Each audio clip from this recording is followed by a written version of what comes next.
learned so much from you. That I learned was, so much from September. Was that classy? That was Hey, classy. That September was 2 has classy. changed my that life, was Snack. classy Yeah, as insult.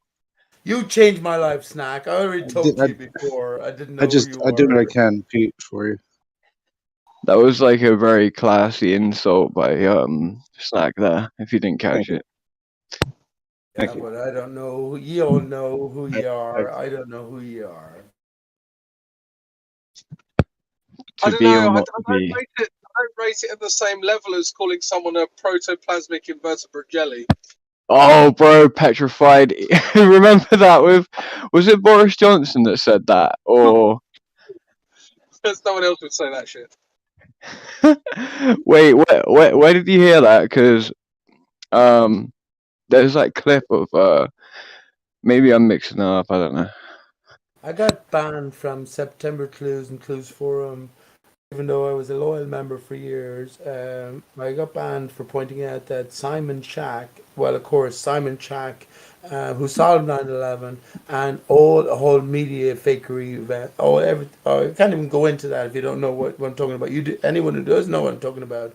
But I got banned shortly after I pointed out that Simon Hyton, which is Simhead, and Max Conradi, which is hoi polloi, um, almost perfectly encompassed what the two characters disclosed about 9/11, which was it was a Max Con and it was a Sim head. Hoi polloi came up with his Vixen report. What am I supposed to do with that though? What am I keep it to myself and not say it to anyone? I don't even know what it is that you would be keeping to yourself. Like that was a whole bunch of language I had no fucking understanding of. Yeah, but you didn't understand it. Michael Jackson and Dave had some sort of connection in a Well, yeah, sense. because I didn't remember that. Yeah, the guy's Yeah, name you was really Dave. didn't. Of You course, really I didn't. didn't. 9/11. Didn't remember So his what did name. you Me and remember after that Dave. then? Do you not remember that Michael Jackson faked his death? Come on. What do you? What? Okay. You don't remember that video? He either faked his death or he didn't. Like I think he. I don't know what he did. I don't know whether he Didn't your actually family died or work not. in fucking security for Michael Jackson and his family What's Pete's got that spread? got to He's do with checking me Dave knowing that? out. I wonder where he's got his pilot license from. I Snack, you have to admit, Michael Jackson returned as a Five Alive dodo and his daughter named Paris Darkus. I've been saying that the dodo See, is Aristarchus, the dodo is the right? tree stump we He's a live on, golden parachute. and Aristarchus is the tree that's cut.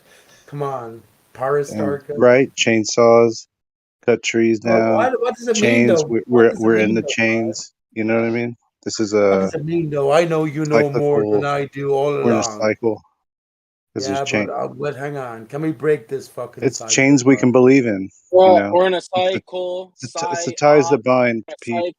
Yes, I get that, man. But what ties bind you? Are they The the same chains, ties that bind me? the chains we can believe in. Definitely Yeah, not a but what dude do you named mean? Definitely not a dude named Aristarchus. Hey, the Yeah, dude never existed, Theo. maybe The the dude Dave never Dave existed, thing, Theo. Pete. Maybe the Dave thing with me was more like evade. You know. Hey, what about David? David, in terms of the Jew, the David who slew Goliath with the slingshot. What about the word itself? Remember Robert Davidson?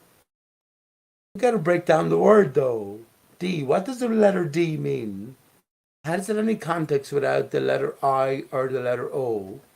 I don't think so. I was actually thinking about the letter or the words Geo tonight, Gio. And if you take a G and a reverse and inverted G and combine it with the original, what do you get? Wait, It's all what's got to do with our own being. Do you know what I mean? It's all got to do with our own fucking division.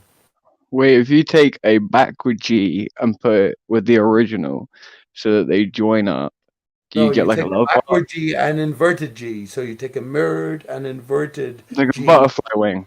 and you combine it with the original. What do you get? So we're talking about the symmetry of a inverted G to get like butterfly You're wings. all of us in Underland. Everything is fucking uprooted. Our brain, it should be in the ground.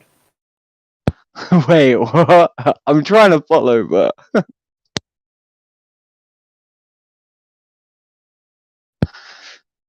Is it only me who's not following? I don't know. Fuck, you know better. Was That's the what son I'm of saying. Charles That's my Dodson. puzzle. Why'd I gotta work out why you know? I knew Zanuck knew fucking Gem Panda knows that the Earth is flat before I did, but I know the Earth isn't flat right now. Well, he must have known. I don't know that the why Earth- you would say that. I mean, I don't know. I don't really want to talk about people that are not here, but the thought that Gem Panda thinks the Earth is flat just seems so off. I mean, the guy defends it with every might of his being, and it's just bizarre to think that he's some secret flat earther. Where'd you come up with But that? our Geo, With- the Earth is not flat, dickhead. Sorry, I wasn't calling you dickhead. I'm just saying that the Earth is not flat, bud. No, This but is he the whole did. point of it. You said what you said, Pete. Yes, but I'm saying that he knows when you say the word Earth, you're thinking of something different than what I know. No, Jeremy Gem Panda, between every munch of an English Yorkshire pudding, he's like globe, globe, globe, globe.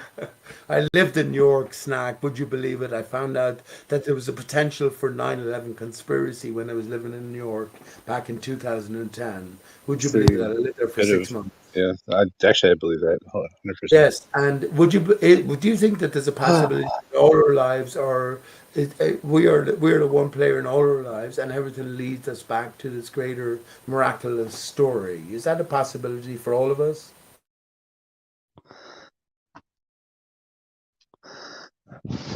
What's the Which question? Yeah, like which You miraculous actually story? you said What we do, toke it up. I was thrown off guard because you said something and then it sounded like a question and then you stopped actually for a response. I was shocked. I was wondering if that was actually happening. Oh yeah, thank you, Gio, for that. Yeah, because PJ can't stop for response. I know. So what was the question? Well, what were you doing? Were you token up? 'Cause I hear someone. No, I was lost in the cacophony of ideas and words, and then it sounded like there was a poignant question at the end and then a pause. So now I'm interested in what the question was. Maybe I want to answer it or someone else can. I remember the question if you want me to reiterate it. Yes, please do, bud. Okay, so it might not be completely, No, yeah, yeah, it might not be completely exact, but it was. Yeah, I was Snack, do you think that all right, so Gio, do you believe that all of us could be involved in a overall narrative or story that at some point we all on this earth, as we are like characters in a game, that everything eventually leads back to this miraculous story? Not verbatim, but nearly. Yeah, that's good. That's good. Which connects us all. And we all Gio, do you want know to take that one? I think I into this arena. Yeah, very good. That'll do. That'll do. I'm going to pass. There you go. Yeah, go ahead, Gio. Bear in mind, that's not my question. That was Pete's. Well, I still don't know if I fully get the question. Are we all returning to the creator, to the center eventually, or are you saying are we all? Is that what you're saying? We all possess with ultimate knowledge, upon entry into this world. We're born into a foreign land, taught a foreign language, fed a foreign food purposefully because it's a venture into something that, ingrained within us all is that greater power, greater source, and greater ability, whether quickly or more slowly, work the shit out. Is that a possibility? And everything is in place. Everything is set in the surround to accommodate us, like a video game. And that's each and every one of us, not diminishing, not taken away from anyone. I'm still having a hard time understanding what the basic concept is. So the idea that we're all kind of players in a larger drama or some kind of larger, like a divine dance of sorts. Not all players. You are the one player. Because material life is so insignificant compared to our true natures, we are all imbued with the greater solution within our brain, and the puzzle, the maze, the crossword has been set, and we all have our own emergent, good way of putting it, abilities to work it out. Will I sell any of my fellow man short? No, I will not. I will not. It sounds like a crossword. That's what I hold to be true, though.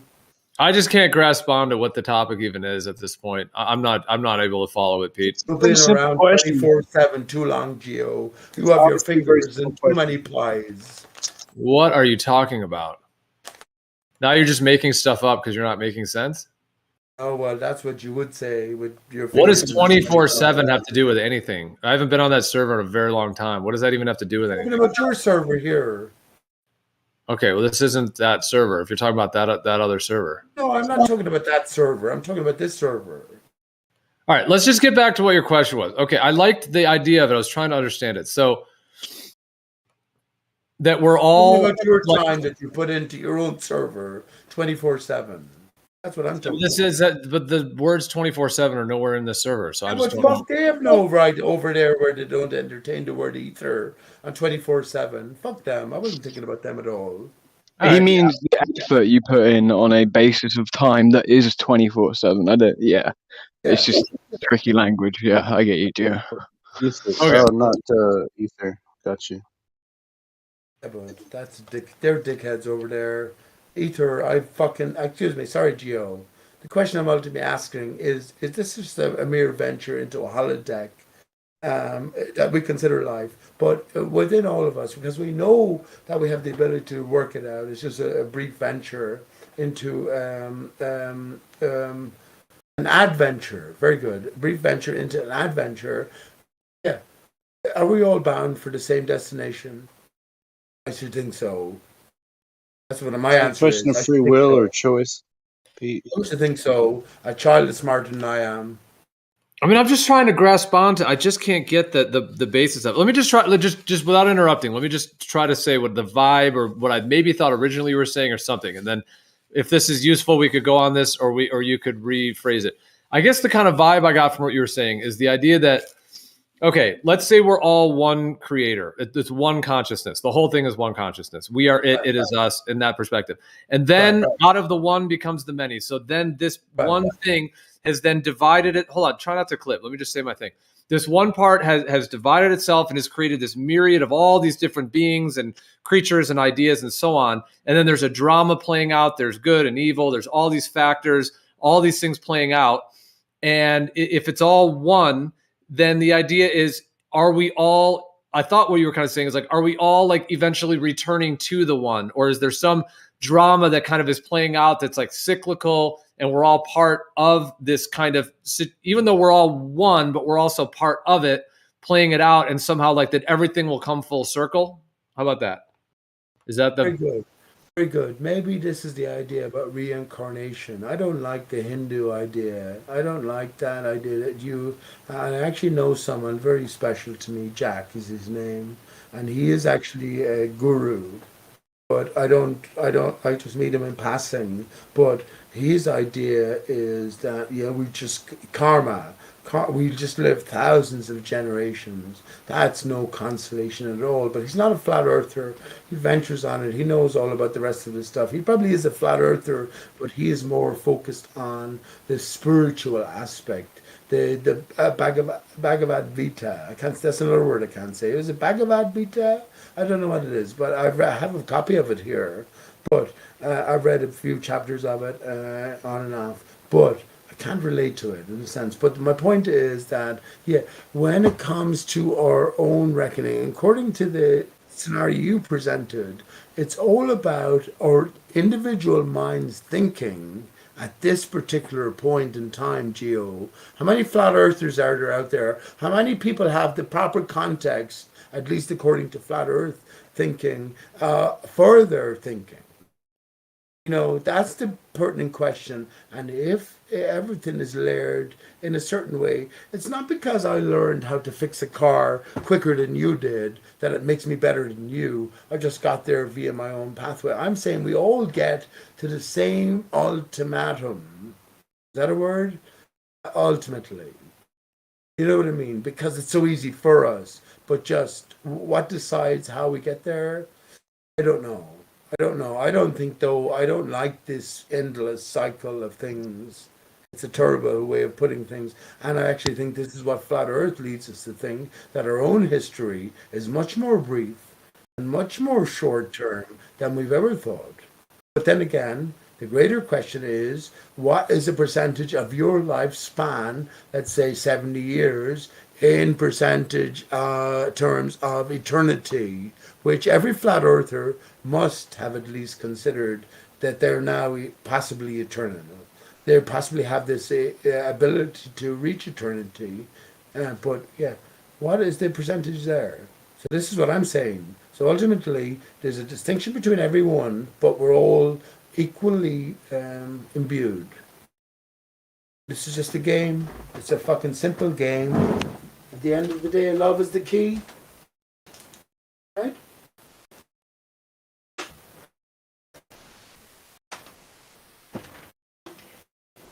We get the question. I want to have to live again like this, bud. Then again, on my deathbed, will I say I'd live 1,000 fucking lifetimes just to have another second of breath? You answer me that. Answer me that. Actually, let me say something very, very, very, very, very, very significant. On every man's lips. I'm thinking I haven't reached. I'm 50 years of age right now. I look well. I look like I'm 40. 50 is a new 40. But anyway, on every death man's lips, he'll cry for his mother. Don't cry for God. God is not certain. Actually, God, the word is corrupted. I met a Freemason once, and he told me that the word is got, G-O-T. He didn't tell me that, but he was sort of concealing it in some way. And I can appreciate that now. But yes, at the end of all of our lives, we'll cry for our mother. Why? Our mother is certain. Father, a different story. Where we're bound, where we came from. Tombstone. We gotta fucking break down all of these core words: birth, death, baptism, tombstone. You know what I mean? All of the basic words are for us as individuals, especially right now because we computer across the world. For breakdown, for consideration. Just have to psychologically, Pete. Psychologically, Okay, and then thank you. and then we need chains to turn the gears. Yes, but what power is within us, Snack? That's the point. I told my son, one of the last things I told my son is he was God. Oh, that's a good one. Yeah, But I can't hope to explain that to you in any way you can, or to anyone, or even to myself. Coming away from globe Earth, where we were nothing, there was no God. What else can it be? We are aspects of God. If you don't believe in yourself, believe in your child, believe in the baby's eyes. Otherwise, what is there? If it is all a deception, well, fuck it. Then it's just we're heliocentrists again. We're Aristarchus cult members. This is the greatest irony. The universe runs in irony. I learned this from what it is, Pete? I learned this from Clues Forum. The universe runs in irony. Are you in an Aristarchus cult and you're the only member of it? Are you the only member of the Aristarchus Dodo cult? Yeah, but Gio, you're behaving like a bowler now. No, you said Aristarchus cult, so I was asking, are you the only member of this cult? Oh, all the ball earthers are members of the Aristarchus cult, dickhead. Because they are the ones who sell heliocentrism. Who is the father of heliocentrism? Aristarchus of Samos. Why are you so into dicks? Why are you so into the head of dicks? You seem to say it all the time. Yeah, but you're coming in here being like a baller. No, dude, you're going on and on. You said Aristarchus cult. I asked you if you were the member of it. That's all. Yeah, but you didn't understand what I was trying to say, though. I said that all the ball earthers, Gio, right? Half your forum here, who sometimes you allow more leeway than you do to flat earthers, which is obnoxious, but it's okay. But they're all members of the cult of Aristarchus. Aristarchus, the father of heliocentrism, bud. The character didn't exist. The story been told. Now you feel embarrassed, Gio. I don't mean to do that on your own channel. I have said that loads of times before, though, in fairness.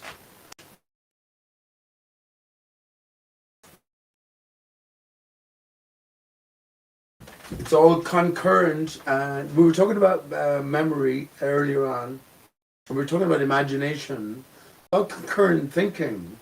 You're only here now in this form, in the now. What else can you vouch for? Oh, Gio, you can vouch for yesterday. What time did you brush your teeth at yesterday? Prove it. You can't prove it, right? You lived it though. You vouch for it. Yeah, all we can vouch for is the now. Ball earthers come in day by day. What did they defend ultimately? The spinning ball earth within the greater what? Heliocentric model. That's the sun at the center. That's where the Bible literally is. They were waiting at the door of the flat earth for us. See? The science was wrong, man was wrong, God is right. So what's the story of God? That's our story, right? The earth is 6,000 years old. What if there's a truth somewhere in between? What have you made of time? Come on. I'm not talking to you here, Gio, especially, but what have we made of time? What does it mean? What is time? What is space? We've done away with the fucking infinite space of beyond, given to us based on the heliocentric model, given to us by Aristarchus and Samos, and extended, extrapolated upon. What now have we as flat earthers made of space? What replaces it? What's the opposite of empty space? I have to hear an answer. Fulfillment.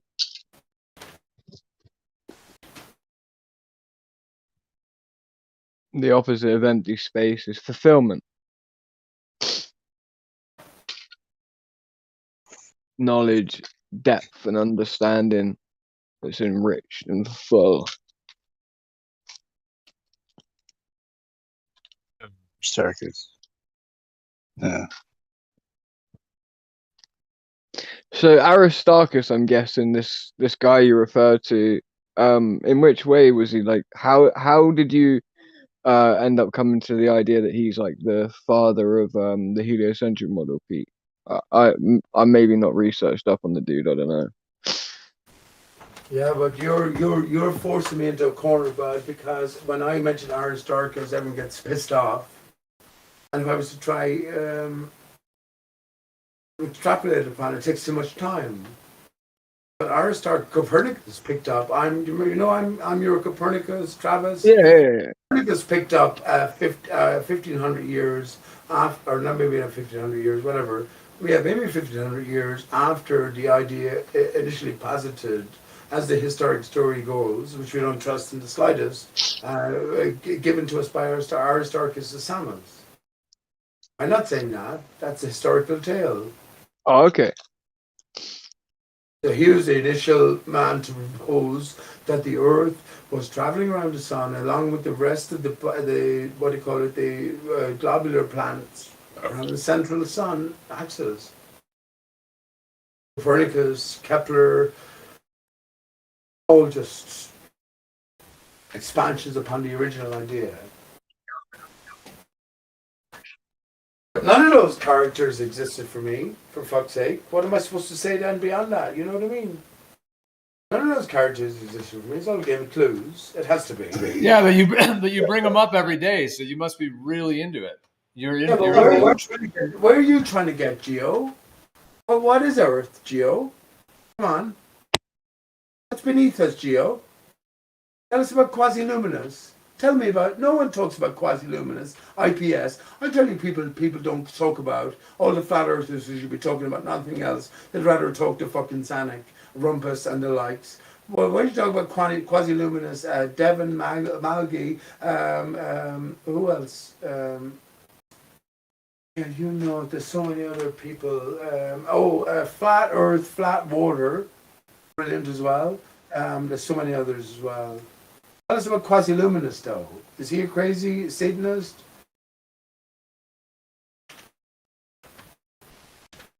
Yeah. Yeah, you see?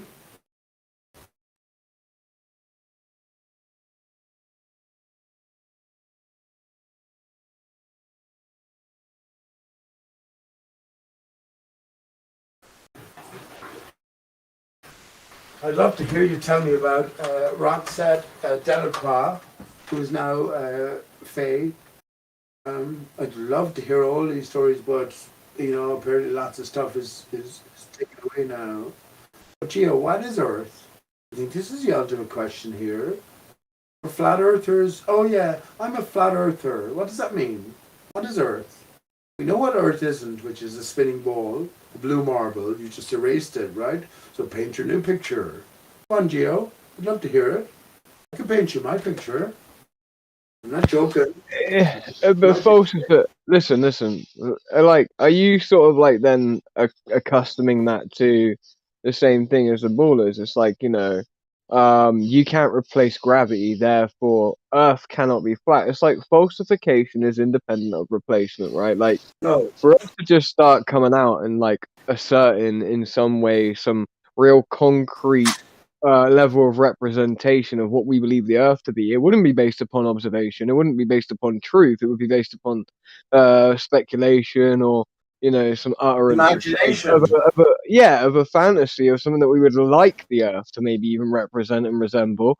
Like, well, what are we saying? That, well, maybe it's that none of us will ever really have the full power or ability or whatever it is, materialistically, logistically, maybe even it's to do with our intelligence level. I don't know, probably not, but then none of us would even have the means or possibility to even show what the Earth actually is, so we might as well just fucking make it what we want it to be. We'll live in the land and make. Is that what you're saying? I'm confused. No, I'm saying the opposite. I'm saying that there is a reason behind everything, and that we have at least the possibility of encompassing the greater material reality within our greater soul knowledge.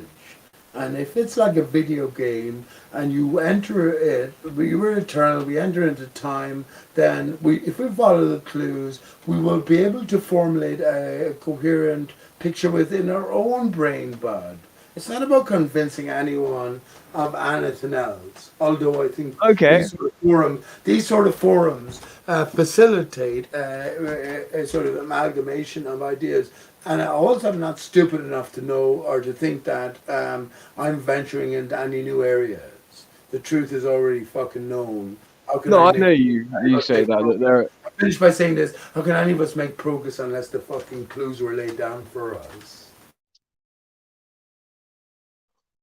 We have the difference between like a genuine investigative process that would take place based upon the very raw material that we have, and then us, I guess, observing that material, working with it, between our fingers, our toes, and then us making an accumulative, I don't know, an accumulative wealth of knowledge of based on observation and experimentation. That's us, then able to explain these things based upon that.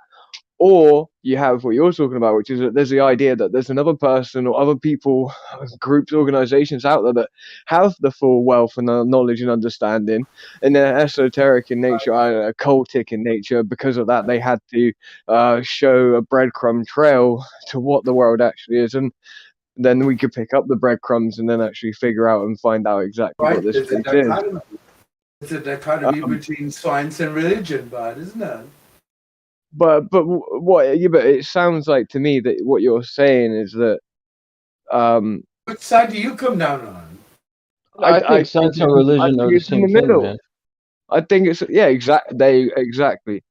I agree with that statement. Show me your picture of Earth, then. If you're a flat earther, show me your picture of Earth. What do you see Earth as? Go ask Picard, man. Yeah, but I'm not asking anyone else. We're only talking here, right in our own night. Fuck Picard. Who the fuck is Picard? Actually, don't get me started about Picard and Star Trek go and get a Star balloon, Wars man. and our Star Wars. Man, go up and grab a camera with you. Yeah, but don't worry about that. Don't worry Let about us that. know. I want to hear your answer, though. What's my answer for what? I value your words. I don't know the fucking truth. But I'm saying that I'm going for the latter here. The former you represented is actually the scientific endeavor. The latter is the religious basis, which is that, well, everything is already determined. God knows all. So we are just venturing our way back into the mind of God, which we can potentially become a part of if we don't. Well, that's what I claim, where I say that all of the clues that were left out there, they're either left out there by people that already know the truth, right? Who, in some way, we could say, like, but then you have the counter issue there, where it's like counterintuitively, so they leave clues as they go on the very thing they're trying to hide. Or it could be that the very acting out of experimentation, observation, all of that, and all the undertaking of that would be us looking through the very clues in What do which you make of it God has then? left for us, right? That God left those clues for us, What do and you make of it though? What's the biggest question you're asking yourself at the minute, bud?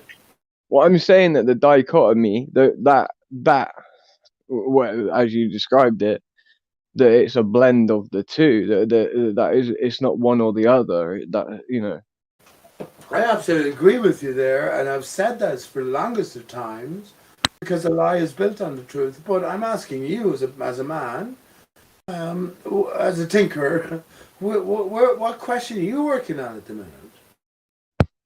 How to, well, more, not so much a question, To make the but truth tomorrow. I don't feel it bad.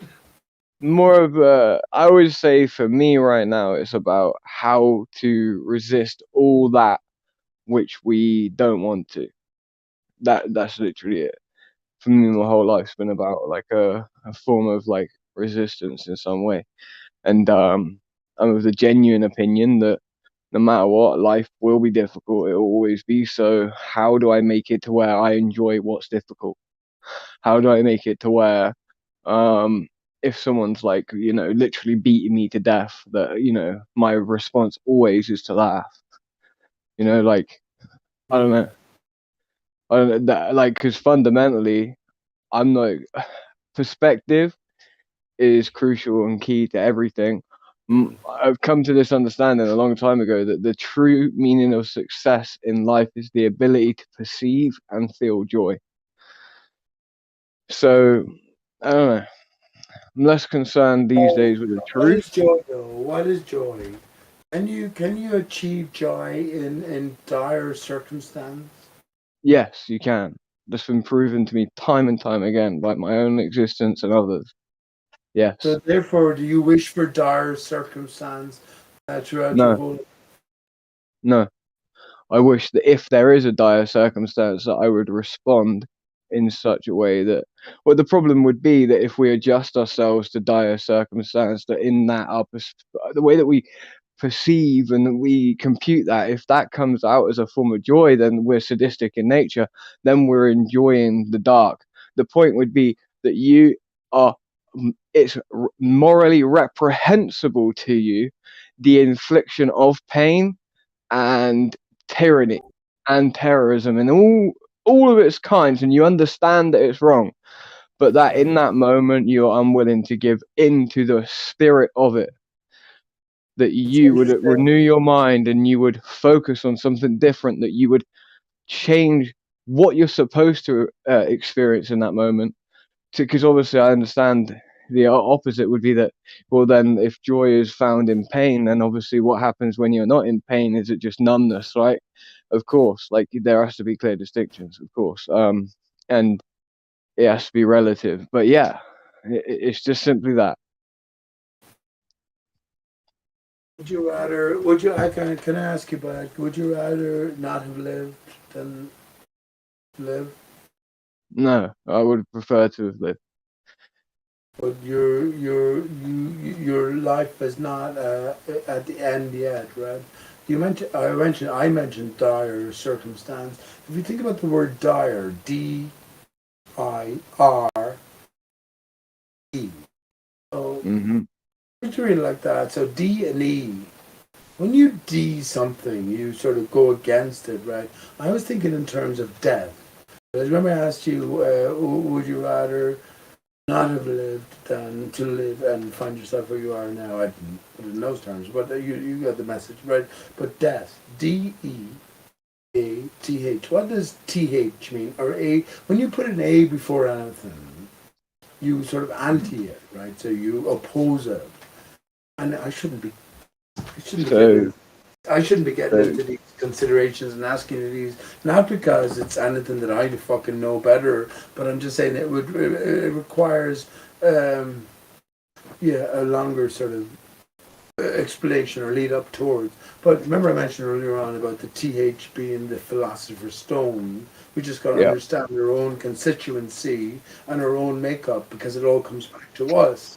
But if you ATH something, so we have a theist and then we have an atheist. So you're going against it. You're going in one direction. Well, I don't believe in death. So to give you the best example, or best way of me putting this to you, is, to me, there is no such thing as death. Death is contingent upon something else for it to occur other than the dying of the body. The death is real, but it's not real to me. Right, but who has fucking control over you then, the man? This is the whole point in all of this, isn't it? Who has control over your destiny? Only me, control really. over your direction? Only really me, because it comes from my own free will. That I would make a decision that to walk into something that was provided for me. That is, you understand? So ultimately, it was my own choice, but I'm not the one who set up the means or mechanism to avoid it.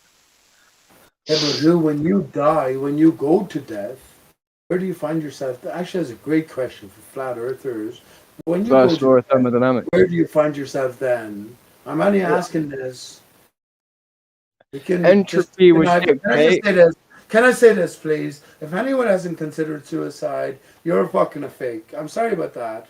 I'm not saying that to anyone individually, but all you can do now, go down to your cupboard, take out a sharp knife, stick yourself in the heart. All right, let's not go there, because. But where have we considered, as flat earthers, where are we bound for? Where are we bound for, bud?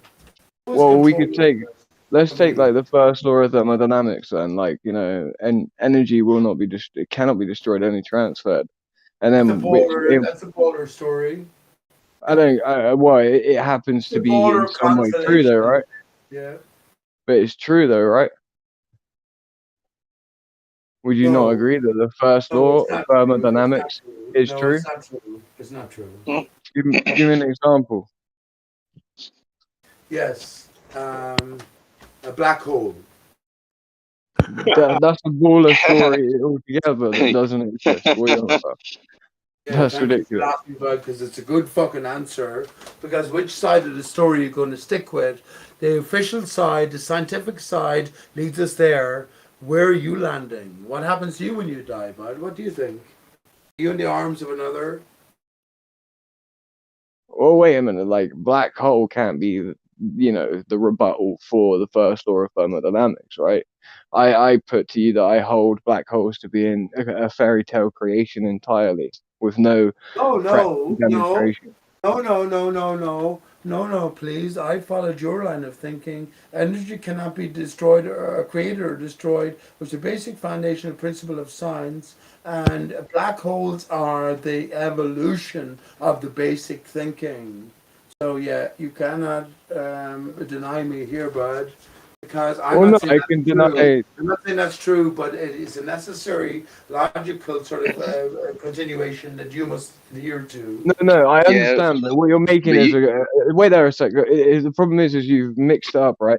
So, and I don't even know that it is, but let's say I gave you that the first law of thermodynamics was an antecedent to black holes, yeah? In that chronological set of events, right?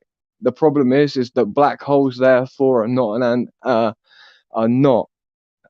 something that's that doesn't follow the other way around, right? So just because it's an antecedent, the first law of thermodynamics is an antecedent to black holes, doesn't mean black holes are an antecedent to the first law. So chronologically, that's why I deny it. It's neither here nor there. If black holes are fake, that doesn't disprove the other. That's actually fair enough. And it is true. It depends on what we decide. So this is the official fucking scientific story. This is the leading from the basic principles, the first law of thermodynamics. and then everything follows from there. Black hole is the culmination in terms of this wondrous follow-on thinking. Now, the question comes back to who we are. In that setting, and that devising, we are what? What are we? What are human beings in that devising, in that framework of thinking? Of course, there's a whole history. But that's what I mean, is that human beings would be the momentary containment of some form of energy, but the body definitely fails and dies. But the point is that if the first law of thermodynamics is true, it logically follows that the energy therefore imbued into a body in some way is transferred, be it that we create nitrates for the ground that grass can grow once buried is one thing. That could be the energy transfer. What ground are you talking about, though? What ground? That's my whole point. Their whole fucking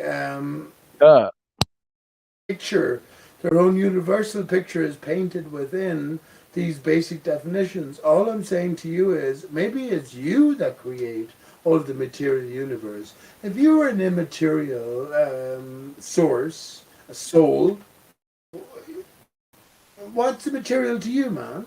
What's the material to you? So maybe it's subservient to you as opposed to what the ball Earth, heliocentric, Aristarchus a galactic Big Bang model represents, which is the opposite way around. You are completely, ultimately, totally, vortexually, perspectively incorporated within nothingness in terms of your own reckoning of the greater universe.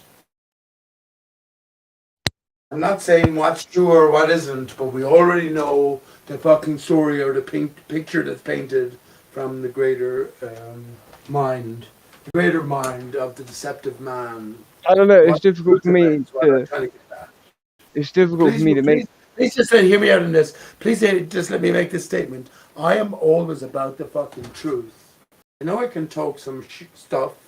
I was going to say shit. It might sound like shit to people, but I'm always about the truth.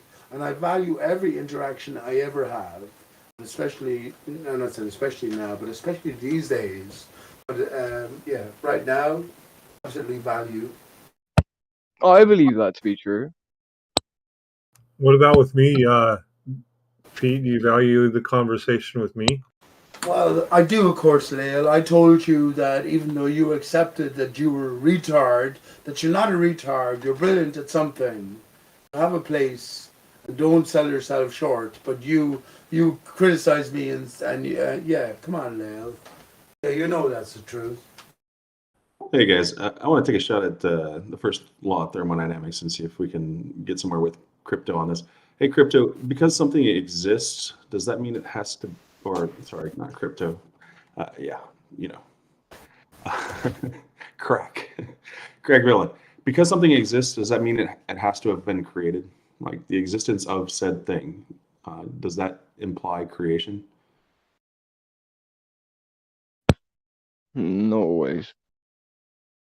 But if it exists, it had to have been created, right? Like I don't know. I believe when we talk about the antecedent to all things in creation, we need something just as unexplainable to explain the unexplainable.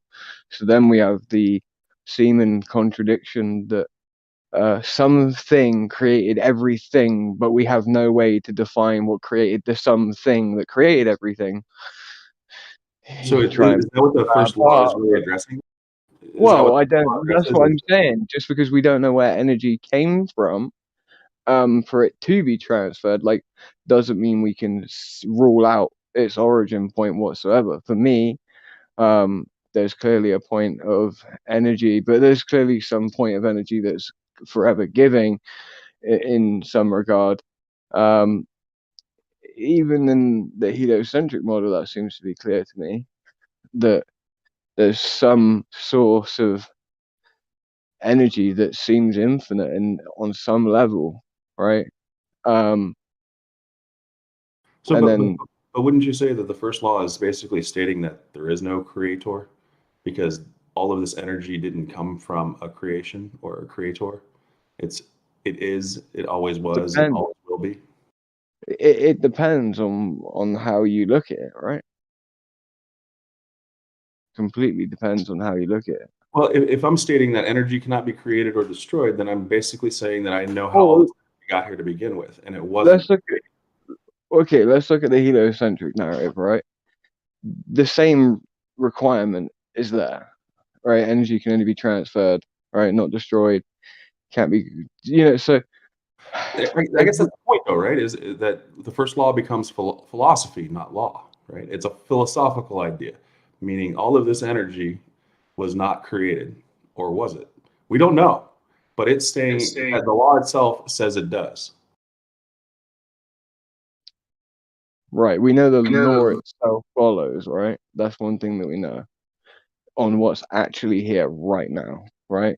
So we can apply it to those things. So because things do exist and because energy is transferred, then we still, even in the heliocentric model, need an origin point for the energy.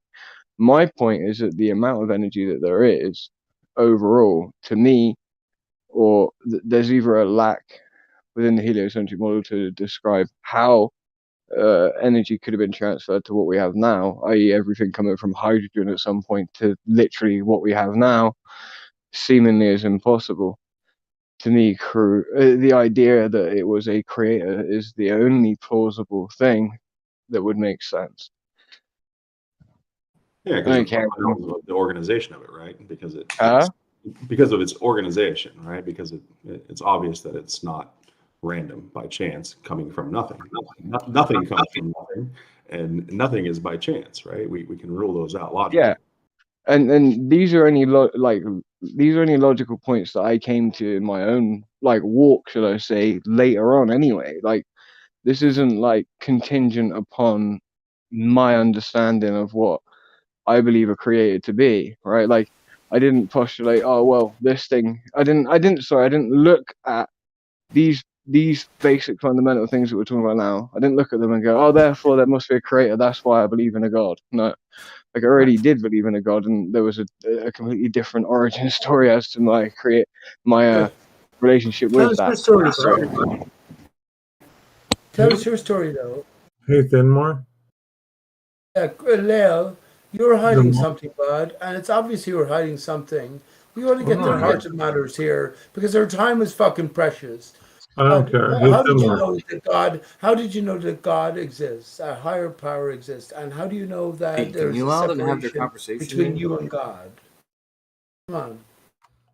Hey, Thinmore, I have a question for you. Lael, when you say energy, are you talking matter? 5 years. I've been wasting time. I haven't don't respond. Pete, stop interrupting the conversation, dude. Well, wait there. I have to step away from the computer a sec anyway, so just go ahead and do what you're doing. So, hey, Thinmore, are you there? And can you hear me? I can hear you. When you say energy, are you talking about matter? Because I think matter can neither be created nor destroyed. It can just be reorganized. And it takes energy to reorganize matter or organize matter from an unorganized state. I think you're highlighting another issue with the first law and the definition of energy, right? That it's not clear what they're talking about and what that means. Well, I'm talking matter, like any object that we see. I can agree with that premise, but the discussion. Oh yeah, I should make it clear that, and I'm glad you pointed out just very quickly, that when I say energy cannot be destroyed, only transferred, right? You're right. I'm extrapolating something that's to do with thermal energy, right, as defined, and I'm putting it into a philosophical postulation toward that other things should also adhere to this. And we can go through that logical frame. You can logically work through things where you look at the chain of command of how things change based on the energy put into them, their reorientation, how it goes back to rest, and then what happens off the back end of that, right? You could accustom kinetic energy being transferred into, something else at some. Do you understand? So. Oh, that's bullshit, man. That's bullshit. That's absolutely bullshit. In a flat Earth way of thinking, that's bullshit. That's a polar. Yes, so it doesn't matter. That's a polar determination. That's a Lael and a kosher determination. No. How is it? Pete. It's a consolation. We're actually It's having no a good matter, conversation. hang on, Lael. They're No trying to matter, so let me destroy tell it. you, you asked me how is it? No matter how much you, so yes, no matter how much you desire, or what would we desire for at the end of the day? Longevity. But you're saying we almost die, therefore we never die completely because our energy is always maintained. We won't have any recognition or cognition of it, but it will still remain in play because of the basic laws set down by, well, man and these thermodynamical laws. No, I don't think. That's what Leila Cocho will say, bud. I don't know. I'm saying.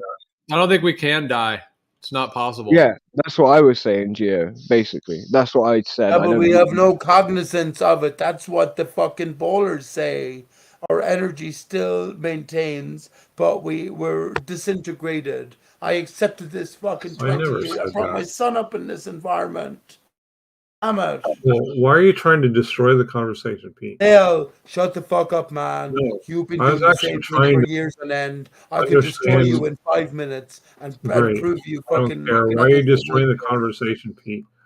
Dale, Hey, Thamar. Dale. Yeah. People here mightn't recognize we've been talking for 5 years.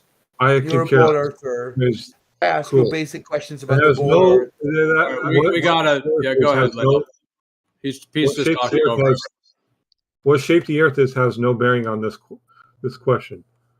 So when I say matter, Thamar, what I'm talking about is every element that goes in. Like for example, every element that is in this Earth to create this Earth or organize this Earth in a fashion where life can live on the Earth. That's what I'm talking about. All those elements. And I'm not going to debate Created nor destroyed, but can only be organized in other fashions. For instance, you organize it in a little different fashion, you could get Mars. You organize that in a little different fashion, you could get Jupiter and the different planets in our solar system. Okay, well, now you said it's not about the globe, and you made it about the globe. But as far as matter turning into other things, that's not what the law states. The law states energy cannot be created or destroyed. And the discussion was about energy. Now, if you want to talk about matter and bring that into the equation, that's fine. And you can say, yeah, matter takes different forms. And the energy within this system that we call Earth is always here and always will be. But I guess that's more right. More specific definition of what we're talking about, and the law itself is very broad. I guess in a way you're correct because for matter to be organized or reorganized into different planets and the solar system and the galaxies, it takes energy. So that energy had to be there before, or those things couldn't have occurred. So yes, but matter itself is also, from my perspective, eternal. But what proof of there is that? Like you've never experienced eternal. Like there's no way to justify that idea. Like, has matter existed before me? Well, did the Earth exist? What does matter? The idea of a flat Earth way of thinking is we don't know what matter is. We don't know what energy is. Right? I'm not a flat earther. We're not gonna label these things energy and matter because it could all be a construct that we aren't able to identify without leaving it. We don't know what it is until we're able to get outside of it and identify it. Right? It's like trying to say what the shape of the Earth is. I don't know what the shape of the Earth is. I don't know what's below the Earth. Right? I don't know. How would I know? So why would I claim that matter is, by definition, cannot be created or destroyed? Because I don't know what matter is. Like, I see what you're saying, but I'm going to make it clear that I'm not a flat earther. That's not always reality. Everything in reality is not observable, measurable, and testable. I don't disagree with your argument against flat earthers, but I'm not a flat earther. No, there is no argument against flat earthers within what I said. What I'm saying is we're taking the approach that the language cannot articulate what this place is, how it works, and what the rules are.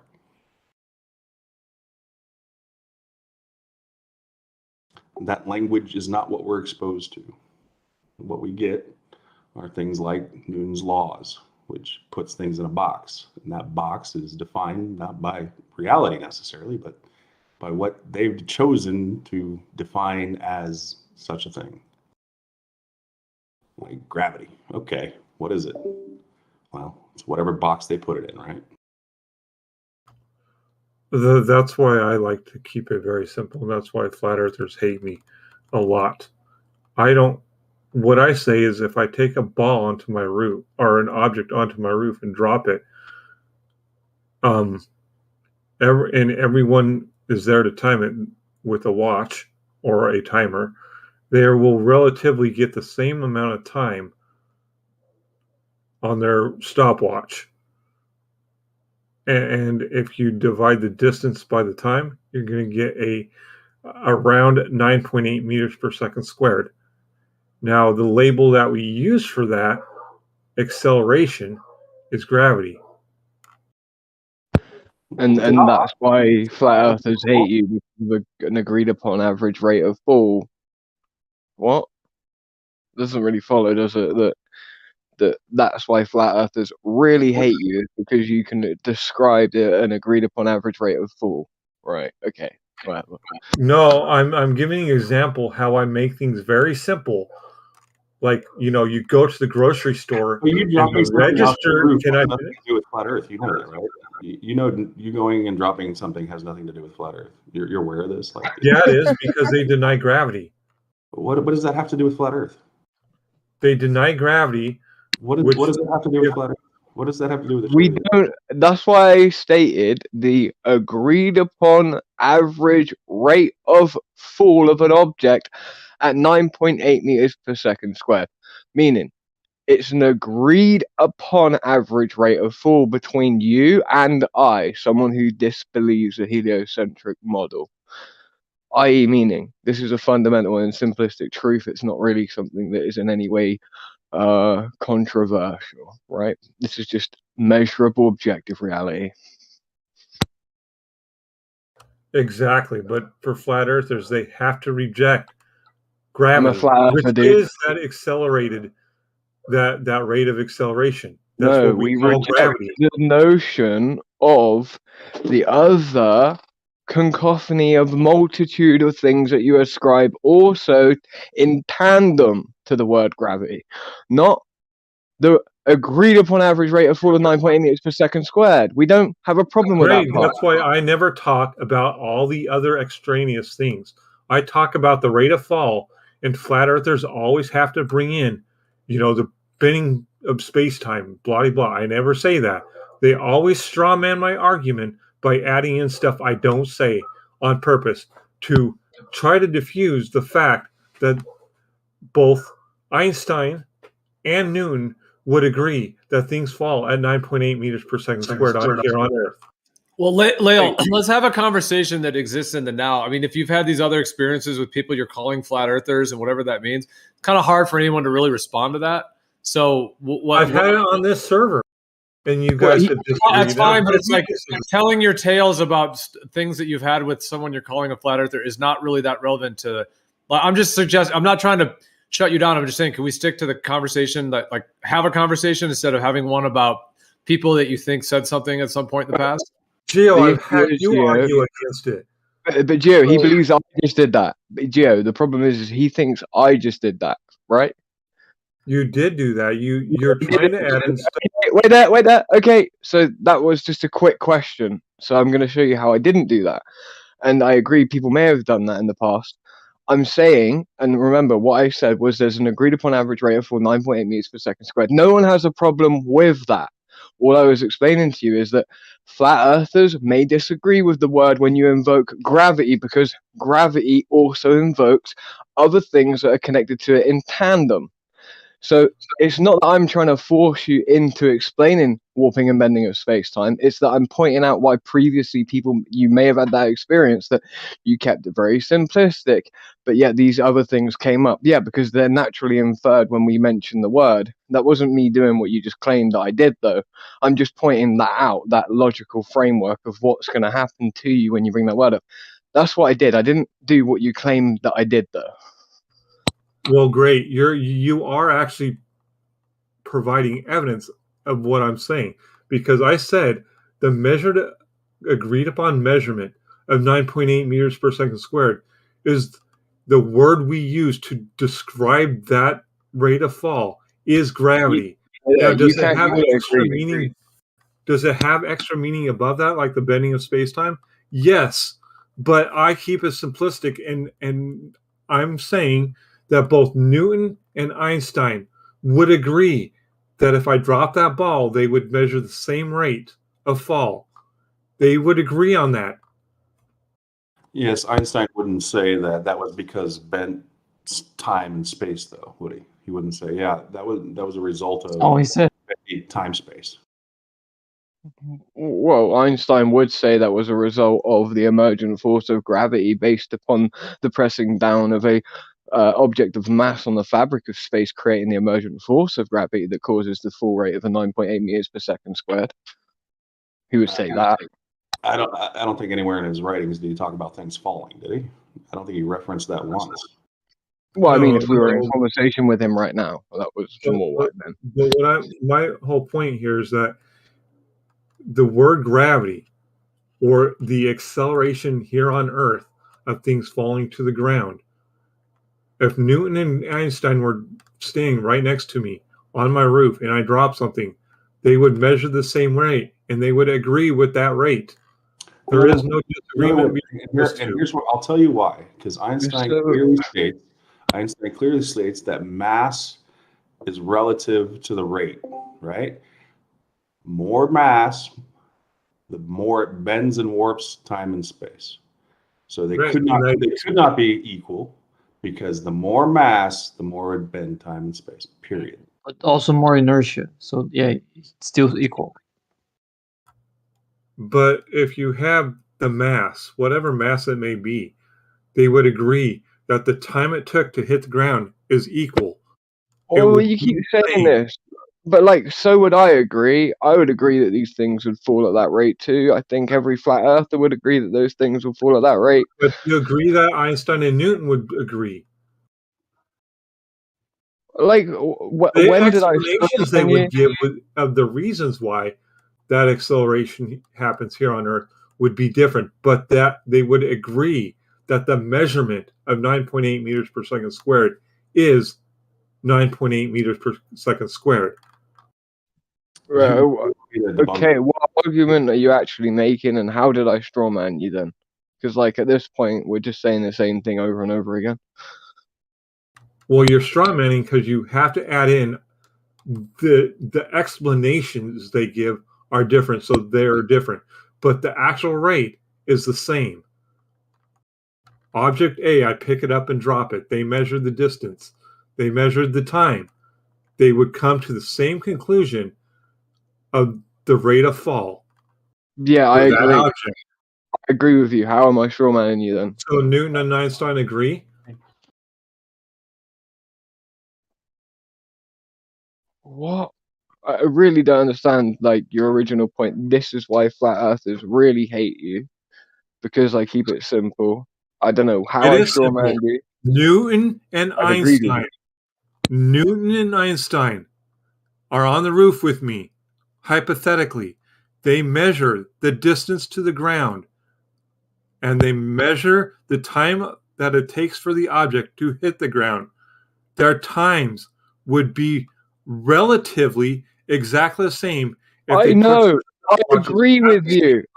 I agree with you. Agree that the rate of acceleration towards the ground of that object is 9.8 meters per second squared. And the description of how that occurs is different, but they agree on the rate. Right, I agree with you. I can keep saying it. Yeah, I agree. So Newton and Einstein agree about acceleration on the Earth. And I agree too. What's your point? No, I'm specifically making Newton and Einstein the key here. I don't care about you, because flat earthers use Newton and Einstein to say they disagree with each other. I'm keeping it simple and saying they agree that the rate of fall on the Earth, if you were to measure right here, right now, with that object, is the rate of fall of 9.8 meters per second squared. They would agree with that. Is anyone able to take this guy off loop? Yeah, they would agree on the rate, yeah, for sure, but not on the cause. No, their explanation of the rate would be different. Their explanations are different, but the rate, they would agree with the rate. That's what he just said. That's literally, wait there. That is what he just said, but you had to say no and then change up what he said in a different way to make it seem like why can't, no, I say it the way I want to say it, and you guys have to put in words that I did not say. I wasn't finished. You're the one who strawmans people. You literally let someone say something that you agree with, then you say no, even though you agree and restructure what they say.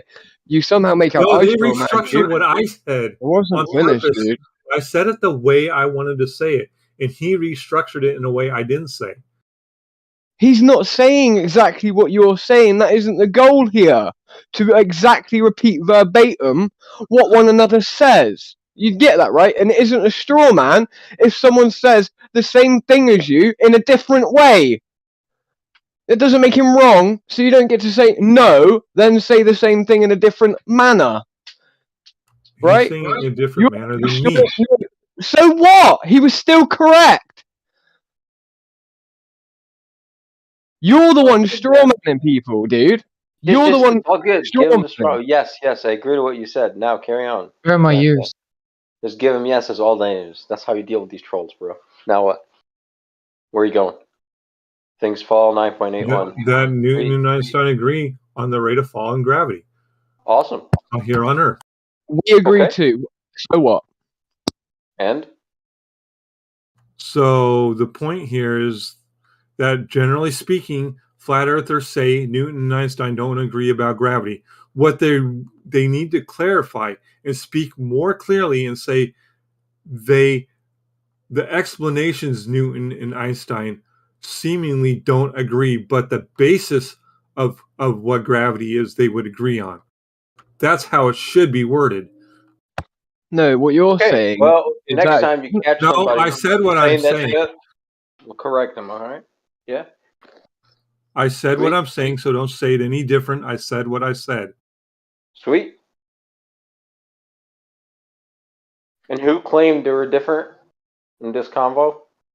Well, anyone that responds, anyone that when you mention gravity and call it a force responds that gravity is not a force, as if it was actually countering any argument that is based upon Newtonian mechanics, because as we all should be aware of at this point, is that there is no, at least not in this context, no difference within Newtonian mechanics or Einsteinian mechanics for the things we talk about. So, for example, if we're talking about Foucault's pendulum, and at some point we mention gravity and call it a force, it's zero refutation to say it's not a force, because according to Einsteinian mechanics, it's because it doesn't actually change the effect on the Foucault's pendulum. For example, doesn't matter if we're talking about Newtonian or I have a question, sir. Go on. So, can you post the field equation? No. Post the field equation. Post the field equation and point to where the forces are at in his equation. Where in the equation do you see forces in Einstein's field equation, please? Just to correct what you're saying. I don't understand. You're kind of right, but you're mass wrong. times acceleration. The field equation is a derivation. Show me that in the field equation. That's Newton. No, I don't understand relativity. Well, you don't. Then why are you talking about it? Well, relativity has no forces, bro. It's a legit thing. I'm not saying that's not a legit thing. I'm not saying that's not a legit thing. Okay. I'm saying that's not a valid response when that's not even the subject. Because it's often the case that we're talking about something like Foucault's pendulum, and the rebuttal is it's claiming that gravity is not a force, as if anyway changed the argument. It doesn't, for the reasons why he was clarifying. Well, I didn't hear anybody talking about pendulums, bro. Like, that's an example. There are multiple different. Okay. I'm with you. Yeah, if they say that, it's a whatever, fallacy. It's like, all right, what the fuck are you talking about? How about this? The field equation is a derivation of force equals mass times acceleration. Okay, it's show me how it's derived. That. Show me how it's derived. I know how to derive stuff. What's the derivative of x? I'm not Einstein, so I can't even read Einstein's field equations. But I know his field equations are based off of force equals mass times acceleration. But did Einstein ever even click? Did Einstein say that? Well, he built his equations from force equals mass times acceleration. And there are people online who have derived that same equation from force equals mass times acceleration and used Einstein's field equation to do so.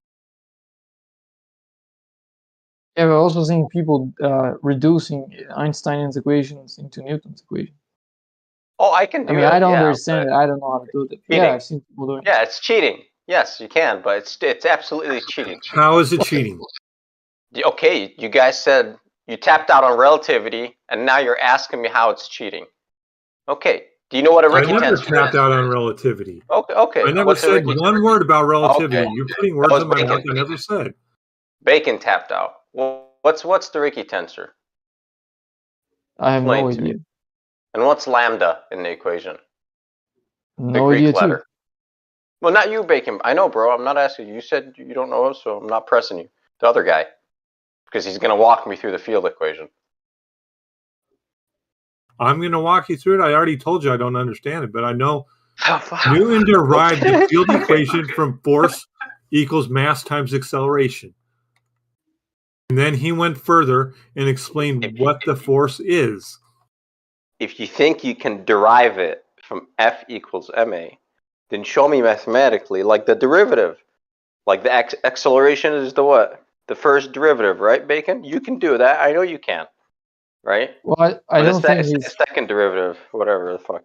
Oh, derive doesn't mean just taking the derivative, right? Derive is when you start... no, it does. In mathematics, it does. Derive means derive. We don't play games. So there are right? two meanings. Like, well, at least in my language, it does. Like, you can talk about deriving an equation from another and not being related to derivatives. What are you going to do? You're going to integrate? Well, that's one thing. That is not a derivative. Exactly. That's the opposite. The opposite way on the scale. Yeah, I'm aware. But what I'm saying is that the meaning of derivative that I think Leo is using is not... Sorry, a derivate, it's not in the meaning of taking the derivative. Okay. We can discuss that mathematically at a later date. We'll see. Can't you... Isn't it a correct usage of the word deriving as deducing one equation from another one? Yeah. From my understanding, you reduce it by taking the derivative. So no, I mean, maybe I'm wrong. That's why, like, I'll have to brush up on my math, my calculus. But I know enough to, like, okay, navigate. But I'm a little rusty, I admit. Come on, Cyrus. Tell me what I don't know and why it's wrong. What, you? I want to know what I don't know and why it's wrong. How should I know that? Wait, just what? Talking Einstein and the forces. So it's like these. Bacon was saying, but he didn't say that, right? So he corrected that. So yeah, it's like if Einstein calculated stuff with forces, like, okay, point to the Newton. Where do I plug in how many newtons in his equation? Right, because forces are measured in newtons. Are you saying you can't turn an apple into an orange by math? It's pretty difficult. Yeah.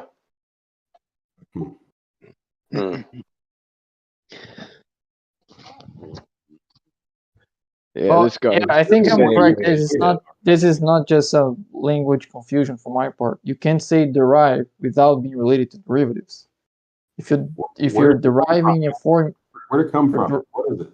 It's identifying it, right? If you can't identify it, then how are you going to change it? Sorry, what? You have to define it. Where'd it come from? What is it? The word derive. Do you see what I just put in the live stream chat? That equation there? Is it a pink unicorn? No. This is one of Einstein's field equations.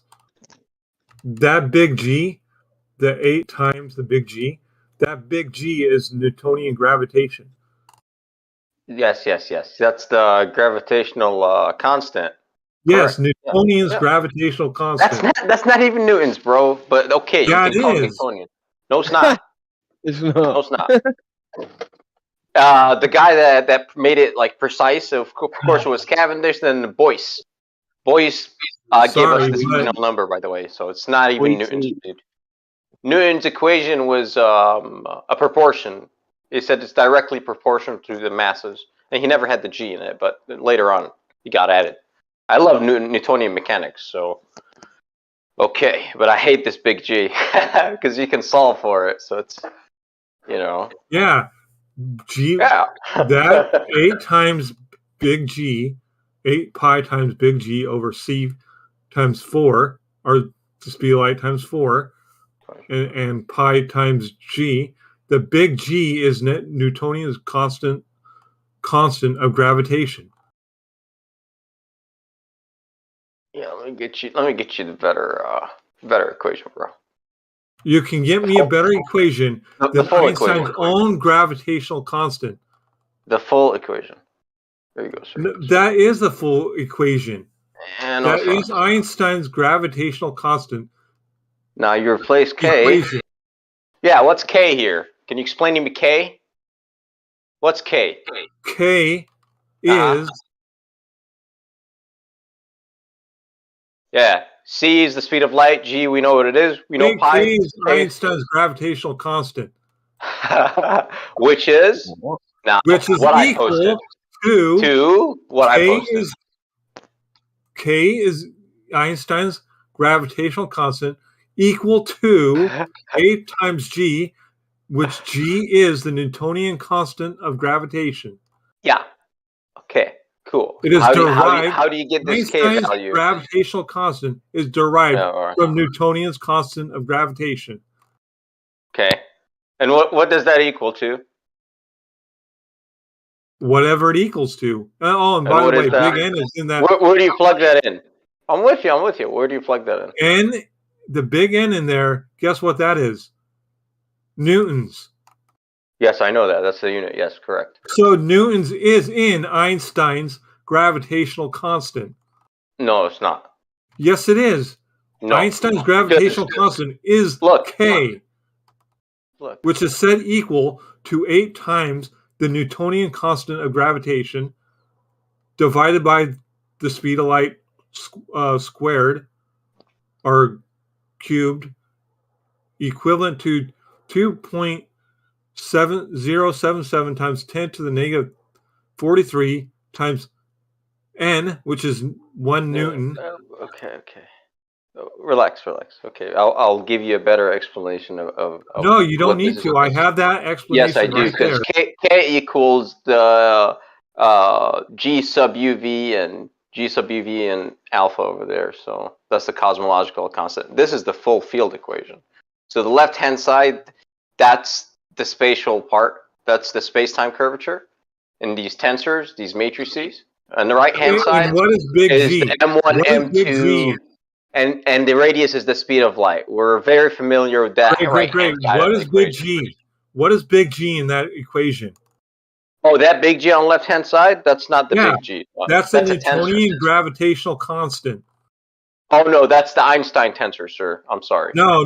That is Newtonian's gravitational constant. That is the Einstein tensor, and you break that down. I'm so sorry, to a Ricci curvature tensor. It's like you don't know what the fuck you're talking about. I actually do.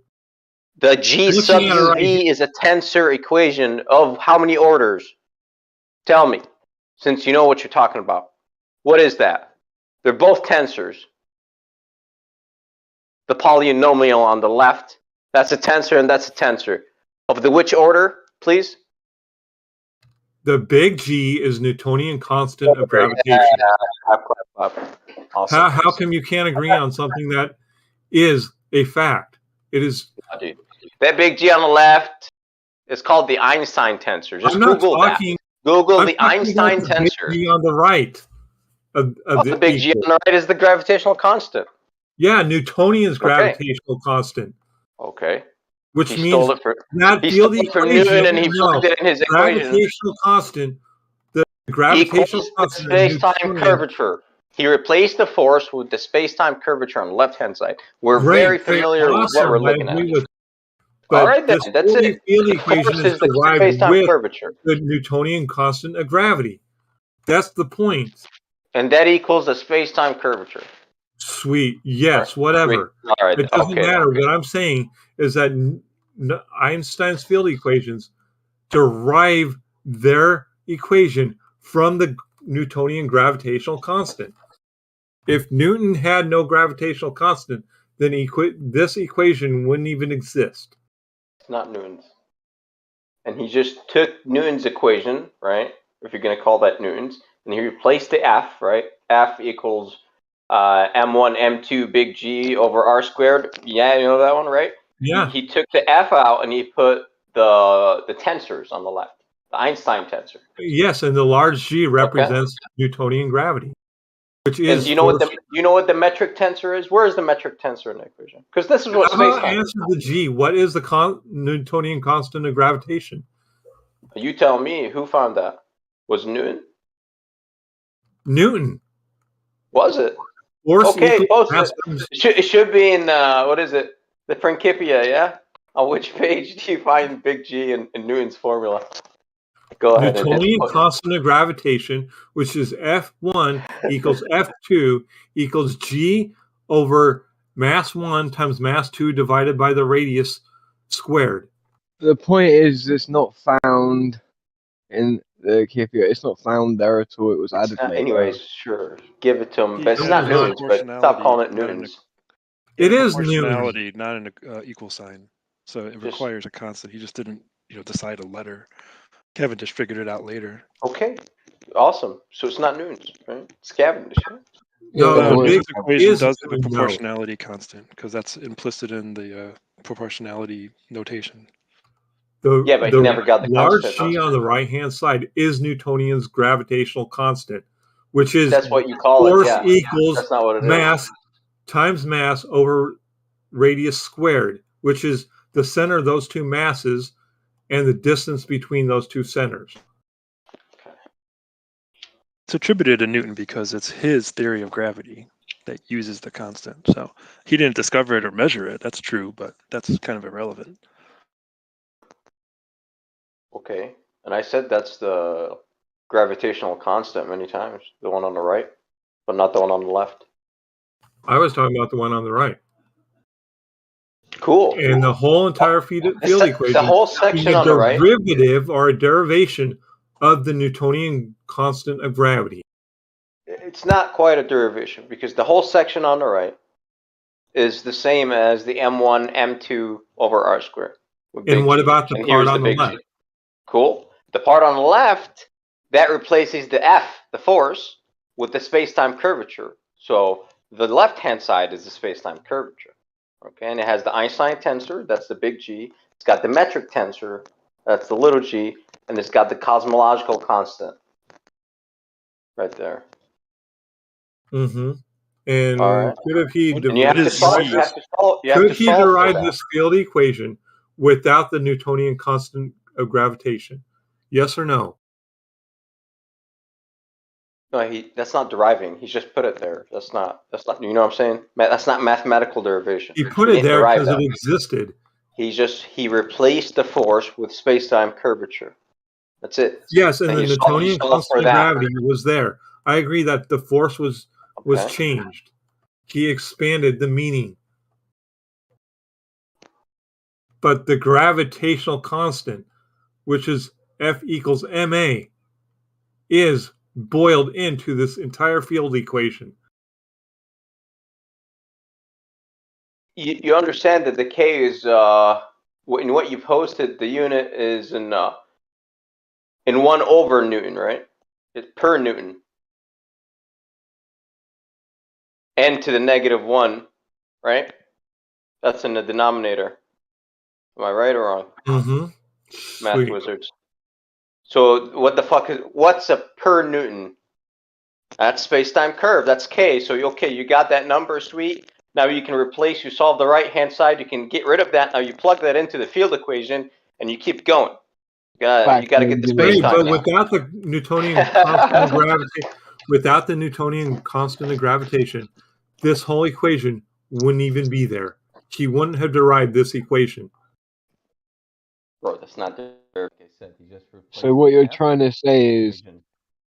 fundamentally Einstein's work is just a copy of Newton's work. No, that's and he not worked what in I'm a patent saying. office, and he worked in a patent office and stole loads of patents. No, that's not what I'm saying. You're putting words in my mouth. I did not say it. I know I did that on purpose. What I am saying is that one thing about this conversation and all these numbers, and like you look over here, we got pluses, we got equals, we got old numbers, we got new numbers, we got all kinds of shit going on. You know what the coolest thing is? That's all about a guy dropping something off the roof, and something fell, and we've got all this. That's what all this stuff talks about, right? Like that's what we're talking about. Someone dropped something. Like someone dropped something, and therefore we've got a bunch of numbers and letters and equals and pluses, and right? Is that what you were getting at, Rob? Is that all this stuff proves that when you drop something, it falls? No, but it falls, but regardless of the mass, it falls at the same acceleration rate. So that's the key thing. But I mean, we got all kinds of numbers here and all kinds of variables. Like, I don't know. Right. That's a lot of math for determining something's fallen. Well, there's going to be a lot of math to get something to accelerate the exact same rate, no matter what the mass is. This is how. But that doesn't happen. Where does that happen? Anywhere, anywhere you want to. Anywhere. Anywhere, yes. So you're saying I drop a bowling ball and a feather, and they're both going to do the exact same thing anywhere? And as long as you get rid of the air, yes, that's true. Wait. But we live in air. Where are you doing this without getting? We do live in air, but air is a known component of drag. Drag is a force that acts in the opposite direction of things moving through it. Basic fluid dynamics, which I'm sure you didn't take. But wait. These guys didn't have vacuum chambers when they came up with this shit. What are you talking? You don't really. But they can feel the wind, right? They know there's resistance. Yeah. No, hold on. What you can do. Hold on. What you can do. No vacuum chamber, but if you drop a 16-pound shot put, or a 5K shot put, and we're dropping shit all over the place. We got that. Hold on. If you drop it off of maybe a 3 or 4 story building where you can have enough time for it to accelerate, the drag coefficient of that object and its frontal area. Hold on. Can I finish?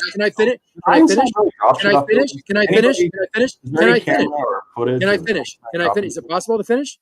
So if you drop these objects, different masses, one 5K, one 10K, and different varying sizes, you'll see they all drop relatively the same number, same value to the ground. So that value is good enough to approximate this equation. You think they're dropping shit in Antarctica? You think that's what they're doing down there? They're just going down there to drop shit? No. Make sure. What do you think? What did Galileo did? Do you even know what he did? Did the Russians drop shit too? What did they figure out? Where does the Russians have to do with Galileo dropping something? Oh, so Galileo dropped shit. I didn't know he had anything to do with these equations. Well, of course not. I don't think you know much about any of these equations, actually. And Galileo's these equations are all about dropping shit. When it comes right down to it, it's about dropping shit. Yes, in layman's terms. Yes. Just checking. Do you have a problem with some of these equations? I mean, did some of them don't work out, or do you think there's just too many numbers and letters for you to comprehend? Which equations? Hey, you can make dropping shit as complicated as you want. I know I live on a flat stationary plane. I tell you what. How do you know this? That's have you personally measured it? Wait, Leo. He says he knows it. So that's why I'm asking. No, don't ask him to give us the answer. Ask him what the answer is. So why do you say that? How do you know that? That's what I experience. Please. So you experience. What I experience is wrong. You experience something. Are you saying I'm blind? Wait. No, I'm not saying you're lying. You're saying you experience. Are you saying I can't feel? One at a time. Sensation. What are you saying that I can't do to determine? You can't know. You can't know things. Don't go that path. Okay, forget it. Just let's make simpler. Hey, Timur, how do you distinguish between a stationary Earth and a moving Earth? He experienced it. I'm pretty sure I would know if I'm moving because when how do you know that? I feel. Yeah. How? No, the question is, how do you know you're moving? Not how do you know you're not. I'm not saying. Are you telling me you feel like you're moving? How do you feel? No, do you feel like you're moving? No, is that I'm what you're trying saying? to understand. Do you feel like you're moving? That's not my question. I didn't say. Dude, just settle down and answer the question. Can either one of you answer? I asked you a yes simple to that question. Does either of I you asked feel like you. moving? I asked you a simple question. You said you know the Earth to be My stationary. question is even more simple because it gets at the heart of what you're saying. But I Do asked you first. feel like you're moving? I asked you first. I didn't say where. I didn't say we are moving. I'm asking you, how do you know you're stationary? I feel it. You feel being stationary. How is that different than? Are you saying I don't? Are you saying I'm I asking don't you feel how. I'm stationary? I'm asking you how. How can you try to feel something that you can't detect? How do you feel that you're can't detect stationary? 9.81 meters per second square. Don't So I'm not run away moving. from the question. Well, I'm not how do running you feel away. That's not the, but that's not the question. So that's not So an answer to the you question. answer me this. Fine, that's the question. answered If your I'm question. accelerating downwards, how come right now I'm sitting in a chair? How come I'm not accelerating? What's the proper answer? No, And I'll Cyrus, just you don't feel it. That's the proper answer. It's happening, but you don't feel absolutely I don't 100% you understand don't how feel it that's for a answering reason. my question. Like, What's your if you question? want to, I'm asking Timur, how does he feel that he's stationary? What's the difference between being stationary and being moving? What How do you think feel the- that? What do you think the difference is? What do you think? Do you think asking you feel any you, difference because when you're dropped when you're dropped out? When I throw you off a building, is that any different than you sitting in a chair? It's definitely different, but that's Okay. Which one do you think is accelerating? When you start moving. Well, I'll ask you again. Which one do you think is accelerating? And When moving you with have respect to what? With time, depends on the reference velocity, frame. velocity or distance, either or work. Yeah, I don't With think I'll get respect an to what? answer to my question. With respect to what, Cyrus? Do I really need to describe the biology that works here? I have a phone call. We have Well, things in our okay. ears. First of all, We let have me things just in our interject. ears Let me that just allow us let's to take a time balance, out for a second. to Let's take a create time out for equilibrium. Timur. Hold on. Our Let me just take eyes a time out. work. Our eyes Let me work take a to time out for a detect second. motion. Hold on, We are Timur. able to detect Why do you hear me motion with talking? our I know eyes. you hear me. Do you understand how our senses work? Hang on a second. Just time out for a second. Let's get one thing straight. I know where you're going with a lot of this. Can we just cut to the mustard here and say, look, you think you can feel everything. I contend, and I think most would agree, that there are some things that are beyond the human perception. Would you not agree to that? Motion, sounds, lights, some things that are beyond human perception. Do you not agree to that statement? You think I'm going to answer your questions when you can't answer mine? Really? I can answer your questions. No, you can't. You divert every time. No, because you're saying focus the you said question you know we're not. discussion based on those. The question. Go ahead. I'll play your game with you. Go ahead. You want to lead the discussion? Fine, that's fine. So No, I said I'll play the game with you. I don't have to play along. No, I said I'll play the game with you. Ask the Then you answer question. the questions. Zenik, bro, you asked me a question, right? Yeah, I'll leave Timur alone. Go ahead, Cyrus. Yes. You said, I said when you start accelerating, I said in respect to what? Respect to time. You start accelerating with respect to time. Yeah. That's not how acceleration works. You have this acceleration. Hold on. Acceleration is a change in a second derivative velocity. Change in distance with respect to time. Correct. So it's the change in velocity. You have a change in velocity is the acceleration. So you have not a velocity initial, and you have a velocity, GT squared. So it's okay. Velocity. So if you have a change in velocity, you have acceleration. That's what you would feel. The delta v. With respect to what? Time. Yeah. No. You already have time in there. Time is not a reference. Time is not a reference for a position. You already included time in your term velocity, which is distance over time, and then you square that for acceleration. So you have your acceleration change in velocity in respect to. Okay. Should I give you the answer? If I'm with it? Position and time. So the answer is with respect to position, the change in position. So some object, you're going to be relative to some object anywhere. The ground, for example, you're dropping off a building, you're measuring your acceleration to the ground. But when I drop you, you don't feel anything. I mean, whatever you felt before you were dropped, you feel the change, but you don't feel acceleration because you wouldn't know whether you're falling or if I was accelerating you forcibly downward. I got you. Wait, both objectively feel like something though. Like that, if you were to accelerate someone in the way you just stated, that would feel like something. No, because I could put you in a box and I could accelerate you laterally where you could stand up in the box and you wouldn't know whether you're standing on the ground not moving or you're accelerating. Isn't that interesting? If I were to I don't think so. If I fell at that's 9.8 technically I can meters do per that. second, if I fell at 9.8 meters per second squared, right, I toward can the accelerate ground you straight down from at 9.8 100 meters per second from in addition 100 to meters. 9.8 meters per second. And you I'm could just stand saying. up on the ceiling and you wouldn't know whether you were going down or going up or standing still, rather.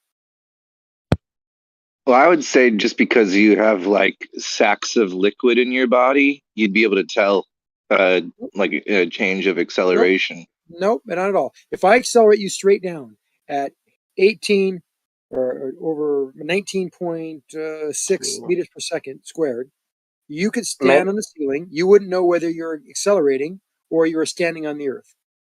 I'm not but if sure you change, both if you you and change that, Bacon were trying to You make wouldn't me know. go fucking Can crazy you or just what? concede that you wouldn't know?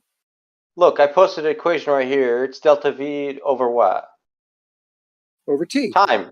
Yeah, Right. so it's like, what the fuck with respect to time? It's like, I'm not No, it's fucking not crazy respect here. to time. The And change of velocity with change in respect to velocity position. over change. No, So no, T's no, position. no. Velocity T's over position. time. No, T is not position. S is position. Awesome We're talking then. what So what's acceleration T is. here? What the acceleration is. What are you This is referencing? acceleration right here. No, that's what acceleration is. Now, with respect to what? Change in velocity with respect to time. With respect to what? No, velocity with respect to what? Yeah, Not that equals time. distance. That No, equals distance. velocity with respect to time. No, right well, here. for example, if I Delta V drop over delta T, change in distance over change in time. I'm sorry, change in velocity over change in time. No. If Yes, I drop it's right there in front of your fucking eyes. What do you mean no? Listen. If I drop No, you, I'm not. and I drop the guy next to you, what would be the acceleration rate for the guy next to you versus you? You might drop at a different rate. Both 9.81. I don't care. So it doesn't matter. One's falling at 9.8 or 1 point. Let's say it's just 9 because it's some air resistance. The other's falling at 7 because it's got a lot of drag. We need a third party. Hold on. Kosho, please step in. No, you got to stop talking.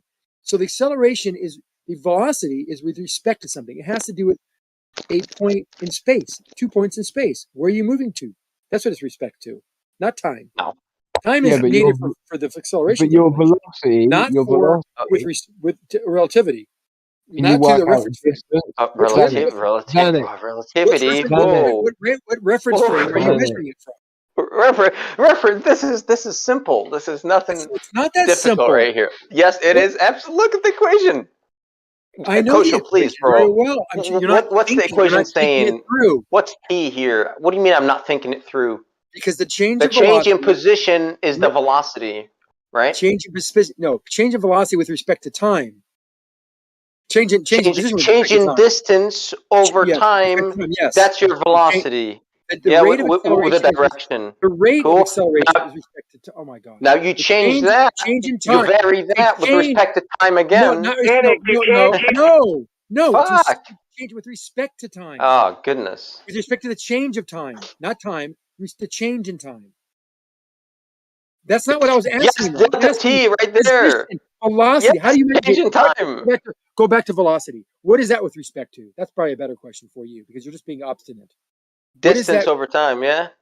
Come on, man. Velocity. Yes. So what is the velocity with respect to? Just velocity. You can't say time. We already said distance over time. Yes. No. What is the velocity with respect to? Bro, change in distance, right? Over change in time. No, there's a point in space. There's a point in space that it is with respect to. Something that leaves something else has to have a marker, has to have an origin. Up to the XY grid. 0, bro. 0 is the origin. Okay, then you're saying it's 0. So if you're now, okay, hold on. if you're now accelerating to 0, 0, let's say 0, 0 is on the ground, is a 0, 0 point, and you're off a building, you have an acceleration of 9.8 meters per second to that point on the ground. We know how fast you're going to go after a second, how fast you'll be traveling, and we know how much distance you're going to travel, right? After that first second, you go half the distance of 9.8 meters, but at that 1 second, you're going to go 9.8 meters per second squared. That's the velocity you're going to be traveling. But what happens is you won't feel anything. Even though you're accelerating, you're not feeling anything. So how's that? I've never tried that. Well, you I can tell try you that I something. can't feel anything. It's not hard I've to never try. jumped off a building like, bro, I can't feel shit. Honestly, when Well, when I dive, I'll like tell a you what. 10-meter dive, what the fuck? I feel like, dude, my guts are just gonna go through my head. Like no, it's they're not. like They're not. You just float. You're floating. You're not going through your head. I That don't know happens. about that. That I'm happens. accelerating pretty fast, Hey, bro. no, you're Have you not. It ever happens at a roller jumped coaster. off That a 10 happens at a meters? roller. 10 meters That is happens at a scary, roller. man. It happens Oh, at a it's roller totally coaster, crazy. not jumping off a diving board. That's why your stomach feels worse when you jump off when you're in a It's the roller same coaster. thing. I just No, it's dropped not off the of the. same thing. I dropped off of the jumping board, bro. What the fuck? No, when It's you the go on same a thing jumping off a roller building. coasters, It's just roller 10 meters, not 100. roller. No, and no. Well, Roller no. coasters add acceleration greater than No 9. roller coasters here. What Hey, roller shut up! coaster? I'm trying to talk here to you, respectfully. Shut up. Bro, You jump I off a didn't say any building. of that. You No roller you coasters. jump off a building. You have a constant acceleration rate. When you on a roller coaster, you go down these hills at greater than 9.81 meters per second squared. Greater. That's why it goes in. That's why the stomach goes into your throat, because you're accelerating the greater. I'm But if you're not free going to falling, you're address floating. here. Everything's floating. All right. That's just the way it is. You're You can trolling at test this it if you point. like. You're just being obstinate. You don't want to learn anything. You don't want to listen to anything. You just think you I'm have to figure it not. out. You Thank you, don't. Professor. I appreciate it. I'm not trying to learn anything from you because Okay. you went from Obviously, jumping board to roller coaster because it's the same thing as a building, really. it's It's like not the same thing. it is. If No, I it's don't not. spring myself into like a higher No, distance, it's the same thing. Even no, if I it's not do, the same we thing. start from velocity 0 up top from the apex. Same shit. No, it's not. You Yeah. have a curve. You have a curved path, and so So come on. We you can experience simplify. G's. You experience Oh, you have a G's. curve path. You experience. Lord, Okay, are you gonna shut up ever? I hear you blabbing. Just don't stop. I'm not blabbing actually. You are blabbing. I'm not. Just take a break. It's going to finish. So you have that feeling of your stomach being into your chest when you're in a roller coaster, not when you free fall. If you've ever free fall before, it's very pleasant. You're just floating. You're accelerating. You continue to accelerate, but you don't feel anything like you're talking about. You only feel that when you're in a roller coaster. And there's reasons, because the forces are much different than jumping in a free fall situation. Thank you for letting me talk that one time. I appreciate it. Oh yeah, there you go, man. So yeah, really, it's a pretty simple explanation. The I think you have a. Hey, Zanuck, there's one problem though. You can feel the same sensation in your gut when you're just driving on some hilly country roads in your car, and it's not like your car lifts off the pavement. You're going forward at a rate faster than 9.8 meters per second squared. So then when you go up over the hill, your point of the highest point that you're at to the lowest point where you meet back down on the pavement, technically you've transitioned over a distance at a velocity greater than the equivalence of 9.8 meters per second squared. Is, I guess, what he's roughly saying to you. And that would be how they would explain that portion. Well, that is how we explain that. I get what he's saying when he says that the roller coaster could accelerate. I still disagree with his premise in which he's asserting with that, though. Right? Oh, dude, he's being dishonest, so I'm not gonna even address him. He's a troll at this point. Like, I get what you you're can't saying. feel it when you jump off of buildings. Right. Like, okay, you're fucking trolling. Yeah. Like, even if we got rid of all of the air, right? I'm gonna tell you I right think now. he said you feel weightless. You don't feel any specific acceleration. I think that's Well, what no, he's the saying. point is like, if Do you understand what I just said? Yeah, I know what weightless is. Yes, of course, bro. If you jump in the air, does your stomach go into your chest? As soon as you Yeah, leave the you can. ground, No, jumping. when you start picking up speed, yeah. Can you can possibly not talk when I'm talking? I was answering you. The question. Zanuck, come on, bro. I was You did not just ask the finished. question. When you jump up in the air, you can jump as high as you want. The moment your feet leave the ground, you are weightless. You go up and you go down, same exact acceleration the entire time. You're near exactly. Awesome. Well, I just think if we took away all of the air, right? Took away all of the air, and then I was to jump off a building, I still feel like I would definitely feel like my stomach go up into my chest. No, you don't. You just feel weightless. It's No, different. That's not. That's not weightless. how I It's feel not. when It's I not jump off a high forcing it up into your diving board. stomach. Everything's just floating now, and that can be no. But I don't feel like it when I jump off a. Floating. You can test yourself. I don't believe me. Just go do it. I have done Floating. Floating is when you feel when you're in the water, man. Stop it. You definitely feel it. Have you ever There's a jumped off a bridge? difference. You don't feel. You're not floating in the water. by the way. There's a difference. Your between, organs like, are being still on- pressing against the bottom of your pelvic region. You can Bacon. still swallow and things. Hey, you can still swallow and things can happen in your stomach. No, it's different. Free falling is everything in your body is buoyant, equally buoyant. Everything's No, floating. it wouldn't be a rush if it was just you wouldn't feel it. People just wouldn't do it.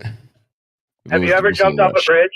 Anybody ever jumped off a bridge? Many bridges, many times. Yeah. Yeah, you feel that. You feel your stomach go up, like Yeah. into your chest. It becomes hard to Yeah, breathe yeah. by the time you hit the water. You're just floating. So floating feels like your stomach going into your. You're floating at like 40 miles an hour. You're floating at 50 miles an hour. Yeah, you're really floating right before you hit the ground. You're really fucking floating. Yeah. There's no forces acting on you. You are just floating and falling at the same time. Should rename you to Free Fall Floater. This guy just needs a head kick, dude. That's what he needs. You're Regardless just of a whether troll, man. Yeah, it's not regardless of just whether you're floating. floating. The point is you feel it. The point is you feel it. Well, you and feel the difference between standing on the bridge. Once you jump, you are everything in your when body I is jumped neutral. off a bridge. Hold on, let me finish. Everything in your body is neutrally buoyant for the time you're in the air until you start hitting or getting close to terminal velocity, which you don't want to because you'd be dead by the time you hit the ground. But if you don't hit terminal velocity and you survive because you hit like 80 miles an hour, maybe you still have a pretty bad impact. The entire time you were falling, you would be feeling like you were weightless. Everything in your body would be neutrally buoyant. All right, so this is from an you wouldn't feel unbiased it, though. view. Forget about whatever Zanuck is saying. This acceleration pick I posted in yellow, all you have is velocity final minus velocity initial divided by the time. That's it. Done. It took to change that velocity. That equals acceleration. And then you It's can that equate. simple. Don't listen to distance. the shit that he's saying. Well, you can't with feel it. respect to You what? are going to He's not accelerate. denying that. It's always He's with not respect counting to that. something else. Oh, Always. okay. Okay. Oh, all right. Sweet. Yeah, well, nothing that Zenix saying is going against You that. can work out the distance Okay, based on what Cyrus said Good. too. You can work out the distance so based on the velocity and time. Can we get one person speaking? Bacon. Yeah, I'm sorry, man. I wanted to ask you. So in that equation right here, it's the change in velocity over what? Change in what? With respect to what? Time. Thank you. Change in velocity So over time. So was I correct the whole time by saying it's change with respect to time? Change in velocity with respect to time? No, I think Zenix was asking what's the reference that you have, because changing velocity is changing in position over time, right? That's why Of course, yeah. velocity. And What's your position velocity? position is always in reference to some coordinate system, right? Yeah, 0, 0. So if, for example, I'm my coordinate system and I jump off of a building, I'm not accelerating in my coordinate system, right? But I'm accelerating in the coordinate system of someone at the ground. So we have two reference frames: mine, in which I'm not accelerating because my position is constantly 0, and someone on the ground where my position is changing quicker and quicker. I think that's a kind like of graphs. I think that's what Zanuck was asking. In reference to what? In reference to you that is falling, in reference to the ground, and in reference. The time is not a reference to in order for you to know whether or not your position is changing. Correct. Well, we just need that for the acceleration. But we already agree. Velocity already has a vector. There's no argument. Velocity already has a vector. I'm asking your velocity in your point coordinate system. What are you referencing your velocity from? So 0, 0, man. No, okay. Then you said that. Then okay, good. Go 0, 0. Okay. 0, 0 is the ground. Okay, now we're going to accelerate from the ground. Why don't we feel the acceleration when we fall? We A lot do. of things float in a box. If I put them in a box, you put a GoPro in there. If you don't like this feeling thing we're talking about, just put things in a box, drop it, put a GoPro camera, and watch everything float. Nothing will accelerate differently than anything else, but yet it'll be accelerating to the ground as far as your change of position and the versus time. We know that, but we're not feeling there's no forces acting on it. And why is that? Yet if I pushed you straight up, or if I pushed you down at a rate of 19.6 meters per second squared, you could stand on the ceiling and you wouldn't know whether you're standing on the floor of the earth or what. You wouldn't know anything whether you're moving or not moving. You wouldn't know the difference. You did what? If you pushed If I down? put you in something like an elevator, and I was going to actually drive you down at a twice the rate of gravity, you could stand on the ceiling and you wouldn't know whether you are upside down or right side up, standing on the earth, motionless. Yeah, that'd be cool. I think so. Yeah, that'd be cool to try actually. But I'm agreeing. I can pull. I'm agreeing. I can go. You would definitely feel that, man. Your body would definitely. I can give you 2 negative G's, and you can close your eyes, and you could. I can keep you upside down, pull the negative G outside loop, and you could pour water while you're upside down. If I close the canopy, you'd be pouring water in the glass, yet you'd be upside down. Yeah, I would say yes, because you're accelerating at 2 negative G's. Yes. Yeah. Right. So. Yeah. So it'll be like 2 to 1, negative 2 to 1, right? So you'd still have a negative 1 that way, right? Yeah. Yeah. Summation, right? So you'd feel a G upside down, so you'd be stuck upside down, and you wouldn't know this is the ground. Yeah, and you would pour water and shit. I've gone twice. So I've gone twice the acceleration rate of gravity. Your weight is still the same on the scale. Yet we're doing twice the acceleration rate with respect to the ground, your 0-0 coordinate system we referenced earlier.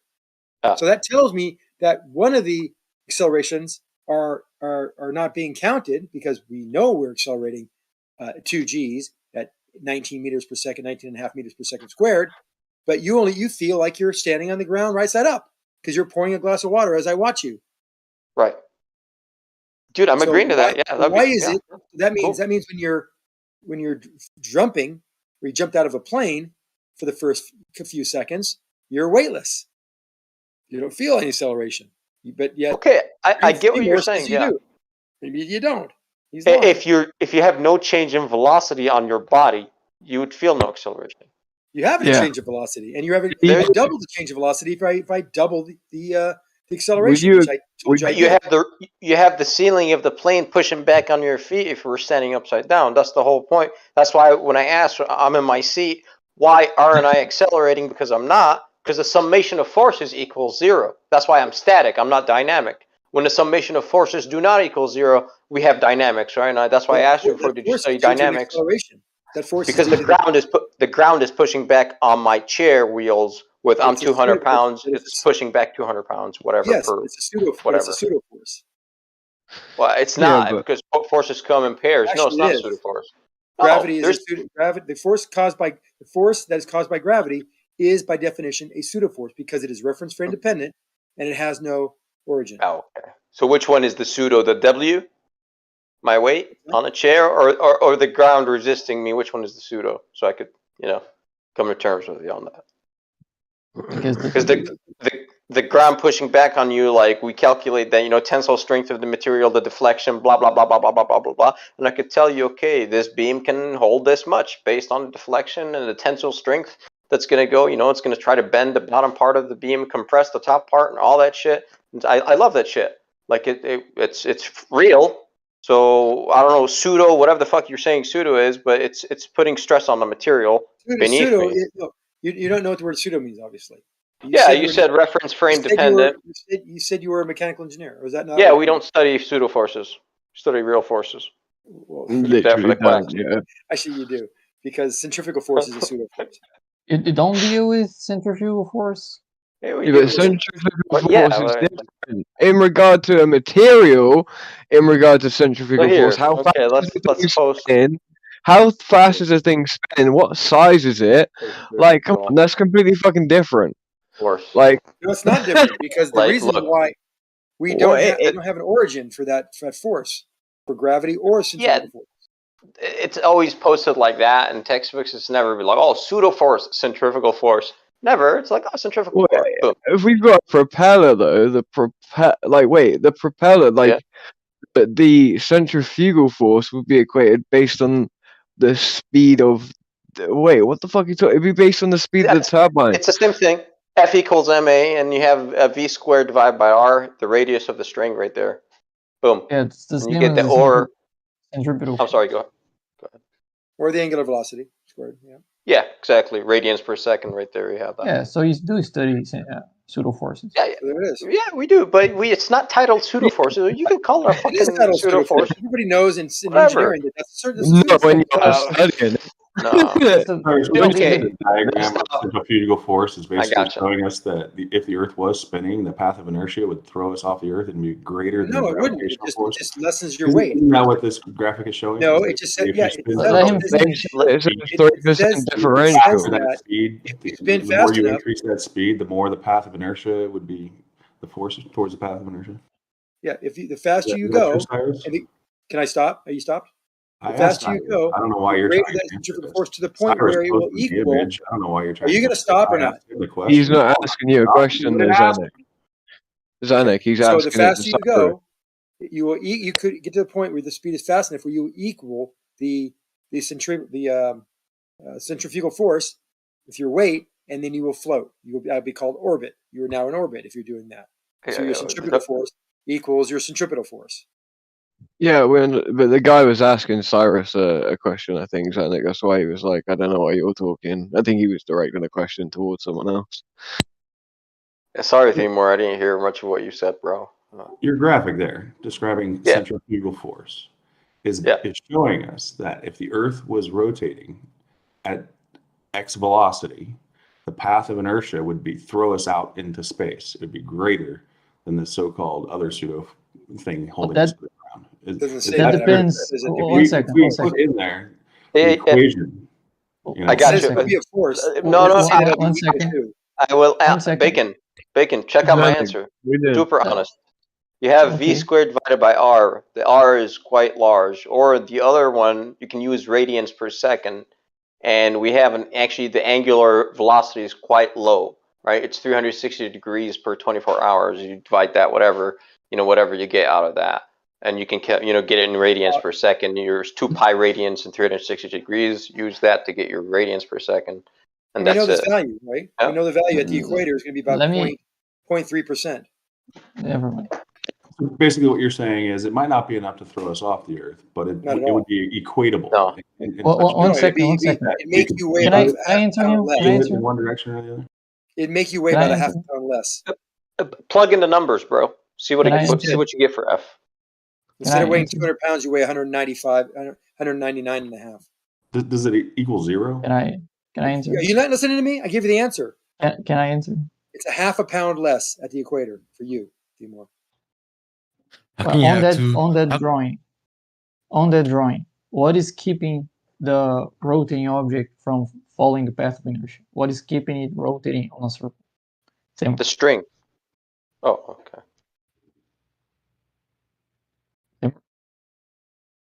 As you can see, there's a red line there saying centripetal force. So how can you have two pseudo? One second. That's all you need to keep on that circle path, right? Is there any force that would work as a centripetal force on the Earth, Timur? You tell me. Is that what you're claiming gravity is doing? Exactly. There's something called weight, right? There's a weight. So yes or no? Is that what you're saying gravity does? Is the centripetal force? Centripetal force. Well, things have weight. That's enough of a force. Yeah, that's enough of a force to be even. It's a lot bigger than you get as a centrifugal force. You can then set. You can then one second. You can. I agree. You can then do. Agree. So let's move the conversation forward so you don't have to elaborate. Yes. All right. Okay. Fine. Fine. But now there is no force at the poles, right? If you're on the top of the ball, you're not spinning at all. So where did gravity? There's no centrifugal push you then? Will you feel gravity then? Will it move you? There is no centrifugal force. You still have the you still have the force that pulls you to the Earth. Well, you're saying it was the centripetal force. Now there is no centripetal force, right? I didn't say there is no centripetal force. I was asking you. Poles, right? I was asking you if there was any force that would work as a centripetal force.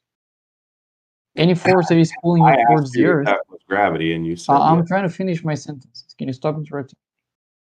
Any force that is pulling you towards the Earth work as a centripetal force. If you're at the poles, there is no rotation. There is no need for any centripetal force. Right. So there's no gravity. That's not what I'm saying. He said the exact opposite what you just said. He said gravity is the force that gives you weight, and that weight acts is a centripetal force. But there's if you're not rotating, yes, clearly what you think that centripetal force is due to, because we know we have weight keeps on the ground. What do you think it's due to if it's not gravity? If it's not weight, you're saying? Yeah, weight is a centripetal force. What gives it? Well, you can't say gravity is weight. Weight is not a centripetal force. Explain it as a weight is much bigger. Weight is much bigger than the centripetal force. So you don't need all that force just to keep on the Earth. You need a much smaller force just to be on the surface. Your weight is much bigger than that. So all that does is that you're a little bit lighter because part of that force is being used as a centripetal force. The rest of it is what you feel. So if you go to the poles, then nothing of that force is being used as a centripetal force. So you get all of your weight. That's why things are getting heavier as you go away from the equator closer to the poles. And that's measurable. They get heavier because there's more gravity, less gravity. What? No, there's because there's more spin or less spin. You're saying there's less gravity, less essentially. No, there's less centripetal force. Yes, less centrifugal. If it was one second. Yeah, that centrifugal force. A smaller and smaller portion of gravity gets used as a centripetal force. When you're in the poles, all of gravity is just acting as weight. There's the force of gravity at the poles. There's that gravity force thing is starting to happen now. Well, gravity is just what we're calling the force of weight. We're just calling that gravity because that's how we call it. We can just replace it by weight. It's nothing more complicated than that. Gives it weight. How does it do that? Because the same mass can have different weights around the Earth, and it changes by 0.3% at the equator. And it changes less than that at North Pole or South Pole, because we're not. And I measured it personally. No centrifugal force.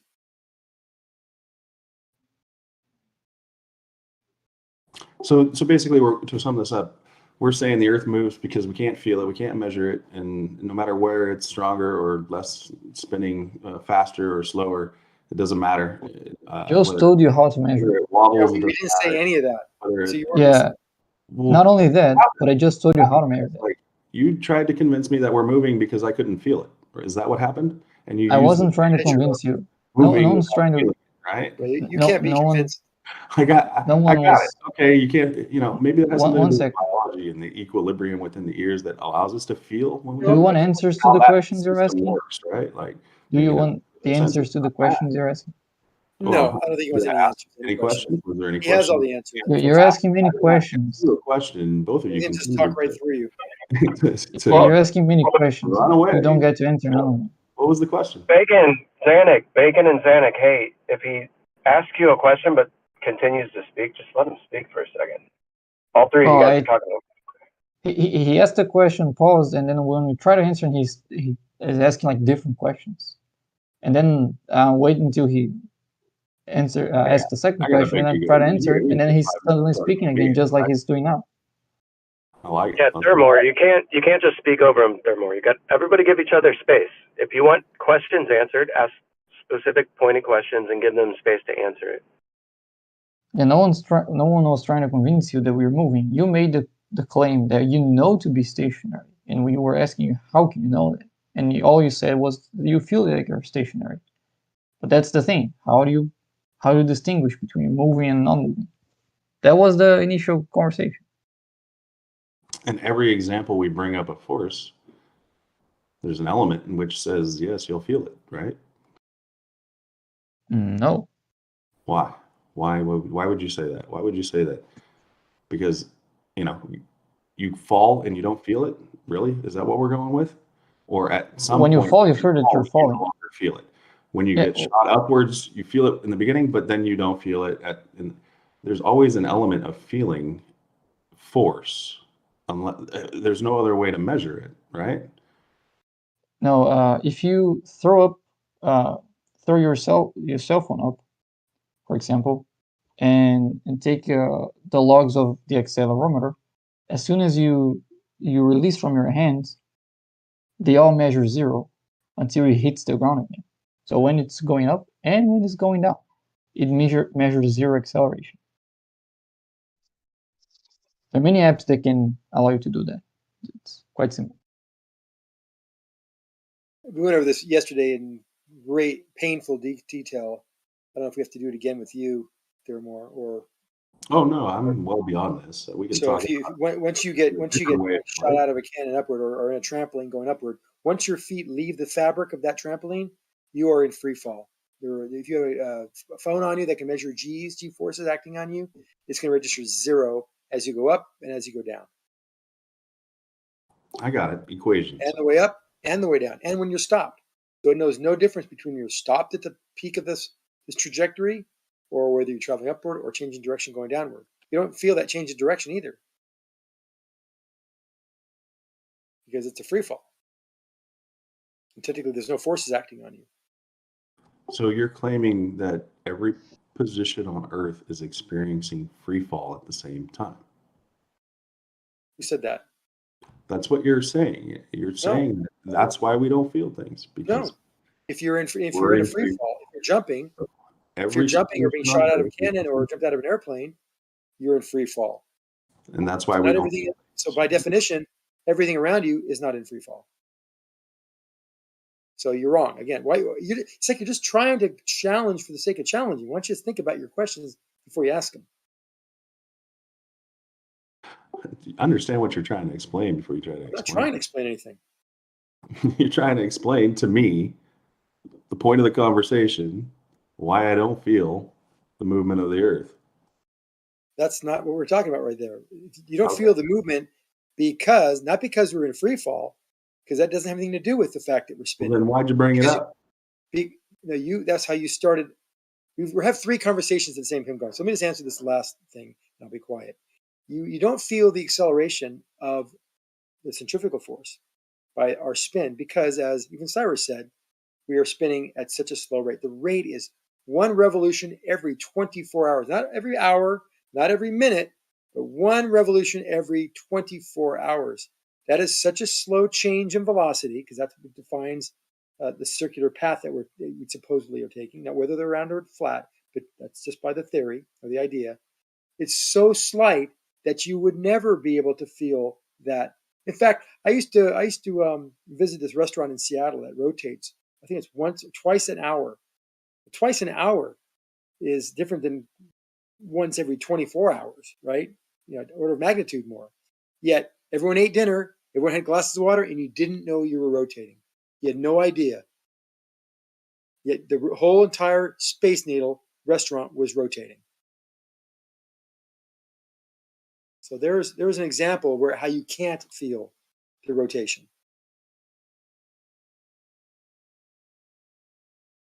And there are instances in which you're even supposed to feel and you still don't feel it just because it's like not that significant. Like when you're on a bus and the bus turns on, but it's not moving, and if the driver starts to accelerate like very slowly, it gives you the impression that like the next bus is moving, and then when you realize your bus was moving and that bus was actually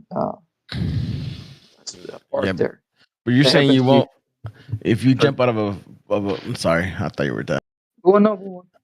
I say if you jump out of a hot air balloon, you won't feel the acceleration. You're gonna feel that in free fall. You're gonna feel a bunch of wind. You won't. But what you're saying that you'll feel. You said if you drop a accelerometer, it won't pick up detect any acceleration. Exactly. Yeah, I can do it right now. So now, if you jump from a hot air balloon, would you feel the acceleration? Yes or no? You're gonna feel weightless, and you're gonna feel wind. That's what you're gonna feel. This is from Skydive Carolina. So when you jump of a plane, it says you won't feel the experience of falling. You're more likely to feel like you're flying. Now, in a hot air balloon, your stomach will certainly drop as you accelerate from 0 to 120 miles an hour. Your stomach is going to do what? It said your stomach would certainly drop as you accelerate from 0 to 120. What do you mean your stomach's going to drop? In other words, you feel like your stomach moves. That sensation you feel when you fall. Yeah, well, I think that's because you're like weightless. So your stomach has weight, right? And it's constantly pulling down. When it's, isn't that what you're referring to? It's not talking about the stomach. The sensation of your stomach like dropping, like vertigo when you, even when you're sitting down. Right, because you have constantly you have the weight of your organs, right, being pulled down, but you're used to that, so you don't feel that because that's constant.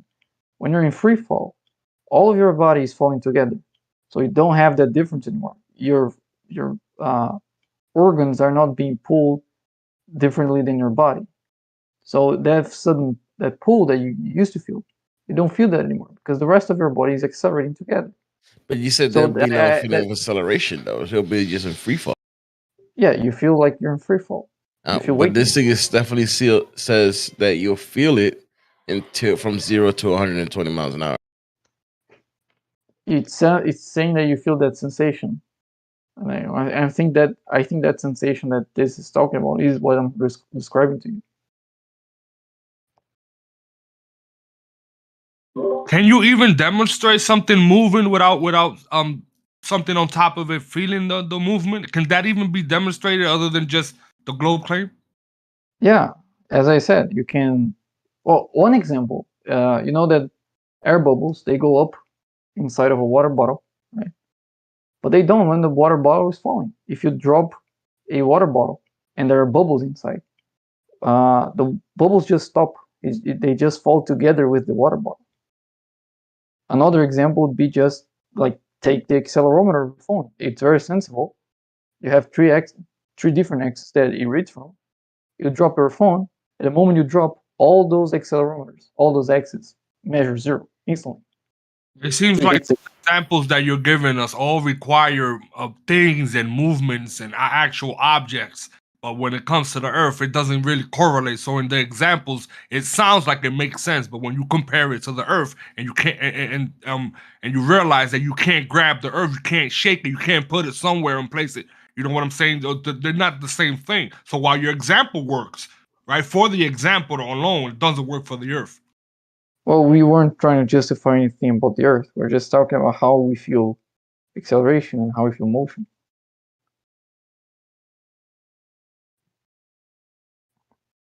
So when something is in free fall, you can see that there is no way that the accelerometers can measure any acceleration because the whole phone is accelerating together. So it's just as the same as not accelerating at all. But if you put it on the table, the table is holding the case of the phone, and the inner circuitry of the phone, the device that can measure acceleration, has like a small displacement inside of it. Well, no, that's because that's actually in there. That's that is actually added into the programming itself, into the code. Yeah, but the code has to read from the accelerometer. Like no, you have a device. That 9 point. This is because I had this conversation with Kosho before, and I've actually went to the actual because if I don't know, I think you're a software. Who's this? Bacon? Yeah. Yeah. If you actually look at for the actual what do you call this? In Apple, Android, and then if you go to the device itself, the cellular device for the phones, they had to add that because it's a virtual sensor that 9.8 is actually added. Otherwise, when you move it left and right or up and down, it wouldn't detect that the it wouldn't have that detection of change for you want to flip over the screen. You will have to actually shake it. I'm not talking about flipping the screen. I mean I understand, but that the reason why that accelerometer has that 9.8 in there already added into it's actually manually added. It's okay, but I'm not talking about the 9.8. Okay. It has 3 axes that it reads from, and it reads acceleration. So if you accelerate your phone horizontally, for example, it's going to displace one of the part of the components inside of your phone, and that's going to be measured by the accelerometer, because you're not pulling in the whole phone at the same time. You're just pulling from the outside. So the inner side of the inner pieces of the phone have inertia, so they're not going to accelerate at the moment you push the phone. There's going to be a delay that is going to travel in the speed of sound from your hand to the device, right? And that gets measured. That's how the accelerometer works. And it has 3 of those, like one for each axis. Mm-hmm. Yeah. So when you drop it, there's the phone accelerates downwards, but not just the outer shell of the phone, not just the case of the phone. All of it is being pulled downwards together with the same acceleration. So now there's no longer any difference within the sensor to measure any acceleration, because everything's accelerating together.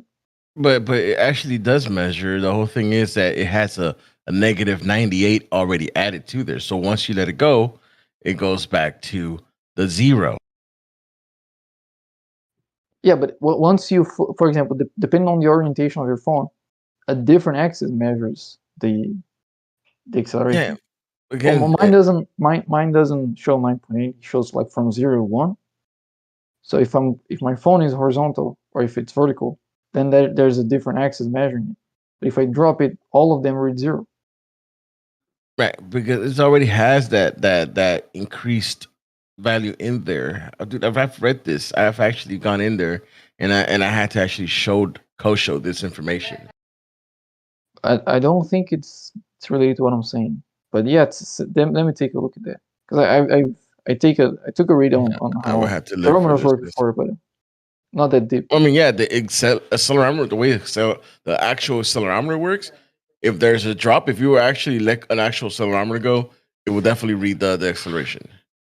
Now, because your phone has that already added to that increase for wherever axis, in other words, for it to know to where to point down, like which way is up or which way is down, they add that extra 9.8 so that whenever you turn your phone, it knows to actually which way the screen has to flip. Yes, but you have to read that differently from each axis. So yeah, that doesn't really whichever affect what way I'm you saying. point it, it has to point downwards where the floor is.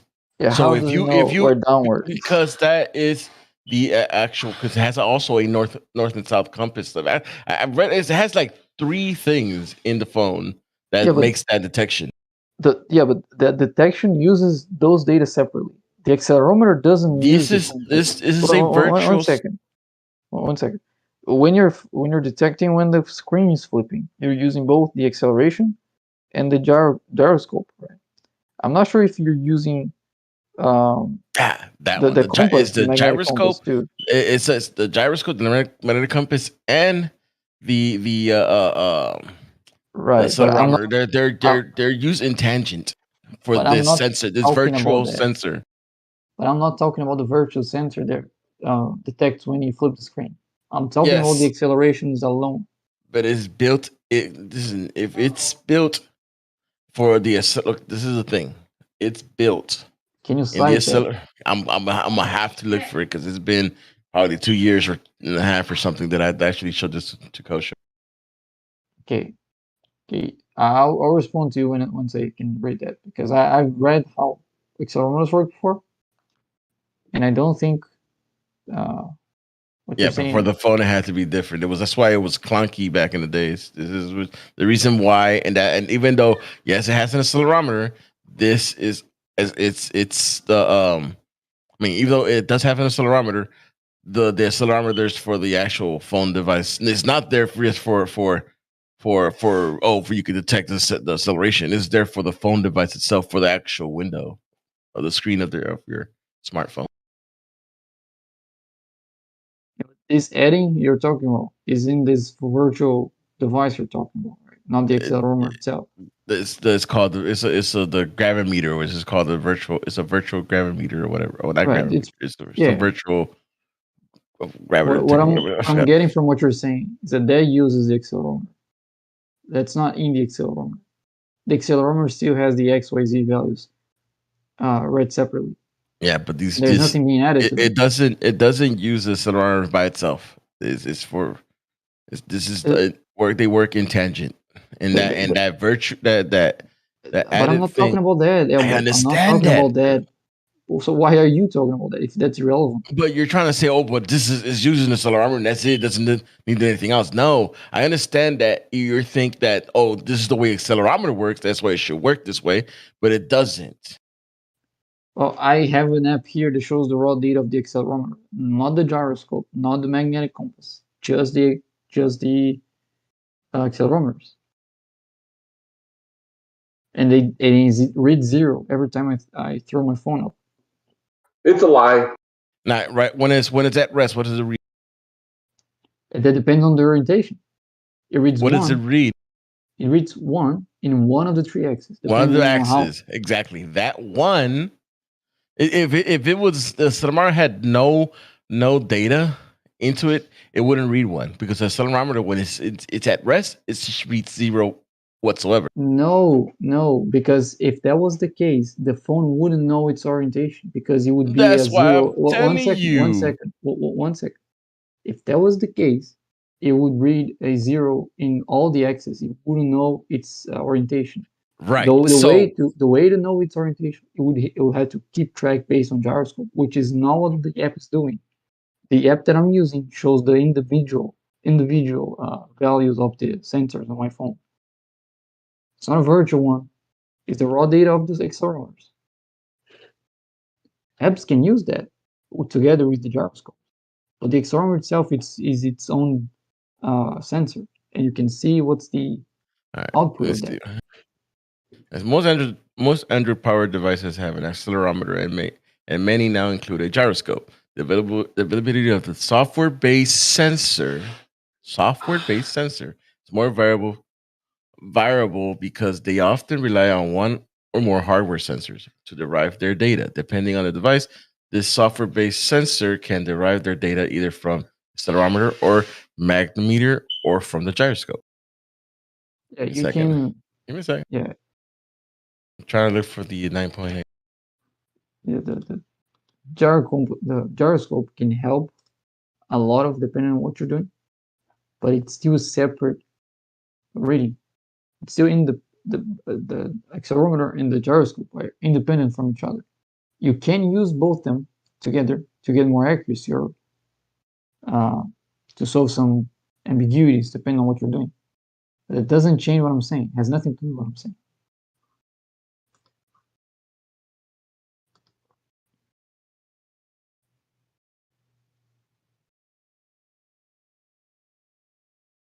What is it exactly that you're saying, Bacon? Because often than not, every time you go into a conversation with someone, you usually end up talking about something else, and the person talks about something else.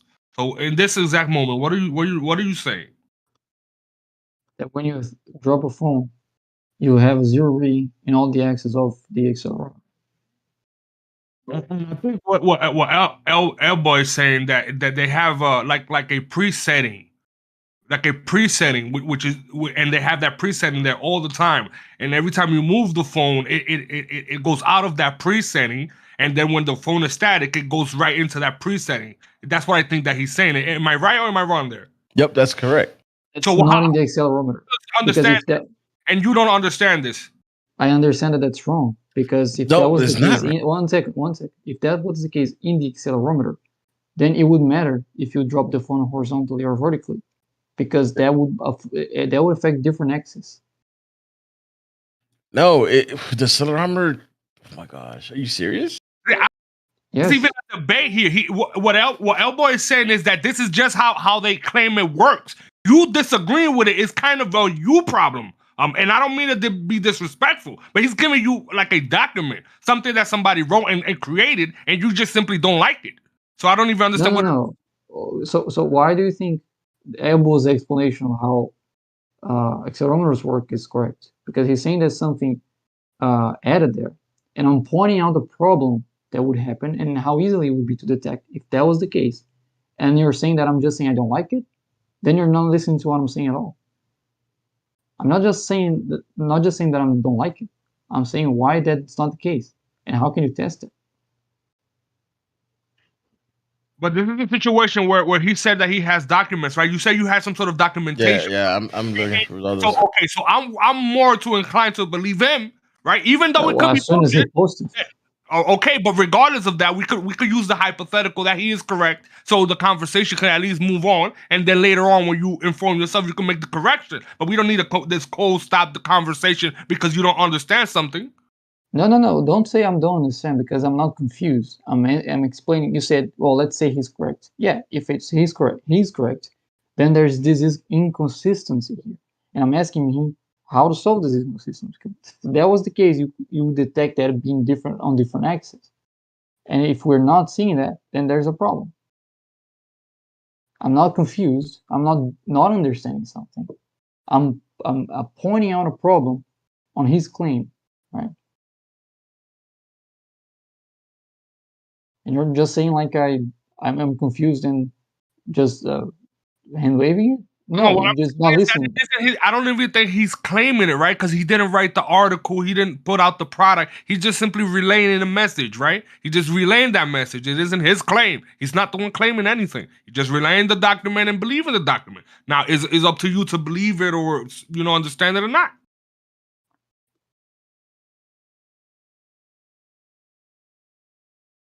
Well, can you post this? Because then we can solve this issue. This is one of the things that talks about how you calculate it. Does it with this is the Android developer.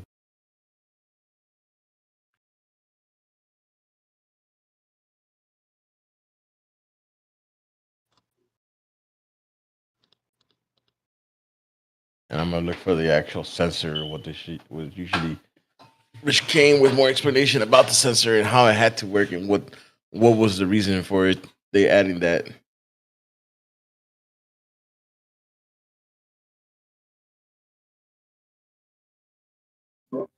Is Elbow TV short for El Boricua, bro? Yeah.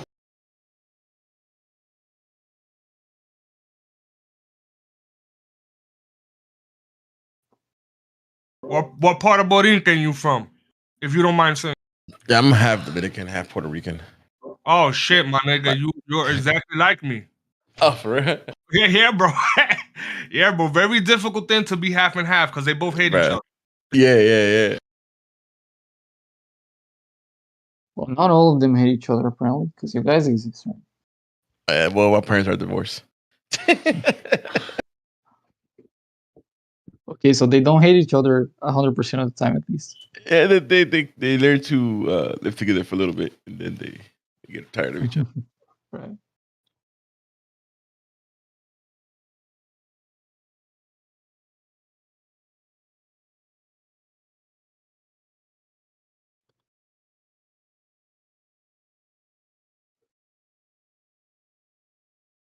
I'm trying to find the where the actual sensor itself. It says here, the movement sensors on their own are not usually used to monitor the position of the device. However, they can be used together with other sensors, like the geomagnetic sensor, to determine the position of the device relative to the frame of reference of the world. Is that what you're going for? What's up? Is that what you're referring to? I think you go down some more. I don't know. I mean, the link you sent me. Yeah, it just talks about the whole the.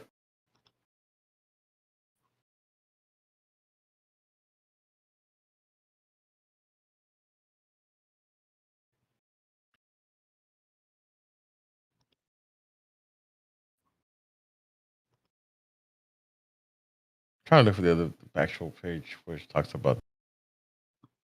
Because here, let's see if I can make myself clear. Let's say, let me just check what are the axes for the orientation. I just check against my accelerometer here. Okay, so it's reading 1 in the what axis is it? The z-axis. So I guess the z is it's away from the screen.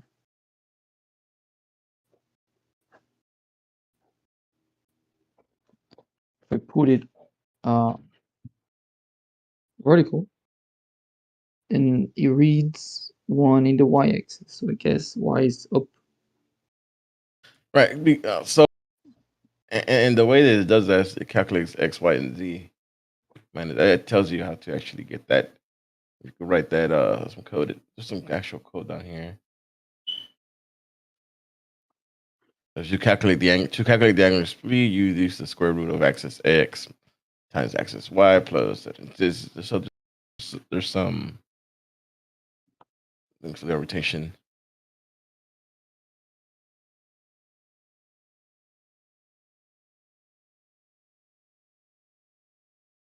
Doing the extremes. It's all black.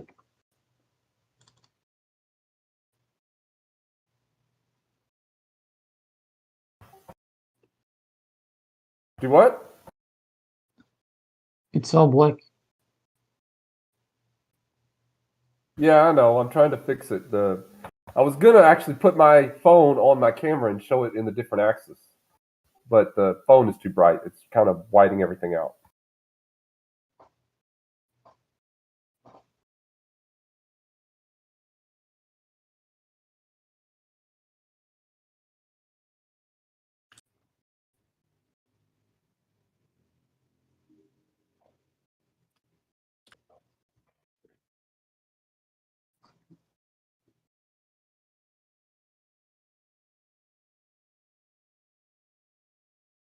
Forget it. It's not working. It's too much trouble.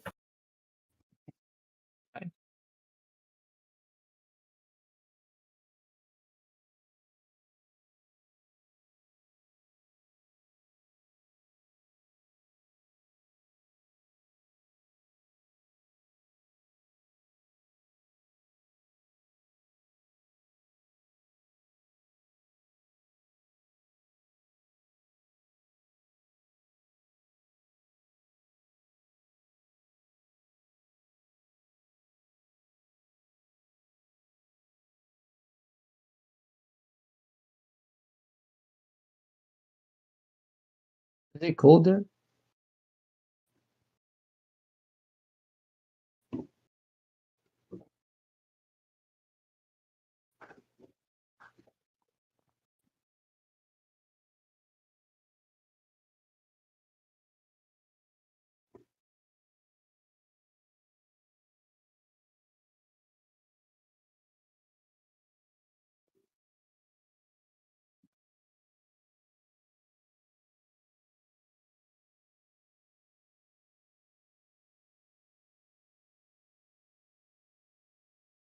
That I used to have a whole bunch of information in this because I remember that Coach used to talking about, oh, it detects gravity. Yeah, no, it isn't. Dude, I literally stopped fucking saving documents and all that. Bro, it serves no purpose. It doesn't matter how many documents you give these people, bro. They choose not to believe the truth. So I find that like a feudal kind of thing to just give them a document, because it's like it's for no. You wasted your time finding the document and giving it to them for them just to be like, oh, it's bullshit. I'm not gonna say it's bullshit. I No, I'm don't not say talking those are. specifically about you, Bacon. Don't take it. Don't take it. Don't take it. I mean, it definitely. It did sound personal, because I mean I'm the one waiting for the document. It was in general kind of a global thing. Right. I mean, how many times have we shown a document and we get, no, I don't believe that.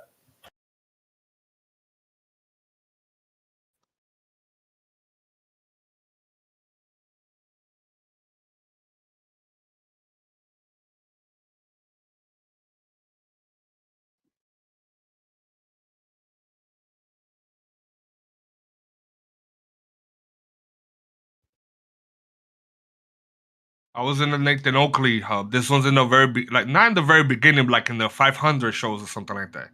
And I saw this one guy recite like the whole gyroscope fucking manual, bro. This guy just most of it, as far as I can remember.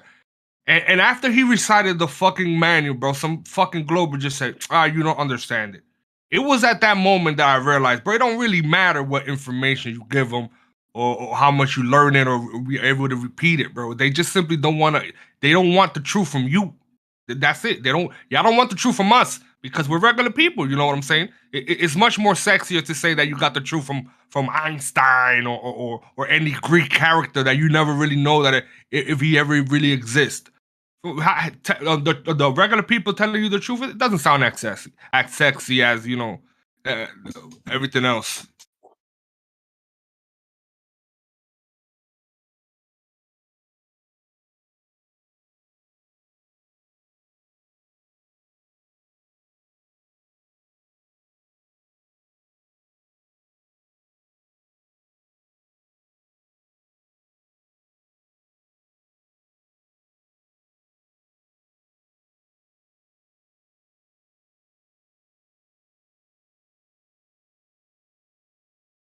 Well, next time you're in Oakley's, ask them how to get a position fix.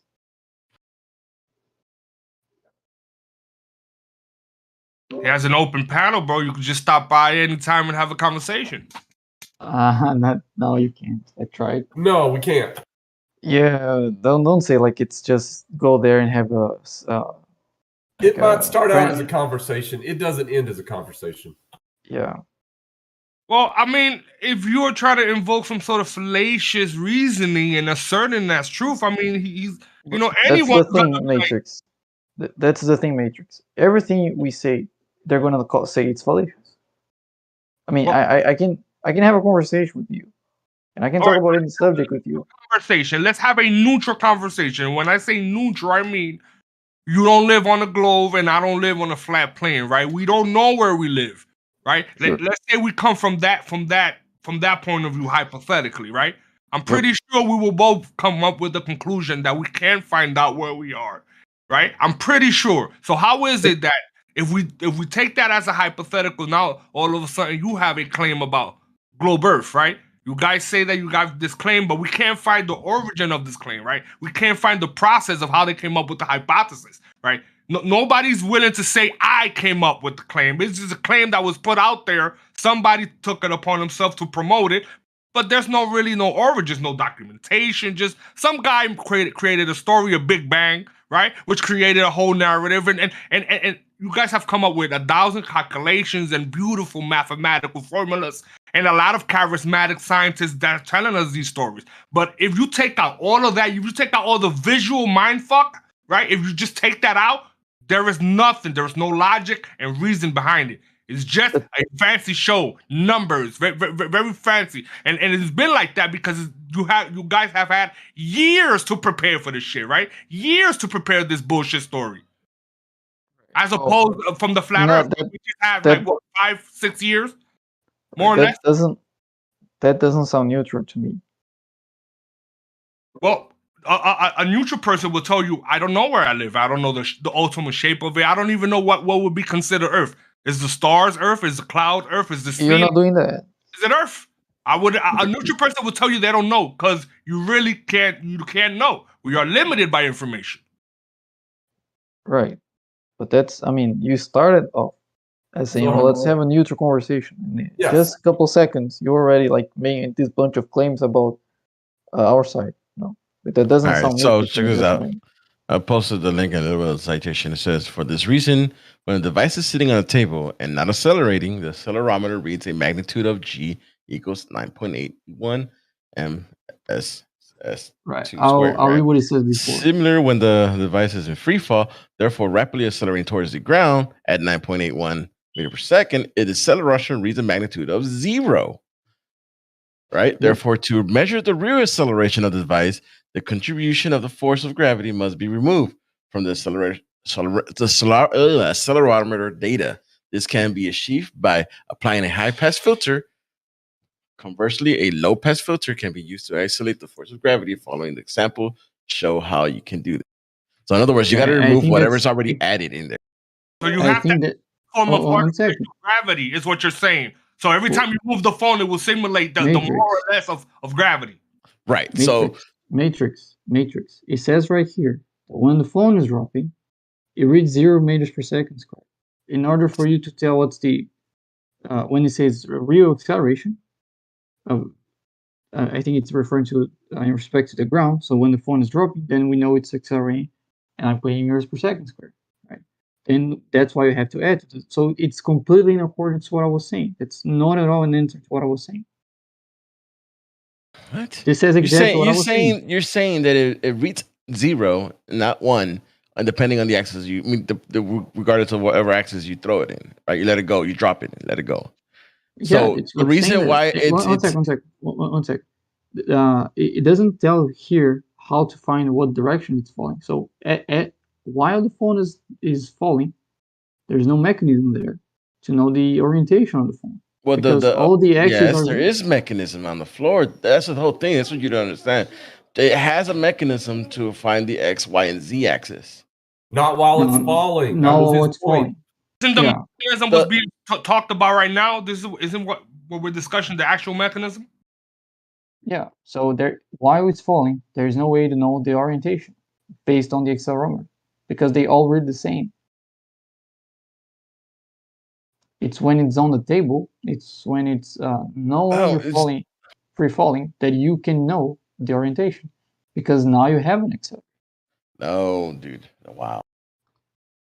If put it like this, if it was in a table and it didn't have this data of the accelerometer added to it already, in other words, the 9.8, which it will have a 0 value regardless. That's your assumption. That's not what it says here. No, oh my god. That's not the sensor itself uses, and I gotta find this. The sensor has the value added in there towards a direction, but it uses a different sensor to detect the direction of where it was up and down. Okay, let me see if I can draw that. Make it easier to understand.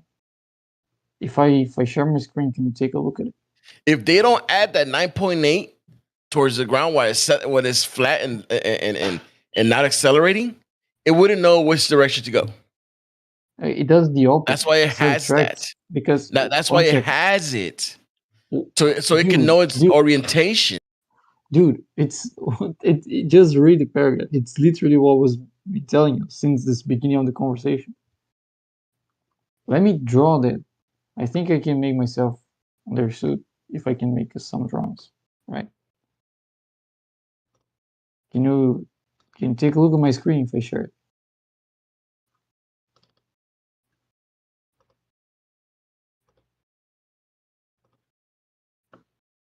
Elbow?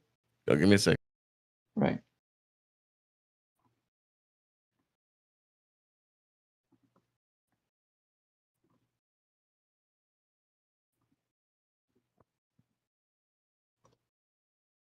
Okay. So let's say we have like a spring, right? And at the end of the spring, we have like just a tiny marble with a certain mass. Let me put the string in both sides. So we have a string, 2 strings, and all that is inside of a cylinder, right? You get that, right? So a cylinder, 2 strings, and right.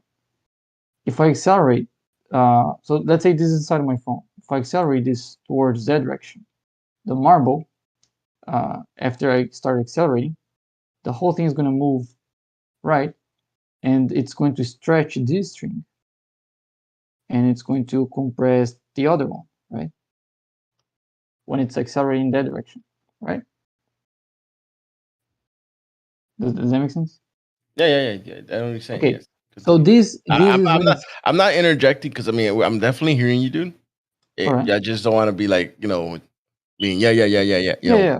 Fine. I mean, it's like you do a couple of sentences, make sure he's following, keep going. Right. Okay, so this is our 0 reading. This is, let's say, this used to be our 0. Now we are reading, let's say, 0.5. So this is our 0.5 reading. Okay. Now, when it's like this, it means it's measuring 0. So this is going to, let's say, be our x-axis. So these are x-axis. Now we're going to use a different one of them, different sensor, but almost the same, just in a different orientation. So we're going to have an upward one. So if it's oriented like this marble has weight, right? Because it has weight, it's going to stretch this string here, and it's going to compress the other one, like this. So this one, the y value, is not going to read 0, but it's going to read 0.5. And that's with the phone not moving. With the phone not moving, you have this set up here. So one is measuring 0.5 in the y-axis, and the other is measuring 0 in the x-axis, right? Make it 9.8. Sorry? Make it 9.8. That aligns with your actual test results. Okay. Well, okay, then it's 9.8 then. This is 9.8. Perfect. This is 9.8, right? So when this phone is stationary, it's not accelerating downwards, you're going to have a 9.8 reading in one of the axes, because you won't have all the strings relaxed. You're only going to have all of them relaxed if you drop the phone, because as soon as you drop the phone, then these start to fall together with the marble. So there's no longer any tension on the strings. And at that point, you have 0. So when the phone is falling, you have both sensors relaxed. So you don't know if it's falling upwards, it's falling sideways. You don't know the orientation when it's falling, because all the strings are relaxed. There's no way to tell the orientation of the phone. All the strings are just relaxed, and you're reading 0 in all axes. Reads 0, yes. Right. It's just when you pick it up, let's say y was falling, it also flipped. So this used to be the axis. So you're saying the one on the right is actually the when it's falling?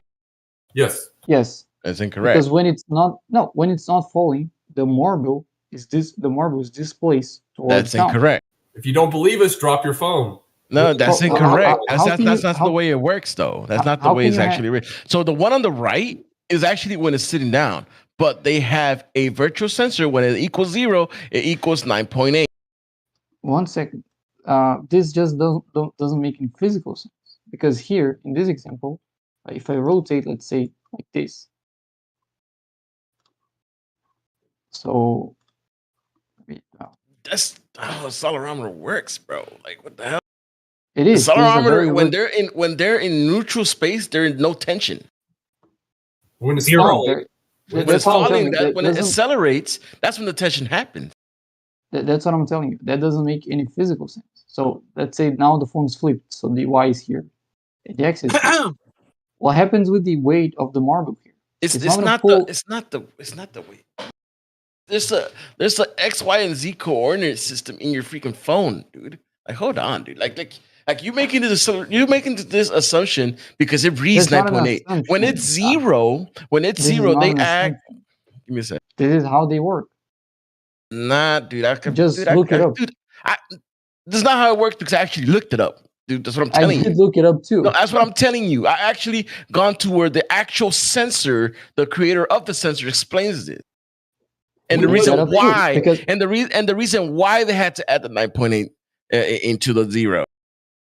But it's 3 sensors that work as one, called a virtual sensor, which makes the whole shit possible. Without that, it would whenever you pick up your phone, it will be hard for it to actually understand that it's actually being picked up. So but that's not just but that's not something that is just referring to the accelerometer on its own. It's talking about how you detect specific motions. And you can combine different data like the accelerometers and other stuff. But my argument is just talking about what happens to the accelerometer. And the citation that you send says exactly what I told you. When it's free falling, it reads 0 in all axes. That's what it said there. It reads 0 because when it's actually accelerating and the 9.8 that's already added, it goes to 0. Well, if it's added in what axis? Because if it was adding in one axis, when you flip the phone, you will get both of them reading 9.8. It is virtual sensor, so it reads the direction it is. That's why it uses 3 sensors in one. It uses the motion sensor, environment sensor. A motion sensor uses the acceleration forces, the rotational force. This is the sensors measure the acceleration force, rotational force, and includes an accelerometer, gravity sensor, and a gyroscope sensor, and a rotational vector sensor. Exactly. So you're not talking about the same thing I am, because I'm not talking about the virtual sensor that uses the accelerometer. I'm talking about the accelerometer. But the accelerometer uses these in tangent. You don't understand that. That's what you're not understanding. You're not. They use the motion sensor there that you have that uses the accelerometer, gravity sensor, and the gyroscope sensor with the rotational vector sensor and the rotational vector sensor. All these work in tangent with that. When you detecting that it shows when it's flat on the thing, it's using one. It's because it knows the direction of where the position is in. It doesn't know when it's falling. It does. The only thing is, it tells you for you to act. I cited to you for you to actually detect the actual acceleration. You have to subtract what they added in there. That's not what it's saying there. Oh my god! Well, we just read it. He says it for this reason. When dividing sin on the table, the accelerometer reads a magnitude of 9.18 meters per second squared. Yeah, go to the actual math. Similarly, when the device is in free fall and therefore rapidly accelerating towards the ground 9.8 meters go per second. Go to the math that's in the link. The formula's right above it? Yes. What about them? Go read it. Right. It has the G already added to it. Yeah, I'm going to read the whole section here then. Okay, the following sentences provide reliable raw data about the linear and rotational forces being applied to the device. In order to use the values from the sensor effectively, you need to filter out factors from the environment, such as gravity. So it's not saying it is there and have to take it out. It's saying you have. That's what the sensor does. It filters it out. That's what you got. That's the filter that the low filter does.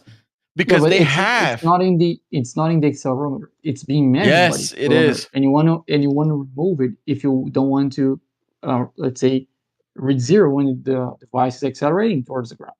It's just what it's explaining. No, check this out. So conceptually, an acceleration sensor determines the acceleration that is applied to a device by measuring the force that are applied to the sensor itself. F functions of F using the following relationship: AD equals minus in parentheses minus 1 over mass, the epsilon or whatever it's called, an F.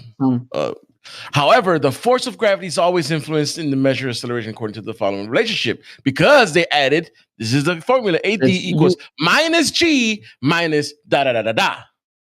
Yeah, it says the force of gravity is always influencing. Because they added it. That's what you're saying. No, this is the formula right there. Go look at the formula. I gave you the link. Telling you, one second. The formula is telling you how gravity is influencing the measured acceleration. It's how they added it. Because that's not the formula for the acceleration. That's not what they're saying. They're saying specifically. Yo, somebody go out there and look at that formula. Yeah, I can't look at it right now because I'm driving, but you guys just take. I'll take a picture. I'll take a picture. It specifically says here, however, the force of gravity is always influencing the measured device, the measured acceleration, according to the following relationship. So that shows you the effect of gravity in the device. It doesn't tell you. It doesn't tell you. It doesn't tell you we are inserting this equation inside of there just to have a G that isn't there. Yes, that's what it did. Saying.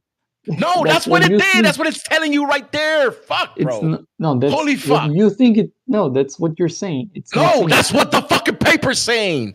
Are you fucking dense, bro? Your interpretation of it. No, that's not my interpretation. That's your interpretation. Okay.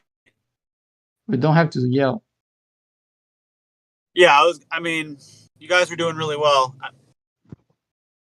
We don't need to yell at each other. I mean, no matter what shape it's on, we're all brothers, right? Let me see if I can copy this whole fucking shit, because goddamn this fucking. Well, and just take a look at how they physically work, because it's just how it. There it is, with the fucking equation in there. Conceptually, an acceleration sensor determines the acceleration that is applied to a device. by measuring the force of that are applied to the sensor itself using the following relationship. That's usually the equation for the accelerometer. Now, however, because the force of gravity is always influencing the measure of acceleration according to the following relationship. According to the following relationship. Yeah, in other words, not an equation of the accelerometer. That's the negative g. Why is that g added there? Why is minus g there then? Because that influences the measured acceleration. It's because they added that g in there. For this reason, when the device is sitting on a table and not accelerating, because you're saying it's accelerating because it detects the acceleration and not accelerating, the accelerometer reads the magnitude of g equals 9.81. That's why it reads that. That's why it listen. That's why it listen. I'm not finished talking. That's why it reads it. That's why it reads it. The accelerometer reads the magnitude of g. Similarly, when the device is free fall, and therefore rapidly accelerating towards the ground at 9 point whatever meter, acceleration rate reads a magnitude of 0. Therefore, to measure the real acceleration of the device, to contribute of the force of gravity must be removed. Because, again, from the accelerometer data, this can't be achieved by applying the high-pass filter. In other words, it's not there. They added it for it could be detected the direction of down. It's simply not saying that. The equation fucking math is there. Let me answer you. Yes, yes, and the math that is there is clearly saying that that's the relationship that you get in the device. It's not saying that they altered the device, inserting that equation. They're not saying that. They're saying that's the relationship that happens in this accelerometer. And if that was the case, then how would you differentiate between the X value and the Y value when the phone is on the table? The X and Y is not done by the accelerometer. No, I'm talking about the data of the accelerometer. Because it has another sensor. No, you can read them separately. But it doesn't, does it? That's what you're saying. No, that's what the fucking paper is saying. The paper isn't saying that the motion sensor. That's what the motion sensor is. I'm not asking about the motion system. I understand, but your accelerometer, the accelerometer is one, but it's. You gotta stop the searching. Yeah, I'm fucking done with it. I'm done with you, bro. Fuck that.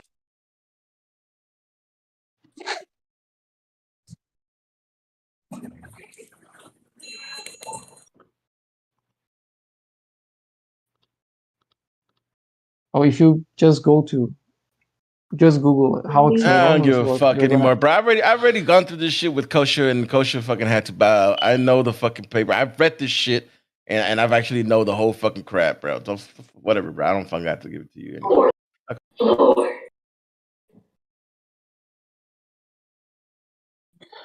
Oi. Eu cheguei. Opa. O microfone aberto aí. Whoa. Speak English here, or Sorry. That was I had left my mic open. My bad.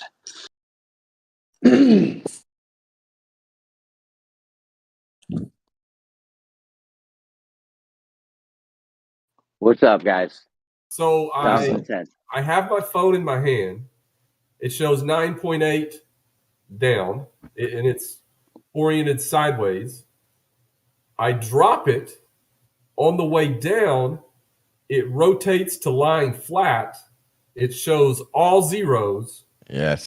It hits the floor or the table or whatever. And then it will show the 9.8. The rest, now it shows 9.8. Right. In the Z-axis, not in the X-axis anymore. Right, wherever it fell.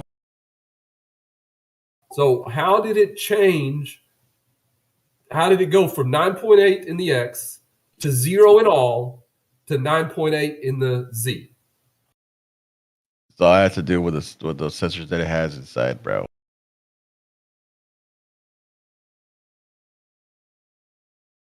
Because it's only using one sensor. It's not using one. Which one is it using then? It has for it to detect motion, for it to detect what orientation the phone is. It has multiple sensors. This is what I keep explaining. It doesn't only use accelerometer to detect what direction is standing. The accelerometer only detects acceleration. Otherwise, it wouldn't detect anything. There's a virtue. It's called. That's the thing. If the acceleration is down, then it detects down. So it detects a direction. It detects one direction. I mean, I guess you could say it detects down and up. I mean, but it doesn't detect sideways. It only detects down. What is an acceleration or accelerometer? What do you mean? What is it? What is it? What does an accelerometer do? It detects acceleration. Acceleration. If something's not moving in any direction, how does it detect acceleration? Wait, say that again. It wouldn't, right? If something is not accelerating in any direction, how does it detect acceleration? Well, that's okay. It wouldn't, right? So if it's not accelerating, it should be all zeros. You're saying, but that's the thing. It's the 9.8 is added. It's a virtual sensor that is added. The 9.8 is added so it could detect what direction the phone is, the which way it's oriented. And it's not only via the accelerometer, because the accelerometer only detects when the phone is picked up, moved, walked, you're walking, doing anything that causes some kind of bounce, acceleration, or anything like that. Now, the reason why it detects that is because there's a sensor they add. It's called a virtual sensor that was added to it, so it could detect which direction it is. So anytime you pick up your phone, it can actually detect which orientation. And then it's used with the rotational sensor, the gyroscope sensor, I named off 4 a few seconds ago. So if all of these sensors except the accelerometer were disabled, and it still gave you the same reading, do you think it would give you the same reading if only the accelerometer?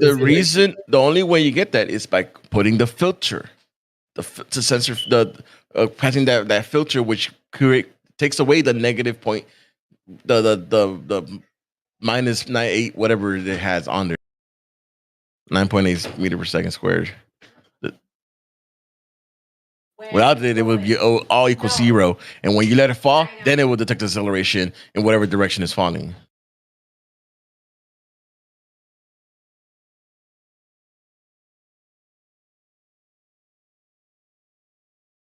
Yo, is Bacon still here? Oh, he's deafened. Yeah, fuck Bacon. Oh, come on. He's good. I came in a little. So you can go into the developer on your phone, and you can disable every single sensor except the accelerometer, make no other changes to the phone, and you'll have to go to the code and turn off the filter. That's what it's telling you, man.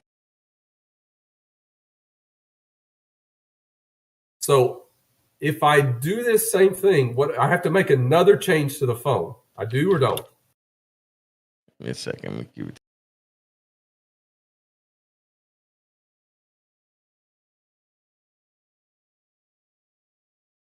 I got in a little late. What's this all about? Accelerometer on a phone. What about it?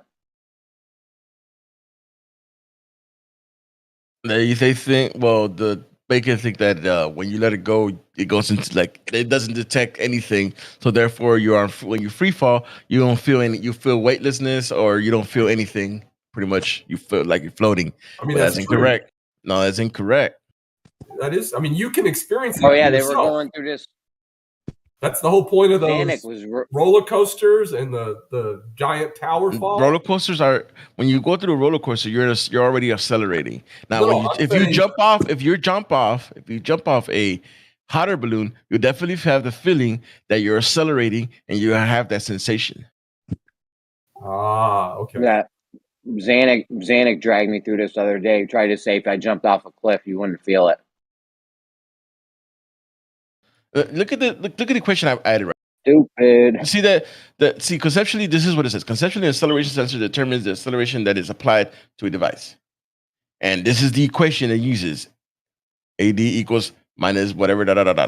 Now, however, the force of gravity is always influential in the measure of acceleration according to the following relationship. In other words, the AD, they added that negative G, which is the gravity, There has to be minus. For this reason, when the device is sitting on a table and not accelerating, the accelerometer reads a magnitude of 9.81 because of the second equation that they have to add, the minus g. One second. They didn't add the equation. It says that according to the following relationship, that equation is not a part of the code. No. That equation, one second, that equation is describing the relationship, right? So it says conceptually. Conceptually, this is the equation. You get that? Conceptually, this is the equation. AD minus negative was, that's the way the acceleration is actually detected. No, it's not saying that. Yes, that is the equation for the... Well, one second. That's not what it's saying. Conceptually, in acceleration, sensors determine the acceleration that is applied to a device by measuring forces that are applied to the sensor itself using the following relationship.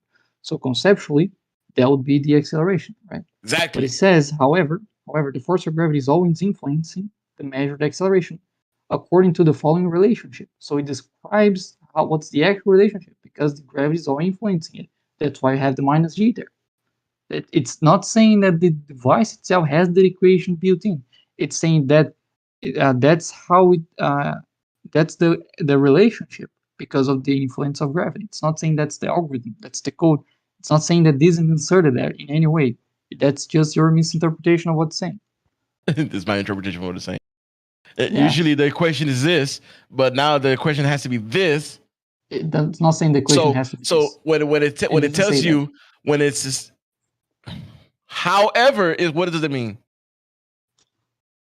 However, what does that mean? What the word however means? Yes. I don't know how to define it. I mean, we all know what it means.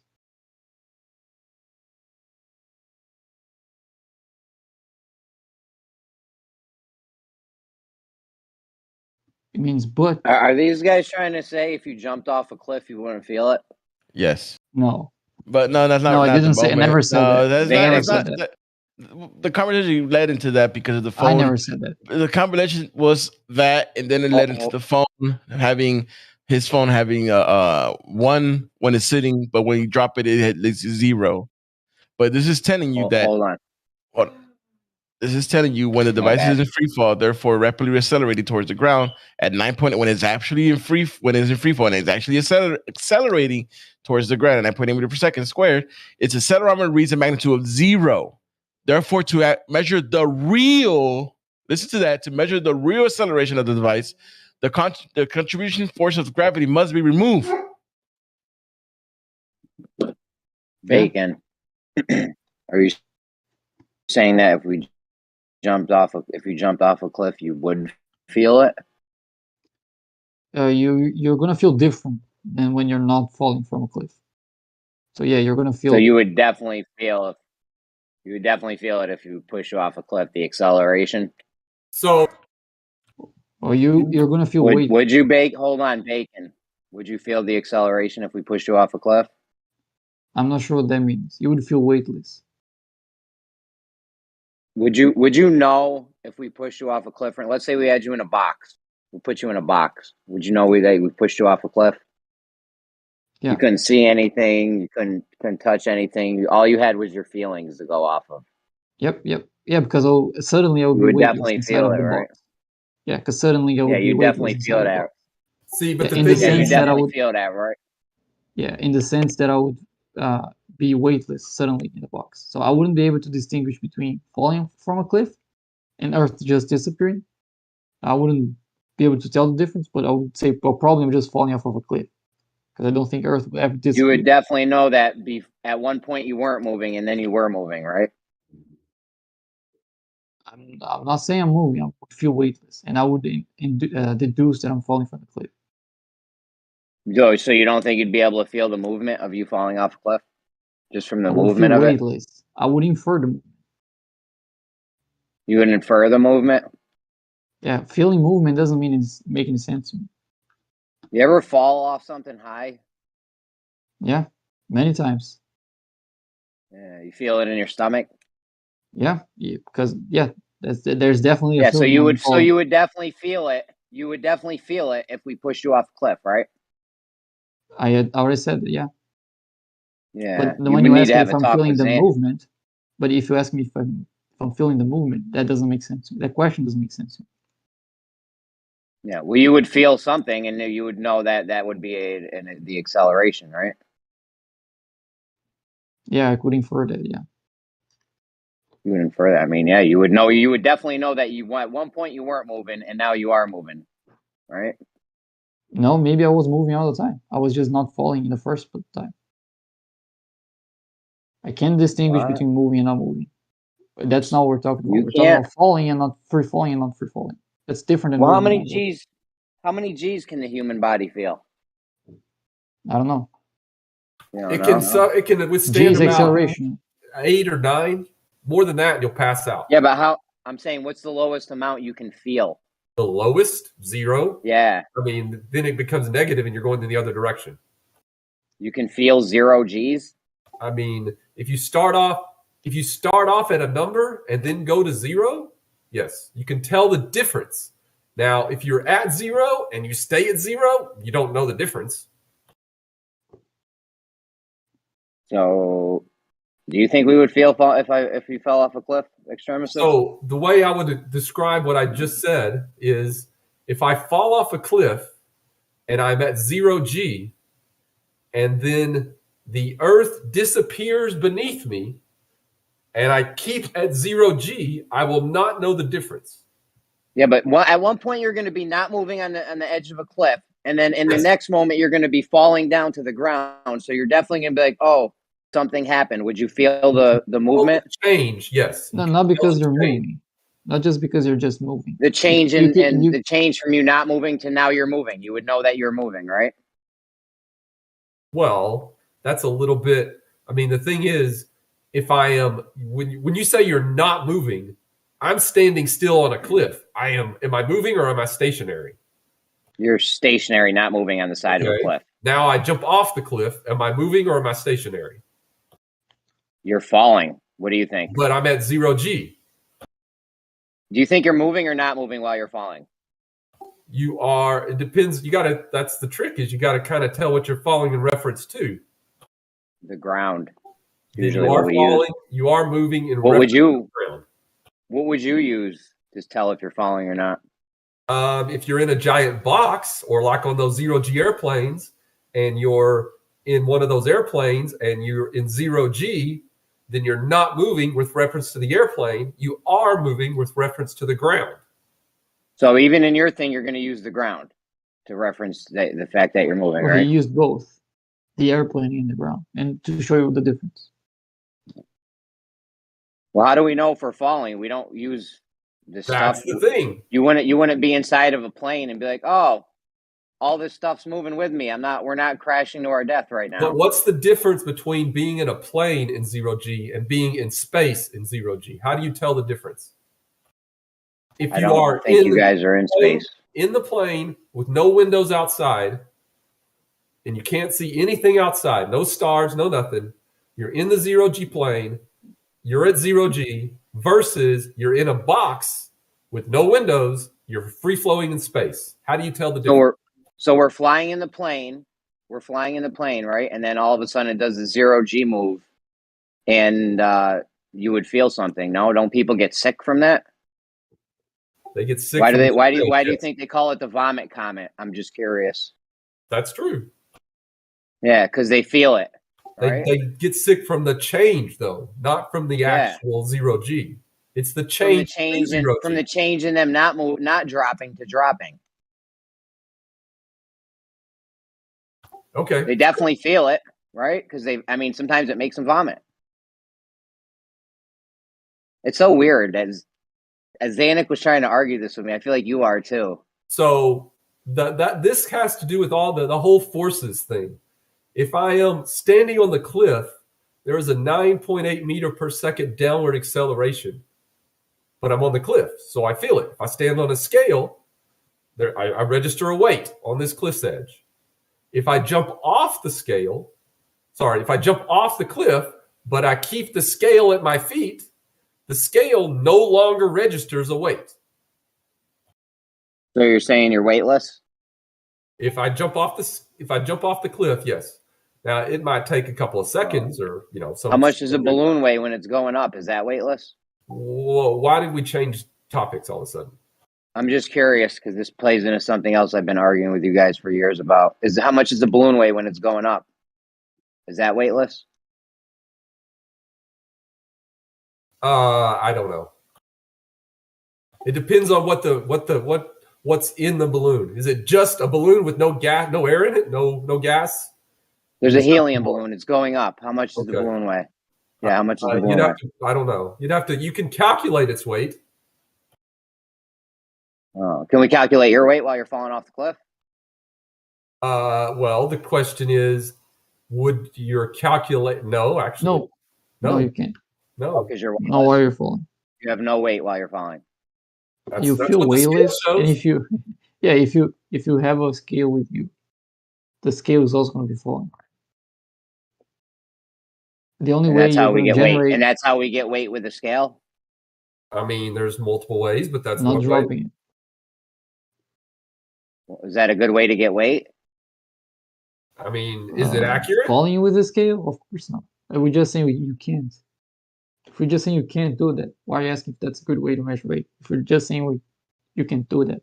Is it a bad way to measure weight? This is Extremis's thing, not mine. He wanted to put a scale under us while we're falling. I don't know. So should you use something other than a scale to check weight? Bro, I don't know. This is your thing. I mean, it seems perfectly reasonable to me. I don't see what the problem is. No, it's fine. Let's use scales to see what the weight of objects are. So how much does a helium balloon weigh when it's going up? Well, you can't use a scale if it's going up, can you? You can't. So scales aren't good for getting weight. They're mostly, doesn't mean they work fine in all cases. Yeah. Just because they're good in the general case doesn't mean they're good in all cases. You'd have to, if you're going to do it well, that weight way, is the downward force. What is weight? Weight is the downward force, right? Here's the thing, Jeremy. If you're going to do that, you have to eliminate all other forces, including the buoyant force, if you're going to use a scale for a helium balloon. So you would have to do it in a vacuum. So so weight only works in a vacuum with a scale? No, it only works. You have to eliminate certain other forces in certain cases. Scales don't measure weight, W in isolation. Scales measure net force, right? So in most cases, when you're weighing a person, the buoyancy of the person is usually ignorable. So you don't care about the buoyancy of the person, even though the scale is measuring the F plus the buoyancy, and you don't care about that because that doesn't make so when things are different. So when things are going up, we can't use a scale, but when we're falling off a cliff, we can use a scale. So if you have a pool of water and you jump into the water and you put yourself on the scale, it's not going to give you an accurate weight because there's obviously other forces, namely the buoyancy force. So the scale in the water doesn't give you the correct weight.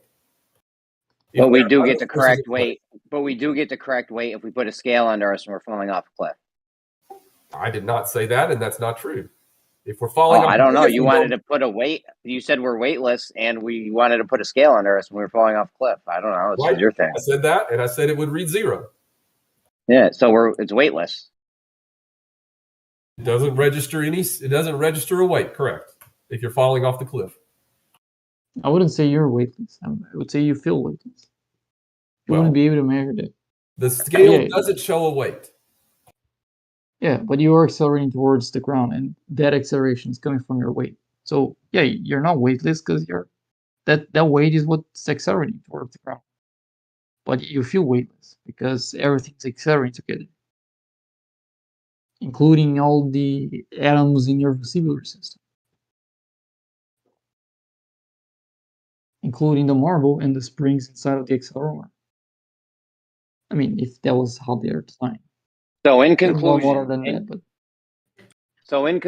if you jumped off a cliff, you would definitely feel it, right?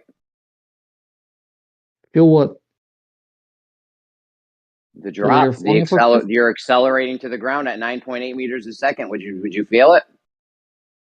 I'm not sure if I would be that precise, but I would feel that I'm falling. Yeah, you would feel that you're falling. Yeah. Yeah. You're 'cause I would feel accelerating towards the weightless, and ground. You that's would how we feel that. feel. Yeah, You 'cause I would be feel weightless. accelerating towards the ground. You'd feel that, right? Yes, because I would feel weightless, and Yeah. that's how we feel when you're falling. Yeah, you guys need to Right. talk to Zanuck, man. He's got some fucking issues. I don't think he would disagree with me because he was No, here he when said we you were talking wouldn't about. feel it. Oh, he says you feel zero forces, feel zero acceleration. Yeah, you wouldn't feel it if you jumped off a cliff. He said you wouldn't feel it. And in fact, he You actually wouldn't said feel he a said we're not force. actually. He actually said we're not actually accelerating towards the ground at 9.8 meters per second, which was weird. I don't know why he said that. I think that's He said that how it works in multiple relativity, right? times. That we weren't actually some Einsteinian thing. He Yeah, said we weren't actually accelerating down towards the ground. Yeah, very weird. yeah, in Very, the frame very of strange. reference of This argument space-time. has Do you want to answer? You want to this understand why argument he's has saying it? taken some very strange turns. Yeah, I don't think so. You don't think so? He was denying 9.8 meters per second. You don't I think said I that's don't weird? think so. I don't think you want to understand because I was trying to explain you and kept speaking.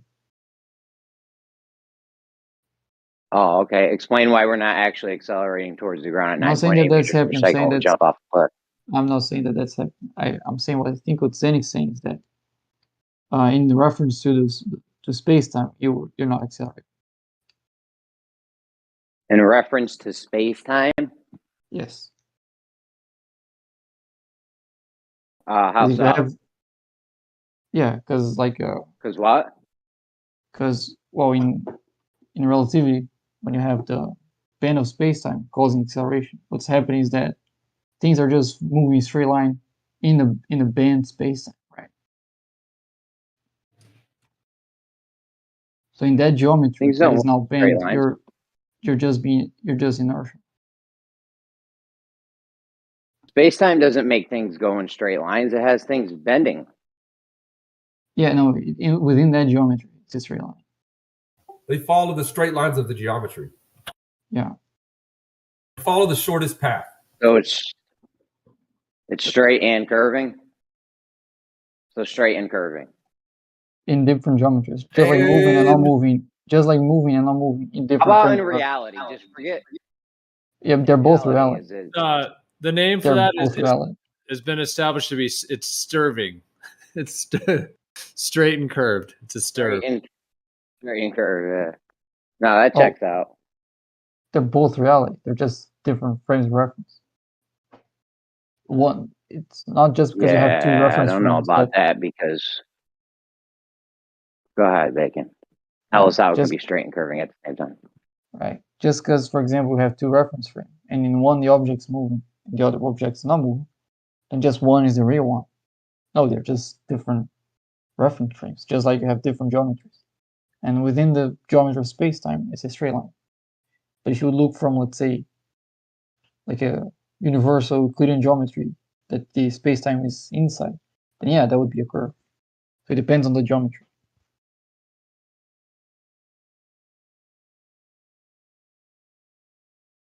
Okay, so when we jump off a cliff, are we actually falling at 9.8 meters per second towards the ground or no? I would say so, yeah. Yeah, we definitely are, right? Zanuck went on and on about how we weren't the other day. I thought it was really silly.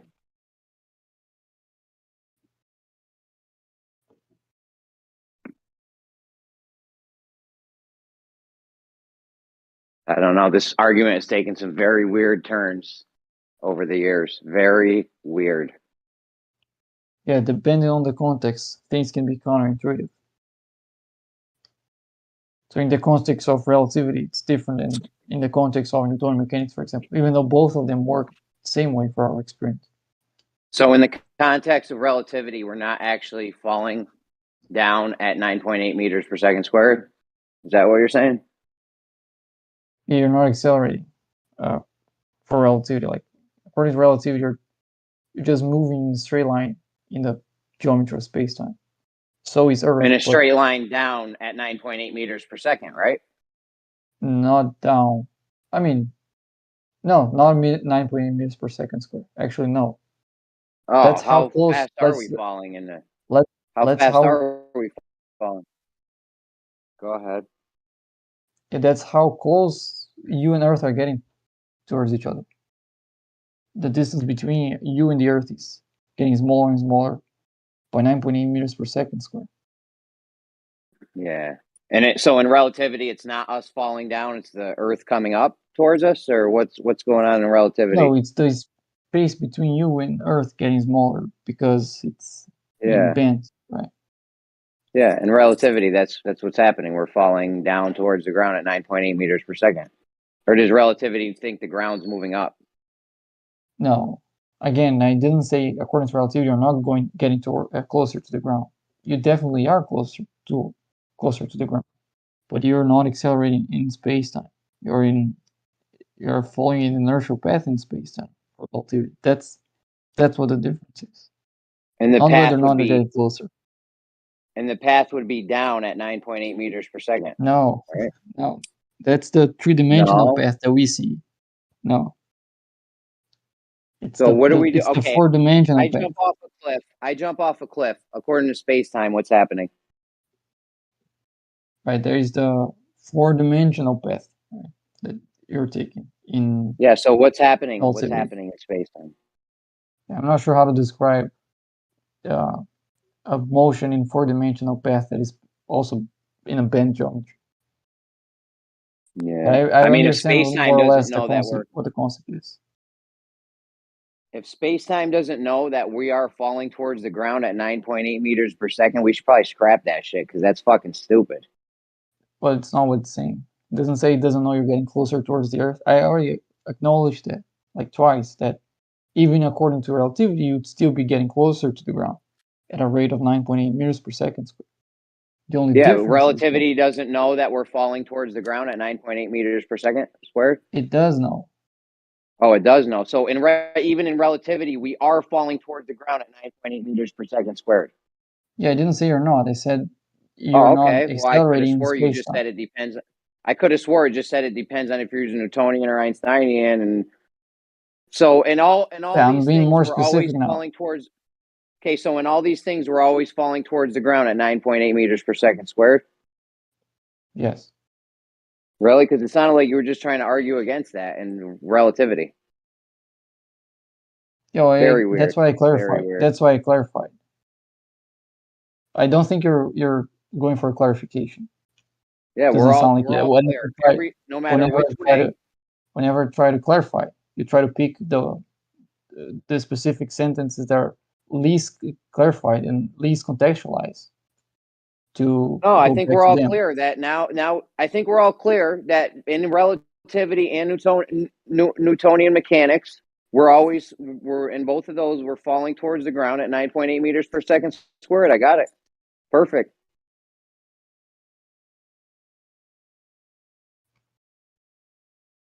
I could have swore you were just trying to argue against something, one of those things. I don't know. It was weird.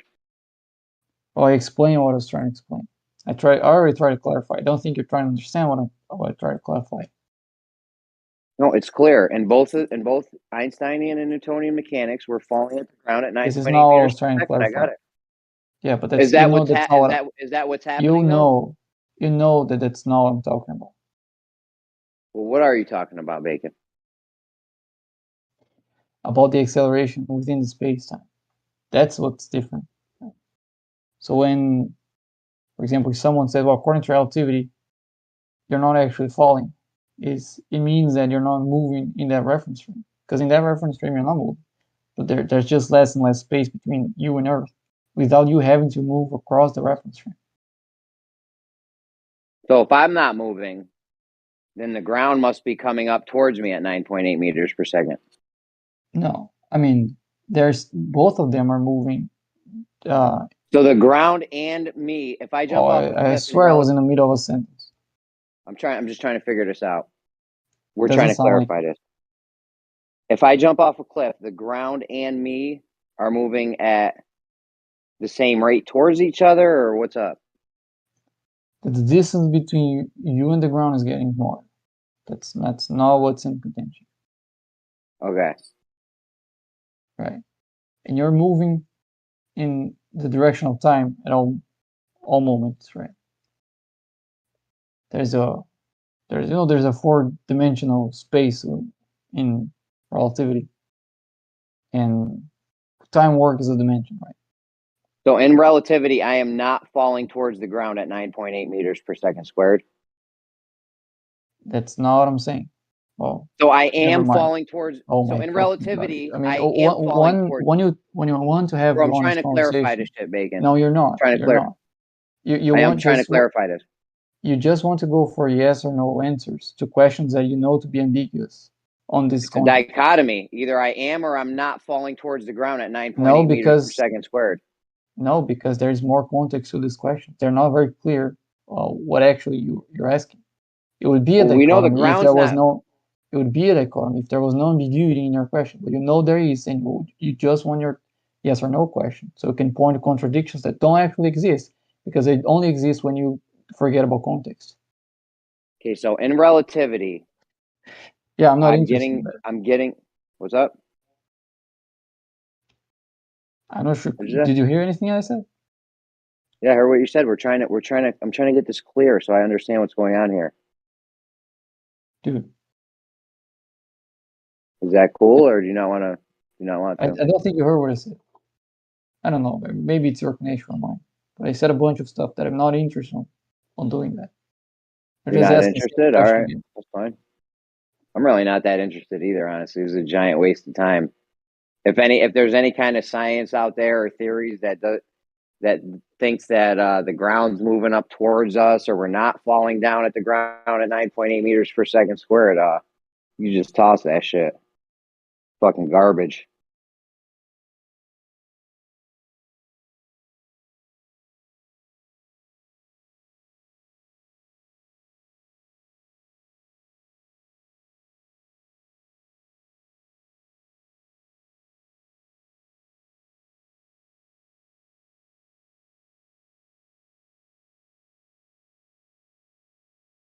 What about you, extremists?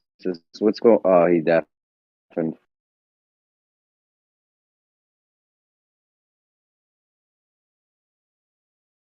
The Kosho kids here. What's up, Kosho? What's going on in relativity when I jump off a cliff? Hit me with some word salad.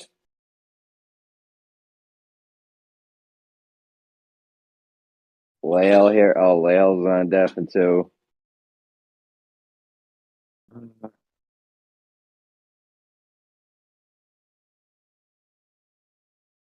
I came in, elbow was hot. That's what happens when you deal with these guys, man. It's with this fucking shit is absurd, bro.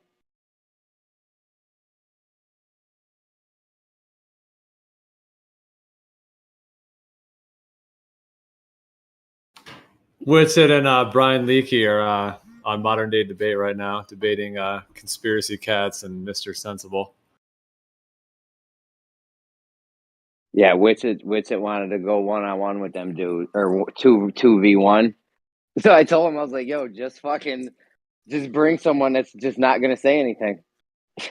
And he brought Brian Leakey. I don't know if Brian was the right choice, but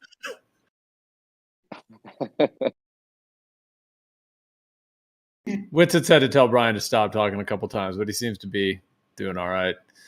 Dude, this conspiracy cats guy, wow, he's just doing everything he can to just throw mud and ad hom and create these narratives. Like, he kept pulling up these little things where he was like he shared a screen is like, I predict that Whitsett will bring no evidence and da da da. It's just like this like weird muddying the water. Poisoning the well.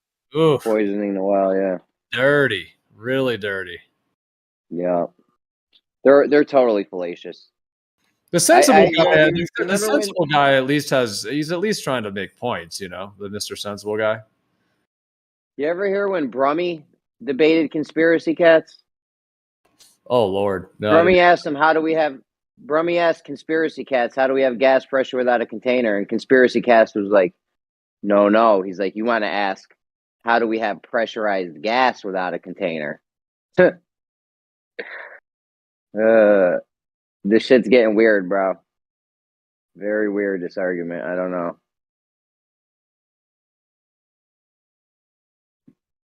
Very strange. Were you here when Zanuck was denying the 9.8 meters per second squared downward acceleration the other day? I think it was like 2 days ago, maybe yesterday.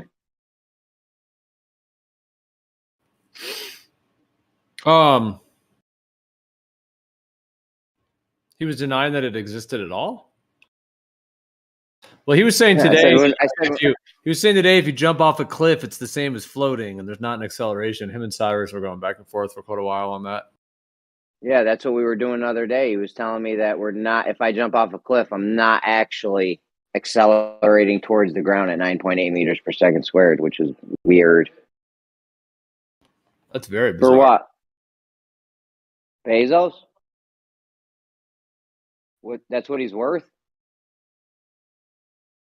He's got the best company in the fucking world, honestly. Everyone buys everything off Amazon.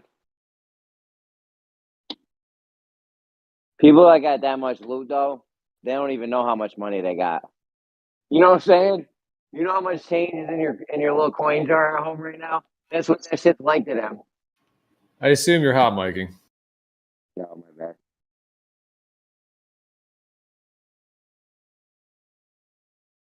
My coworker was telling me Bezos is worth 120 billion.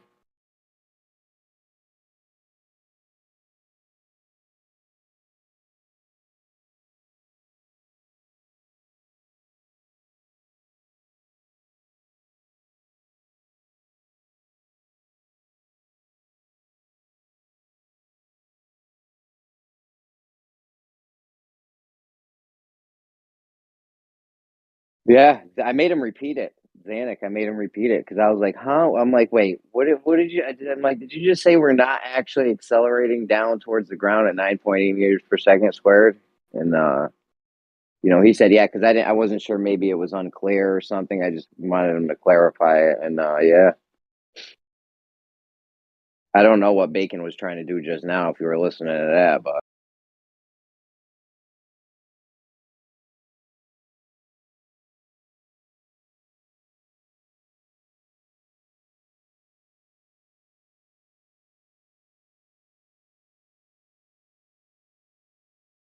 Extremistus is back. Are you gonna?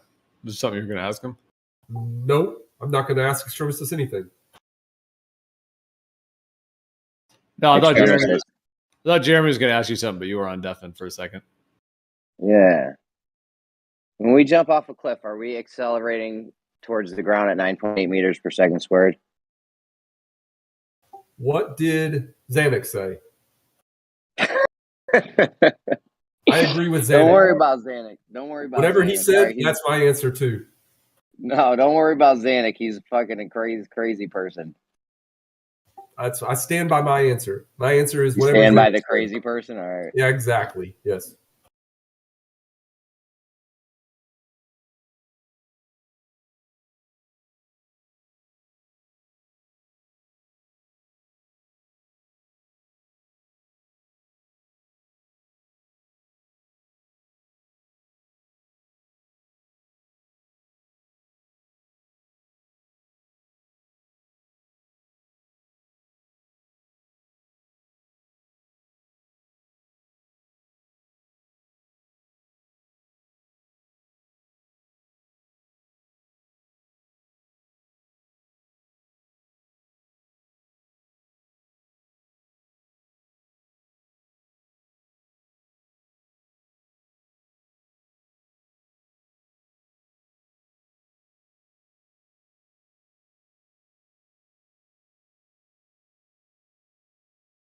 I'm just wondering if there's a situation where if you jump off a cliff, you're not accelerating downwards at 9.8 meters per second squared.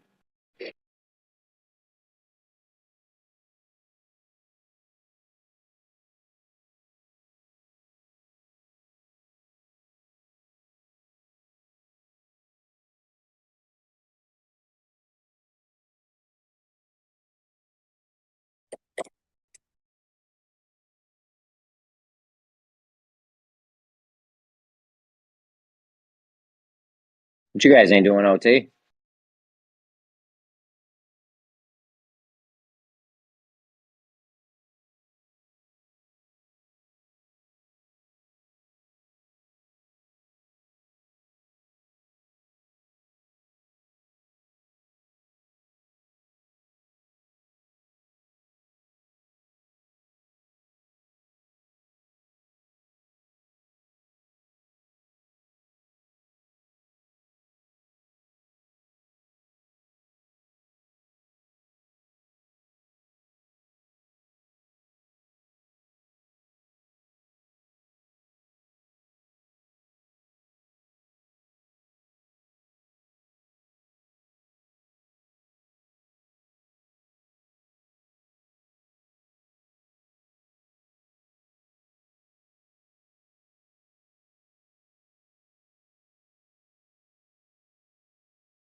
if you're watching the video, the modern day debate, and Brian just said in response to a question, look at the IS. You should see the comments in the chat.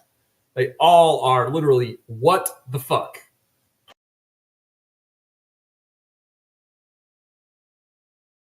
It was pretty funny.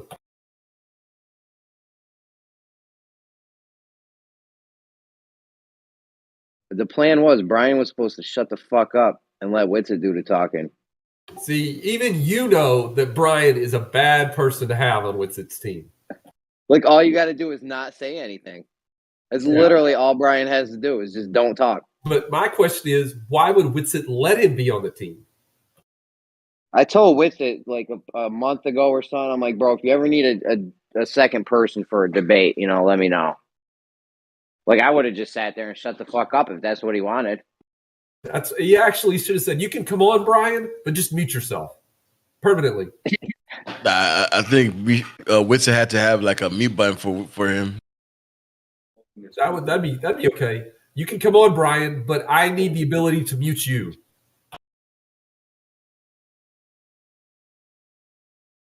I mean, even you have to admit, Jeremy, Brian is not the best person to argue your side.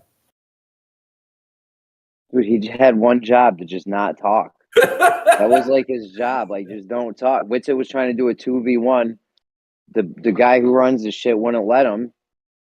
So I was like, Witsit, just bring someone on there and just tell him to shut the fuck up and not talk. Easy peasy. I know it's a joke, but I don't like the implication that somebody has to be like the best to represent like a side or something.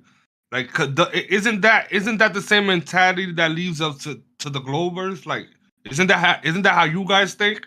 That you have to speak a certain way, be represented a certain way, and those people are usually full of shit. So if we consistently keep on thinking the same exact way and having the same exact representatives, won't we always lead to the same things? Maybe we need a little bit of Brian in our life. Well, I do hear what you're saying in terms of hierarchy and sort of idealization, like idolizing, or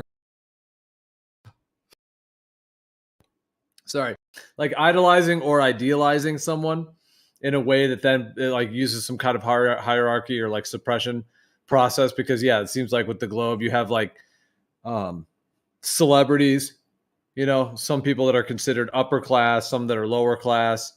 Yeah, it is like a big, like there can be a lot of imbalance and disharmony in those kinds of things. It's not just about, being better. It's a lot about how good how eloquent, how charismatic, how good you are with words.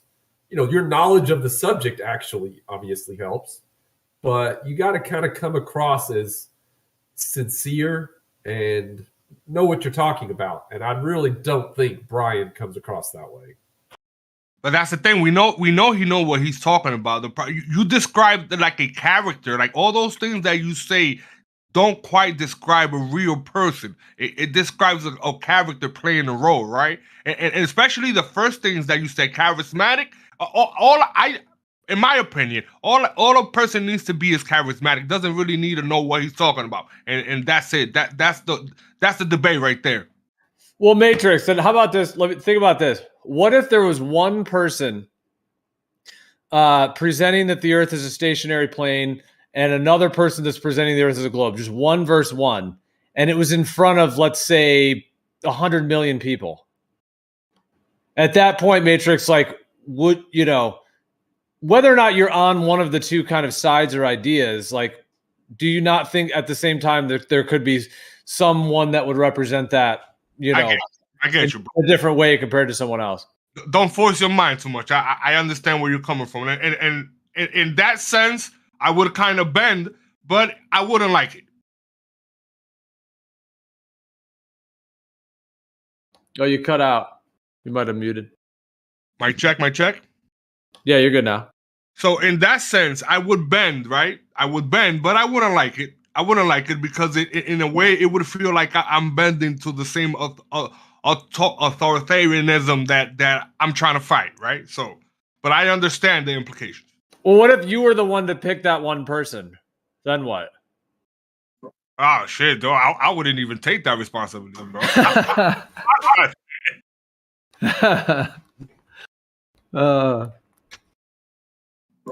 Has I anybody? get what you're saying, bro. I understand. Trust me. I get it. I get it. But it shouldn't be like that, right? It shouldn't be that a person has to be represented in a certain way to be able to hear what the person is saying. Yeah. And I mean, ultimately, the truth is the truth. And really, it could just be each person being themselves, and we can appreciate them for who they are in their own journey and thought. Because, I mean, it is what it is. Each of us thinks what it is as well. So there's also another perspective of, instead of this like competition or, you know, that kind of thing, and more just like an enjoyment and expression of each other, and just appreciating hearing each other's minds, and, you know, being able to. I think that's the nicest thing I've ever heard, Gio. Cheers, Sorry, man. man. I'm new to this, and I just jumped in, and you were giving Oh, your you're good. monologue. My bad. Oh, you're good, man. Go ahead. Yeah, that was awesome. No, I had nothing else to say except that was awesome. Actually, Gio's pretty nice on a consistent basis. A very patient man. I don't know what kind of yoga, woosah type shit you do, bro, but you're patient. Woosah. Wait, say that again. Woosah. Dude, hold on, man. Hey, get.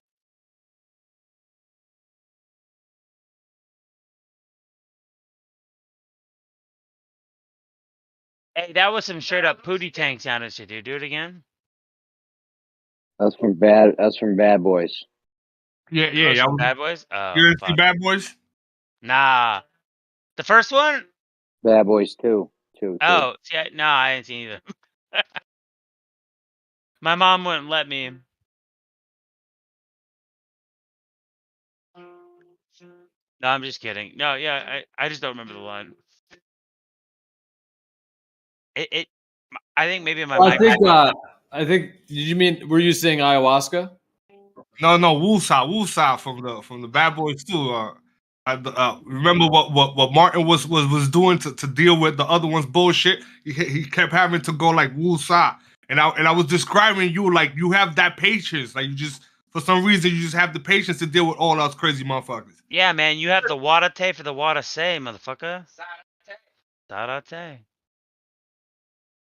Right on. Well, thanks, Matrix. I appreciate that feedback. It's interesting to have someone, you know, like share something of how they, you know, view me from outside of myself. So yeah. Well, I do try to be as understanding and compassionate as possible with everyone, as much as That I'm makes able. you a good person, dude. That's awesome.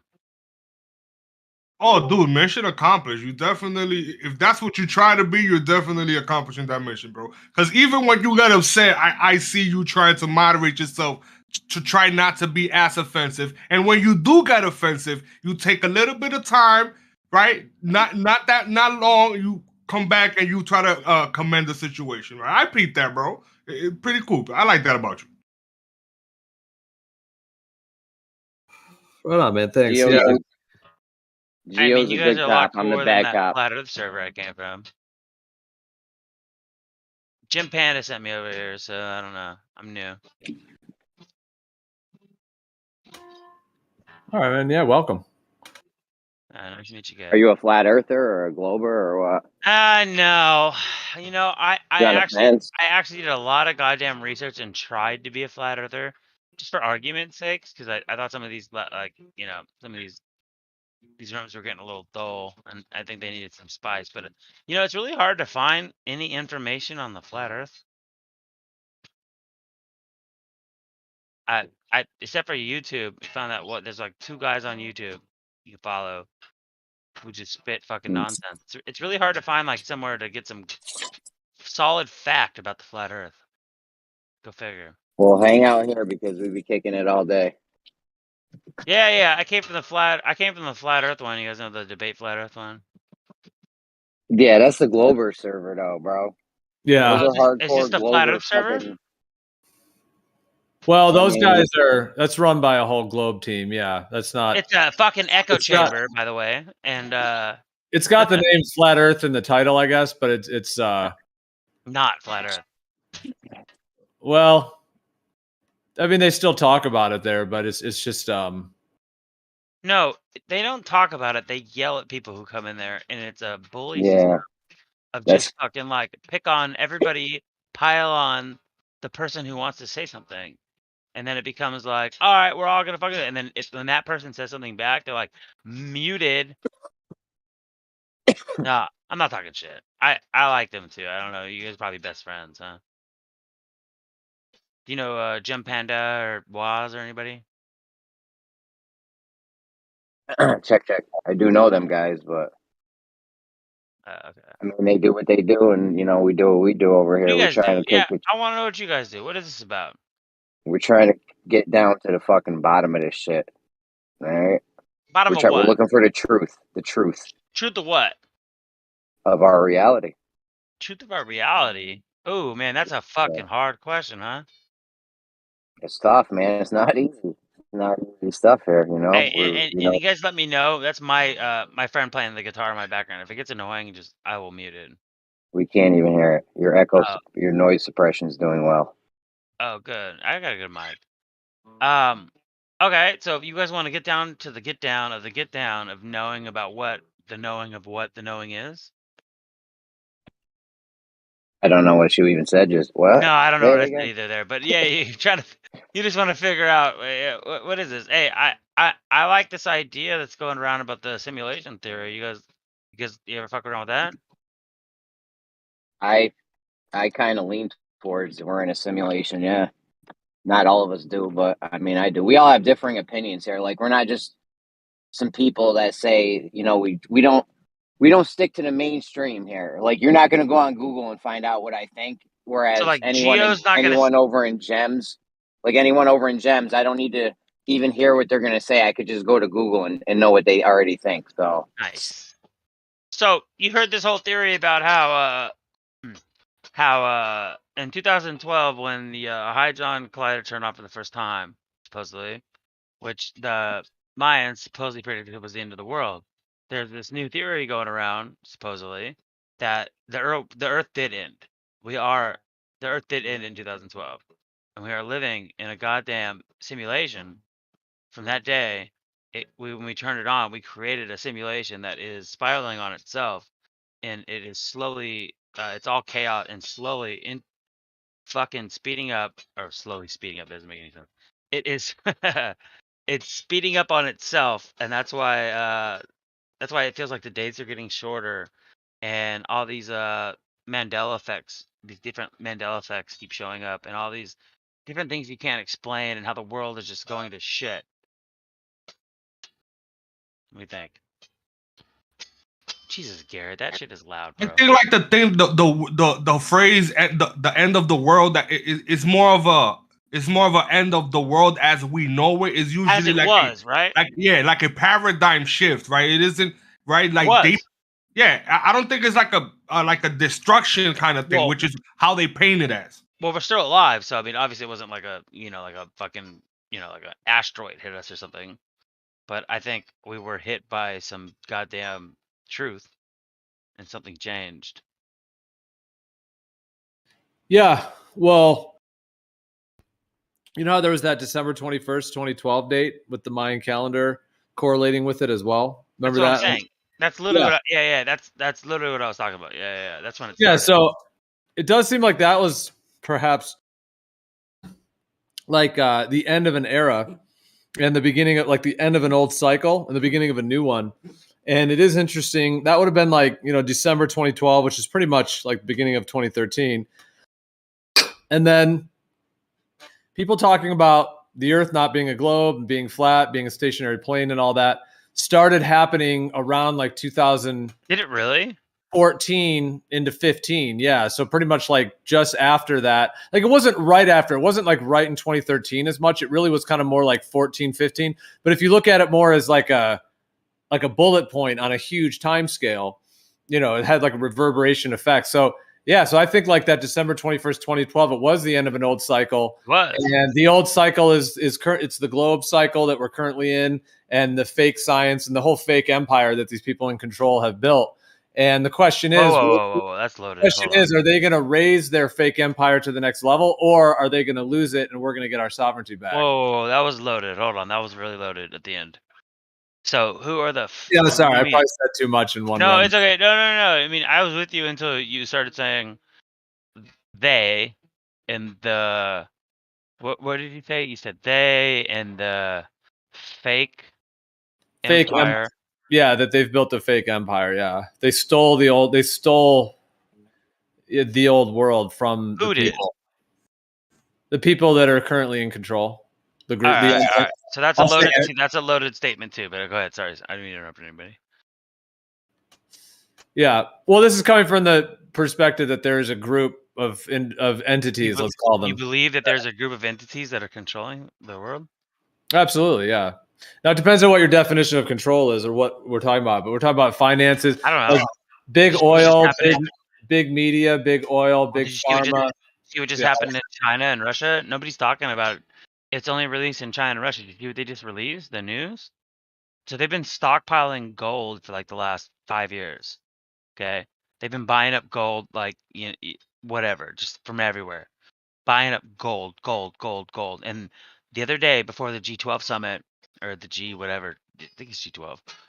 Before the summit, they had their own. China had their own summit, and they released the information. They said they are releasing a new currency. Look this up, you guys. Go ahead, do your own research. They're releasing a new currency between Russia and China and North Korea. I think it might be in there. I don't know. That is going to be a gold standard. They've even named it, and it's going to be released soon. And they're changing their goddamn currency.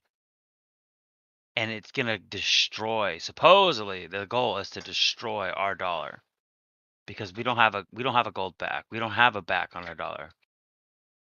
You know, we have the Federal Reserve. They're trying to make a new world currency, and I don't know why it's not fucking world news. They released that. There's signs everywhere. Why aren't we talking about it? Why doesn't nobody know about it? The fuck. Did it happen? Yeah, it hasn't released yet. Look it up. The new China, Russia gold standard.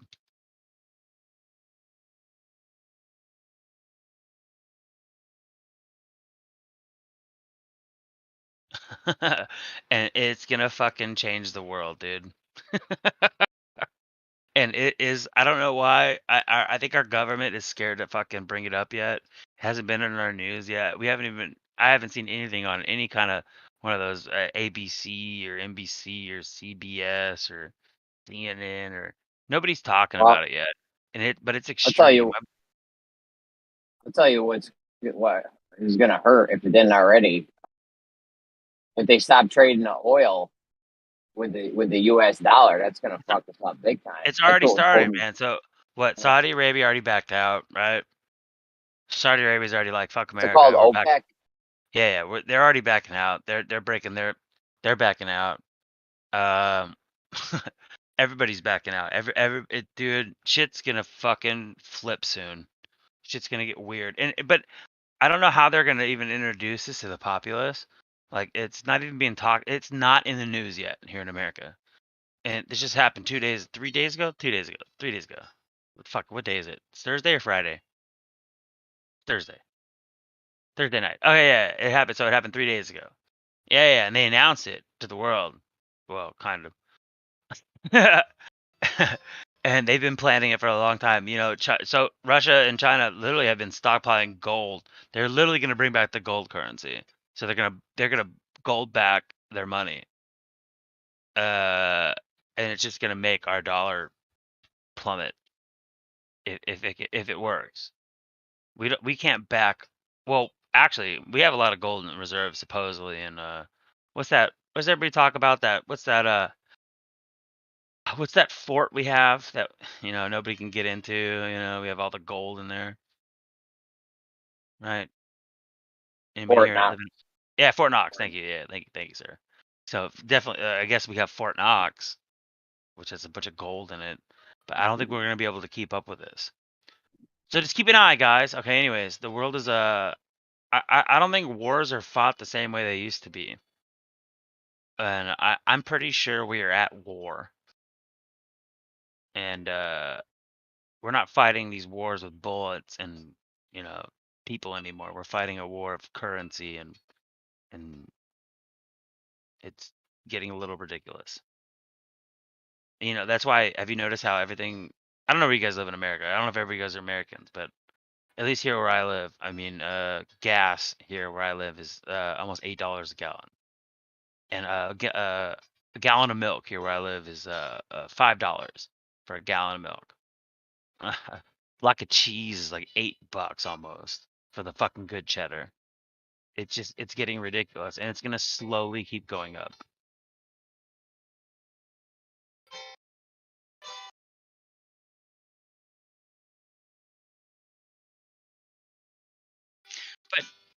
Yeah, I mean that's why to me it's helpful understanding what the actual dynamics are. I mean, mostly it's just people being screwed over by the people that are in control.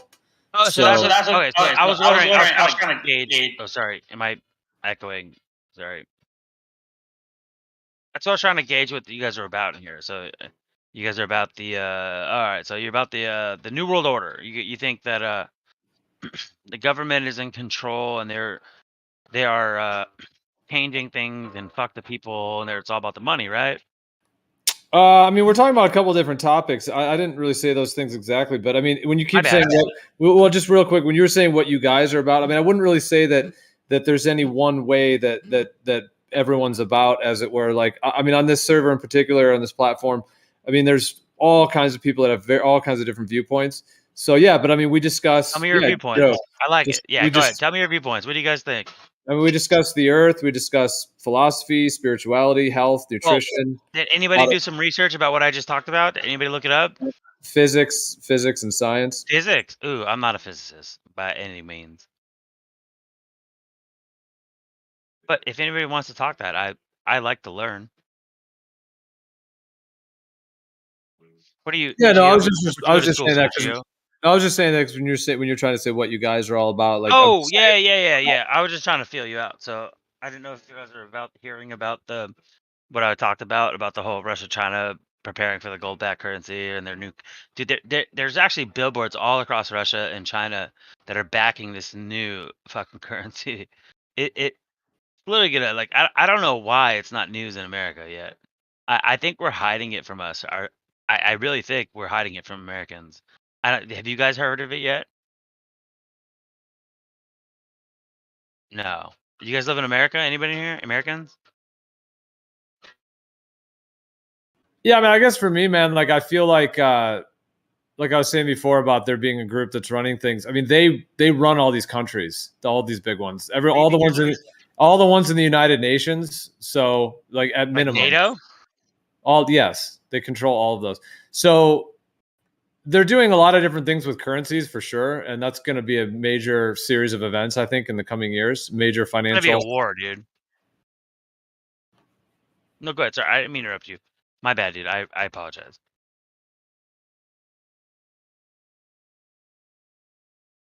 Do you see a war coming though? Not the Russia shit. Not the Russia shit, dude. Fuck the Russia Ukraine shit. I'm sick of fucking sending Ukraine money. Don't even say that shit, bro. Don't even say that because there's just don't even mention that country for some reason. You can't talk about it. Ukraine or Russia? Those two words in conjunction with, I wouldn't don't use those. Don't use those, huh? Yeah, it's not us censoring you know it. How much We're money we've being sent there, censored. Though? I mean, you have to talk about it because you know how much money we've sent there? Well, I think what Jeremy's saying is like we're live on YouTube, for example, and they have their. See, the thing is, it'd be cool if we could just get off. We could just get off YouTube and not even have to worry about it. But the thing is that Discord has similar ones. Live on YouTube? Yeah, man. Oh, fuck. Yeah. Oh, yeah. What's up, YouTube? I didn't know that. Thank you for telling me.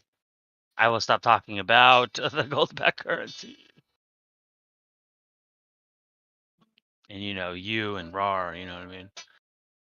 No, man, you got to talk about this shit. Don't be scared if it's on YouTube, dude. You got to talk about this kind of stuff, man. Because if nobody's talking about it, it's just gonna fucking go under the rug like it's been. Like if nobody's gonna fucking bring up these issues, somebody's got to bring up the issues. Like, why are we backing? Why are we sending? What? Fuck, we've sent like $240 billion now from America to support what? Like, what's even going on over there? Nobody even knows. Yeah, I mean, a lot of that stuff is very unverifiable propaganda information. Going back just a little bit, because you mentioned that you looked into flat Earth, and then you said you couldn't. Or you want to talk about flat Earth? So, if you want, yeah, I mean, the Earth is not flat, sir. No, I could just kind of tell with your overall energy that, like, you probably, yeah, like. So, what is your? Well, hey man, what did you look into, and what was your journey with looking into it? Well, I just watched the Artemis launch, yesterday or the day before, and let's explain that. So, what? That's just fake. So, what? NASA, everything is just lying to us. We're just funding. Yeah, shut up, Garrett. NASA is Nazis. Shut up, Garrett. Does your friend know that they're lying? I mean, he's saying Operation Paperclip, how we brought the Nazis over, the scientists who were involved, the scientists who were involved, to send us to space. Stop. It was okay. Whatever. They weren't Nazis when they got here. They were Nazis when they left. Right? Right? I mean, fucking what? Wasn't there was a bunch of scientists that were Nazis that came over here and fucking helped. Like, didn't Nazis help build the goddamn nuclear bomb? Didn't they help with the fucking a lot of everything we did? I mean, stop it. They weren't Nazis when they got here. I mean, they didn't come over here and be like, we're Nazis. I mean, once a Nazi, always a Nazi, but I mean, scientists, Nazi scientists. I mean, is that Nazi?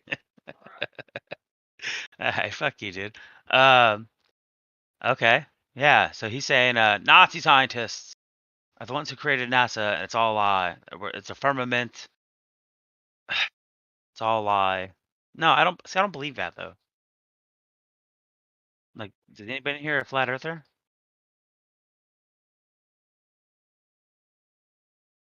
No. Yeah, man. I mean, okay, so I don't even know where to start. Like, yeah, I mean, space definitely does not exist the way that they claim it does, is what I think. You're a flat earther. Okay, I like this. All right. No, I don't really call myself a flat earther, but I definitely know kind of like a half earther. No, man. I would say that the term flat earth is really not detailed enough of a term that I would prefer to use for explaining what the earth is. What's the earth, man? Well, it's a big question. A lot of ways to answer that. But I mean, that's what we're always asking. I mean, but what is it? What do you think it is? Well, I'll just globe. Yeah. Well, there's a lot of different ways to even. But if you're talking about like the shape and the general layout, I would say that there's the great deep, there's the waters, there's the land. All right. And then there's the heavens. So it's like a layered. Oh wait, can I stop you for 1 second? Ask you one question. Hold on, man. It's like one question. Because it has to do with what you just said. That's the only reason I'm asking. Are you religious, Gio? That's okay for you to answer yes or no. If I had to just make some kind of one-term response to that, I suppose I would say no. Okay, go ahead. But I mean, I've studied spirituality in various religious systems and things my whole life in various ways. So, but I wouldn't say I am religious. No. I think you spelled goy wrong, dude, by the way. What? No, I'm just fucking with you. That's what Jewish people call non-Jews. But go ahead. I'm aware of that, but what are you talking about spelling it? His name is Gio. It was a joke. So you think the Earth is not flat, but it's not round? It's a goddamn. Well, I would say that the physical layout of it would be planar in nature. So, like, water is level and seeks and finds its level. So water's level. Okay. The land comes up out of the water. So yeah, you know what a plane is? Like a planar surface. Yes, sir, I do. Yeah, like a top of a table or something like. Or a plane in the fucking goddamn Arizona plains. Yeah, so when people are saying flat Earth in general, they're talking about a planar surface. Flat in terms of being, obviously it still has mountains and valleys, but a planar nature. So if it's planar, that means that you're on a surface. There is an actual up and an actual down, and there's an actual ground. So the ground actually is the foundation. There's a down and there's an up. Those are not just relative on a sphere. Those are actual things. Like it's almost like we're in like a realm or like a huge room. Like a simulation or something. No, but just not necessarily a simulation, but I'm just like if you were to create a video game and you were to create a big extended landscape and the heavens above and put people on it. Speaking my language. But the Earth isn't moving. The sky, the sun, moon, and sky, the sun, moon, and stars are slowly moving above a stationary Earth. So, you think there's a firmament? I like that term. Yeah, I mean that there's different ways that term has been used. You don't think that so satellites are inside the firmament or something, or not above it or something? Well, I think they have communication devices.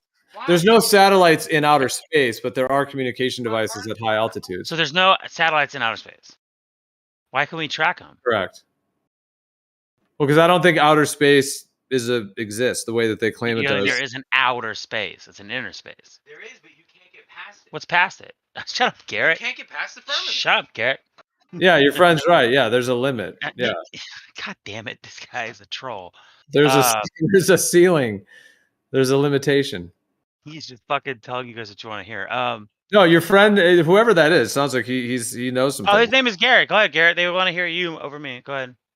What is it, Garrett? Give me the cans. No. He said he knows NASA's lying. He knows. Oh, go ahead. They want to hear you. Hello? What's up, man? Yeah. What's up? Hold on real quick.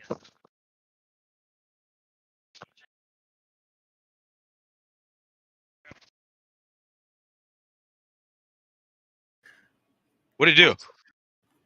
What's up, man? I don't think anyone said that like they were requesting to talk to you per se. I was just commenting on hearing what the things you were saying in the background. I might have hit a button.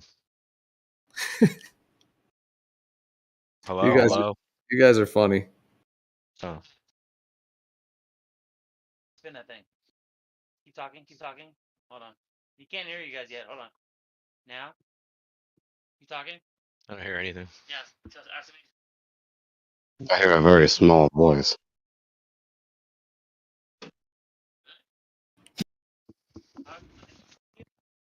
These guys are. I put my boy on. Hey, you guys are fucking with us. Hey, hold on. No, dude. I don't know. He couldn't hear us or something. Yeah, no. I turned the mic down, but when I turned it up and he was asking, nobody was talking. So he didn't believe it. So here, I got him now. I got him on the mic. I got him. Do you want to hear him or me? Well, I never requested either, but I mean, well, everybody wanted. He's got a good point though. He'll fucking argue whatever you want. I mean, he knows all about the NASA lying, or what did you say earlier? NASA was made by Nazis. Operation Paperclip. It's not even a conspiracy. All right, man. You're in, Garrett. You're in. Don't touch anything. That's a conspiracy. It's just not fictitious. What's up? Gio? Yo, what's up? Yeah, what's up? Chilling. How about you? Oh, fucking same thing, dude. I'm just jamming guitar, listening to my boy fucking talking on this flat Earth server.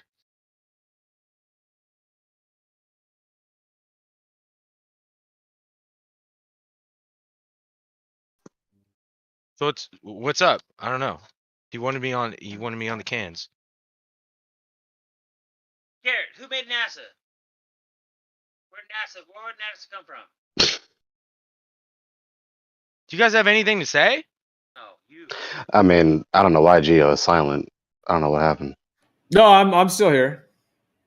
Oh, okay. Yeah. What's the topic? I don't know. You guys are a flat Earth server. That's it. That's all I know about you guys. I would not say this is a flat Earth server. No, I wouldn't define it that way. Right, because it's a dome, right? Well, we talk about the Earth. We You guys talk ever heard of about MAG? a lot of different topics. You know the MAG? Bitter Truth? Yes, I recognize that channel. Oh hell yeah, dude! What's up? I've been showing Dub Blaze that, and you know, yeah, someone heard about him. Yeah, I go to sleep to him. Like, it's great. I love that shit. If you want, now, whether I recommend believe it or another not channel. doesn't fucking matter. Yeah. But I love listening to all types of, you know, that's what perturbs me is when people get standoffish or, you know, mad or something. It's like, well, I don't want to hear that. You know, like I was raised in the church, but I've read into Taoism, Buddhism, you know, no, not Confucianism. I think you're Confucianism. But Satanism, LaVeyan Satanism anyway. You know, Islam. I've read all that shit. I just like I like understanding other people's points of view. So what do you I guys strongly recommend another I'm listening. YouTube channel. The Truth is Stranger Than Fiction. Truth is stranger than fiction? Yes, The All right, Truth hold is on. Stranger Than Fiction. Hold on. I'm gonna subscribe to that YouTube channel right now. Pull up YouTube. Truth is stranger than fiction? Yeah, The Truth is Stranger Than Fiction. Alright, hold on. Oh, wow, it popped up pretty fast. Yeah. The truth is, yeah, okay, 118,000 subscribers. Bam, I'm sub now. I really believe you're gonna greatly enjoy his content. Yeah, and that's the thing. You know, I don't fucking know. I've never been to space. You know, I just What do you generally think about like the globe and NASA, and then you know what the Earth is? Like, what are your general thought? Like, what have you looked into so far on it? Well, I know that NASA was made by a bunch of Nazis.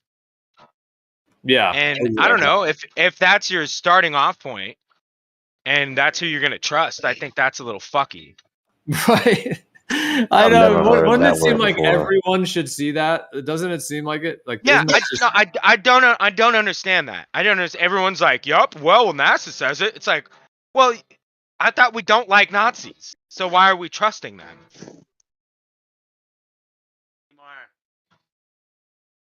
Well, yeah, like Project Paperclip. They basically that's what it was. Yeah. Yeah, when they launched NASA, they brought over like. That's how NASA was. Yeah, that's how NASA came about. And Werner von Braun, who headed it up. Werner von Braun, goddamn right. Yeah. And you know that, and again, that's just public knowledge. That's not even a conspiracy. That's you. Well, I mean, conspiracy, and you know, It's not right. That's public knowledge. The American government is open about that. It's like, yeah, we did that. It's like, all right, cool. You brought the best and the brightest. You know, after the spoils of war. I get that. That's fine. But Did you already mention his partnership with Walt Disney? Oh, no, I did not. Now, I did not mention that, but I know Walt Disney was a goddamn fucking Jew-hating motherfucker. Like, And if that really is the case, I didn't know that detail about him hating the Jews, but that's very ironic for a 33rd degree Freemason, which Freemasonry is heavily based on Judaism. Oh man, yeah. I mean, damn, and you The get Pharisaian heresy Freemasonry. I mean, you know, it could be just like, oh well, yeah, it's just it's just some people who knew a trade and they protected their trade. Yeah, but it goes in a little bit more than that, doesn't it? Much greater than that. Yeah, I know. And the thing is, the average person is not going to pull back the layers. They're not going to pull back the covers to find out what is behind all this. Like, why are all these symbols and shit on all these fucking buildings, and what does it mean? Because no one Yeah, fucking littered cares. They throughout just the go about their day society, to day, especially in the and higher that's up fine, areas. dude. That's Yeah. fine. I wish I never fucking knew about any of this shit. I wish I never took the quote unquote red pill, so to speak. And because now you see it everywhere. You see shit on the news and it's fake. It's like, oh yeah, this total war and fucking cars blowing up, and then it's like brand new cars. They don't show anything, or they show footage from 20 years ago. But you don't want these things to be true. This is I wickedness. definitely want don't. I wickedness to definitely be don't. real. Right. Yeah, I definitely don't. I started listening like to Mag, like as a joke. I was like, oh, this is pretty funny, and I was like, oh, he's serious. And then I started seeing what the fuck he was talking about, and I was like, yeah, that's kind of fucked. This is kind of fucky. I started paying attention to the newscasts, and let alone they're owned by like what, 3 companies? Yeah, 3, 6. They're very small, Very oligarchical, very close. tyrannical, manipulation of the media. Right. And so you got footage being played from 20 years ago, or just total. It's like, so when people say like, oh, this is a false flag, or this didn't happen, like, it's like it's not that it's hard to argue.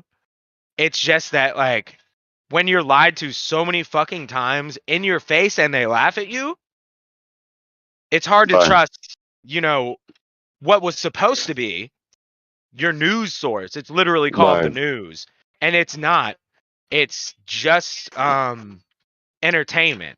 It's entertainment, and not even it is entertainment, and but it's to placate and to really to subdue the masses. Yeah, it's a mass public mind control device. Mass hypnotism, mass mind control, exactly. Either to distract or deceive the public, or both. Exactly. And so when that is happening all the fucking time, I understand why people are skeptical of everything. Right, traumatized into forsaking believing that knowledge is possible. Oh, especially about these subject matters. And then if you say anything, you're othered, and you're not part of humanity anymore. You're not part of society, because you are a nutter. You're a crazy person all of a sudden, and it's like, why? Because I'm just asking a question. When I talk about subject matters like this, it all boils down to this essential question. Because here we are, born into the world, having our common human experience in the same universe, and then we have this society before us in the things that we just talked about. And then I'm getting scorn and derision from the other persons who, when they hear me asking the questions or kind of suggesting an argument that critiques what I'm being told from the mass media apparatus. And it all comes down to this. Well, you have all this scorn for me because I'm scrutinizing what the authority figures are saying, but surely would it not follow? Put aside scrutinizing, even like you just said, even just asking a question. Right. So, what I was going to say was, if the authority figures, if the institution know much, like they make themselves seem, and like you, general fellow human of the general public, believe, then surely they can withstand my scrutiny. They can answer my questions and or refute my arguments. But instead, it's shut out and shut down. Right. So fallacious responses. Very fallacious. And isn't there? Therein lies the fucking problem. Because if you can't refute, if you can't even answer a question, there's a fucking problem there. There's a big problem there. Right. Inquiring minds not being irrational, right? Not trying to require the humans to be omniscient. No, and but requiring them to answer the questions that are relevant to what they're talking about. Right. Right, and we're raised to be inquisitive. And we're just as humans, we have an inquisitive nature about us. Right. So that's endowed to us by the Lord. Right. You know, whether I agree with that or not, that doesn't matter. But we are that way. And so for someone to, you know, at large, really, for society at large, you go, well, what? How come this? And how come this? If A and B is true, it doesn't equal X to me. So just explain to me. Just explain to me how it works. And then you get accosted for even asking. That's a problem. That's a big fucking That's a very big problem. Yeah. Because the question still remains unanswered, and so now I'm still not making sense of this, and so it's still unintelligible. It doesn't make any sense. I don't Right, and the understand it. people who supposedly Especially the know worse and the who situation are is, the worse the detriment to consequences. Yeah, and that also pushes pushes people to the side, and others them to, you know, to the point of, you know, it could be extremism or whatever, but you have a whole group of people who are asking questions and who are shunned to the side, and then they group together, and then it's a bunch of people who only have questions and no answers. It's a fucking problem. No, it's the opposite of an echo chamber, actually. No, I'm talking to Aaron right now. I don't know if you can hear him, but no, it's people asking questions. And... voice. Yeah, he just said it. All right, I'm gonna pass it back to him. No, he's way smarter than me. God damn it! I didn't. Okay, well I'm back. Sorry, guys. Hello. Yeah, I'm not as smart as that guy, but I'm more fun. I don't know. You pick which one you want. I want I'm both. the I want smart entertainment. and fun. I'm the entertainment. He's the fucking knowledge. I mean, you know, that's why we go good together. You know what I mean? Right. So what are we doing? What are we talking about? What is he talking about? Who the fuck knows what that guy was talking about?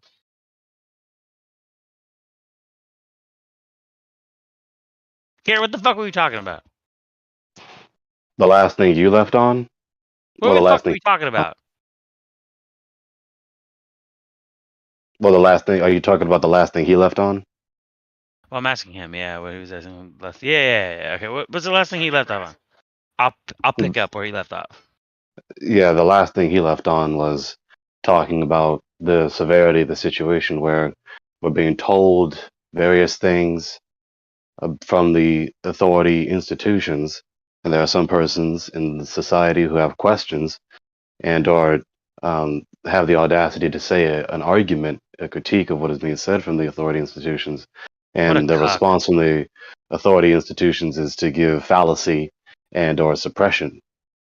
Yeah, but why? And For penalize what? them. What's the goal? What's the goal? For instance, for us here in the server that are asking questions and or giving arguments against the authority institutions about what they teach us about the cosmos, the very least of the consequences that they inflict upon folks the likes of us is just mockery, which is fallacious. The worst is to indirectly afflict the person with some kind of economic trouble. You know, you fire them, or you scorn them in society, or you assassinate their character, or worse. Garrett said all that? He didn't say all that. I just mentioned that now. Oh, god damn. I was like, Jesus Christ. I've never heard him say so many words in my life, dude. What the fuck? Nah, he's a smart motherfucker, but he's definitely a devil's advocate too, though, so you gotta watch out for that fucker. Taking a position. What position were you taking? What were you saying?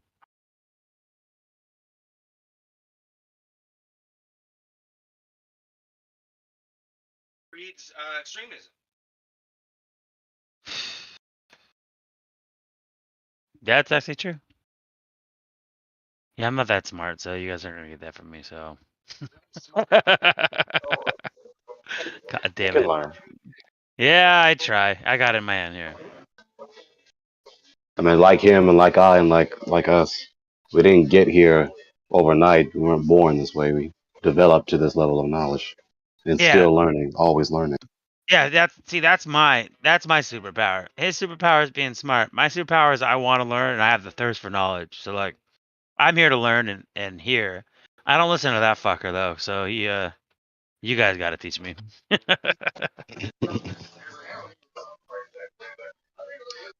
Popping my head in for a little bit, but my name is Gregory. It's my pleasure. You want to chat again? Hit me up. Damn, Greg, you want me? I'll bring Garrett back if you don't want to leave, dude. Like, No. It's not you. I just popped my head in real quick. Yeah. hey, Greg, you rock. Thank you. God bless you. Yeah. So wait, hold on. Is this a religious server? No. Damn it, Garrett, what were you saying about how the society puts people down so they become broke and they have to like sell their women for children or what? What? I don't know. Not my point of view. My point of view would be, all right, guys. What's going on? What do you guys think is happening right now?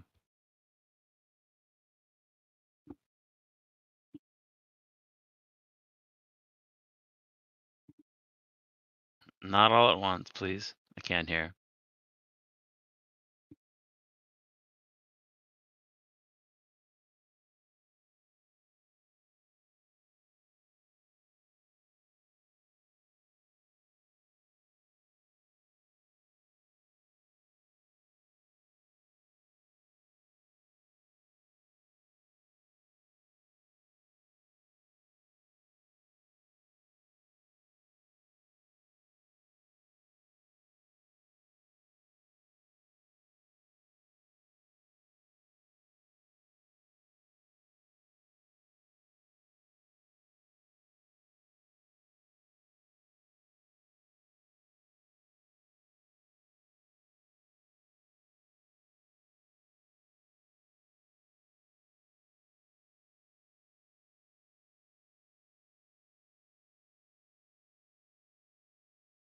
Well, this has been fun.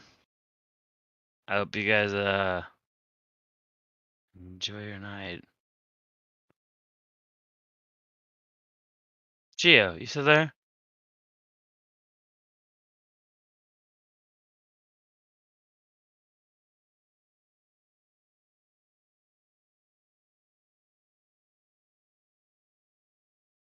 Damn, Garrett, you killed it, bro. You're too good. Come back, Garrett. Let's talk to these motherfuckers.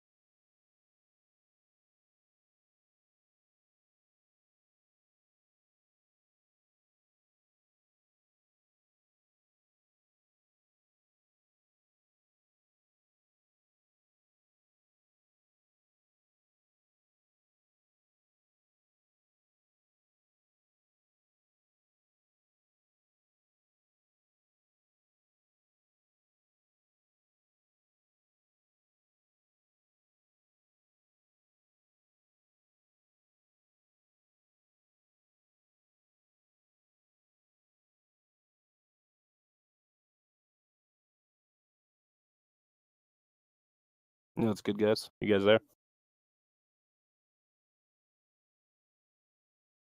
Earth chat.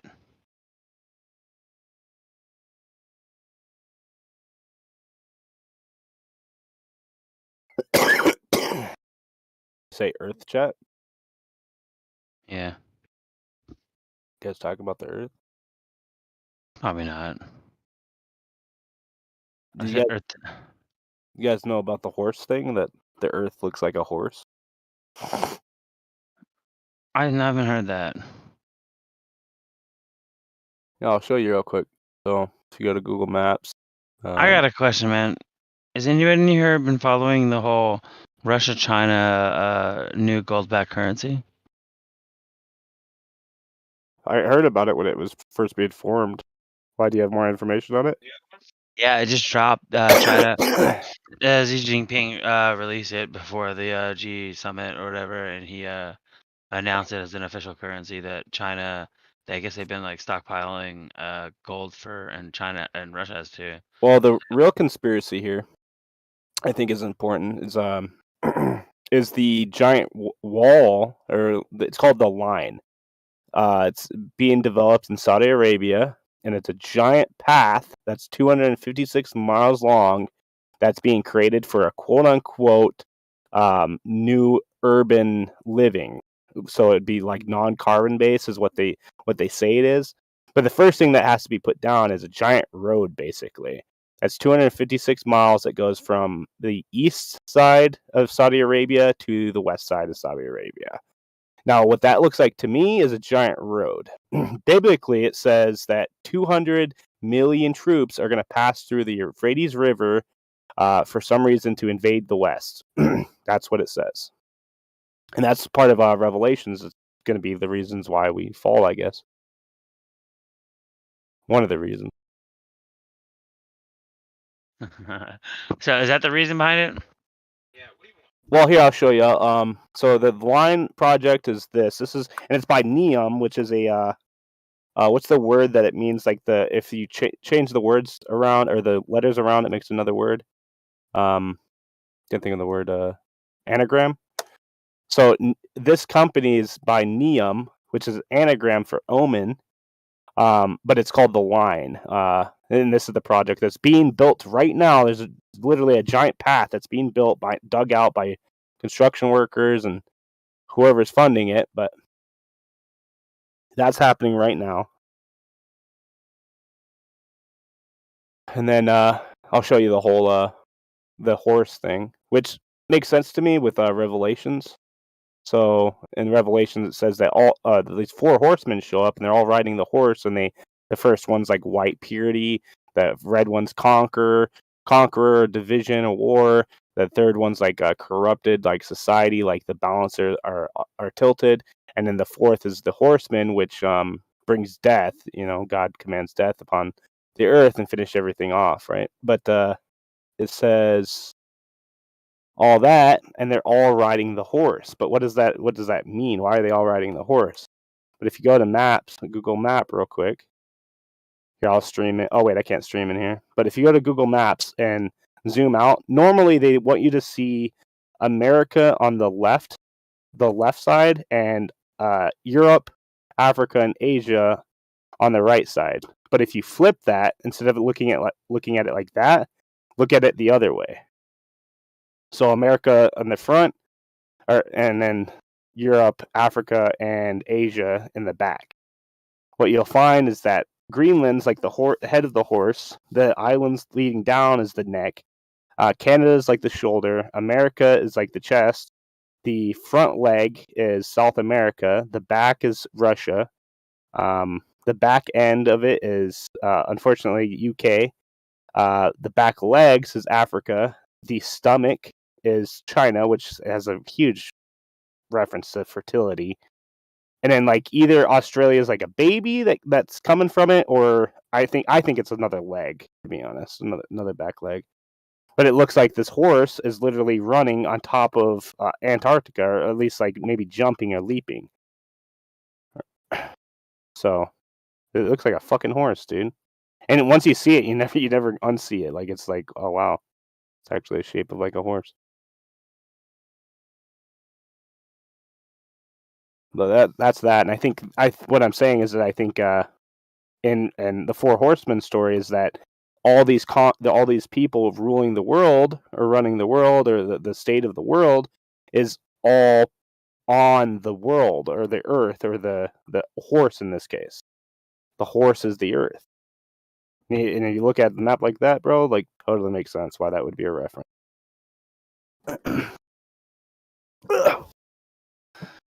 It's just crazy. But yeah, I think I do think the line or this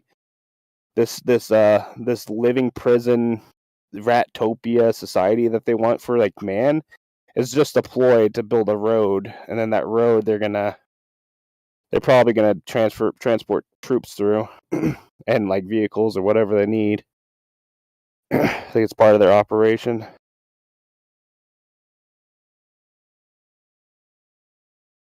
But who knows? You know, maybe they are making a giant prison.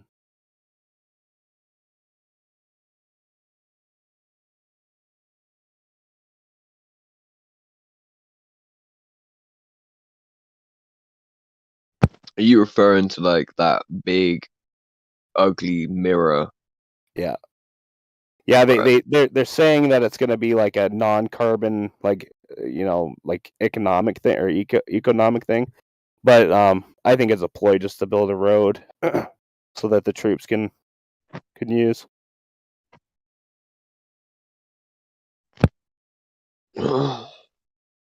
Yeah, I see what you're saying for a mass mobilization. They would need that as well. Yeah. Revelation. What? Yeah. The troops pass through the Euphrates. 200 million pass through the Euphrates. Yeah. That could be coming up from China as well. That shit rains all the Euphrates runs all the way down into China. Interestingly enough, the Euphrates itself, where Revelation talks about it drying up.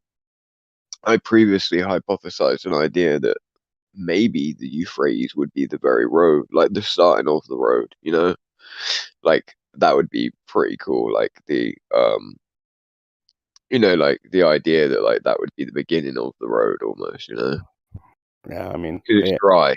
I think the main thing to get out of it is that somebody on the east side of the Euphrates crosses the Euphrates. That's all that's relevant here. Yeah, China definitely has planted something, no doubt. And they just got their the gold-based economy. Like something's about to pop off, bro. Oh yeah, China just did do that, didn't they? Fuck, that's very true. They backed their was it a crypto coin that they backed behind the gold standard? Something like that, yeah. They just initiated it, I guess. AA was just talking about it. He left, I guess. Yeah. I heard about this like very recently. Yeah. How do you say your name? Dacian or Daction? Dacian. No. Or Dacian, whatever. I'm not really too picky about it. I know it's kind of a weird name.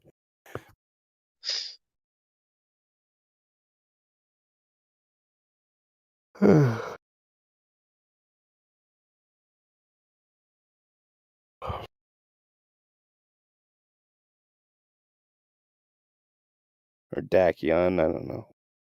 Whatever works.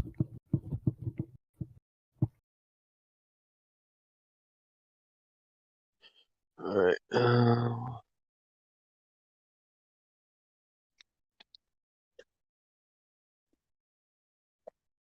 Just listen to that debate with like conspiracy cats, and I didn't know the other dude, the other guy with Wits and Brian.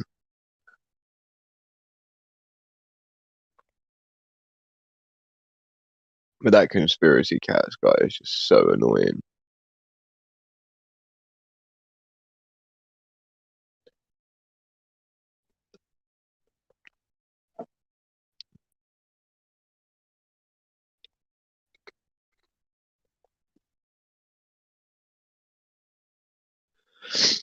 Hello.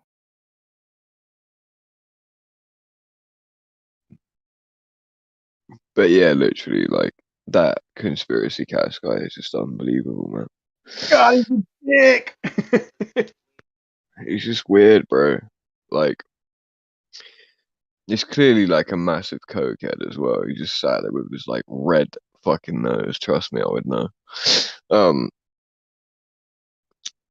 don't know. Yeah, I watched that whole debate as well. It's an absolute shit show. You did, yeah. Did He looked like a demon, bro. He was all red, dude. He looked like he was jacked up. Hey Brian, how you doing, man? Yeah, I watched literally the whole thing from start to finish. That was a fucking shit show. I swear, man. Like, bro, we mostly Austin, but I was part of the team. We mushed their ass, bro. That was funny. Yeah, it wasn't really. The thing is, it wasn't really a debate. Like, it was basically valid points from flat earthers and then straw man and ad hocs. And like, yeah, like Crack. I don't know if you watched the whole debate or not. I did, yeah. Okay, so I don't need to explain what he did. Like, the bit where he's like, fucking, his entire presentation was an ad hoc, and then he kept referring to the ad hoc. It's like, what are you doing, bro? This is just embarrassing. Like, if I was a Glober, I would have been cringing during that. I think his partner may have been at times. I think he was. Yeah, you notice how without Globers doubt. always back each other up. Mr. Sensible, he didn't really back him up that much. He kind of. He was pretty sensible, right? Well, yeah, he was. Yeah, he was sensible to avoid backing up his clown of a partner. I think he knew. He was like, "This is really embarrassing. I'm just gonna say my shit and then go." You know? Yeah. It was pretty funny. No, yeah. It's hilarious, man. Dude, Austin's a fucking machine head, bro. He's a machine head on the spot, you know. He's quick, dude. He's quick. The thing about the thing I think that's so good about Austin is that his ability to recall very detailed information instantly is like top notch. It is good, yeah, it is top notch recall. And in like in the past, right, like one of the methods, like he actually has gone through methods in order to be able to like retain and I guess like, yeah, to be able to retain the information. And believe it or not, a lot of what goes into that is the idea of like music, like rapping a flow.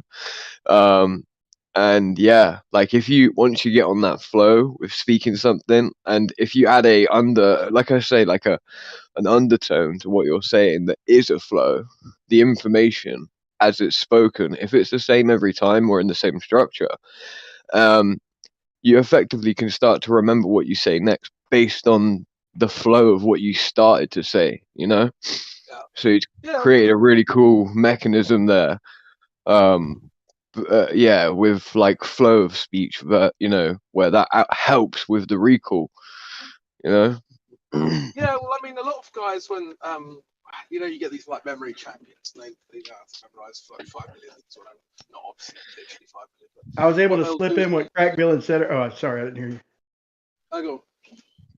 I was able to slip in what Crack Bill had said earlier, how they're using the radius to prove the damn radius. Yeah. Well, we've been on that for years on 24/7, Brian. It's what I call a spherical argument, but it's actually just a circular argument. I'm just being a bit cheeky with it. But it's just like, yeah, you use the sphere to prove the sphere. Oh, okay, well, if you don't have the sphere in the first place, then unlucky. But with regards to like memory stuff, like a lot of them would say that they would imagine like a journey that they went on. So if you had to remember a series of numbers, for instance, so if you had to remember a series of numbers, you'd picture in your head, okay, I've got to remember the number 3. So you see 3 cats on your way home or something, and then you got to remember the number 19. Okay, well, you get home and your door is the number 19 or whatever, and then you get in your bedroom and then you got to remember the number 1 or whatever. You know, there's like 1 CD in your rack and all this shit, yeah. And so it's just like you remember the numbers because you're putting it in a story, because the story is more interesting for the brain to categorize than just the numbers. Let me give Crack some more credit, man. Listen to this, man. Remember how you said to communicate and all that? So, you know, I don't know if we would have anyway, but yeah, I was thinking that, but you put it out there, you voiced it, and so he said if you need to chat, we do it right here on Discord. So they muted him at one point, bro. When it was pretty early, and I don't know if you've seen where I kind of diverted a little bit, where it got weird when I was like, hold on, you ain't even answered Austin's first question. I was like, I said, have they, Austin? And he didn't respond. And I knew he wasn't going to respond because he's on mute. And I said, Austin, like that. I don't know if y'all remember that when it got weird. That's because we communicated, but they muted me for a while. But it was probably good they muted me for a little bit there. Nah, you're passionate, and yeah, like I just said a minute ago to Andy, I was like, Yeah, you're just a genuine guy. But you're like the problem is there's the assumption that you're shouting when you're not. It's just that's how you talk. So like it sometimes seem like you're just like shouting at people, right? Which can then seem like that automatically is like not debate. That's like a screaming match. But that's just how you fucking talk. Like I said a minute, I was like, well, yeah, like my dad when he's on the phone, bro. Well, he's dead now, but when he used to be on the phone, he would like talk as if he's shouting to his friends that are, across the fucking town. But like, really, like I don't know. It's just something that certain guys do. Like when they're on a microphone, I happen to think it's quite cool. I don't see the problem with it. But people will act like it's like a problem when it suits them. So.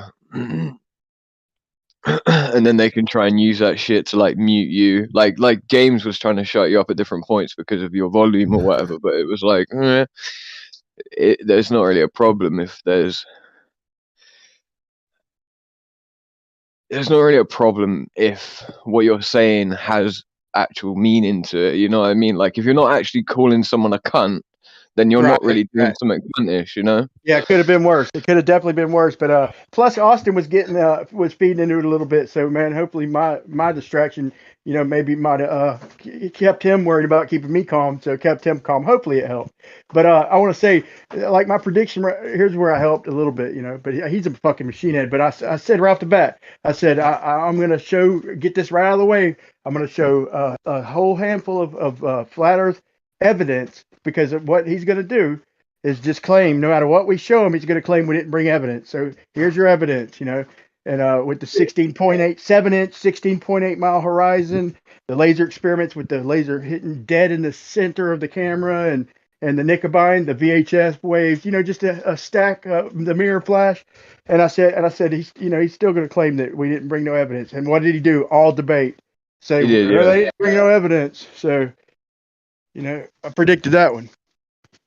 Yeah, but the issue is they want evidence, right, from flat earthers that is like secondary evidence based on a proven via evidence concept. Meaning, they want us to have not only they want it to prove a prediction, right? So they don't care about just straight up evidence, right? Like this would be like the base starting points of evidence, right? Like these little points would be things that would prove an overall concept. The problem is like, and that guy said it like in a comment, he was like, "Oh, put a straightforward postulation of what this is and what that means, right?" And then Witzer just effectively said like, "Well, we observe, a flat plane. We have a horizontal horizon. We see absolute no motion. Therefore, it's likely not fucking moving."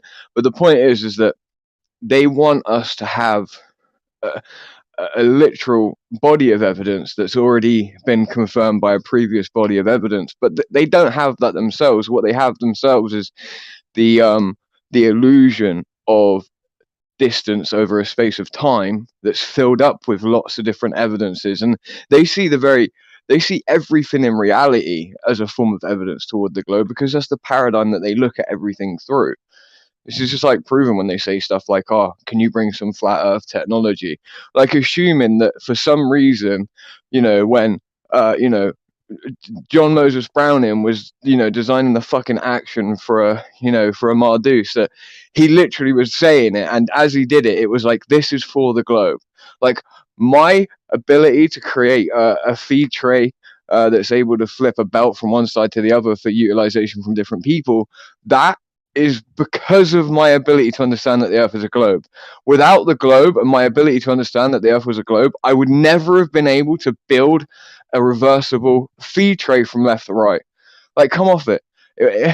That's fucking ridiculous at best. That's so dumb. It's so fucking dumb. Dude, everything we said, I mean, literally everything we said, the first chance Katz got to speak, he was muted for a while. James, he was muted more than anybody. Like, Yeah. Katz was muted the majority of the time, bro. He wouldn't shut up. But everything he said, he was just lying. I mean, half the time, blatantly lying. Like saying that I said, that's why I asked him a question. I said, bro, you obviously can't answer one question. I said, will you answer me this one question? Did Austin say that the Earth is rotating or orbiting? And then he wouldn't answer it. He straw man, and I'm like, bro, you know, I'll bet you my pinky toe I didn't say that. He put his channel up. What you gonna put up? I'll put up my pinky toe, bro, publicly. I'll cut this motherfucker off if I said the Earth is rotating or But orbiting. do you remember when I said earlier about that thing with Zanuck and I didn't want to hold his feet to the flames, right? Like, he's like, you put gallium in a lock, that would never happen, right? Like, he objectively thought we were on about something completely different. So he thinks that I'm talking about someone putting a gallium key into a steel lock and then it's going to disintegrate. He happens to know that won't happen. So, like, I get it. Like, that won't happen, right? So he's correct to some degree, just because he's not understanding that it's like, you know, aluminum or... Right. Okay. He's full of shit. I lost you. But if you're listening, we know what he meant. And I'm pretty sure if we listen back, he said that he puts it in above room temperature and it fills all the holes and he's able to open the lock. I'm almost positive he said that. I wouldn't bet my pinky toe on that, but I bet $50 that he said that. Might have got interrupted a little bit at the end. But he said he did it. He always says that he does shit. He claims he jumps on the bandwagon, bro. And me and him have a history because we were debating. There was a lot of people in here, and he said everybody know. He said that I just seen a video where they brought a jar of water up to the surface and it cracked. Everybody's seen this video. And if he didn't get arrogant about it, I would have just argued and not made a video on his ass. But the fact that he makes them claims and then throws it at you like doubles down with his bullshit. For some reason, I've got to call that out. I can't shut up. That's my pet peeve is fucking people lying, bro. I've got to call them out. Sometimes I could bite my tongue, but I can't always, man. No, yeah, it's very difficult. Like, I'll admit, like, that's literally why I wouldn't do one of these, like, structured type debates, because I can't be, like, I have got the self-control. It's just that I haven't needed to have self-control for any reason, so I don't. Like, I could control myself, and I know exactly what to do, and I've done it before, but, like, for real, like, I would debate him if he would meet up with me in person, this conspiracy cats guy. If he would meet me in person, face to face, and then debate me, I would do it. I would debate him. Here's what he said afterwards off camera, before and after. But it meant more after. He's like, yeah, well, it's entertainment, y'all. It's entertainment and shit, man. And I was like, yeah, whatever, man. I was like, so he's pretty much like trying to, it's his way of almost like apologizing, just saying that, that it's to say, he was like saying it's the facts are the facts. What we're doing is entertainment, man. To me, I took that as like an apology, but I didn't really say, yeah, it's all good. I was just like, whatever. For his decorum, yeah. Yep. Apologizing for his decorum. Mm-hmm. I mean, ain't there a fine line between, or a bold line between straw man and just blatantly lying? Like, you straw man somebody, but just say that they flat out said things they didn't say over and over and over. That's weird. That to me is beyond a straw man. The most extreme example, right? Imagine you said exactly what he claimed that you said. Does anyone that's really watching believe that you actually think that that would prove the Earth rotating? Because it's pretty clear that if you thought that, you would hold that position that the Earth rotates, right? So to try and like I don't know, like it's like a really annoying thing where like you stick someone to something that they previously said instead of like going with their clarification, like, oh, I didn't mean that. I actually meant this, but still stick with the thing that they've clarified past. Like, to me, that's really, like, I hate that fucking shit, bro. Like, so yeah. I just realized, bro. He took his channel down, bro. Oh my god, dude! I just realized I forgot. I'm almost positive he already took his damn channel down anyway. I think I'm 99% sure because I know it was Conspiracy Cats and I couldn't find that, but the last time it was Baldy Cats. But now when I was looking for Conspiracy Cats to try and get that example of how he was doing that math shit, which wound up coming in handy because Austin called him out on when he was trying to fuck with me. I actually tried sucking him in on the refractive index. He actually knew a little bit more than I thought he did. So when I claim the vacuum of Oh, yeah. O at 1.0, I was really. trying to DM you, right? I was trying to DM you on Discord, and then I'm like, wait, he probably is already in a Discord with it, so he won't see it. Because Yeah, I was trying to I get you wouldn't to have. Oh, wait, I might have, dude. Actually, I don't know, because I was trying to get you to basically say that, like, effectively, my whole point was that you have no way of predicting, based upon the fact that even between like a piece of glass and the granular structure of a piece of glass on a layer, depending on how it was heated, all of that, right, its density changes. But like, you could just effectively say that if you can't predict between a 2-inch piece of glass, between 5 feet of air, whatever it is, right? Like, there's no way that you can start to assert refraction as being the causality of anything when you've got no way of explaining or predicting exactly explaining how the index varies from one position to another, transverse, and then also you have the problem with it like horizontally as they try and claim with these density fucking right. That towers. was exactly, bro. That was my point. I was What's the like, point you were making? Yeah, you just needed to clarify it again to him, like at the end. yeah, I didn't Yeah, get a chance to say as much as I wanted, but I was like, dude, yeah, I was like, tell me you're going to try and apply Snell's law to the atmosphere. Tell me the refractive index of 10 miles of atmosphere. So yeah, exactly. Yeah, it was a loaded question, but I mean, I was being facetious, obviously, and but I was, that's what's going on. I mean, really, can anybody predict? Because if we're looking through 10 miles of atmosphere, if he's going to try to invoke Snell's law for refraction, then tell me the refractive index of 10 miles of fucking atmosphere, because that's what we're like no looking one through, can. right? Exactly, no one fucking can. Like, exactly. And then to claim that, like, well, like, okay, so if 2 centimeters of atmosphere, right, with a certain amount of pressure, whatever, right, is 1.2 on the atmospheric, on the atmospheric refraction index, right, on the refractive index, it's 1.2. Well, okay. Well, then what the fuck is it over 2 inches? Is it 2.4? Well, obviously not. Like, we get it's not accumulative. It's a individual reading based upon an idea of one thing, but that can be changed over, like, that can be changed. The point is it's very difficult for them to ever quantify a way of predicting what refraction does or how That it shit does. applies to lenses, bro. That shit applies to lenses and optometry. You know what I'm saying? Mm-hmm. Yo, Brian, I got a question for you, bro. Hey, first off, good fucking job, bro. That was good shit, dude. Yeah, we did Machine good. head, fucking You Winston. Go ahead. did you hit a few lines before the debate? Why are you at? Are you serious? I'm joking, I was I'm just joking. talking about cats, bro. Did you see his nose and his face?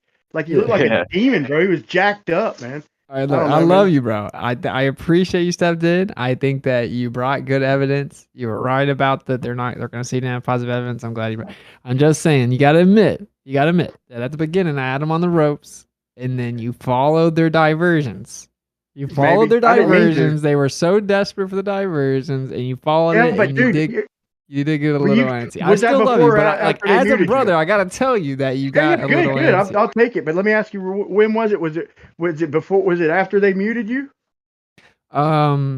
It was before that even like I had them at the very beginning. They were just absolutely destroyed and embarrassed, and they kept trying to change the subject, and I'm like, no, and I would have done it for 2 hours straight to show the audience that they're liars. I pinned them back on it, bro. When they muted No, that's your right. You ass. did bring it back up. Yeah, I'm just explaining that what my observation is, because this is constructive criticism, whatever. Like you followed the diversions a little bit much because you knew you had an answer for them, and they want to bait you into it where they want to get It's away from one difficult, thing. bro. Yeah, I will admit, bro. And you did get a Austin's little quick, worked up bro. with some impulse control issues. Bro, Austin, that's why I said before you got here, you got a fucking excuse my language. You literally have a machine head, bro. Like you think faster. I think fast. That's how I am. I mean, I'm hyperactive youth and all that. I'm not on any drugs right now.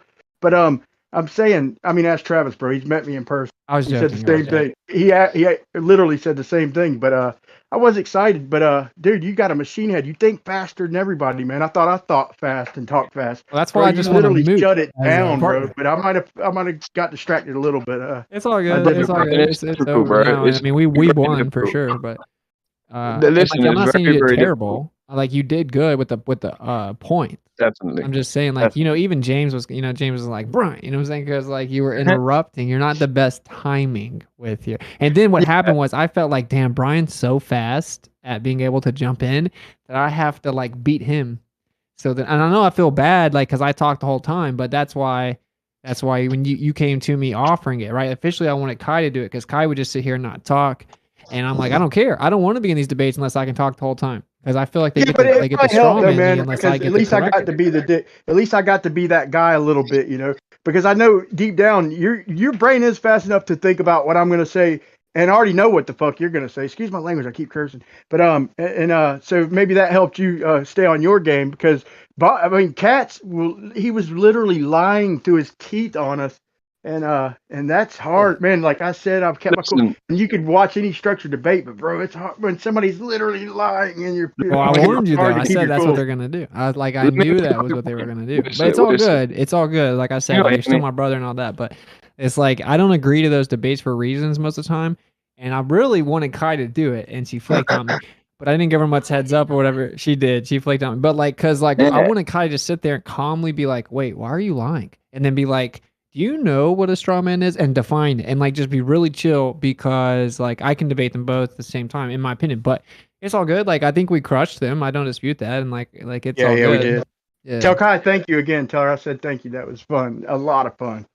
Yeah. And at least I brought a couple things, man, because they weren't gonna let you just they were gonna pin some of it on me. And thank God we did communicate. You sent that message and Crack predicted that. That was good. And I was able to get a few good points in and everything. And but I think the main thing I brought was the prediction that at the beginning that I'm going to go ahead and get this evidence out the way, and they're going to claim that we're not going to bring evidence. And he's saying he's predicting all this shit literally while making a fool out of himself because he literally keeps saying this. The only one thing I predicted, he literally is saying it over and over. We didn't bring evidence, and I've said it like 3 times. What a fool. Yo, well, they have a script, but like they're very good at like dragging people into what they consider their wheelhouse arguments, like the basic 101s. They have like all their scripts filled out, and they want to drag people over it. That's why I hit them in the mouth from the side with relativity, which I know for a fact neither one of them comprehend.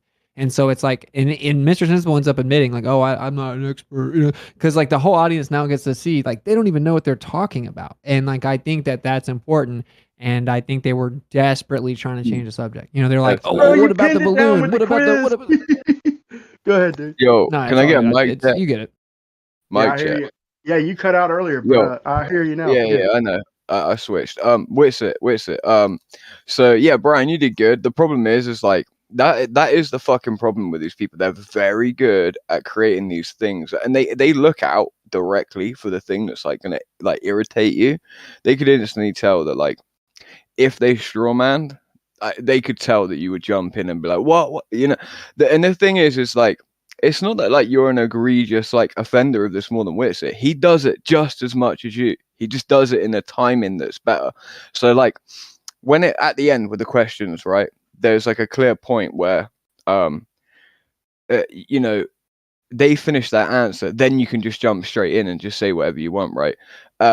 It's just timing, it really is, because and it takes a long time to get that right, because like Witsit does it exactly the same fucking way as you. It's just that it's done in a slightly different timing. Bro, his mind works faster than everybody else, bro. I don't concede this ever, bro. His mind works faster than it should. I'm about to go watch the thing with Kai. I'm just saying like I think that it's good that you're willing to like be on camera and debate, and like all their arguments, and you can definitely beat them. So I'm literally saying this to you like as a brother. Like I'm saying this as constructive criticism, that if you can take it and then like apply it, then you could be really good at repping flat Earth on modern day debate. Yeah. And like, see, I know I like what I'm asking someone to do as a partner. It sucks for them. Because they have to just sit there and like, unfortunately, that's the only way I want to debate them, because they're such liars that I need the time to tactically expose them, but sound really calm so the audience can hear it. So like I answer the question, they give the rebuttal. I need to be able to say the final closing thing to expose their alleged rebuttal. Then we move on. You see what I'm saying? And it's like, well, my partner wants to talk, and it's not that I don't love you. It's like I want a partner that's basically moot. That's why I actually wanted That's wanted my wife so that she would understand her but place think as a about woman. this though, and man. she, I piped in though, bro. They had to shut me up. He had to keep shutting me up, bro. I mean, I literally was able to give you the attention and take the heat to a certain extent by just piping in out of, just with a little aggressive. The more Cats got aggressive, the more I got aggressive out of turn, and I didn't even have to hardly say shit, bro. I just pipe in and I'd get hushed, and then you did your thing, bro. Trust me. I mean, it wasn't like I thought about it halfway through, and I'm like, yeah, well, if it ain't broke, don't fix it, because we mushed their ass. And tell Kai, thank you, man. I think y'all might have done better, but I don't know, man. That was dude, that was one of the worst globe no, it was demonstrations we destroyed them I've ever for sure. seen, bro. Yeah. We definitely destroyed And them. It did get I take the destroyed. criticism. Yeah, thanks. That's all I'm saying. Like, because like I used to also be like that. Like I used to be like much more impulsive, and like in this debate, I did kind of get to where like I was kind of being like that. But the truth is because I felt like I had to beat you. I was like, I got to beat Brian before he comes in. And like I said, like I'm being honest, I know it would suck to be my partner because like I know you're passionate about it. You want to go in there and show him you can destroy him and stuff. And what I want from my partner is to basically not talk. And I like that's why I didn't ask you, but you asked me, and I'm like, yeah, sure. You know what I'm saying? But I know that's unfortunate, but that Why I've do you- been around the block. I know Why that do you I think need to be John able Witzer to. don't debate I'm glad to be a part of it, bro. Glad to be a part Oh of yeah, it. it's all good. It's cool. Witzer, why do you think I would never, like me and you would never be debating anybody together? If you Yeah, didn't 'cause we deserve both it, wanna do bro, that. I would not church it up, bro. You, dude, you literally do think on your feet like I've never ever seen anything like it, bro. Like I always knew you quick and all that, man.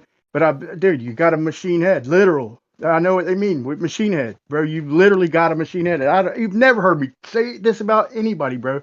You deserve it, and that was a pleasure. Thank you, man. Oh yeah, of course, and thank you for the comment. But like I see, for me, I would have talked to them about relativity for the full hours. 2 hours. Yeah, Yeah. because like see, I They- know they I'm not going hate to it. convince them of anything, and I know that someone's not going to watch that and be like, "Oh wow, the Earth's flat." They're going to have to go do their research and look into everything. So what I want to show them is like, whether you think the Earth's flat or a ball, you don't want to be like these people that are like blatantly lying. And if I could just put them on display lying the whole time and getting like mental jiu-jitsu'd from every angle, I think that's good to wake other people up, right? So like I would have never left relativity because they can't bring themselves to be humble enough to say the words out loud that, yeah, according to relativity, we can't prove the Earth is going around the sun. So it's like, well, we're not leaving this then because objectively that's what relativity says, and we'll talk about it all day. And your so whole paradigm is contingent upon relativity. So let's actually talk about relativity, definitely. And then obviously we have these individuals then just inculcated into a corner where they can't even explain the thing that the whole reality is contingent upon.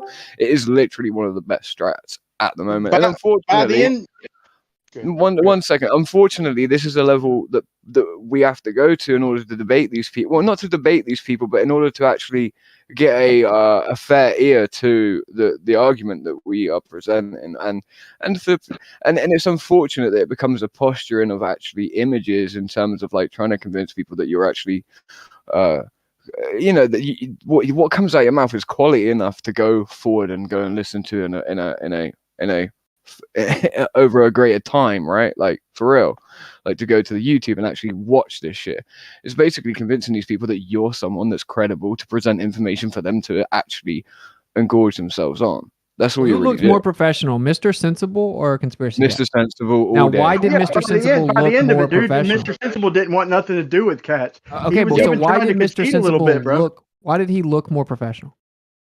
Because he kept his mouth shut. He spoke when he was supposed to speak. Exactly. He didn't like interrupt and stuff like that. So like Conspiracy Cats was like, damn, I don't want to let Austin say his point. It sounds too good, so I have to stop it. And when you interrupt, it's like it's just a bad look. Whenever Mr. Sensible looked 100 times more professional than Conspiracy Cats, and that's all I'm saying. And, like I had to learn the same lesson. I wish somebody would have came and told me, like, look, you're really good at debating. You know all the arguments, but you got to keep your cool. You got to work on the impulse control and blah blah blah. And like sometimes your timing just isn't good. Shit. I'm just saying, work on your timing, like practicing. I've mastered the timing now, where like I can get in there really, really, really fast, and technically even maybe be interrupting them because they're about to say something else. But it doesn't sound like I'm interrupting them because I time it so well. And you come in too early, and it just objectively sounds like an interruption. But trust me, Cats kept the attention off me as best as he could, but because he wouldn't shut up, dude. And everything he kept saying, bro, he's just full of shit, dude. It's and really dude, difficult. You gotta admit, dude, I when told they're you lying, somewhere in there he would try and pull the quiz bullshit. And dude, you were on cue with that shit, dog. And then something else that happens is like the mod will get pissed at you, and so like the mod won't help you out later. Like my last few debates, James has been like just muting the other people and like let Austin finish, and that is the worst thing the globe can have is let me calmly, coherently make the argument, and James always does that for me. So I reached out to James and told him I was sorry that he had to mute me because he never has to mute me, and it's like the reason is because I'm like, damn, I got to beat Brian. I'm just being honest. So like, I still love you. I think you did great. I'm just like constructive. Yeah, he muted me. He muted me one time too, man. And but he kept muting Cats, bro. Cats got muted like fucking 10 times, bro. And Mr. Sensible only got muted once, and I only got muted once. You only got muted once, right? Yeah, but then I naturally went on mute, and then I couldn't jump in. Yeah, that happened to me too, dude. I fucking pushed mute, and then I couldn't unmute, and I thought, damn, this motherfucker muted me again when I wasn't even talking. But no, he literally, if you mute in the middle of it it might be a certain time, like if you mute for 10 seconds or more, whatever. And he even said that when he unmuted me, like he was even apologetic about it. And he was fucking with me, dude. He laughed at me when he said Brian. He laughed, he giggled. He had a good time. He had to do good, but yeah, he earned his money tonight, dude. That was. I don't think it could have went much better, bro. That was. And make sure you tell Kai, that I thank her. Yes, he said no problem. That was a lot of fun. Yeah, it's all good. All right, cool, man. It was fun. They definitely got destroyed. I'm just telling you, like a brother. Like that's my take. Like you saw me in the DMs. I was like messaging you in the DMs, like, dude, stop following them. Stop interrupting. But it's all good. You know, it's like I'm only telling you this so that you can keep going. Like I want you to be able to go back on there and like crush people. And I'm giving you a 100% solid piece of advice. And that you always have to look and think, what do other people think? If you get too caught up in like, am I beating conspiracy cats? Am I making him mad? That's always going to look bad to the audience. It's always like, what do they see? If they see you sitting chill and calm, and then the other person's freaking out, and they're like, wow, dude, this guy sucks. The flat earther's way cooler. He's way more collected. He's way more professional. And that's just, my piece of advice. Cause I think that you're one of the people that know all the arguments. You could be a good debater. Yeah, man. Yep. And I want to say, tell Kai I'll cut down on the cocaine during debate. I'm just joking, man. Hey, ask her if she noticed, if she goes back and watches, did she notice like conspiracy cats? Like he looked like a demon. Like I don't know if it's the way the camera was presented, but his nose, his eyes were black, bro. His eyes. Bro, he looked like his nose was weird. fucking red. He was jacked up, bro. He was jacked up. Yeah, he's a psycho. So yeah, there you go. I'm proud of you because you'll actually show up, show your face, and you'll debate it. You know the argument, and so that's my advice for you because I wish someone had told me. We did crush. Wait there, fuck you. I did tell you. I told you. Don't even lie. I told you that shit. The moment that I did tell you that shit. Fuck you. Maybe. You know, good insight. Craig Williams definitely got good insight, man. I'll give him that. But yeah, you ever get a chance to debate with Austin, man? It's a pleasure, man. It's a pleasure. It's something, dude. When you're there live, bro, you just gotta witness it, bro. It's something else, man. I'll say you'll never hear me say this. You never have in 7 years, like 5.5 years, 6 years maybe. But you might never again. That was something else, bro. Good night. Thank you, man. I'll catch up with you guys later. I'm gonna kick with the wife. You much love. Yeah, it's okay. So hey. All right. Peace. Yeah, bro. No, yeah, Brian, I've debated with him loads of times, bro. I hate debating with a guy. Let me give you an example. let me give you an example real quick, bro.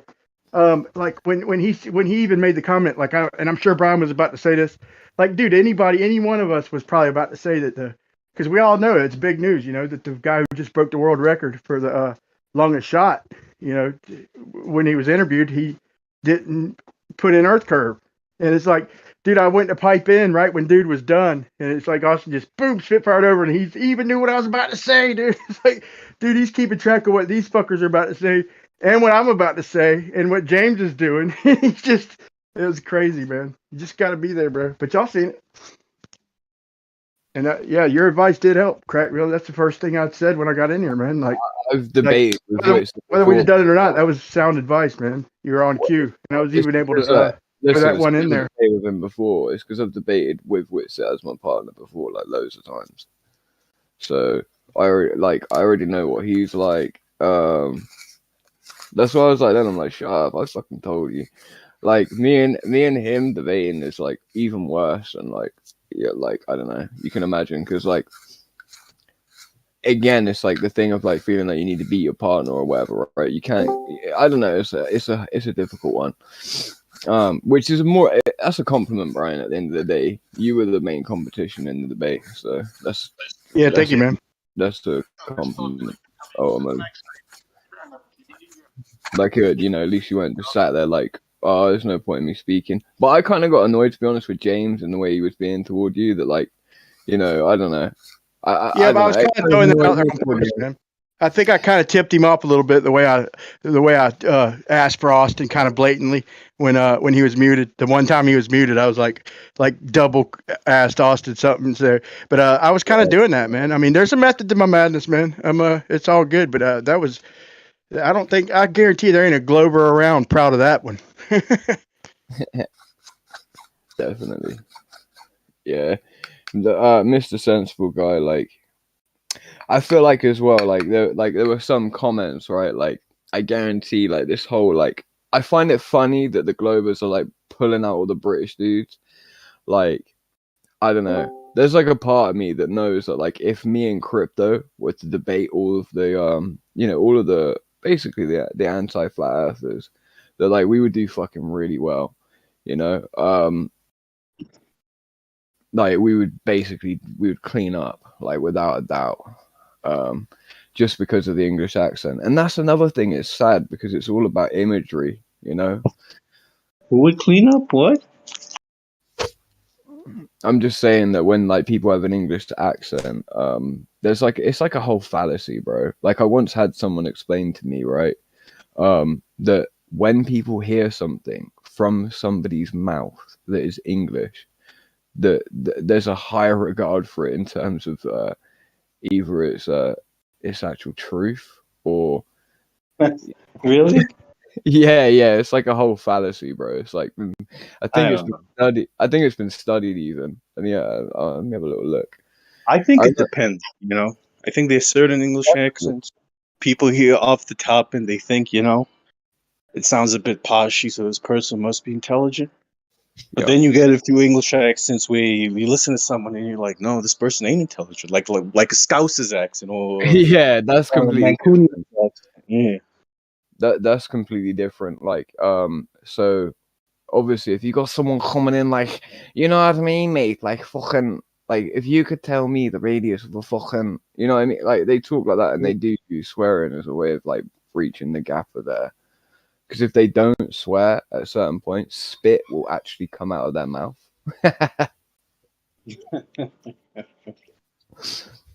Bro, it's funny when you watch a Scouser in, like, a dimly lit room from an orthographical view, like, off to the side of the guy.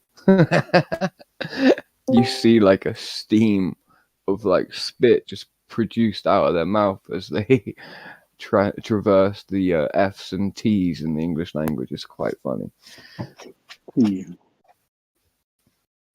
But yeah, these two dudes, right, they explained to me how this whole fallacy, effectively, of, like, I would like to say, like, like the no true Scotsman fallacy. I would think if you could create a name for it, right? Like, the no untrue Englishman fallacy.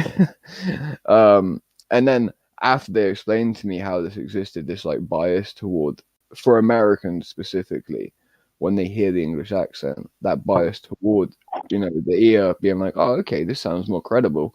Well, then the guys that explained this phenomena to me, right, they then proceeded to ask me every question that they could think of over the next half an hour of a conversation that related back to life, truth, all of that shit. They then asked me all of those questions, like, what's your take on this? So it was like, they then committed the very fallacy in which they literally came in and explained to me existed. It was really fucking weird. Yeah, I mean, I understand why some people would have that perception, but I just think people with that perception aren't well traveled. I think the engagements maybe with English people have just been online. I've been to England plenty of times, and I would never get that. Yeah, well, you've been here. That's different. That's different, definitely. Yeah. Yeah, if you've been here, then you. But I heard you say something about you and crypto would clean up. What were you talking about?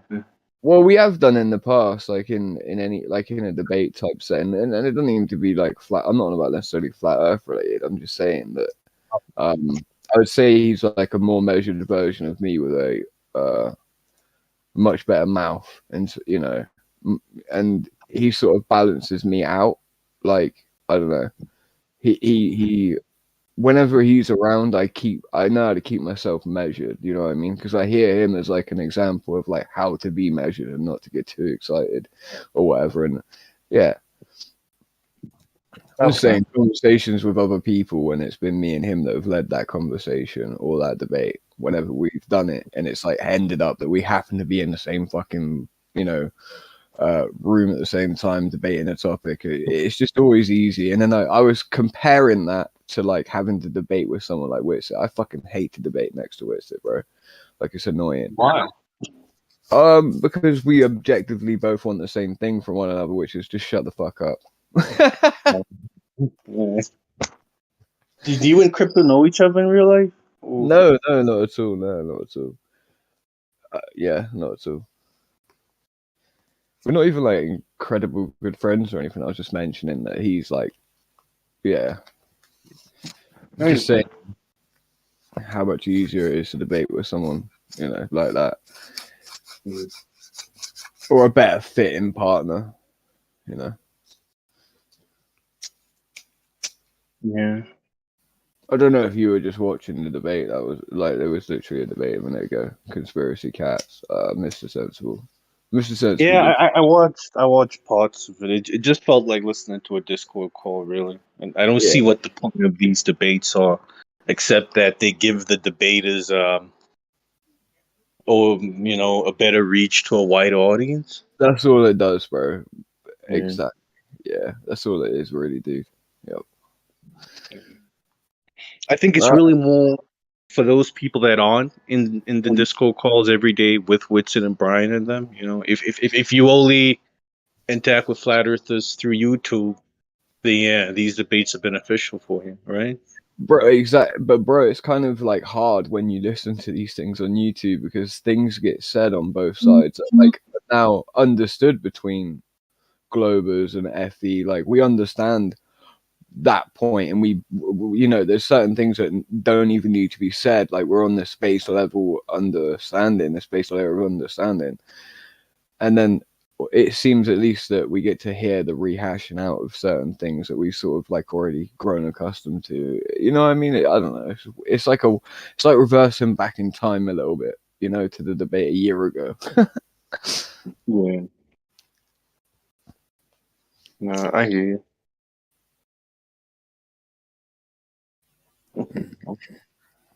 But that James guy, do you think he's a good moderator or like, I don't know? Yeah, because I think he lets the conversation flow. He doesn't try to get too involved, you know. I don't know what the rules are on his platform, but he seems to really just let the people do their thing, you know. He is strict on time, but aside from that, like he's not too crazy about interruptions and over talking. He kind of just lets you and your opponent go at each other, which obviously isn't always best for someone trying to gain information, but it does provide a lot of entertainment. And I think he is cognizant of the fact that he needs the shows to be entertaining to get viewership. And I mean, he's doing it as a job, right? He's trying to make money at the end of the day, so he needs to keep it entertaining. Hey, from an outside honest opinion, I swear I won't hold you to it. I swear to God, I'll never even repeat it. But you give me an honest one, anonymous man. Did it seem like Katz was fucking lying? And like, would you call them straw men, or would you call half of them like blatant? What was it? Just me? Lying about what?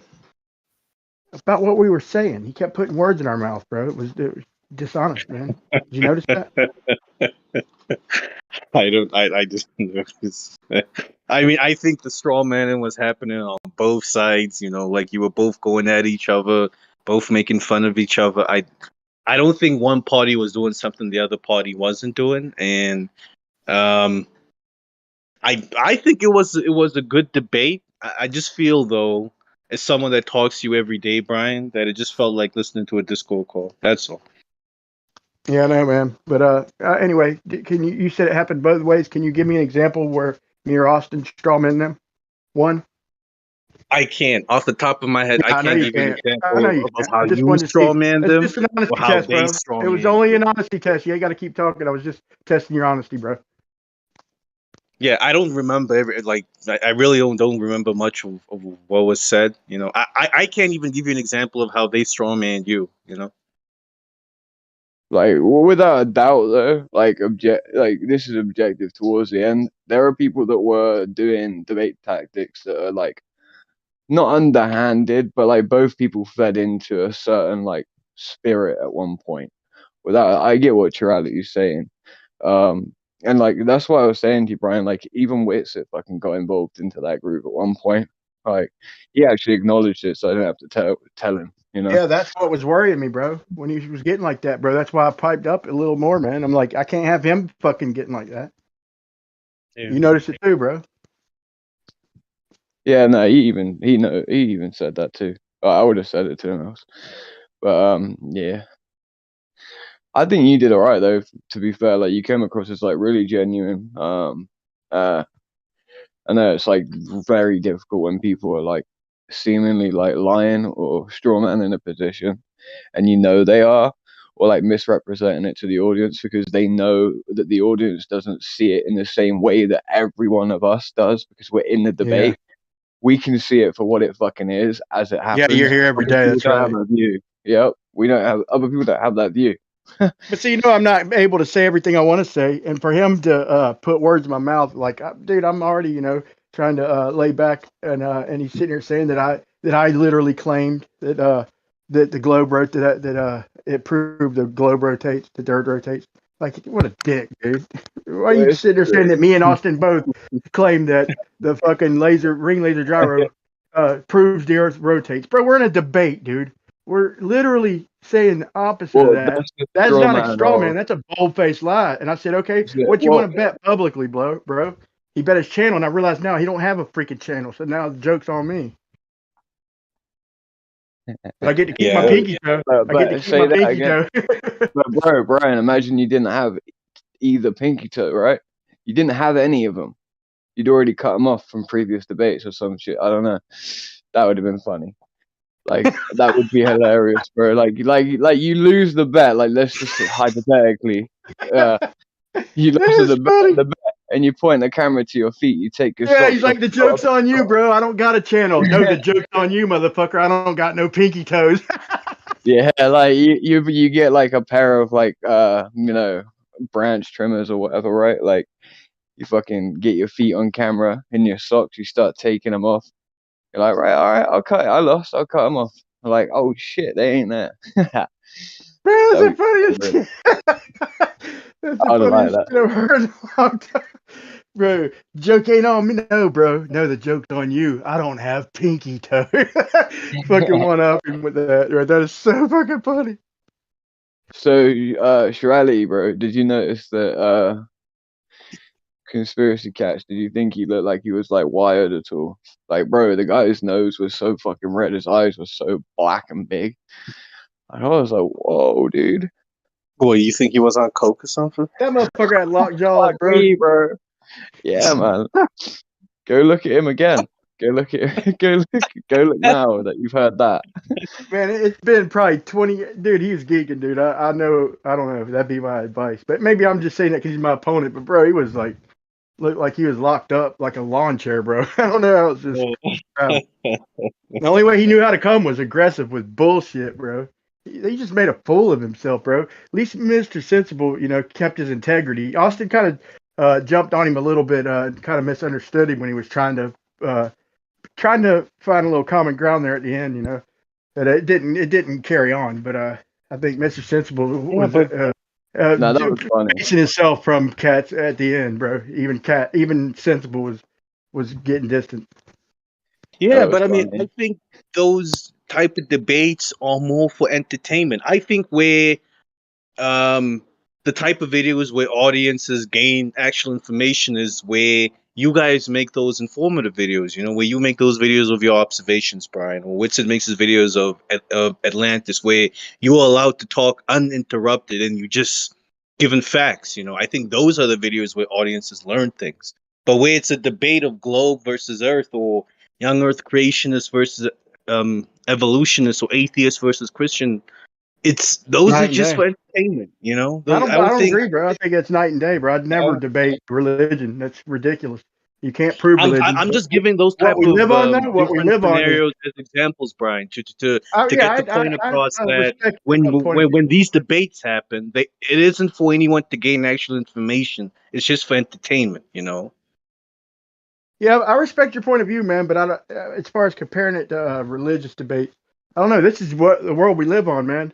And I really did. I swear to God on my fucking life, bro. Go to the beginning of my channel, bro. I went out to the fucking coast with a transit with my son many nights, bro. Not just one. That a couple I showed on camera. I went out there many nights, bro, pulling string lines and shit, bro. I was shocked when I heard the shit, bro. When I seen But the you're national making my forest, point for bro. me, Brian. And In many, those videos where you go out at night and do observations, those are the videos where the audience is actually learning something. In a debate where it's you and conspiracy cats shouting at each other, that's pure entertainment. Nobody's learning anything new from the debate that happened. Yeah. It's just entertaining. Well, I hope you're wrong, man. I hope there's people out there who also see the bullshit fed to us by NASA, man. It all started there, Yeah. bro. They might have seen that conspiracy cats is All you full gotta of do is shit. get a camera, bro. Let me tell you, get a camera and go look. That's all I can tell you. I'm not gonna tell you nothing else. I ain't gonna tell you no proofs. Just get a camera. Go out there for a month every day, and you'll fucking be right on our side. Trust me, because it's it's just what we live in, bro. And you'll be like, what the fuck? Like it's not what you expect, bro. I'll tell you that right now. All right, man. No, yeah. So I agree with both of you. So he's correct that that is fundamentally kind of what it becomes, is like a form of entertainment for people. But in that entertainment portion, you can feed a little truth in there, like instigatory types of pieces of truth, like stuff that will create a rise in someone's I don't know, interest in a certain specific topic, and you will hit on these little tiny points, right? And then that will draw them to your YouTube channel, which will get them into a lot more, right? That's kind of where it is, and that's why Witsit was saying everything you said to you a minute ago, Brian, how we come across our decorum, how it really is more based upon what it looks like to the audience, and then where they go from based on that impression. But you can still learn from these debates, but guys like us who are in here every day, we ain't learning shit from it. To be fair, we're kind of listening to something that's like a debate of a year ago, right? What am I trying to find? There you go. Hey, well, did you know that from Cancer going to Sudan, you head north, and 40 degrees lower from Capricorn, or 46 something degrees lower, you go to Sudan, you also head north. And I just noticed that shit. I've done a couple extreme ones and they matched, But if you're going near the equator from north or south, you start heading north. That can't fucking work on a ball. So I hope I brought a little bit of information that was off the cusp. And dude, like I said, I've got a video dating back 3 years where they were throwing star trails at me, bro.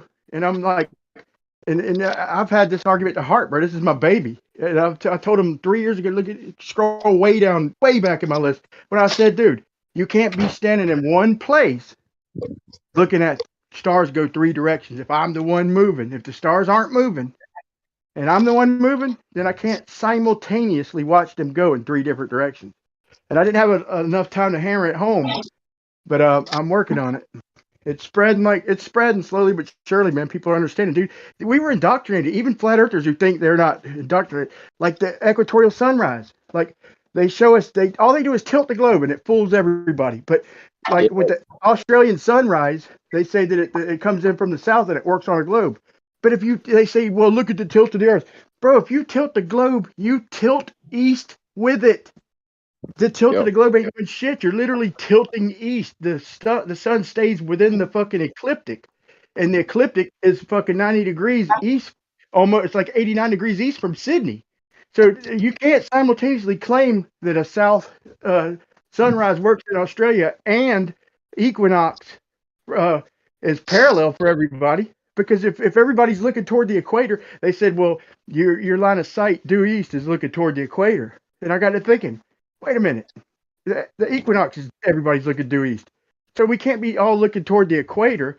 We have to be looking parallel with the equator. In other words, our line of sight would have to follow the latitude lines because it's the latitude lines that curve, not our line of sight.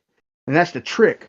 And they've got half flat earthers not even understanding this, bro. It took me a lot of head scratching to figure out that over 6,000 miles, you can't bend me over backwards far enough for them lines to not meet in any more than 10,000 miles.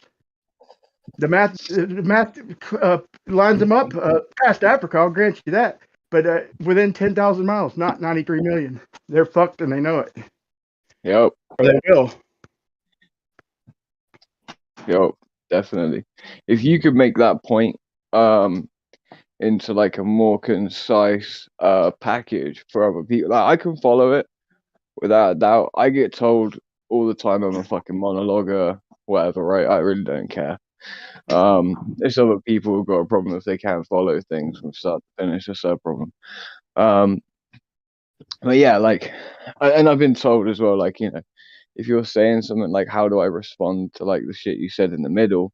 I'm like, I ain't really concerned with what you're responding about the middle. The whole point overall is to make a point at the end. If you're already thinking about how you're going to respond to what I'm saying, I ain't got to my end point. Just in good faith anyway, I don't know. But yeah, if you could make that into like that point exactly, if you could make that into like a concise, either like more concise, but you still want people to go along that journey where like you take them, you know, from their body, they imagine looking toward the equator, they imagine that all the way across a sphere. But yeah, make that journey like more concise to show the imagery of it, bro. It's such a good fucking point, without a doubt. Like, you say it in here all day, but like to slip it in somewhere like on modern day debate, it's like super hard to do that. Yeah, I did. I did a little bit on my last debate. I draw the arrows. I even pulled up Google Earth and went down to 3D and showed myself. I showed the stick and stake I drove in the ground at Equinox, then went to Google Earth View and showed a stick man and showed what direction he's facing. And it wasn't along the latitude line. I got a new video that I'm in the middle of processing. I didn't have time. And it needs to be a little bit more concise and nothing you'd want to bring up in 6 minutes in modern day debates. But yeah, I re-pulled the string lines in the front yard to show that if the light's coming in parallel, it's literally has to line up with compass east, and they're not that different over 6 feet, but there's about a 6-inch gap, bro, between 90 degrees from compass north and compass east, which is weird, but that's how you find due east. You pull 90 degrees from due north. And that's a cardinal direction. It's not the same as compass east. So I'm in the middle of breaking it down further. It'll be my 5th video on this. Yeah, due east is not the same. You're exactly. Yeah, you're right. Correct. You're completely correct. And then another thing. Do you know what? I saw actually saying that. I saw Professor Phil write a comment at one point. It was really funny. He said, "Oh yeah, because you know compasses are pointing toward something that's in the sky." Right, concerning the electromagnetic field of the Earth, right? Which was funny because I was like, oh, okay. So, you know, compasses are pointing north, but also pointing up. And it's like, well, a compass isn't a 3D sphere that's like pointing in directions up or down. Yeah, obviously we only have it on it's planar in nature. But the funny thing about the globe is that they do actually claim that that same compass actually does point toward the North Pole. Guess what? And Jeremy had a good point. Up. Oh, sorry. Go ahead. People could try and say that that isn't up, that it's pointing toward, so therefore it's different, that it's pointing down, right? But well, what if you turn the compass upside down? Does the compass still point the same direction? Well, yeah, it does, all right? As long as you hold it steady and it's upside. So technically, at that point, it's pointing north up toward a thing. It was just funny because it was like he was making that, like, you know, it seemed like he was making the point that, like, you know, a compass works only on this axis, but it won't work on this axis. But it's like, fuck, the globe is contingent upon the compass doing that exact thing that you're bringing up. It's just a really weird point that Phil like I'll tell you commented. what else is weird. Compass directions. If you hold your arms out and both arms out like in a cross, the north is going to be your head, south is going to be your feet. But your arms are going to go up about just like a quarter, half a degree, bro. They're not the exact as compass. They're not cardinal directions. Compass east and west, due east. There's a reason they call it due east. It's not a cardinal. I mean, it is a cardinal direction, but it's not a compass direction. But my point is damn, I had a good point, but I wanted to hear the rest of what you had to say. But I wanted to say that Jeremy had a good point. You take one step, okay?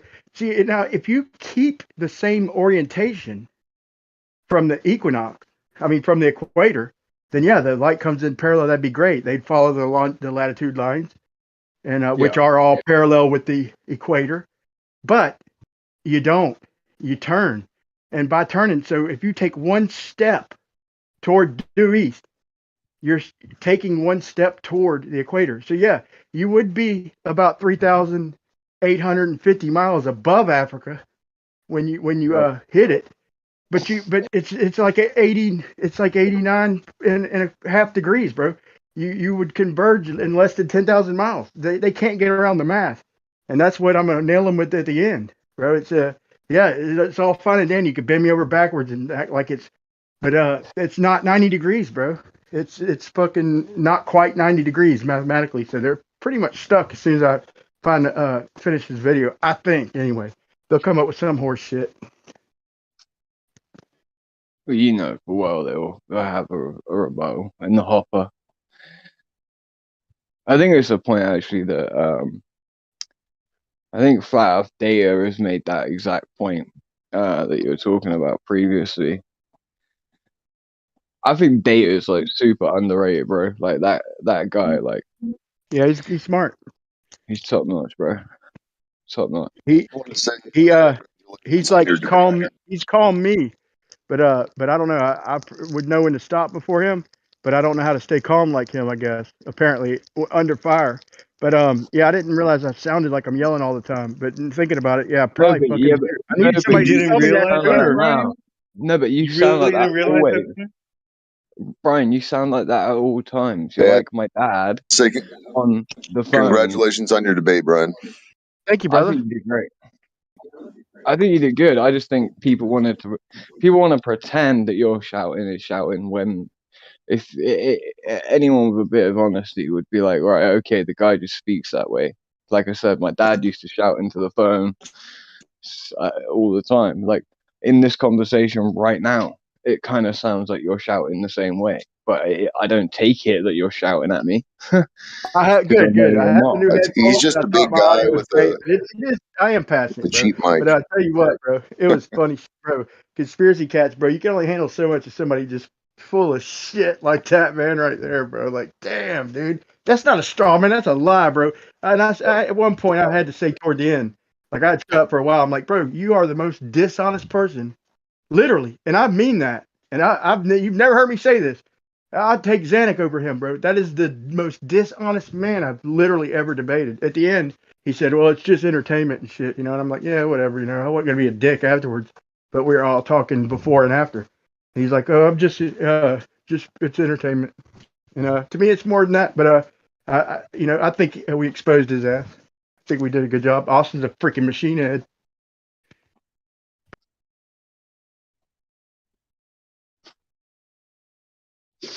Hey, do you think if they went back and watched that show at half speed, they would learn something in those 6 hours, or they'd just say nothing? That's a good question, bro. That's a good question. I don't think they learned shit.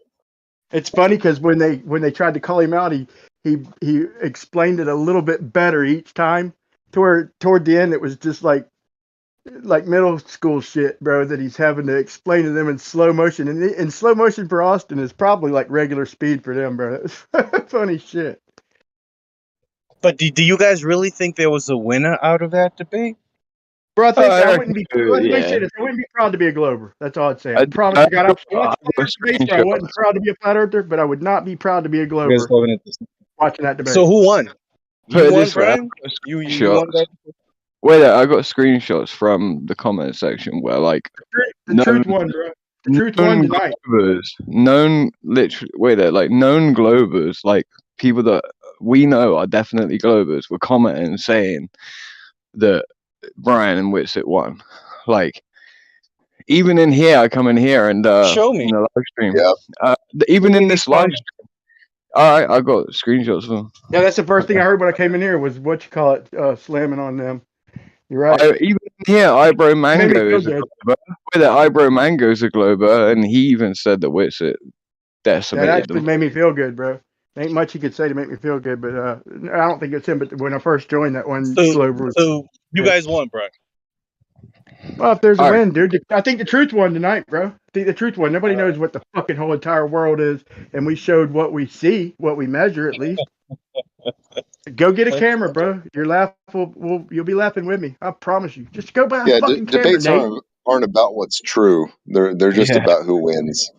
You know. So I mean, Exactly. you guys definitely won, and then they just also happen to be right.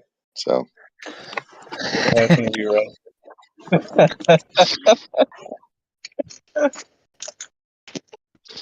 Hey, don't let James fool you, bro. He loves it. Trust me, he loves it. He's saying before, he's like, this is the one debate, bro, that this is before he put us on camera. Like, this is the one debate that brings it, man. He's like, and I was like, he agreed with me when I said, dude, how can you talk about anything else, man, if we can't get to the bottom of this? It all got to start here, right? And he's agreeing with me and shit, bro. So we worked his ass, though, between me and Katz and I don't know. I ain't gonna say that about Austin and Witt and everything, but and Tim Pryor and all the comments, bro. They just kept flooding him, dude. You ever get tired of getting people sending money? That was James tonight. Tired of people chatting him, super chatting him. That was crazy. It was fun. I wonder, like James seems like quite a good dude though, because I feel like he's got that whole thing coming up tomorrow with the venue. I doubt the cost of the venue will be covered by those super chats and Patreon, and I bet it will still happen. He'll put his money in himself that he works for to make it happen. Yo, Craig, are you gonna post those comments? Oh yeah, wait there. Oh. Yeah. You didn't hear ain't the gotta dude, start bro. talking Hold out, on. man. There was a super chat, bro, that says I'll you didn't find hear it now. Nate. You didn't hear the super chat with the Glober. Dude commented live. Go watch it. He said, "I'm a Glober, but I am ashamed of." I don't think he mentioned Sensible by name, but he said he might have mentioned them as a team. I don't want to get it wrong, but I promise you, he said, "I'm a Glober," and y'all got y'all's ass whooped tonight live with a fucking super chat, bro. I swear to God. Did he say he was ashamed, or He might not have said his name, bro, but it was bad. Okay, don't let me quote. What exactly did he say, bro? Man, I don't remember exactly what he said, but it was to that. It Like he's a Glober, I but think he it sounded wasn't happy. more like he was ashamed of their behavior. I don't think he said there Yeah. was a winner or a victor. I I'm not remember sure that he super even said the chat. word ashamed, bro. Okay, I'm just. just look at the screenshots instead. It's just easier. Like I had to go and then find the fucking video and then scroll up and find it. It was Oh, kind of annoying. I thought you had these saved. I didn't realize it. I did it on a different device. I just realized I'm not even on that device anymore. Okay, that's my bad. No, yeah. So, and then here we go. I can Who in these comments is who? All right. Over. Sunflower. Okay, I see Sunflower. I'm not even a flat earther, but Austin is winning. Point blank. Period. Okay. I The don't other know. comments are from Sunflower, yeah. What was Sunflower? Like R2R was getting annoyed with Sunflower, like being like, "What the fuck?" Like I've seen Sunflower. Is Who is my point. Sunflower? I've seen Sunflower, right, in other modern day flat Earth debates, right? They're a Glober, right? So, yeah.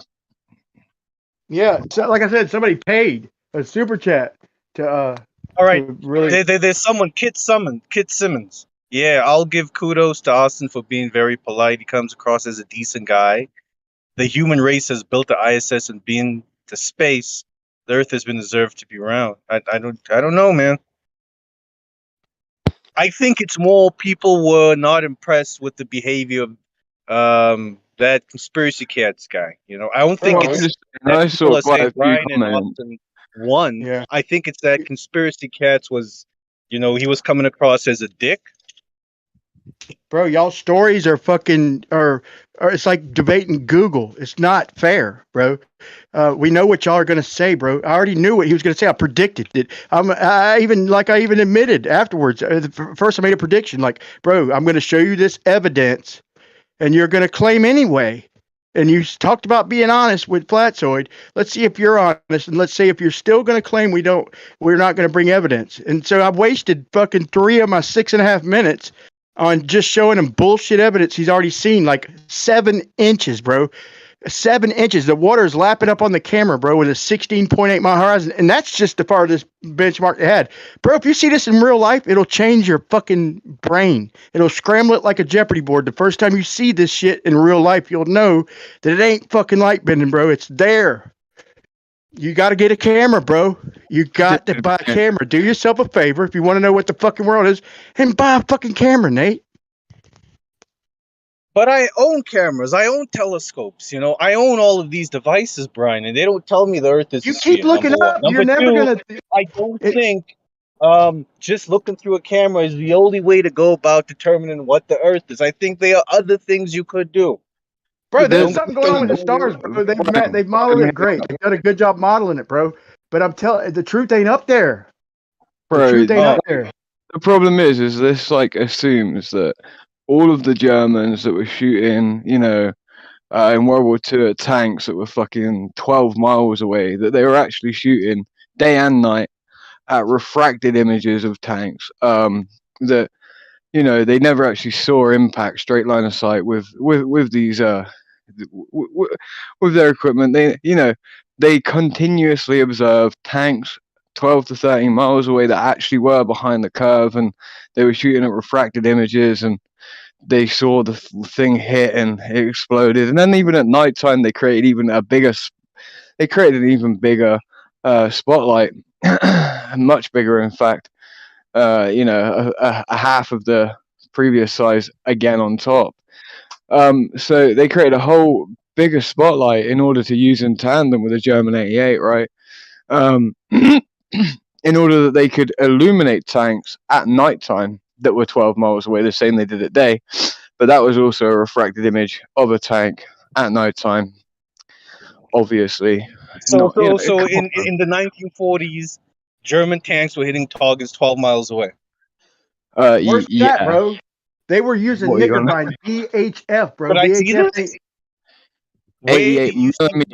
88 millimeter cannons were over and over What should I again. Google? Google this. Google Knickerbein. KN. They were fucking literally sending radar from the Dutch border, and bread loaf, and crossing past to let them know when to drop bombs hundreds of miles away, bro, from like fucking 60 feet. Bro, this is VHF, bro. This ain't the shit that ballers right now curve around the ball. This is VHF waves, bro. I want to know, what do I need to Google to see tanks in the 1940s hitting targets 12 miles away? How about the guy who just broke the world record, bro? It literally broke the world record. No, I want to 4 see how this was being done in the 1940s, Brian, because that was a claim. Yeah, Knickerbein, bro. I'm not questioning whether we can do it today. I want to see how this was done in the 1940s. Knickerbein, 1941. Brian, wait there. Type in repurposed German 88 flak guns to just type in German 88. Look into that gun. Look into how that cannon was repurposed from a anti-aircraft flak gun to because it was relatively light. They would mount it as a straight line of sight cannon, not arcing fire artillery. Difference between that and that. Anyway, basically, they started to use it as a way of this shooting is tanks. an anti-aircraft, anti-tank artillery gun. This is not a what are you talking about? gun loaded on a tank. What I'm saying. What? I said tanks were being shot. What are you on about? Actually, they used a German 88. Right. I thought you said that tanks were shooting targets 12 miles away. Well, the tanks would have been capable if they had the 88mm cannon on it, which some of them actually did. So, yeah. Anyway, so this thing was. Also, I mean, these tanks. I mean, the way. Wait, let me finish. Because wait, let me just say aircraft something. work is they shoot It's it not an at an arc. anti-aircraft gun. Listen to what I'm saying. If you listen to what I said, look up the German 88. It was a anti-aircraft flak gun, right? They repurposed it. They repurposed it though, meaning they literally took it off of its mount that aims up in the air. They took away the ammunition, right? That was airburst. Okay, flak rounds are completely fucking different to actual armor piercing rounds. All right, to anti-armor rounds, it's a completely different thing. They took them, they mounted them to linear mounts, and they fired them from various different heights off the ground, all the way down to like 2 feet off the ground, up to like 8, 10, whatever. Right? Not much higher than that. And regardless of whether you want to look at arc and fire, that wasn't even my argument. I could go into that, but I'm way too tired. It's like fucking 6 in the morning here, right? But that isn't my argument. My argument originally was that these people, okay, in day and night time, were shooting at refracted images. You actually agree with that because that's actually the position of the globe. Position of the globe is that they were shooting at refracted images of things out to, even if these things were 5 miles away, dude, from 8 feet off the ground, 6 feet off the ground, that most of these guns were mounted between anywhere from 2 to 8 feet. At 6 feet, the horizon should be 3.48 miles away. Any tank further than 3.48 miles away at a 6 feet mounted height, technically, it's being refracted, right? So you can look into the actual. You can look into the muzzle velocity of the gun. You could take into account the weight of it. I could give you like. But what I'm reading here is that these things had like command devices, right? They were using computers to determine where the targets were and how to fire at them. It's not like someone was looking through a scope. Yeah, they were looking through scopes. In World War II, yeah. You went on for a while. If you could just let me respond. They weren't looking through a scope at something. There was a command device attached to the tank which helped them determine where their targets were. You know, was it digital? Was it digital, bro? They don't go into detail as to what kind of computers it was. It just says here, as to what I'm reading on Wikipedia, that air defense units were usually deployed with either a command device, control computer, or a portable radar, which are responsible for its high level of accuracy against aircraft. Shooting at airplanes. You're talking at airplanes. Because you're lying. You're lying. While I'm talking. I'm not lying. I'm literally reading this off of Wikipedia. So keep talking while I'm talking. Radar system. Why? Okay, I will then. I will. When you're let me so tired. All right, guys. Enough blowing your mic when you're supposed to be so tired. Jesus fucking Christ, man. You spoke and I didn't interrupt you. All right, make your point, Nate. Wikipedia, because this is what you told me to Google, and then you want to sit here and say I'm lying. Are you on drugs, man? I told you to Google Knickerbein, bro. If you want, bro, I asked you, is it digital, bro? You're saying in 1941. Can't talk for you. What the fuck? Come on. No, I already stated from the beginning. Look at the German 88. It was repurposed from an anti-air gun into a straight line of sight howitzer. The problem is you're looking at the information and the sighting system used in order to detect planes that are in the air when I'm talking about a gun that was used in a different format altogether, straight line of sight. Yeah, they used scopes on the straight line of sight. There were 26,000 of these anti-aircraft guns that were repurposed into, and you can look into the history of this. I know what I'm talking about when it comes to this. It's literally my fucking speciality.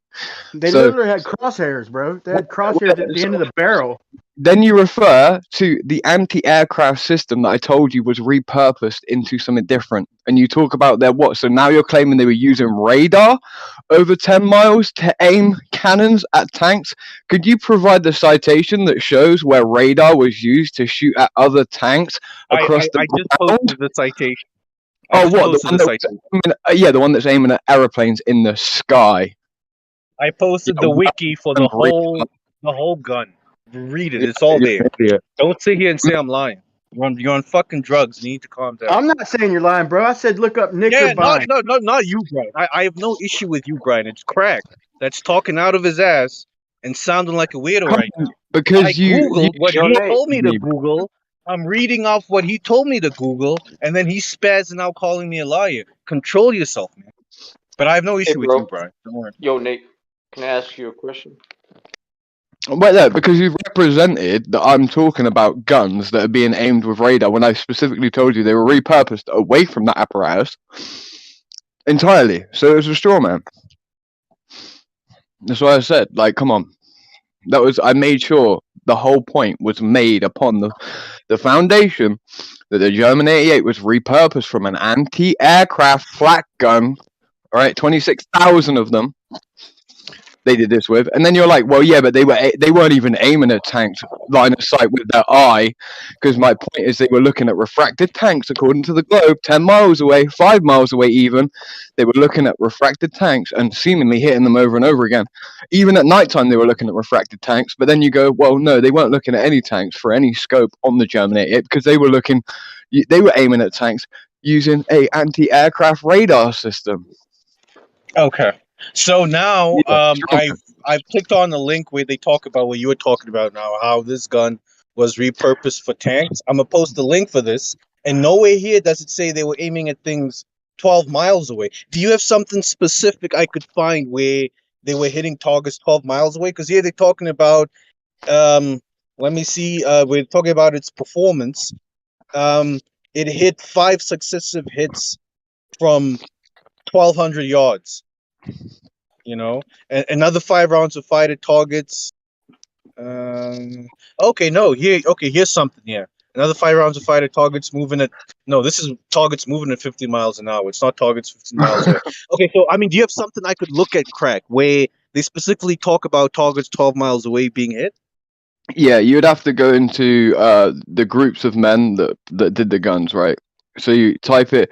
I don't even know if you'd be able to find this. You might even have to go to a record symposium or whatever. But you need to look into the field notes of the men that were operating the 26,000 repurposed guns, right? They hit things to a multitude of different distances. Is it something I could find online? Or You is it may like be in the able library? to. You may be I'll able tell you to. what. Let me say something real quick. Nate, let's go to the salt flats. Give me an honest answer. This is kind of a joke, but it's kind of serious. I may be able to dig up the photos of it that I've got, the field notes. I took photos of them all, so I'll try and find them. I don't doubt nothing Crackville says, bro. Crackville You talking usually about backs it up, bro. I'll be honest, man. I was a little slow. It's an acquired taste, but he usually I've never seen him not back his shit up. But let me throw this out there while he looks that up. Is go to this. If I take you to the salt flats, Nate, me and you, and it levels curved, right? So I put you let's say 1.5 miles away, and you lay on your stomach. So you're laying on your stomach, and I'm laying. You know, I've got my elbow on the ground, propping, or not me, but whoever, a sniper, and I've got a shell that can fire straight for 3 miles before it really drops. It's a badass shell, straight shot.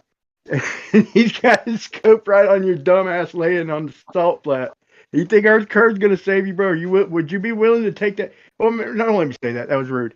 Would you be willing to take the chance that level's curving and your head ain't really in his scope 1.5 miles away? Like, would you be willing to risk your life that the Earth is curved and lay down on the salt flat? And Yeah, I pulled up the range for you, man. Like for the Panthers. Yeah, and instead of oh, sorry. Nothing. I was just pulled up some data for you, Crack and Nate. What they'll say is actually that what they will say, right, is that that the bullet will adhere to the curvature of the Earth, Ryan, and actually it will hit the target. That's what they'll try and claim, but they claim that for every different massive object, regardless of its muzzle velocity, regardless of any of that, regardless of the size of the object, they'll say that every one of them adheres perfectly to 8 inches per mile squared somehow, which is fucking impossible, but they'll claim that. And sorry for calling you a liar. I shouldn't have done that. It was based upon me thinking that there's no way. But then this is like the subject matter that I deal with on a daily basis, so I should probably remember that, and that you wouldn't be as familiar with it. And because like I'm like, wait, there's no way that a dude thinks that they were aiming at tanks with a fucking a radar system. Like that's just impossible to think that. So I just felt like you were a straw man in my position to represent the anti-aircraft gun part in it, when I was like, I had already clearly made a case that can be removed because In both y'all's behalf, Google made it sound like they had digital fucking lines of sight or some shit, bro, in 1941, and NASA just got left out for it's just very 29 years. Very simplistic, just simple radar system, yeah. And even with the radar system, dude, like that was more about like detecting the direction a plane was coming before it got there, and then like putting your scope on your AA gun, right? It does have a scope on it. You've got a whole anti-aircraft system of sights, right? That's to do with like leading a target, the speed in which the target's moving, the velocity of the round as it comes out of the, the muzzle velocity versus how fast it's going. Once it actually gets in the air and it's going up, like, because it's different. Muzzle velocity is completely fucking different to actual feet per second of a round, but it obviously is in some way similar, but yeah, it's not exactly the same thing. I'm curious, Mr. Glober, man, when do y'all think the height of our technology was? Like when we were at our very fucking badass ass. You make the brilliant point, and this is kind of my point about the physical black swan, right? We could program a rocket to fire at a completely straight trajectory, right? Like on an RPG-7, for instance, right? You have windage correction on the scope, right? Simple German, Russian scope on the RPG-7. And actually, the trajectory is very similar to a 7.62 round out to a certain distance. But the point what I'm trying to make is that it has windage correction, but it doesn't have elevation correction. Reason being is that rockets fire pretty straight, right? They can sometimes, an RPG will basically, if the wind's blowing to the right, it will actually veer off to the left, but that's due to the fins on the back of the RPG, technically, and the wind hitting the back of it, so it does the opposite to a bullet, right, for holdover. Anyway, I digress.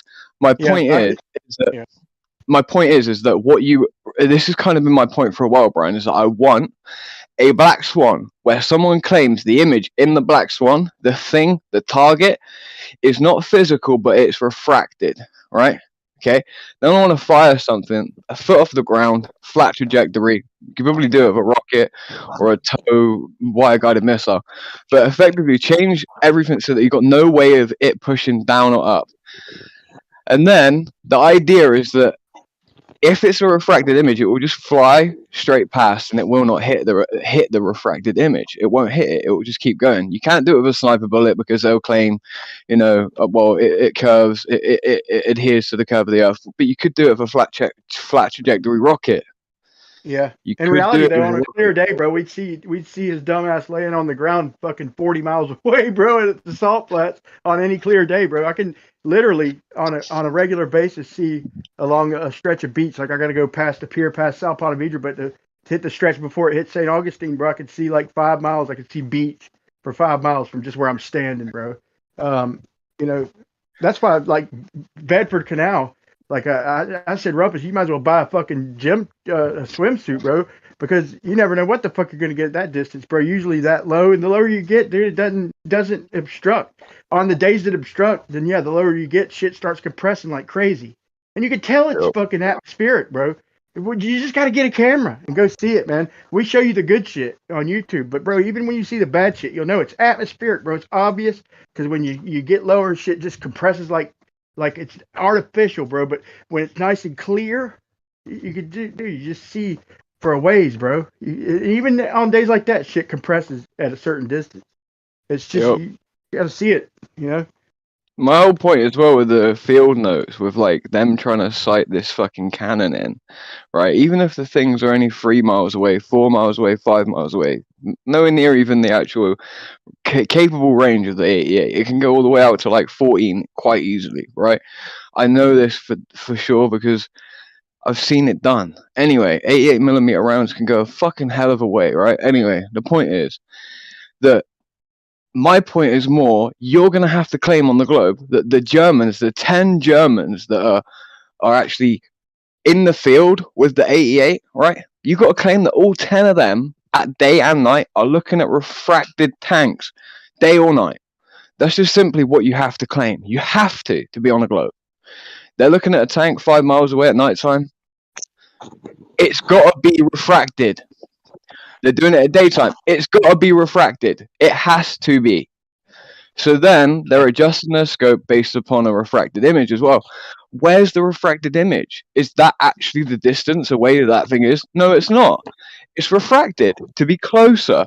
So you're adjusting your aim point based upon a refracted image, right? So to hit the actual object, your aim point would have fuck all to do with the refracted image, right? So there would be a clear equation that would need to be made without a doubt to where to aim. There would have to be. You can't aim at a refracted image like it's a real fucking thing. That's ridiculous. Yeah, their Coriolis equation is wrong, bro. I pointed that out, man. And I even stumped Kosher for a minute, dude. I don't know if he ever come back with any explanation, but he even said that's a good point. Like, is that when their excuse is that the bullet is entering a region that is turning faster than the region it left. Okay, but if you fire above your tangent, like if you're laying on the ground and you're firing up a hill, or if you're a ship firing up the coast, if until that projectile gets lower than your tangent, it is entering. I mean, I wouldn't say slower right off the bat. It's entering an area that's traveling slower, because if it's going north, then it's not traveling sideways as fast as it is at the equator.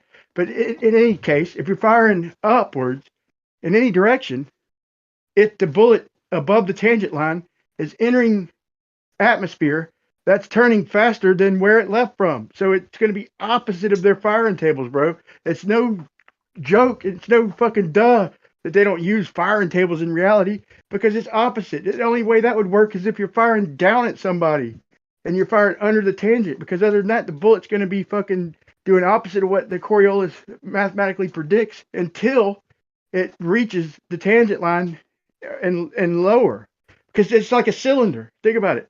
So if you're shooting along a cylinder, let's say from end to end, not like you're rolling a barrel with your feet, but you're firing from the equator to north cylinder, then they'll all agree that there's going to be no Coriolis, because the ground's spinning at the same speed. Well, that cylinder represents the tangent line from your fucking feet. And if it's not going to give you Coriolis on a cylinder, then if your projectile is going above your tangent line to your feet, then it's going to be exact opposite as the firing tables, bro. I've debunked the fucking military. They need to hire me. Fuck that.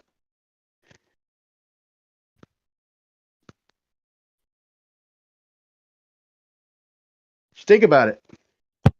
The Coriolis is like not even a problem I'm bringing into it. Like for real, like if I could actually put it out there, like everything that's in my brain, and for people to get it, if they could actually get it when it comes to ballistics, bro. Like the flat Earth like proof that it is fucking unreal. I need to actually I want to kind of do it in like a simulator, even like a game simulator, only to visualize some of the shit so that people can visualize it,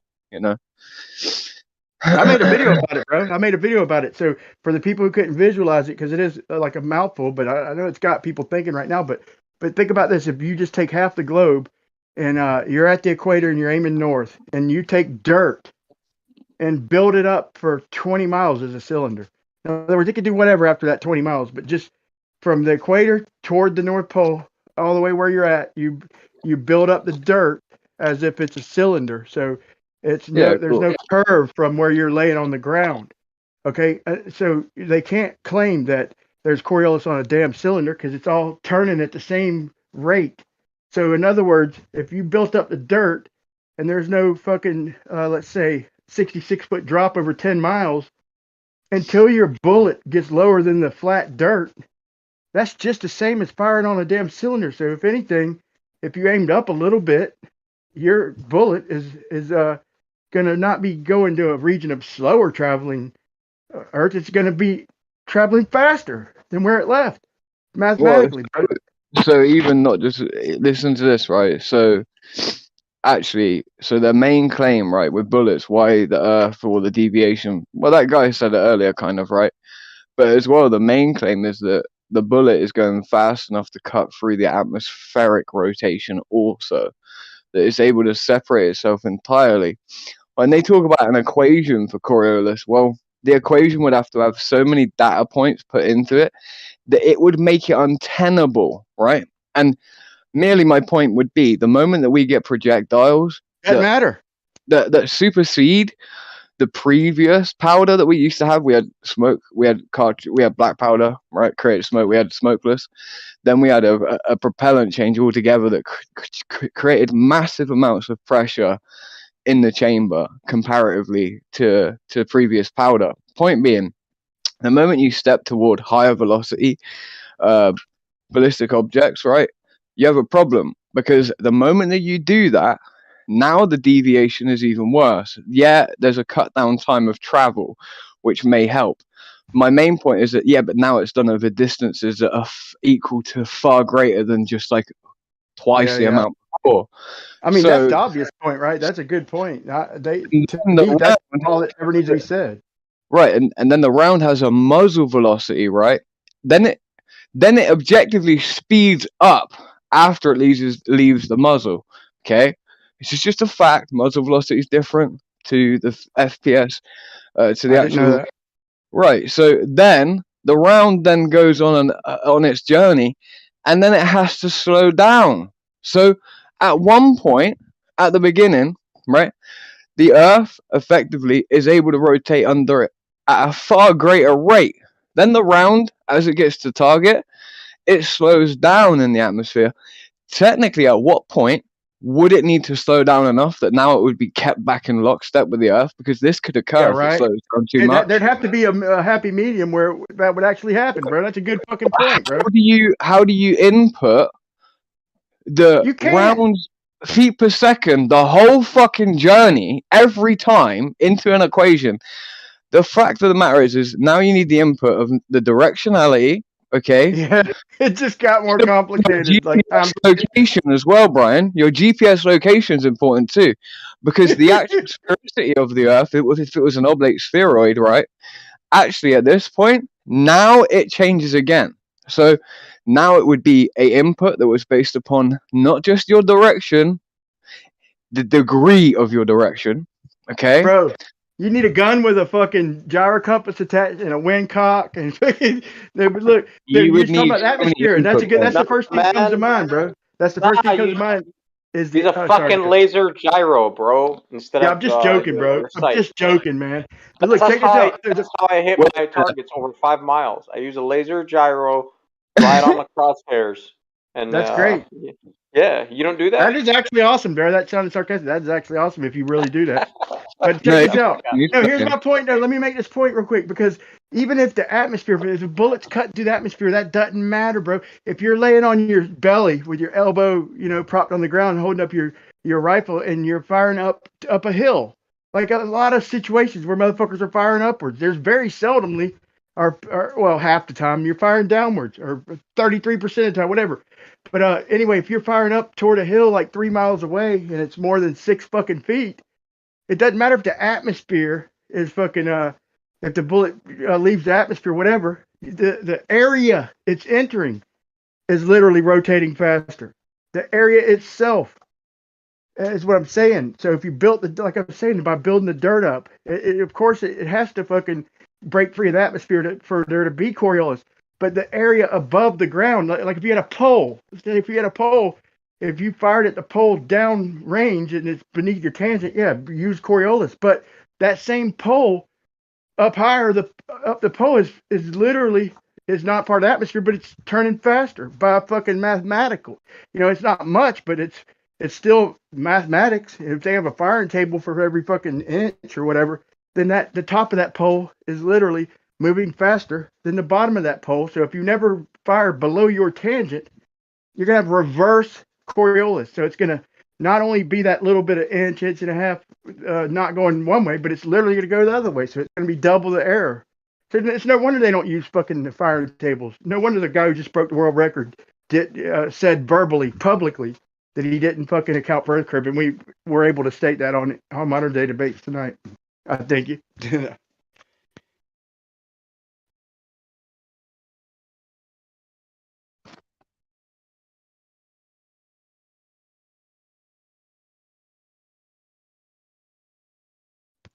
So when you're going to do the firing table, you got to be like, hold on, okay, wait a minute. Coriolis tells me to aim 1.5 inches to the left at the bottom of this pole. It's lower than me. But wait, the top of this fucking pole is moving faster. So I got to even out, and my tangent line is going to be 0 Coriolis. My tangent line means that from the equator all the way to the North Pole, if it's a cylinder or a tangent, then there's going to be no Coriolis adjustment. They've got to concede that. I've never heard them not. And but above that tangent, so like a pole, for example, just for a dumbass example, quickest thing I can think of, the top of that pole is moving faster, so it's going to be the exact opposite. Anytime they're firing above a tangent, it's going to be opposite Coriolis. And I don't think, I'd like to hear about dude with the laser interferometer fucking Terminator gun. Bro, Cyrus, I was just taking a piss, bro. Just joking. Man. I know, Dara. I was just fucking with you. Oh, yeah. Well, if you see a drift, and your laser gyro, well, I use a But refractor. that's how deep I think, bro. That's how I think. Like, I'm thinking about the mathematics, and I'm like, I'm not like fucking calculus genius or nothing like that. I mean, I can slowly, but I could solve it eventually, right? But yeah, you don't but need I'm looking at the calculus for any of simple that shit, bro. I'm looking at the Algebra, simple shit, bro. and there's consequences to the fucking claims they make, bro. They're making these claims, and I'm like, wait a minute. There's consequences to these fucking claims, man. We got to hold them, pin them down. I've never read about Coriolis in any ballistics table I looked up for like powder charge and shit. There's no fucking Coriolis whatsoever in the ballistics. Now I know that they might add it in there, but you don't. All you're gonna make is windage and elevation adjustments at the end of the day for the parabolic flight of the projectile. That's about it. Not parabolic, but curved flight. Right. And I wonder how many Globers it started with Crackville and heard me ask the question or I guess it was kind of back and forth, but he had made a good point. And I was like, Nate, would you put your life on the line? Like if level is curved, would you come to the salt flats with me? I mean, would you really trust us in 1.5 miles away? And you lay flat, so you could probably get down about 7 inches, depending on how big his head is or whatever, or his chest, he could suck his gullet in. But if we had a shell that for sure didn't drop over 3 miles and you're only like 1.5 miles, 1.75 miles away, and it's aimed dead straight, you'd be in his scope, bro. Like his head would be in your scope, bro. Would you really trust that he's not really seeing you, bro? And because I don't think you would, man. I don't think there's. I think if you were on the other end of that, you probably wouldn't pull the trigger because you'd have the motherfucker's crosshair, his head right in your crosshairs, bro. And you'd know if you've got a camera, went out and looked at life in real life instead of this stupid YouTube shit. People would get cameras. They really understand what people are arguing for. I'm not meaning that toward y'all. Y'all have looked at it enough, and y'all have seen the good and the bad. But I mean, they're just going off the worst shit that they see. And it just, I don't know.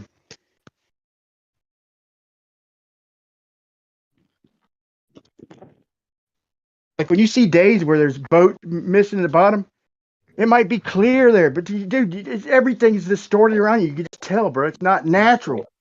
That's why just not natural. I've seen days like that even on a cruise where the little bit, the circle around me, I can see look like a spear, but it ain't natural. It's the clear days that it's just like what you're looking at.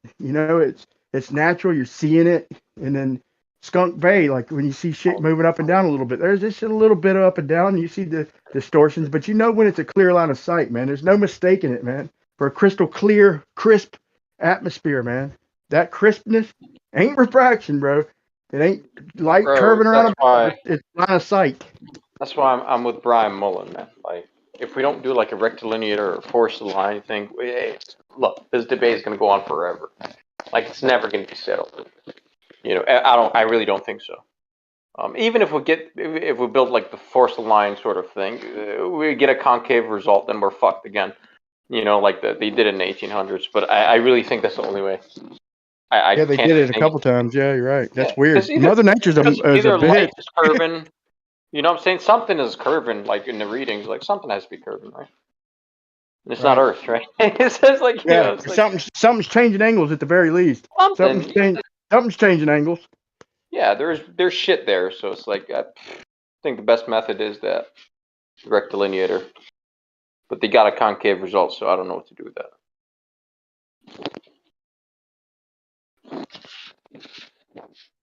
I'll even tell them in their, you know, if I'm debating, dude, if they ask me the right question, I'll tell them, yeah, you got a great model, bro. You know, you've worked out some mathematics. I could poke holes in this shit, but you know, on its face, it's great. You look up at the sky, you can easily be brainwashed into thinking, you know, that it can only be a sphere. Until you look deep until you fucking really look at the detail. And that's where the devil's always at, bro. You always find the bullshit when you look close. Yeah, bro.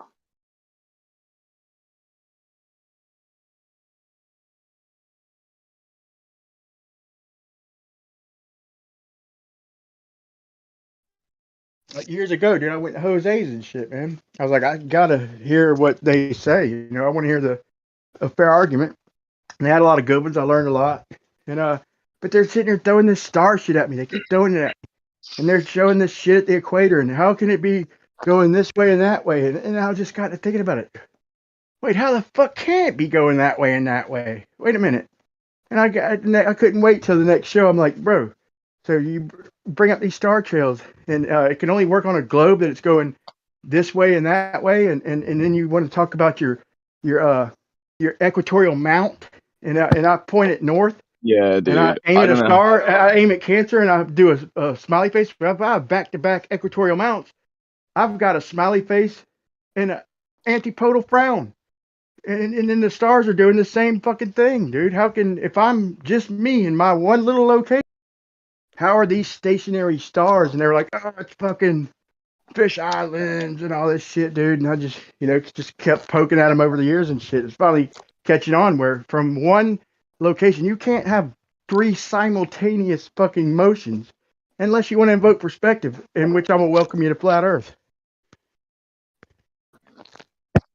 Well, I don't know why any global would bring that up as like a flat Earth, like gotcha disproof type deal. That seems ridiculous. Like on its face, it seems ridiculous. Yeah, because you live on an you know, an egg that can be cut in half at the middle. You know. Okay. All right. It's just it's a really silly point. Like, still they won't do what like me and Travis have been saying this for like years. Like, okay, if that's the case, then get a camera, place that camera on something that's rotating, okay, and from the middle of a sphere that you rotate with a camera, point out toward a room, right? And then when you've done that, have many lit things all over the ceiling in all directions, and then show us rotation. And they go, well, wait, where do you see that? Well, there are time lapse images that show videos, whatever you want to call it, that show the 2 different directions of twist, whatever you want to call it, anti and clockwise, in one frame. In one fucking frame. That's funny, dude. It's impossible. You cannot in one frame have 2 different directions of twist to the stars in the sky on a globe. That is ridiculous. Yeah, but I would even concede, you know, you might be able to fucking show it with clouds, maybe. I mean, I'm thinking that they're going to diverge as they go in the distance. The only thing you could really simulate turning over would be exactly a sphere, but it would have to be something very, very far away. Because with the globe, I mean, with clouds or lights close, you know, I could see where I could mock that, because what we do see really is perspective, and the stars ain't no fucking different. They don't converge or diverge as fast as shit we see. They behave a little differently. You know, they're still kind of a mystery, but I know what would have to happen if they're that distance, and it ain't that. They can't move away from each other just because I'm moving. You know, that can happen with something locally, but if you're trillions of miles away and my angle is dependent on it, then That's another problem. That's two different problems as well, though, Brian. Right? You have what they claim the celestial bodies are doing, and what we claim that we're doing. Then say that we're moving, right? The sun in between us is also moving, but the stars on the backdrop are too, right? Um, I get that. That's a whole nother problem. That's a whole nother problem. But the whole thing of showing in one field of view, like literally, like imagine you're on the equator, you take a time lapse of the sky, and you see in that time lapse counterclockwise and clockwise rotation in the left side of the image and the right side of the image. One is northern, one is southern hemisphere, east and west of the image, right?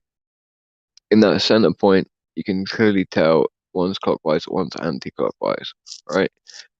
That is simply impossible with one sphere rotating in one direction. That cannot happen. Perspective even can't even make an issue of this. Yeah, I don't think it could either, man. But that's what we were arguing. Yeah. We were arguing that, hey, if I'm on a ball and the stars are stationary, then you could put me anywhere on that ball, and if I look up, I'm gonna see stars going straight over my head. Period. Period. No matter where you put me, anywhere. I mean, within reason. I ain't talking about like put me at the North Pole or anything. But if you put me anywhere on the face between like 0 and 30, I'm gonna have to see some straight ass shit going above my head, because I'm in my line of sight. I'm still just rotating or moving backwards, whatever, in that one angle, and I will maybe see some.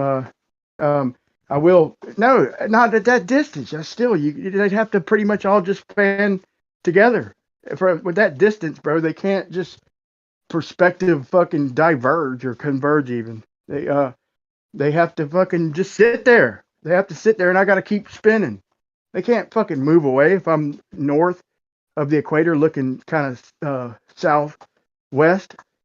I can't see them start turning the other way just because I'm looking in a certain direction. They'd have to be sentient and know that we think they're on a sphere and know which way they're supposed to go if our brains think that they're supposed to go that way, bro. They got to just do whatever they're going to do together by just sitting there, you know?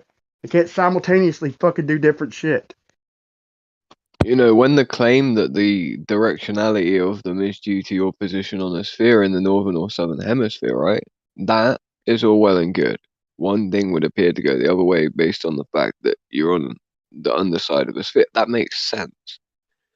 You look up at the sky, but there's a problem when you go to the equator, take a time lapse, and you see both directions from that one location. That's objectively impossible. Thank you, man. You see it clear as day, right? Yeah, of course. Like, yeah. You'd be surprised, bro. You'd be surprised, man, how many people don't want to talk about that. Dude, I invite him to fucking bring that shit up. I feel like I'm part of the reason that they don't hardly ever bring that shit up. I like to think I am anyway, and I'm working on other shit, man. Yeah, we all are. We all are. Like, there's consequences to every claim. That was like one of the biggest arguments that like me and Witzer were like making that years ago, bro. Like that was like a slam dunk, bro. Like another slam dunk would be like, and I actually haven't heard this one in a while.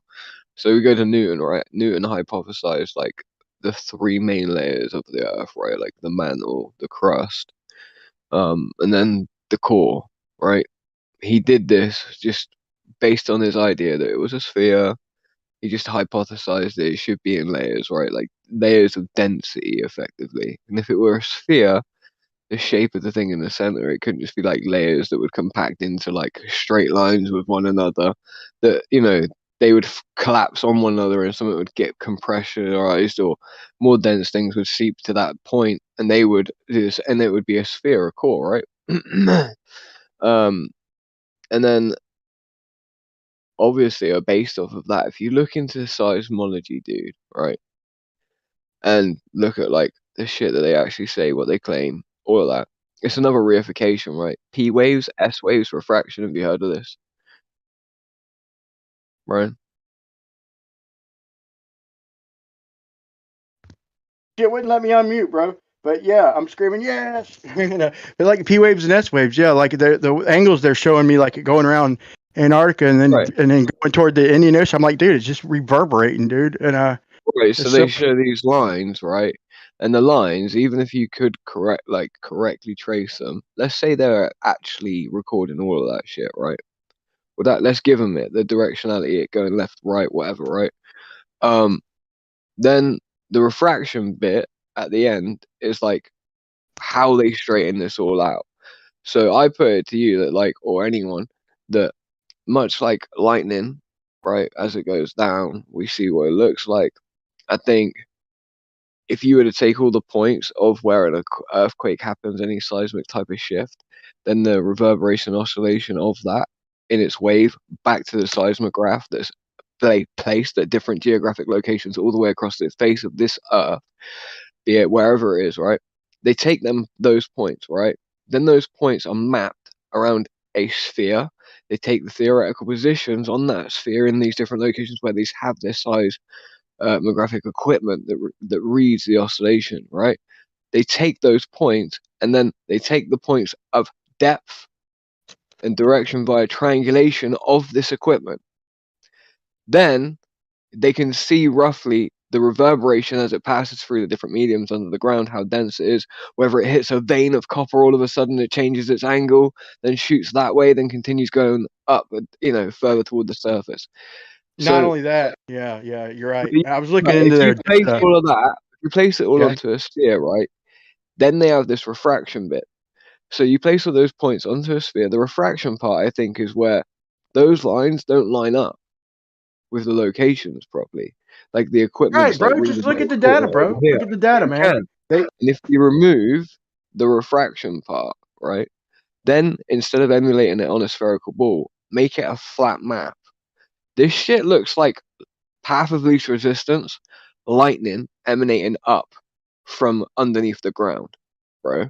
And it's not like it emanates from a center or one point. It emanates from different linear lines all the way down past what we can know its origin point, past where the instruments can't go to anymore, right?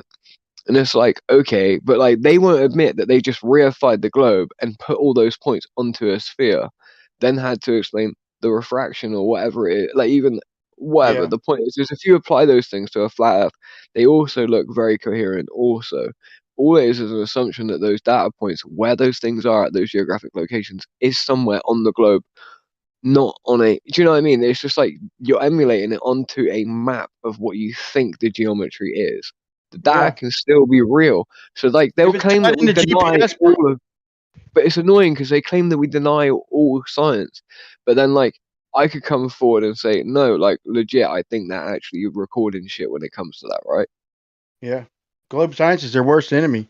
And you're right. If you put that point on a sphere, and especially if you went along with GPS or something, then yeah, it's going to closely match. But you're going to have anomalies. Like when I looked at the data, I didn't know some of the places. Like I didn't start pulling a ruler until it started getting to places I recognized, like Key West and Islamorada, or not Islamorada, but Key Largo and some of the stations. And I was like, wait a minute now. Looking into this shit. Okay, if it came from right here, I forgot exactly where it came from. But I remember getting it. I never got a good answer, and maybe somebody listening could give me the answer. But for the last earthquake, good one, it hit fucking Islamorada before it hit Key West, coming from south. And if you've ever been there, you'd know. What? It hit Key Largo before it hit Key West, or the station near Key Largo. I think it's a Marathon, I think. And if you've ever drove down there, you know that you're going to keep on your ass driving south and west to get to Key West, bro. I mean, and then you look at it, and it hit Colorado like at the same fucking time it hit Marathon. I'm like, dude, that is a fucking anomaly, bro. So you look at all of it, just if you start zeroing in on it and obsess with it and shit, with the data, you're going to find shit that doesn't make sense. And I don't think I ever got a good response for that, man. And I want to say the timing with Colorado and South Florida. Right. Do you know what would you say if I said to you that people predict earthquakes all the time? I even predicted 2 earthquakes in a row. I think I can provide evidence that I did so, but it would dox me. but like literally, I said this to like A month over ago, I like said you're full of shit. no, Right now, I'm no, interested. I'm right, intrigued. bro. Listen to this, right? I told literally probably over 10,000 people. Right, I ran way more than that even. I ran like three of the biggest truther pages on Facebook for a number of years, bro. And like between them, I had like quite a lot of followers, right? Anyway, like I told loads of people that there was going to be an earthquake in England, right? We have not had earthquakes like ever. They don't happen here, Brian. Okay? Like I'm not saying I'm a prophet. I'm saying for some fucking reason 2 weeks prior to the earthquake happening, I knew there was going to be an earthquake. Like, I literally said, and then when I told my best friend, I was like, bro, I think there's going to be an earthquake. And he's like, yeah, I think you're right. And I'm like, why are you saying you think I'm right? And he's like, I don't know. I just think you're correct. I think there will be one. I'm like, yeah, but there hasn't been one here. I'm like, it sounds fucking crazy. Why am I saying I think there'll be an earthquake? I'm like, I have no reason why I'm saying this. God didn't come to me, tell me this shit. None of it, right? I'm like, and I'm so confused, bro. 2 weeks later, we had an earthquake. Small one. My house shook. I'm like, That's fuck. crazy. An earthquake. And I knew it was coming that day. The day it happened, I was waiting for it to happen. And within the 10 minutes before it happened, bro, I was sure it was about to happen any second. And then boom. And I'm literally in dialogue with people the whole time. Like telling people this. After it happened, people were like, what the fuck, bro? Like for real. Like people that I knew were like, whoa. But like a lot of people I spoke to were kind of like, once I told them, like 10 different people that I knew would like say to me, like, bruh, like I think you're actually correct. Like now I've been out and about, I've been to work the other day, like just thinking about it and like, yeah, like I can feel it too. There's going to be an earthquake. So people at first were like, what are you talking about? Then a few people were like, actually, I think, like some of them were like, nah, what are you talking about? But then the same people a few days later would be like, actually, wait there. And like, so that happened. Go forward like months and months. I get the same fucking feeling again.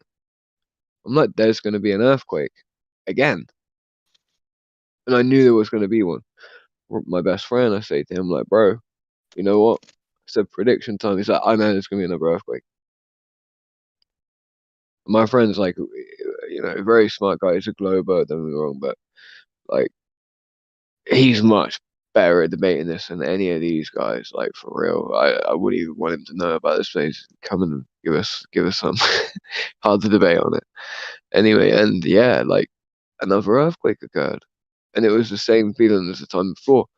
What if earthquakes in some way are related to something so different that like even humans can pick up that they're going to occur if we're like somehow notice a difference? I can only describe it to maybe like noticing a change in pressure like in the air, or I don't know. I really the smell. I don't know. Maybe there's some smell that occurs that's very small and minute, and like, but on a Is this small level. something you've been able to do like on a regular basis, or is This just one happened incident? twice. This happened twice.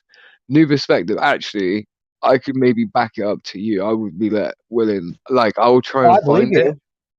I No, believe because you. I'm like I'm just talking asking. about. I'm not I trying to fucking like question posted whether this it's true or shit. not. No, I'm just saying it would be What's the cool. question? No, I'm saying He that I said he predicted 2 earthquakes. Like, had a sense that it was going to happen. Did you feel like it like consistent like inkling that might happen, or did you have like just like a epiphany like in your no, sleep or dude, something? it was literally like, did you not hear all of what I said? Maybe not. Ah, savage. That like, because I'm I not was claiming like I a was backing prophet. that. I'm not saying God But you said came your to friend me. also said he thought it was like, you Well, know. so it happened. The first one happened. Like, so the way it's Mhm. happened, I'll just explain. I'll try and do it quicker because everyone just had to listen No, it's to it. okay. And You it's don't need probably to. long. You said I But think I got most of it. no, because it's not like me saying I'm a prophet. God came to me, told me some I shit. know. It was like literally, I had this feeling one day where I'm like, right, I don't know why. England doesn't have earthquakes. We've not had them in hundreds of years. I'm like, I don't know why. I just think there's going to be an earthquake. Wasn't fully sure. I'm like, I think there's going to be an earthquake. I went and told. Well, I'm actually like Hey there. Just do you remember when I literally came to you and just told you that there was going to be an earthquake? Yeah. Like this. Do you remember that? Yeah. Like I literally came. I told everyone about it as well, didn't I? I made sure to tell everyone. Yeah. And so like literally, this was like I posted this on Facebook, dude. I posted it on my Facebook groups because I had this feeling where I was like, it's definitely going to happen. It was ages ago, Right. a long time ago. So I had that Are feeling. you, Boom. I got closer to the event happening. And as it got closer, dude, I'm talking like it felt even more like it was definitely going to happen. At first, I was unsure. Then it became more sure as we got closer to it. Once we got to the event, within 10 minutes of it happening, for the one that I was awake for, the first one, I was like 100% sure it was going to happen at any moment. And then it happened within the 10-minute period before it and happened. it's really That's how rare I for felt. England. Yeah.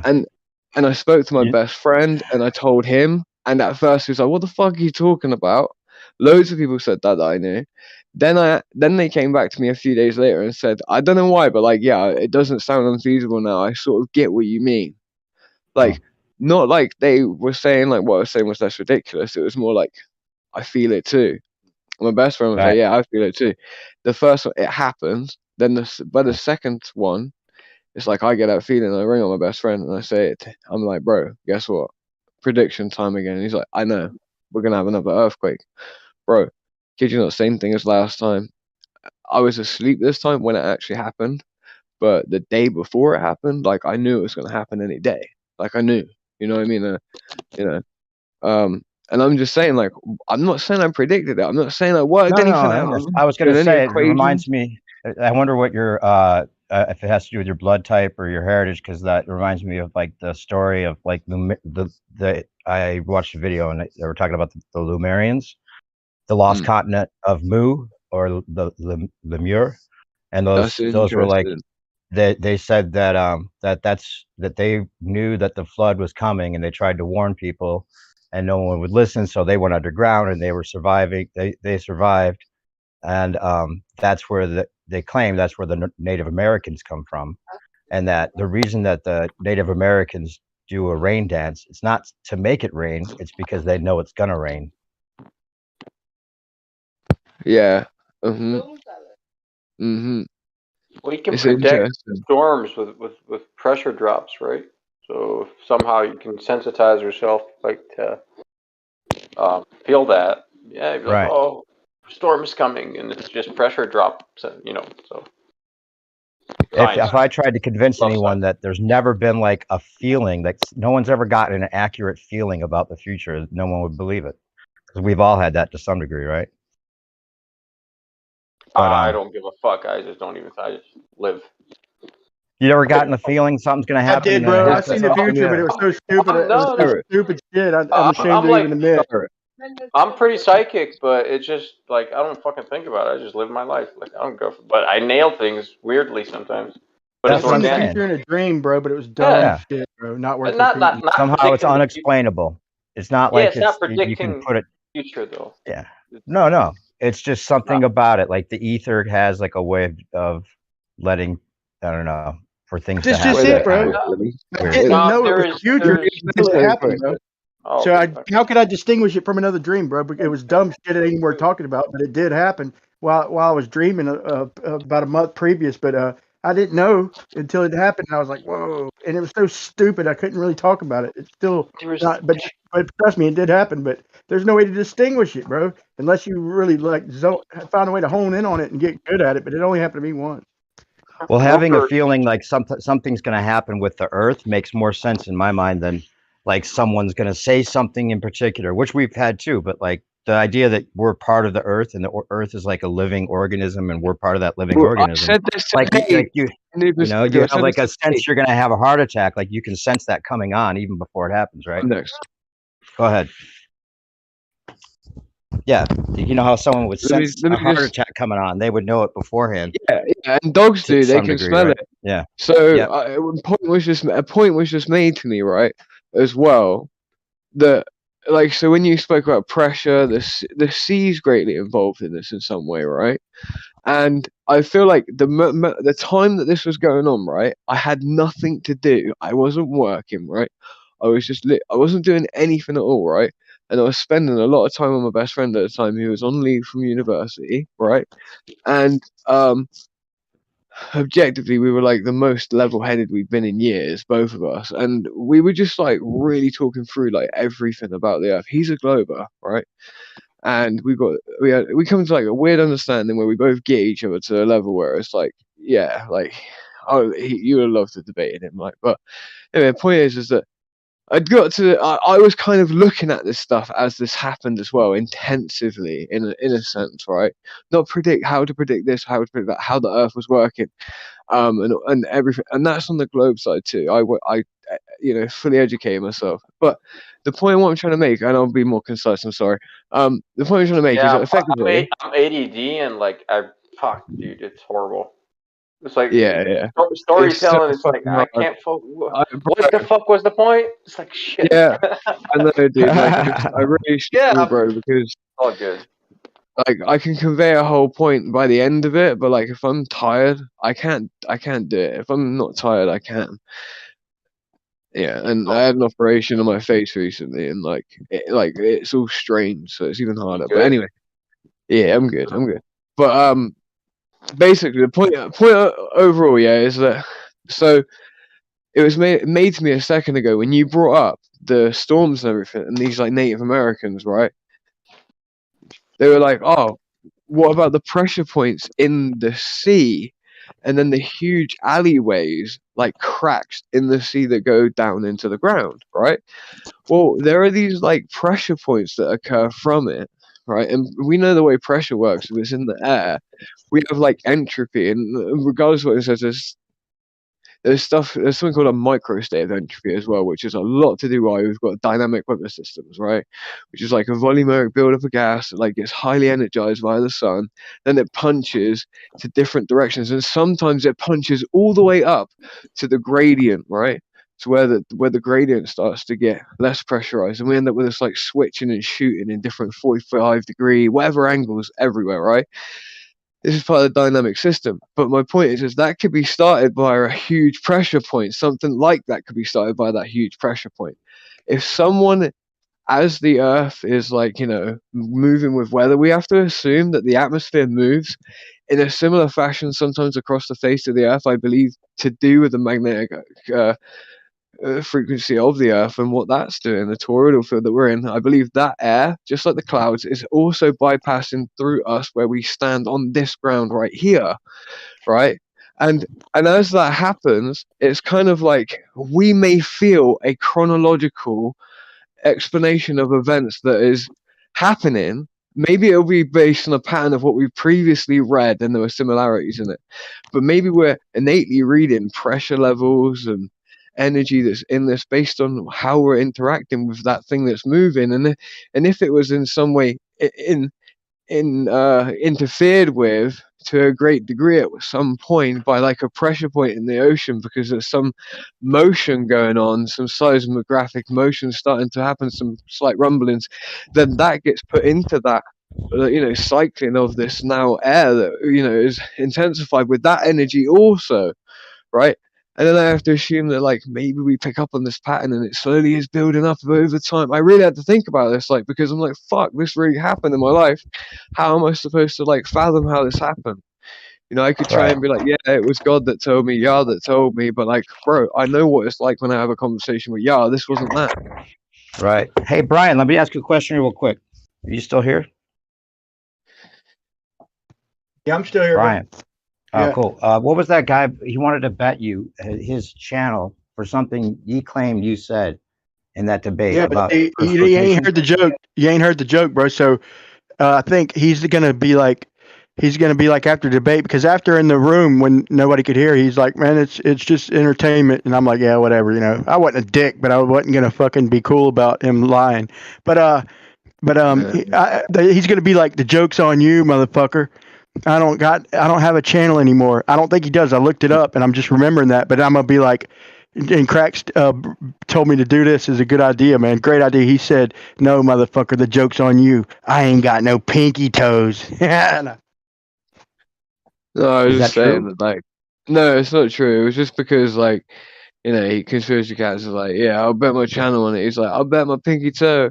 And then he's like, oh, Brian's like, this is shit. You don't have a channel anymore. So he basically shafted me. And I'm like, yeah, well, you weren't wrong. If you were wrong, however, though, I said it would have just been funny that, like, the equivalent to his channel being gone would be, like, you shining your camera at your feet, like, having a pair of, like, bolt clippers for like a branch that you'd have in the garden, and like you taking off your shoes and your your socks are there, and you're like you're serious, like you're gonna fucking do it, bro. You start to remove your sock, and you got like no pinky toe there to cut off, and then you go to the other foot, pull that one off, and there's none there. And you're like, fuck you, brother. I pulled the same move you did.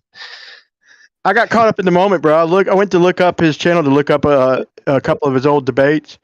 I watched the Flatsoid debate and shit, and good information come from that. I was able to relay that to Austin, and he fucking pegged him with the shit. It wasn't the way I expected it, but he pegged him with it.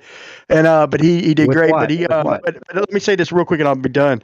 That I forgot that I was like I couldn't find his channel for the debate. I had to watch him back on Sensibles, and Sensibles channel is now Baldy Cats Sensible. Like I think he combined the channel, so he was fucking full of shit even talking about that. He's sitting saying They that haven't. They're combined their channels. They combine their channels. That's so It's gay. called Baldy Cats.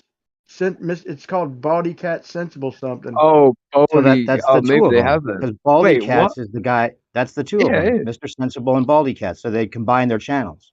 No Mr. Baldy way. Cat Sensible or some shit. That's Right. So it's ridiculous. two channels and gay. together then. Yep. So that's a smart thing to do, though.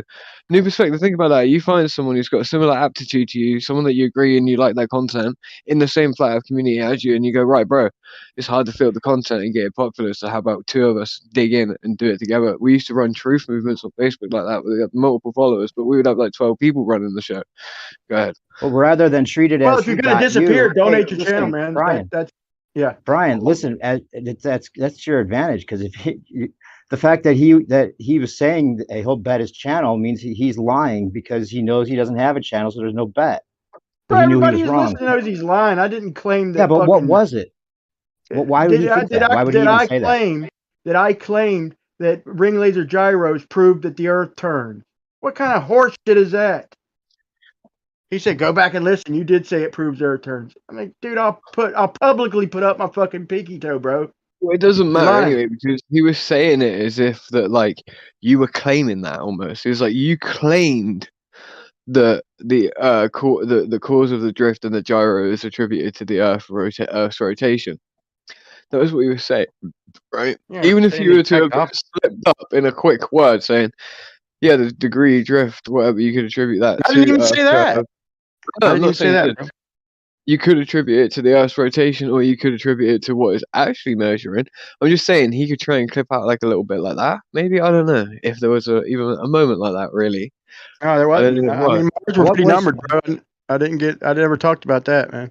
But I would say the exact opposite, just bro. so But I asked stupid. him earlier That's in just the what they debate. do. What they Hey, do I is said, hold like, on. If you're being honest, I said, did Austin? So you just made a claim, and did Austin just say that the ring laser gyro proves the Earth turn? Because he had just said that about Austin way earlier in the debate, and he started talking about other shit. And I'm like, and by the end, I'm like, bro, you are the most dishonest person. I mean this, dude. He is full of shit more than Zanuck times 10, bro. And I would much rather hang out with Zanuck, and at least Zanuck fucking, is here all the time, and every now and then he'll fucking submit, whatever, dude. He'll take it on the chin at least. This motherfucker's just, everything he says is horse shit, bro. I've never debated somebody that flagrantly full of shit, bro, ever well, they in my have to be. life. That's the thing. New They're forced to perspective, be. go ahead. They're forced to be because that's all they have. They can just only jump on something that you said mistakenly so that they can say you said it. That's how sad their side of the argument is. Bro, To have go to back do and that listen, means bro. that- I did. I listened to it. I wouldn't hear that. I wouldn't say that by mistake. But if you want to know what it is he said, then I have to go to the end first. Even if you he did, said, even if you said, you probably were saying this is what they're saying. You probably said the Globers think that At No, I the beginning. didn't. The Globers or whatever it is. I'm just saying. Obviously, You think if I put it my was even pinky toe close, if I said something even remotely close to that? No way, dude. But you were probably just claiming what they say is what I'm saying. Or maybe I'm Think you just did stating say it as is, and I didn't say anything of the fucking sort. Right, You but it's guys just not that's how talk over sad each it is. other? Sorry, that's how sad it is, bro. Anyway, Brian, good job. That was a good. Austin and you both did well. Did good. But It I was will go back ridiculous. and Those listen guys and were keep that in sad. mind. And if Dude. you're right, if you're right, and I did say something, I'm not saying you close, did, dude. I'll I let have you know. nothing. Yeah, I I have know no you ain't. idea I know what. you ain't, I bro. have no I know idea you what ain't. the claim is. I'm not. But you might be right. You done planted the bug in my head. You might be right. I don't think you are, but He's in all probably doing fairness, something like that, where he's got you on some kind of out of But context, half a sentence thing, but where that's he kind of thinks my that's like point. the thing. Yeah. I'll bet Exactly. That's anybody. kind of my whole. No, I'm just kidding. And that's kind of my whole. You bet your other pinky toe over or not. You say it or not, right? Joking. Wait. The point, like we could take both your toes before you lose the thing to him, so you could end up in that scenario, bro. No toes, like me and New Yeah, man. Perspective. Get in I bet you right line. now. Get in line, bro. Like you could be like some other people got like flat earthers got in there first. They got their bets in. Yeah, man. We can make that whole scene happen. Anyway, the thing is again, it's a straw man. It's a fallacy. The whole thing is a fallacy. The whole bet, because it's like, oh, okay, you're gonna pretend based upon whatever misunderstanding you've had that in somehow you're gonna say this is a tenable position, that flat earth tests, Brian, represents the position that the earth is provably rotating due to drift proven by a laser ring gyro. Like, you're gonna claim that his whole position is the earth moves. Oh, okay, why the fuck's you sat over there debating that the earth's flat and stationary then? Like, come on. Yeah, Obviously he would never mean that. I'm gonna do everything I can to say the opposite, but I never even commented on that, bro. I left that to Witsit. I'm My just words saying, were even if calculated, you bro. were Believe it or to not, say my it, words were calculated. I know they probably were. I don't remember that portion, but I mean, like, even if you What were, is it that he wants us to listen to? What was he referring to? Just give it to me, and I'll see it. I'll scan Well, he through it. kept saying Austin, and I told him, I just told him that I think he's the No, most dishonest person I've ever fucking debated ever in my no, life. no. The claim not about that, you saying I put in Earth rotation was Awakenings different. twice, bro. I put not in that, 2 bro. shots for Earth Awakenings, man. What? I You said shot it this twice What? at the thing Hey, up. beginning. listen, Brian. Yeah, Brian, go ahead. I was asking you a question. What was the video? What was the time that he said you claimed that? Like, what video was it? Probably about 20 minutes from the end. Oh wait, no. What he was referring to, not The in I the. portion he never was talked about it. referring I to. don't know. Oh, I he gotta was go back saying and watch. in that debate you were saying that, or in some Yeah, he other kept debate. just Yeah, saying Austin, bro, and toward the end he just threw me in the fucking crowd yeah. again. He at the end So basically ridiculous. saying, That guy's fucking but clowns. go Both back of them and are. see if you can find what he is referring to, because maybe he's referring to a point. More would have to look at Conspiracy Cats and what he's saying out of his mouth. He would have been the one that mentioned the laser ring gyro at some point in their debate. Do you remember when you debated on the laser ring gyro previously in that debate? What point was it where you were talking about that subject, right? Maybe I said drift. Maybe I said that. I did No, I say don't. that Michelson's the one who invented the fucking. I said something like that, but I was saying Yeah, but exactly what? How opposite what he said. far into the debate was it that that topic came up? That's what it was. It was off and on, bro. It was off and on, but he kept claiming Austin said it, so it kept coming back up. You know what I'm saying? So I can't give you an honest answer because I don't know. It was so scattered. It kept coming up, and he kept saying that Austin. He said it probably 5 times. If you go back and watch it, he literally accused Austin 5 times of agreeing with him. New perspective. It'll be a third of the way into the video, either 10 minutes That's before okay. that point, or 10 minutes I after. know when he claimed it. Yeah, it's not that important. It's just that obviously I could just assume what it was. But I mean, If it's you haven't impossible seen for it, the Earth to be New rotating anyway. perspective. So. What's up, bro? How you doing, Sarge? I'm good, man. How about yourself, bro? Good, bro. How you doing? Good. Are you in contact with Michael Brenner, or is he like actively posting shit? Or You can contact him through Quora. Somebody asked him a question, Yeah. how do I contact you? And he said, you're contacting me right now. I wanted to tell him to record some videos, motherfucker. Like, this guy needs to put his content in video format. Somebody's done that. Somebody's taken his answers to these questions and kind of done what I've done a little bit, with taking screenshots and then posting a video. I'll post the post the channel that's doing a couple of those, but not like I'm doing. I'm getting like the I'd one love I'm to help like him out. look at the one. I'll repost it here. Look at this one right here. Well, I don't want to He look. That's the whole basically. point. Like, I like to like hear or watch. That way, reading takes too much I don't time. know if he wants to go public like that. You know. New perspective, Ah, okay, bro. okay. New Well, perspective. he doesn't have He's- to show his face. Like, No, like I'll but try I to mean, email him or I could something. ask him. Yeah, you could Yeah, email him like or we should. contact him. I Or reckon we he should can ask do him. like.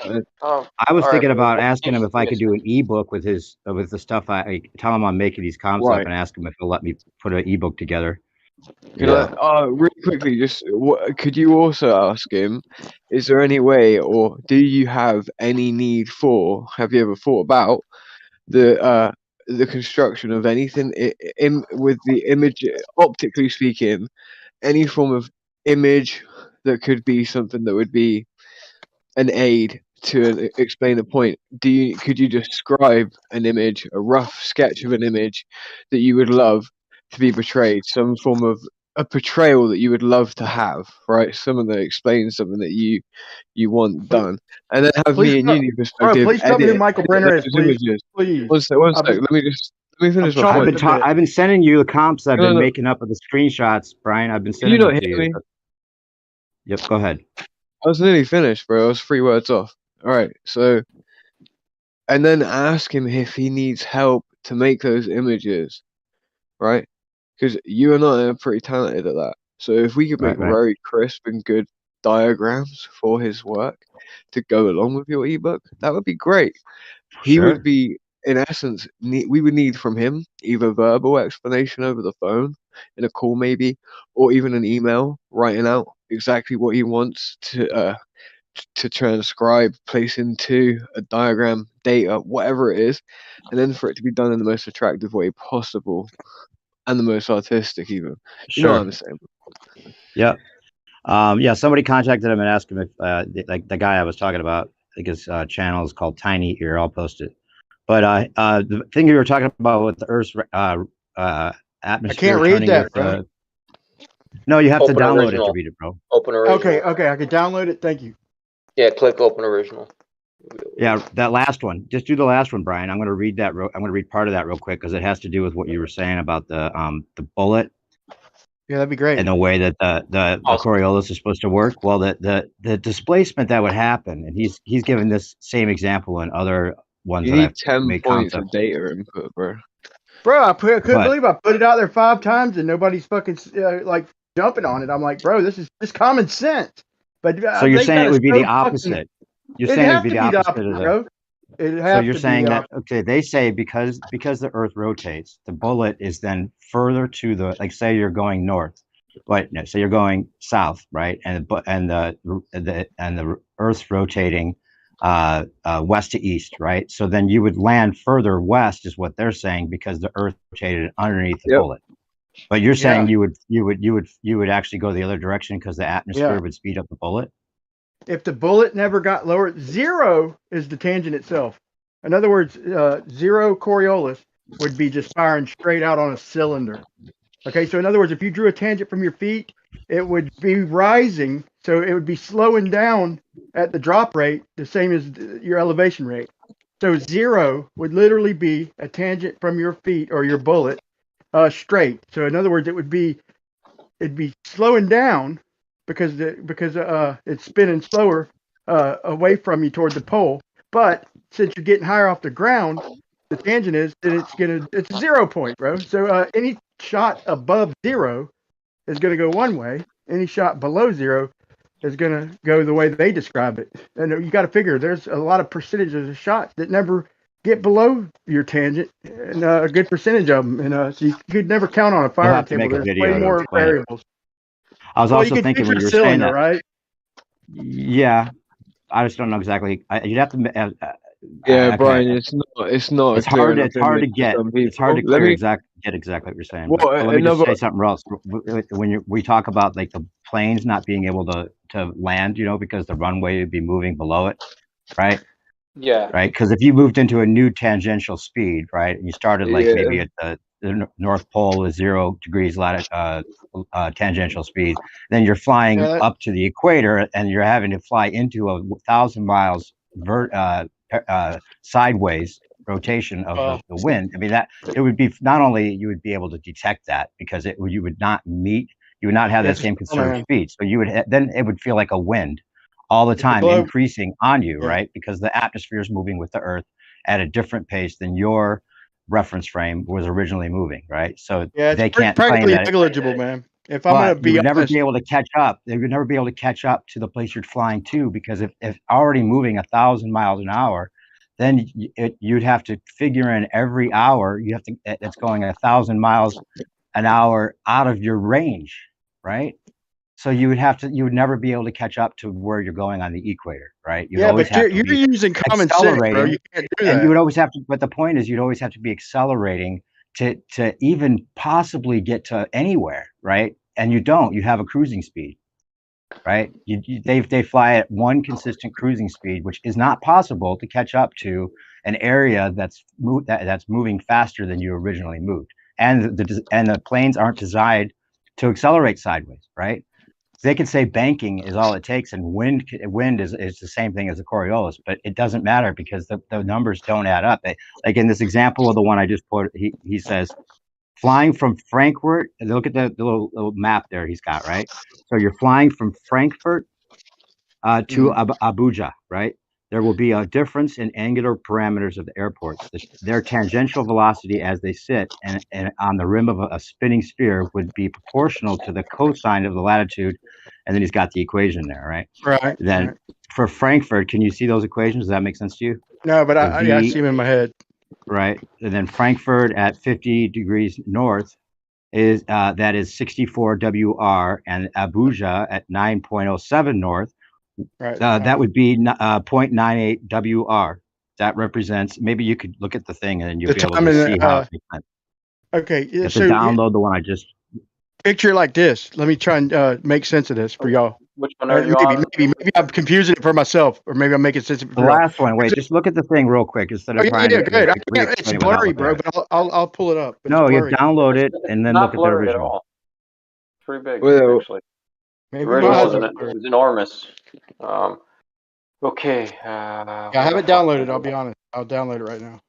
Just click open original. Yeah, bro. look at the far right panel where he's got Okay, the far map right. and he's Okay. and he says flying from Frankfurt to Abuja.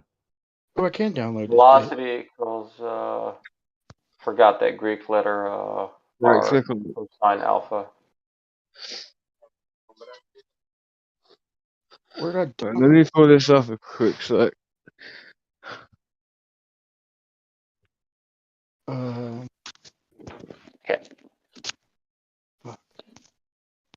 Oh, there it is. The reason with the bullet that they say the bullet is defeating the spin of the atmosphere. Yeah, it doesn't move with the atmosphere because it's Oh, that ain't blurry at all. Oh shit! It's enormous. Yeah, I told you it's fucking huge, man. What is it your post? Yeah. Go to the right panel where he has that line going from Abuja, from Frankfurt to last Abuja. photo. Last the map image. on the right, Brian. Yeah, I'm looking at it, man. GM. I've never seen a lowercase m and a capital M because normally I would just add the. Normally I would just say the G M1 and M2 would be fucking the same as G times fucking times M3. Right? But I what? Let me Wait, let are me you looking at the give me same a minute. thing? Give me a Where it minute. says, are you looking at where it says flying from Frankfurt to Abuja underneath the map on the right panel? New perspective. Am I looking at the last slide? Yep. Yeah. Okay. I think, no, wait, I might not be. I'm on the very right panel. Yeah, Wait. flying from Frankfurt to Abuja. Can you just tell me, am I looking at the very last slide you sent? Last pick, right, Right. most right column, yeah. Yeah, no, I had everything. Just didn't know. Yeah, where it says flying from Brian. Are you there? Flying from Frankfurt Yeah, to I'm listening, Abuja. bro. No. Look at the thing on the. I want you to be able to look at the equation and make sense of it. It's right above the guy with the fucking who's above the water with his fucking like. No, you're looking at the wrong one. Look at look at the last one I posted. It's how do flat earthers explain great circle routes. Motherfucker, hold on. Are you looking at it, Cyrus? I'm sorry, man. I'm just trying to untangle some wires. I don't see sorry. what you're saying, but I know if you say you seen it, I know you seen it. On So, I mean, Okay. No. I put it in the live stream, dude. I put it in the live stream. Where you got velocity equals what the fuck is that Greek letter? WR cosine A, I guess. Yeah, that's not a W. That's the angular velocity in radians per second. It's the Greek letter fucking something here. Let me see Greek letters. Greek letters. I I'm seen gonna what put you that sent me equation. about the damn. No, dude, it's not what I sent you. It's what I put in Okay, the I'm live going. stream I'm just now. going to live stream 1 right now, bro. Hold on. No, I'm saying, but I wanted to tell you while I'm scrolling, bro. Is I got the one.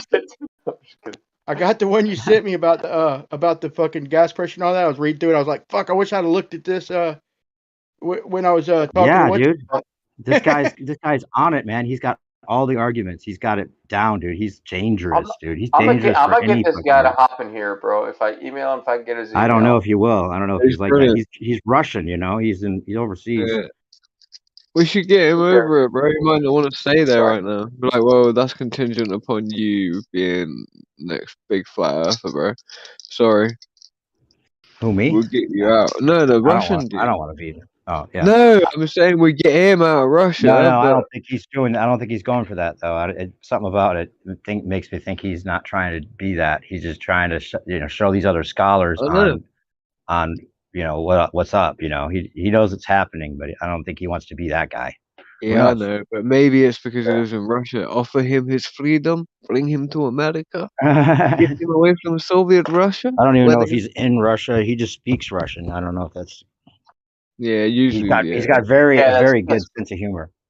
Omega. Anyway, so That's Omega. Brian, are you Anyway. looking at that where it says flying from Frankfurt to Abuja now? Bro, Brian. this shit's so big it won't load for my ass. Yeah, Really, it's it's that big? It's only It's 6 pretty. point- Yeah.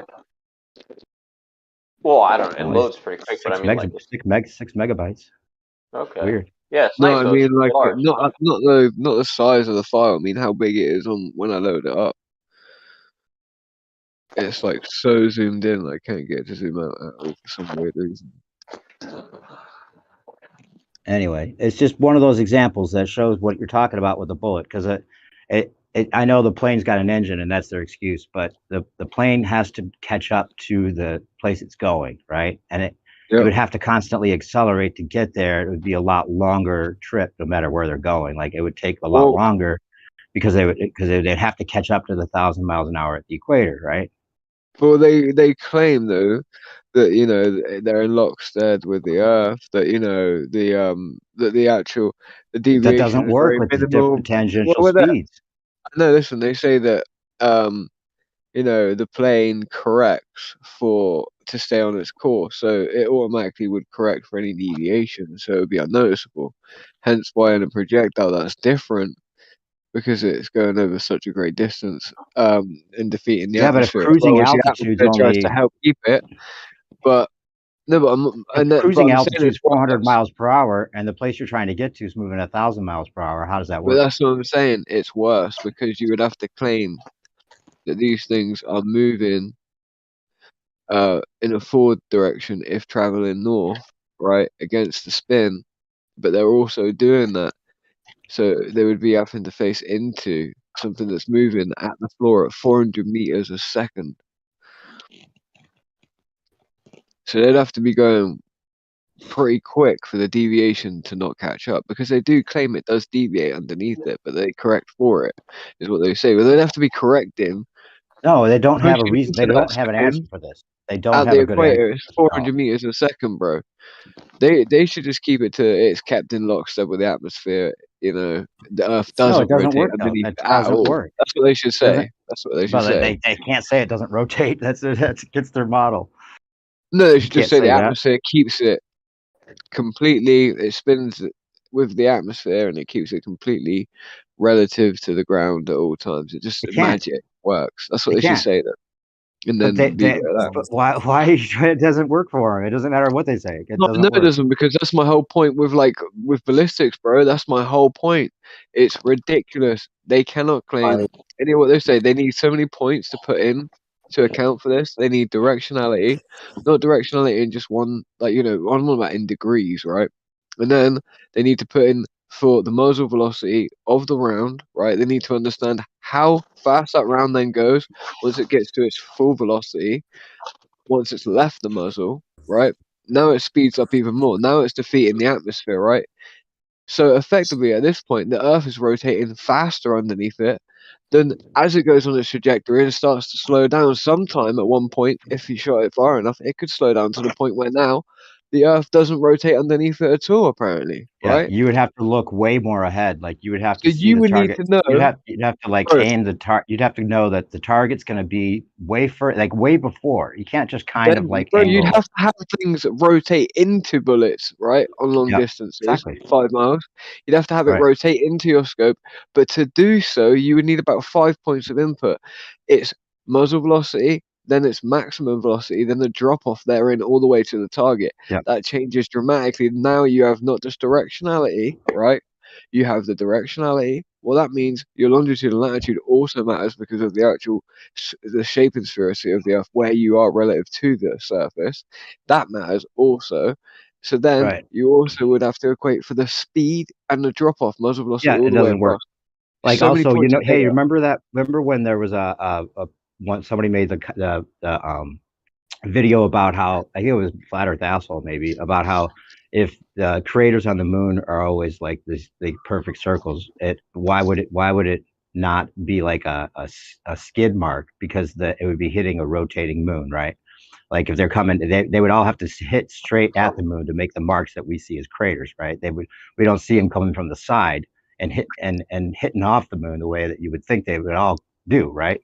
And the same way, I don't know if this would be testable, but a ballistic that is hitting the ground after it finally dies, or even a bullet or whatever, would be the Earth would be moving into the bullet as it lands, right? Just the way we talk about planes, you know, not being able to land with the Earth moving sideways, right? So you would be able to show that to some degree, maybe with the skid marks, you know, like it wouldn't go straight. It would have an angle to the Earth would be knocking it basically to the side, or it would be skidding off the Earth no matter what, right? If it was Well, going what about this, different new speed. perspective? When you're looking at a tank that's 10 miles away, daytime or nighttime, the Germans did this with their German 88 repurposed flak guns. And guess what? They were looking at refracted images of tanks, right? Every one of them was. They aimed their scopes at images that were refracted. They set their elevation, so their distance to be able to hit these things, right? Not the actual things, but they were aiming with their scopes at the aim point of a refracted image, right? If you were adjusting to a refracted image, that's clearly not the distance that the actual things are, so you probably wouldn't hit it for one. But they did time and time again, and at night time they had big spotlights to light up tanks at the same distances, and guess what? That was a refracted image at night time also of a tank. And you know, they were firing at refracted images. And again, it's like, how silly is that? But then we also add in the element that also they were looking at things so far away, so that these were actually refracted images of things that were actually maybe slightly to the left, right? And actually, they were refracted in a twist that actually you were almost looking back in time to where that location you're looking at the tanks is actually going to be further to the right of you in a few seconds' time, right? Because it's rotating also as it's being refracted to a position, right? So what you're seeing in the air is a residue left image after the actual light travels from the things. So this is separate all entirely to the Earth at that point. Oh my So you're talking god. about a twisted refracted image. Okay. What do you want, guy? Can you explain why I see through my telescope Saturn's rings rotating around Saturn? Can you explain why you keep on trolling us, Ted? No, Hey, Brian, are you there yet? Brian, do you have the thing pulled Yeah, up? I'm here, man. I'm here, bro. Did you I was did you almost get it done. pulled up? Yeah, I was. I'm trying to figure it, man. It just looks like the regular. At first, all I'm seeing is like the regular Coriolis method, but it's using like the new fucking Lambert, like fucking. I don't know. I'm trying to learn something real quick, but yeah, I think he's saying the same Are you shit. trying to figure out what he means by that equation? He's like, I'm slow when it comes to like I can solve it, but it takes me a minute, dude. Well, so you're looking at the equation. That's what I was hoping you could help figure out. The V equals WR COSA. Yeah, well, that W is fucking it's lambda, and that's what I'm trying to figure out because there's a new way to solve this shit. Rip, do you know the new way to branch to branch lambda? What? lambda symbol. Did I hear Ruhif? No, I no don't think Ruby. so. What That was lambda? Sorry. mango. What lambda? Okay, so Where is lambda? I just looked up that It's equation online and nothing comes up. omega. Yeah, it's the same. It's the angular velocity equation.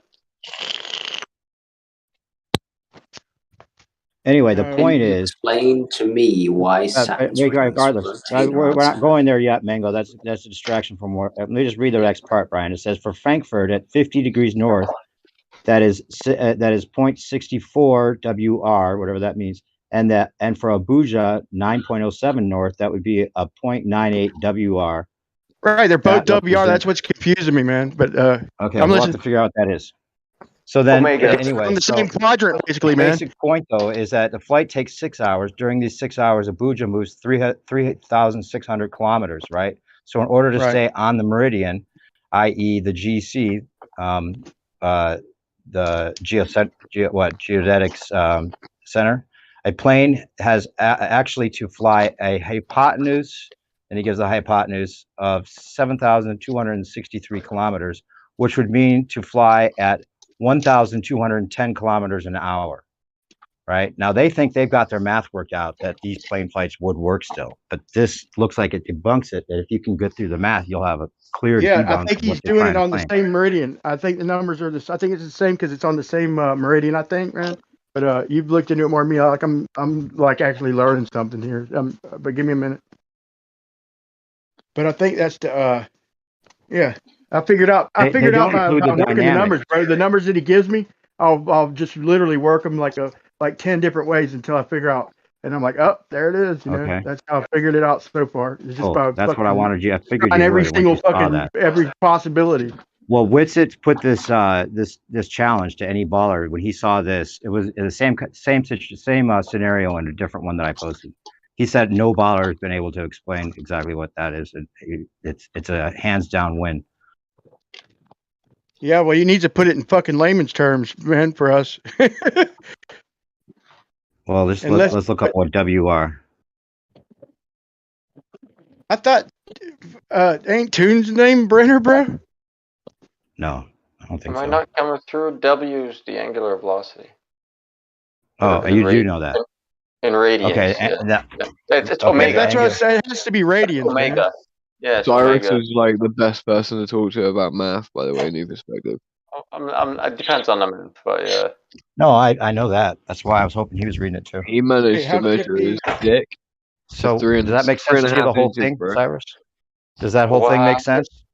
Bro, too many people talking at once. Fuck. It's like I can't. All right, you said something. Crack said something. I don't know what Crack was saying, but you were saying, did it make sense? I know, like when Brian Mullen, when he did it, right on, spot on, everything he did. So, because the plane's initial velocity is going to be the Earth velocity whenever you start, always the tangential speed. Yeah, but he said the cosine. That says tangential. Okay, that helps. Yeah. Here, cosine alpha. Where's alpha here is what I'm trying to understand. Brenner, come on, bro. We need a diagram with it. Where's the alpha?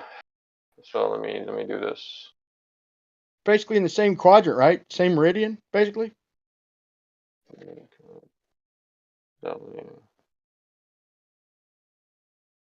Let's say something. Here's something on it right here. I'll post it in the live stream. So open that one, Brian, that I just posted. It says, in physics, what does the formula V equals WR normally represent? Rotational motion. Rotational motion is the motion of a body that follows a circular path where the axis of rotation inside the body is inside the body itself. Some examples of bodies undergoing rotational motion are turntables, planets, and the platform of a carousel. The formula V equals WR represents the linear velocity V of a point on a rotating body, where W represents the angular speed and R represents the radius or the distance of the point or body from the axis of rotation. The direction of the linear velocity explains it right here, Brian, what I just posted. Yeah, Here. I'm gonna post a diagram. This is like if you're gonna turn this shit into an ebook, make sure that toss diagrams in like this. That way, like it follow through. Cool. Here's the equation. Yeah. That's kind of what I was talking about. new perspective. There we go. Okay, it's in Tangential kilometers or too, both? man. Yeah, this is starting to make sense. I'm just looking and listening, man. But trying to figure it. Yeah, so it's about a difference of if you're at 50.1 north, and then if that's the 6.4, you said angular. Didn't somebody ain't it radians? Yeah, omega is the angular velocity in radians per second. Okay, so we can convert that to degrees, right? Don't we want to convert that to degrees as fast as possible? Well, at the end you can convert it, but for the equation workout, you're gonna have to take your degrees and turn it into radians per second or radians. Thank you, man. You bet. Yeah, So, and then it's saying that so at 9.07 north, which and then it gives a radian for that, and then the difference is about 600 kilometers. I was thinking of miles right off the bat. It was fucking me up a little bit, but I'm kind of zeroing in. So that's 600 miles. So just picture something at just barely above the equator, and then way past halfway. So yeah, that's about 350 miles of a difference. It's a pretty big difference, probably, but I got to convert that. I think you should do it. It's not in. The answer will be in, I think, degrees per second. Man, this was class dynamics. I think dynamics. Dynamics really breaks it down. I don't think I have my dynamics notes though. Like that's so we should be able to get the limit. Well, to like for the equation, like you gotta know the units. You know what I mean? So in the book always breaks down the units, like the omega. So omega I think is degrees per second here. So it's like, is it radians or degrees? Because the fucking answer will be wildly different if you plug it in radians and it's degrees. You know what I mean? So that's what I'm saying. I'm trying to find the. This is cool, man. Breakdown of the equation. Yeah, I know I could learn from you, dude. This is fucking cool, bro. I like shit like this, man. I'm rusty as fuck. It makes me fucking learn. It makes me learn, bro. I like that. Oh hell yeah! It's making me relearn. Oh, thank you, bro. Yeah, it's making me relearn my mechanical engineering, so it's good. It's good. Definitely. But because I have, oh man, Xanax is so hard to even talk to. Like today, I was really getting frustrated because I'm spitting the textbook and he's just like ignoring. I'm like, dude, change of velocity with respect to time, and an equation I posted like several times. Like, oh, respect to distance. It's like respect to time right there in the equation, dude.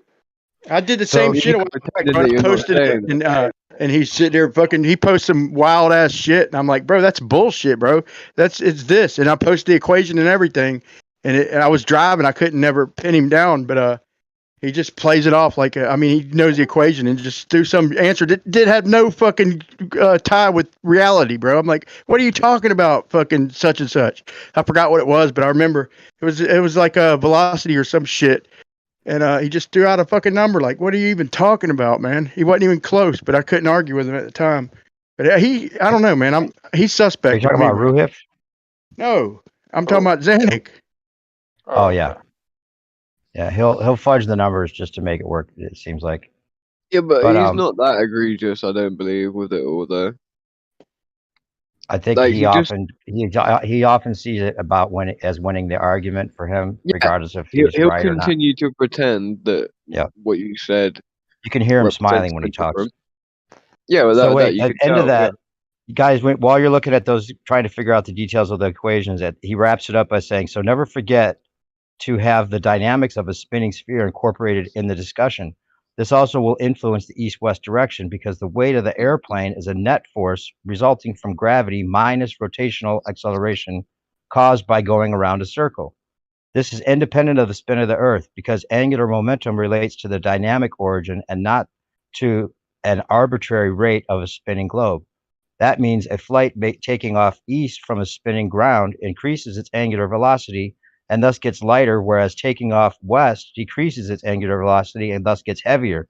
None of these considerations find their way into a pilot's handbook, though, and there's a reason for that. It's not happening, and that's why NASA gives up on it and calculates flights over a flat surface through a stationary atmosphere. Yep. Yeah, omegas and radians, by the way, per second. So yeah.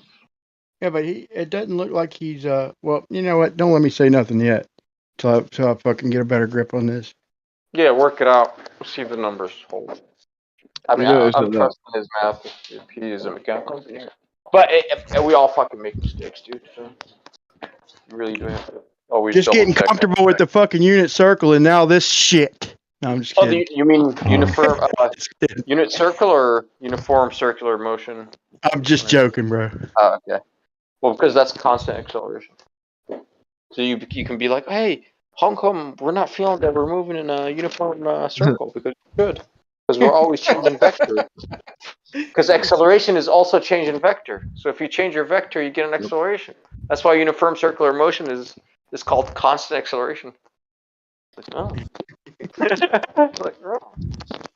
But of course, yeah, this is just me being, silly. But not really. So he's literally flying the hypotenuse and staying on the meridian, man. This dude's smart, man. If he's, I mean, this shit looks like he's got a sound argument to go with his fucking numbers and shit. Dude, Man. I've been making comps, so he's got all the like guy's the brilliant. winner arguments, dude. He's not fucking brilliant. around. Like this is like he's calling out how absurd it is, how impossible it is. No force Have you talked line. to him? Have you heard it? Have you heard his voice? No. He just posts on Quora. Okay. Well, that's pretty cool. Bro, I've already got a theory that it could already be a certain person. Just some. Xanax said he's actually gone back and forth with him. I'm sorry, go ahead. Oh, really? Oh, no, Yeah. go ahead. Xanax said he went back and forth in the comment section with him. Of course he did. Of course he did. Of course he did. He's done it all. He also claims he doesn't know any idea. He doesn't have any idea what he's talking about. He doesn't know what he's saying. He's usually just completely misinformed and completely trying to like hand wave the guy. Because he's obviously not a hand waveable. I don't know if anybody here hadn't noticed yet, but anything you talk about, if it's an expression and he wants in, then yeah, he's been there, he's seen it, his people did it, or he fucking's done it 1,000 times, depending on who you are. If you don't like you fucking, then everybody knows that this.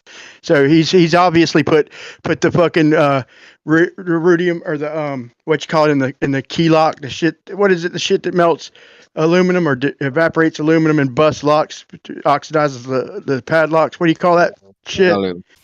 Gallium, yeah. So he enters the conversation. Yeah, I've done that, and fucking dude. And I could give other examples, like with the jar underwater, bro. I wasn't even a big deal about it, but he's like, everybody's seen this video, dude. The fucking where they bring the jar up from the deep and it explodes. I'm like, what? All right, then get the fucking videos in it, because maybe there ain't really a video.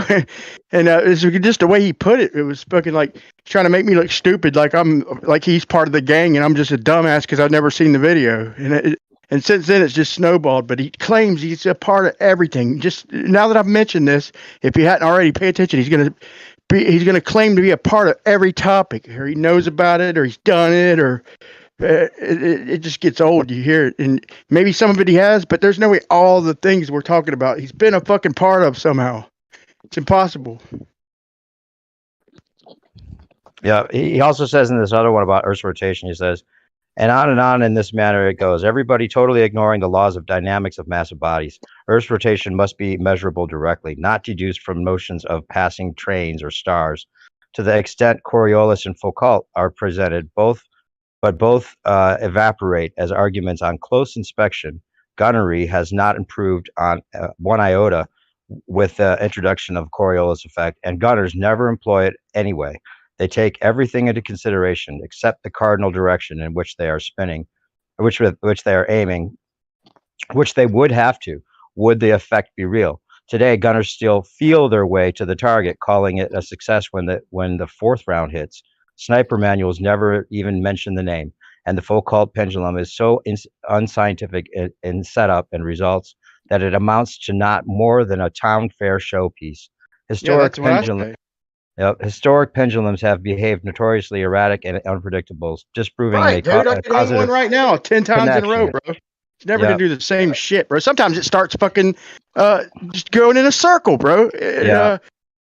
And he says modern pendulums are driven by magnets, and as we can read in Academidalis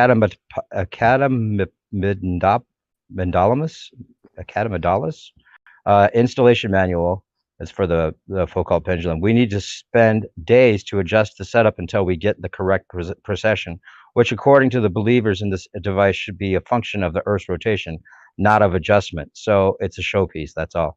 The problem with Yeah, the that's sphere good. is that the problem with the sphere is that it is established by Pythagoras purely on aesthetic grounds.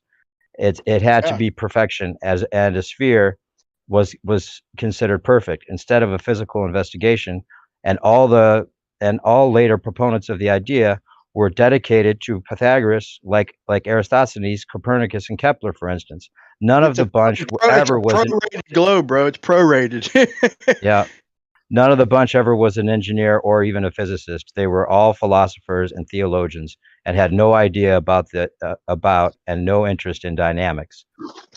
Dynamics is the key, right? I have been talking about how many dynamic aspects of other posts, about many such dynamic aspects in other posts, like the necessary but not observed velocity gradient along meridians, about the difference between axial centrifugal and radial gravitational acceleration, also not observed, about the dynamic impossibility of orbits, and many more.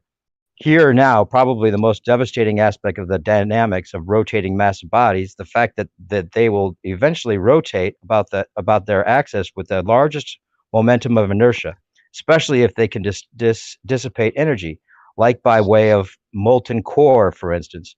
The Earth's speculated rotation. The heat, right? The heat's got to escape somewhere. But can I interrupt for 1 second? Yeah. Okay, so picture this. So we're on a cylinder, and we're at one end, and we're not log rolling sideways. We're literally like if you rolled it, and then you have to step side to side. So you're looking at the other end of the cylinder, and you start walking toward the middle of the cylinder. Now you get to the very middle, and that's the equator. Okay, and I'm not saying you have to agree with this, but in the globe rhetoric, the fact that if you're at the equator and you walk toward the North Pole, they say the equator's turning at, let's just say, 1,000 miles an hour, and when you get to 45 north, it's half that, and then you get to the North Pole, it's 0, and that's the fucking the difference. So in other words, when you blast off or whatever artillery, it maintains its momentum or it stays with their atmosphere, whatever you want to say. This is their argument. So it basically follows the Earth curve. So you'd agree that on a cylinder, they would all have to agree that if you were at the middle of the cylinder looking toward, like, say, the north whatever of the cylinder, that there'd be no Coriolis if you raised up above the cylinder or shot a bullet, because the ground is all spinning at the same speed, right? You'd agree that all globers would easily have to agree with that if they're going to stick with their story. Have I lost anybody or everybody? Slightly. Anyway, this is their argument. Their argument is that where you took off from is moving faster to the west than where you're heading to. And that's the fucking Coriolis, bro, which to me is horse shit. But even in their own argument, it breaks down. So think of a boat. Think of a whole giant line of boats, and you're jumping from boat to boat. The first boat is so you're heading north, and all the boats are going the same direction. They're all connected, so you can jump and skip past each boat. So the first boat, the boat you're on, is going 1,000 miles per hour to the west. The next boat or line of boats is just going a little bit slower. And then the next row of boats is going a little bit slower than that, and they're all going to the west. And you're going to jump from boat to boat, right? Heading toward the north from the equator, which the boat's going 1,000 miles an hour. So they're saying you're going to naturally fly off to the right because the boats are going slower. Then they're progressively going slower till you get to the North Pole, and they're not moving at all. So you're just going to fade a little more and more to the right. But this is just it. The rate they do, but on a cylinder, all of them boats are moving at the same damn speed, which I don't think they're really thinking about or taking into consideration, because that presents them with a problem on its face. But they can't claim Coriolis because they'd have to say that, they couldn't because the meridian would be moving with me, right? If I draw a line along all these boats off into the distance and they're all moving at the same speed and I run along them, I'm going to stay on that line because they're all moving at the same damn fucking speed, right? Do y'all see what I'm saying now? Like if every boat off in the distance is moving from right to left, and and I draw a straight line, they're all moving at the same speed. That line is never going to turn from straight. Because if the boats in the distance were moving slower, the line would start curving to the right. But since they're all going at the same speed, the fucking the line stays straight. So you're going to stay on that longitude whether you're spinning or not. That's their horse shit. I'm not saying I agree with it. But that you know, you could put that on paper and make a point out of it. And but well, here's one argument I was point. one argument I was trying to say a while back was that even if it did work the way they say, right, you give them all that conservation of momentum and whatever else. The claim is that the Coriolis would cause you to have a displacement of a certain amount over a certain distance, right? If you were able to go straight and not deviate or correct for the quote unquote winds or Coriolis or whatever, then if you were able to go straight. Now, the reason they say you don't know if you're going straight is because you're following the land, and you're going along the land, which is rotating with you. So you wouldn't know if you're going straight. You would actually be going in a curved path, you know, from the third perspective point of view, but you'd be going straight over the land because it's just following like the little markers on the ground. But if you could use a star, right, as your guide, and you know that the star is going to be moving 15 degrees, you know, every hour. So you calculate that in, and you keep in relation to the star a straight path over the Earth. Then you would know technically how many miles off you should be at a certain distance at a certain speed. So there you go. You could prove that if that city's not 300 miles to the left of you when you get to the end of your straight line, you would know that the Earth hasn't moved. You would just end up in that city. Obviously, it doesn't move. Plus, you would see, literally, if you had a camera underneath the plane, you'd be able to and it was taking, like, say you had like 5 cameras or 6 cameras, like all over they pointed every direction underneath the plane. Well, you would be able to physically see when your tangential speed, your linear, your angular momentum doesn't meet the speed of the ground below it. You would see the ground moving left to right or right to left, respective of the plane, to some degree, when you know that you're moved into this new tangential. That's just it, bro. You see, the way I described it with boats, okay, they can make that horse shit work because it's a bunch of separate fucking boats, right? And I can make the line not be straight because all the boats ain't moving together. Even if they curve downward, meridian is a straight shot, bro. So I don't see how they're getting away with that to begin with. But that's why I still bring them to a cylinder. But here's the thing. If all the boats are moving at different speeds, each boat I step on, you know, I just continue on a straight line, and we're all just, me, the boats, everything, the straight line is all moving left together. So I never deviate from that straight line. But here's the thing. The fucking ground can't separate like damn fucking boats, man. And meridians are straight shots. They're great circles. Every meridian is a fucking great circle. They've twisted our brains thinking about latitudes and shit, bro. They fucked everybody's brain. It's even hard for flat earthers to shake this shit, bro.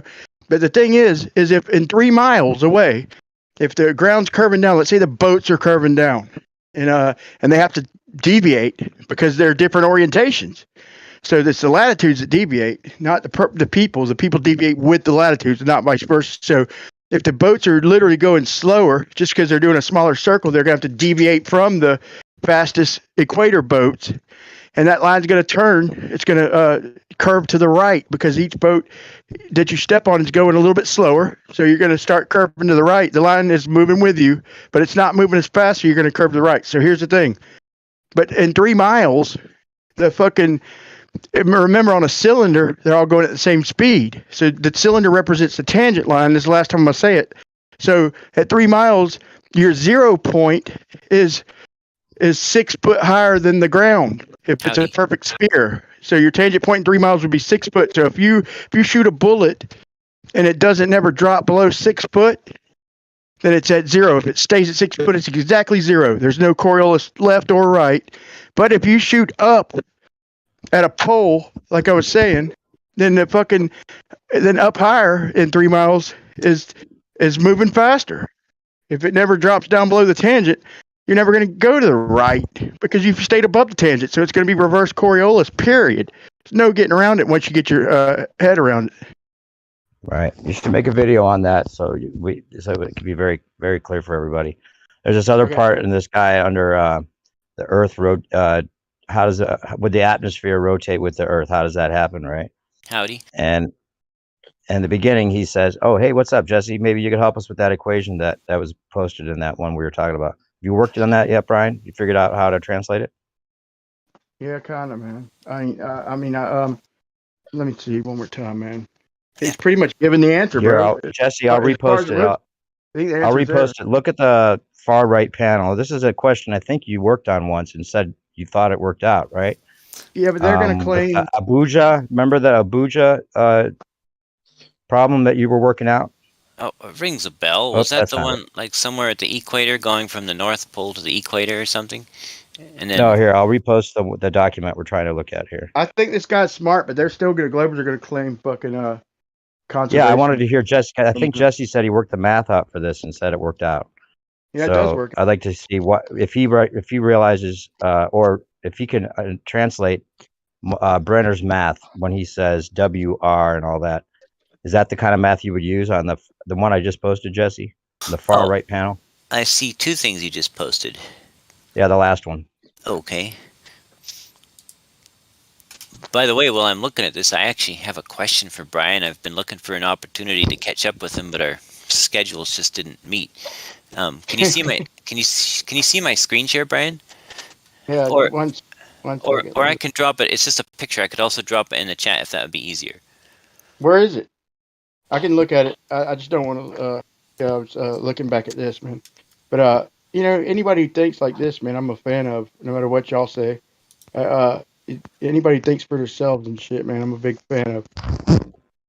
Hold on. Yeah, have a look at that equation. He's trying to figure out exactly what Brenner's saying as far as the math with the great circle route there. Yeah, he's basically saying you'd have to speed up basically to maintain that hypotenuse. Yeah, and we have a cruising altitude, so it doesn't work. And banking, you can call banking acceleration, but it's not enough, and it doesn't work that way. Okay, I dropped the image in the live stream one text for you, Brian. Okay. It's screenshots from your flight that you filmed an entire flight, or you filmed from an airplane flight. Me? Uh-huh. Yeah. Yeah, it's on your YouTube. And I looked at it, and when the I'm airplane going there. was at cruising altitudes, the horizon was curved very slightly, but when it was about to land, the horizon was straight and other runways were straight. So I'm wondering how the same camera looking through the same window caused the horizon to curve, but only when you're at 35,000 feet. I can tell you why. I can tell you why. Oh, yeah, I was showing that. Hold up. Let me cover it, please.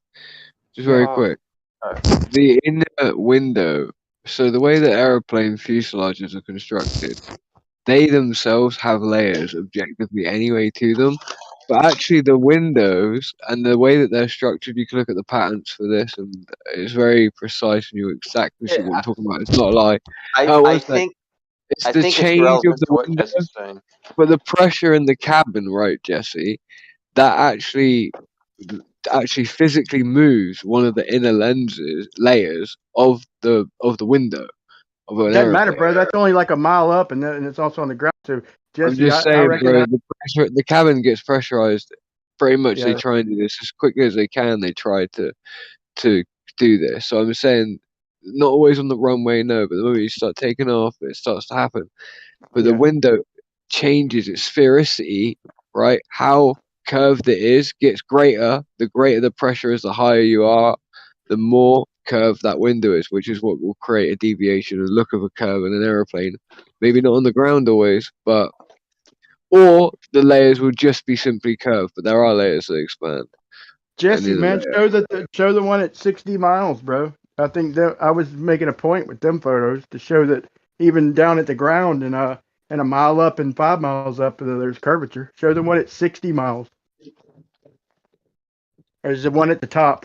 What's the one at the top? So I was just showing that the curvature at the ground matches the curvature up there. So, that's a mistake they make a lot. They forget to fucking not show the curvature down low. So if they're listening, quit fucking doing that, dumbasses.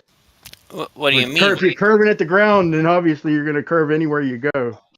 Yeah, but the runway, the neighboring runway, and the horizon when you were just about to touch down, those were not curved. How do you know? There's trees. You don't even get a natural horizon. Well, what you can see of it, it's not curved. And the runway, you get a pretty Wait a good minute, look. even the trees are curved. If you want to get technical, do you think they grew them trees like that, bro? Like fucking, I mean, that's a little suspicious. Will you give me that? They're not, I mean, they're pretty indistinct, but I don't see any particular curve, nothing like the horizon. And You don't think the middle tree's higher than the far right and far left tree? no, Why don't you do me a favor, overlay all them and come have a laugh with me. Just overlay two of them. Are you looking at the trees on the bottom picture? Yeah. Oh no, Yeah. never mind those. Look at the runway, the neighboring runway, right at the bottom of the picture. There's like see that?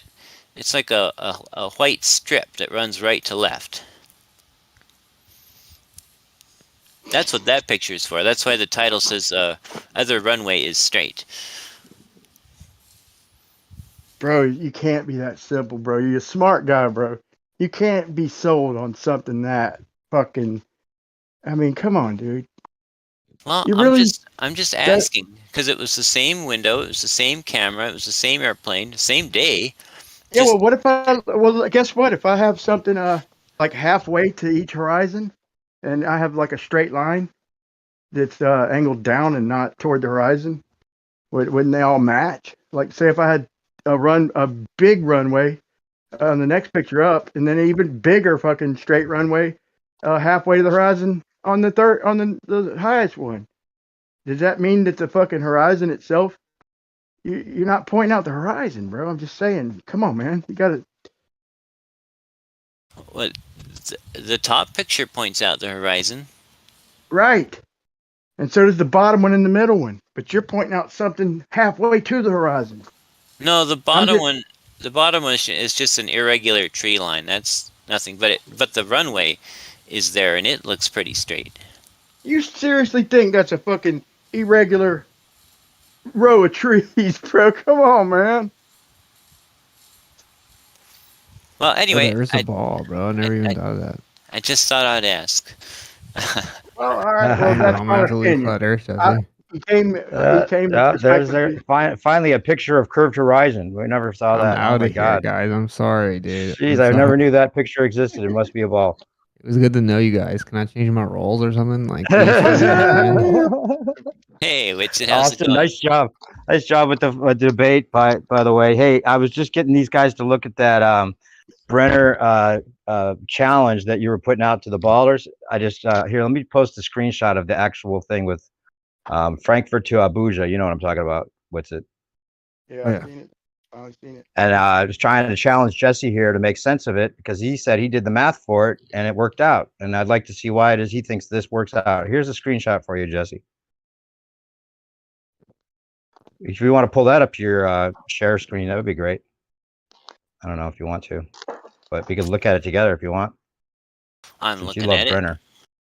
it. Yeah. You want to share screen at all since you're already sharing screen? Let's see here. Dude, the Viv guy is trying to say that he's trying to say he's amazed I came back after I got embarrassed on the debate. It was so bad, dude. Those guys, I felt sorry for those guys. Dude, officially I that guy is kinda did. 100% just a troll. He just proved Crack it. Villain brought up super chats to and comments the Globers sent in, embarrassed for the Globers. It's hilarious, man. If they weren't reason the such Q&A asses, Yeah, the reason the I would Q&A feel is so sorry for awesome, them. right, is because like 90% of them are for me. So what happens is I answer, and then the baller always has to say something back, but I get to say the last word, right? Like the fighter team gets to say the last word. So the fact that it's like 90% us, we get to finish off every subject. It's awesome. It backfires on them. Like anything they say would refute what you say anyway, right? Yeah, but just like it's just hilarious optics, you know. Yeah, that was good. That was really good. They I like think James he's is in the middle of father. and in the middle of him, he asks you to explain something, and then as you're explaining it, he's like, "Okay, no explanation." Like, because as the hole gets deeper, when he realizes that he doesn't even know what you're talking about, he has to say, "Okay, fine, no explanation." You know? Yeah. so It's really defensive funny. because they have no idea what you're talking about. They really don't. By Well, the it's end like of it, crazy. by the end of it, Sensible was trying to disassociate from Cats and trying to kind of like compromise with Austin a little, bro. Yeah, 'cause that dude was embarrassing, bro. Like at least Mr. Sensible was like somewhat professional. I mean, he still was really bad though. You remember when I pointed out that they lie about what we say with Antarctica, and I explained the difference, and then he immediately right said, after, bro. "Dude, How dare you? How dare you? He didn't speak for about 5 minutes Dare after that. I'll you? give him that at least. He shut up for a while after that. No, but how dare you objectively disrespect the people that have put their bodies, their lives on the line for Oh yeah, science? that was crazy. How dare you? dude, this That guy, was they good the got way you so worded it too. You're destroyed." like, I didn't disrespect them. Because Obviously, if they really died, I'm not. I'm just saying I'm just pointing out the coincidence that they have twins. Dude, why do we even let the Viv guy in here? He's literally proving himself to be a troll, right? Because like I know many ballers that would say that was incredibly embarrassing for their side. Like it was so bad. It was like his opening Yeah. presentation was literally an ad hom, like literally nothing but ad hom. And People then have they admitted they don't know relativity. He kept conflating to rotation, getting corrected, conflating back to rotation. Every single part of the debate was awful. The dude blatantly lied like 20 times. He claimed we didn't bring any positive evidence. We corrected him 10 times. He just kept saying it. He said I didn't understand. I couldn't explain how that has anything to do with the Earth not moving around the sun or not being able to prove it. I explained it like in depth 5 times. He just kept saying it. He lied the entire time. Literally, any his baller timing that was. I think his timing was accidentally fucked up too, because right after you elaborated on the persistently fucking what you call it illusion, like he already had set in his head what he was gonna say, and he threw that comment out there right after you named the book, and you were like, I just said, okay, the name of the book is the persistently what you call it illusion. Persistent illusion. Like you talk slow, bro. You don't do that very often. That was hilarious, bro. Yeah, it was so bad. It was so bad because like they just have a script, right? So when you realize they just have a script, like I guess Kosho reached out to him. I lost a lot of respect for Kosho too. Kosho reached out to him and he tried to tell him all the stuff I was going to show him, and then he told him about the Machian principle, and he told him like what Kosho thinks is like his home run rebuttal is that Einstein ended up walking the Machian principle letter back because the stars furthest away would have to go faster than the speed of light. So he gave him like that home run, right? That's So when I I'm told him to look me in the eye, bro, because he was reading some bullshit. Dude, when I was talking to him, right, about it, he kept bringing up rotation. I'm like, no. This is like the revolution around the sun, bro, not rotation. I kept on telling him, but that was all he was prepared to debate. And then he said, I was like, would you like to just admit? Would you like to just admit? Blah, blah. So then he's like, so you were talking about Mach's principle. Would you like to tell everyone what you're talking about? And Brian was like, no. First of all, don't bring up Mach's principle and tell him to define it. Why don't you answer his question? But what's funny is Mach's principle is again about rotation, right? So it's not even, I wasn't talking about Machian principle at all. It's just that Kosho came and gave him like what he thought I was going to talk about. So he literally didn't know what to say. And like, so anyone that's like decently competent and honest will objectively know that they lost that debate. So it's like, you now know Viv is neither of those things.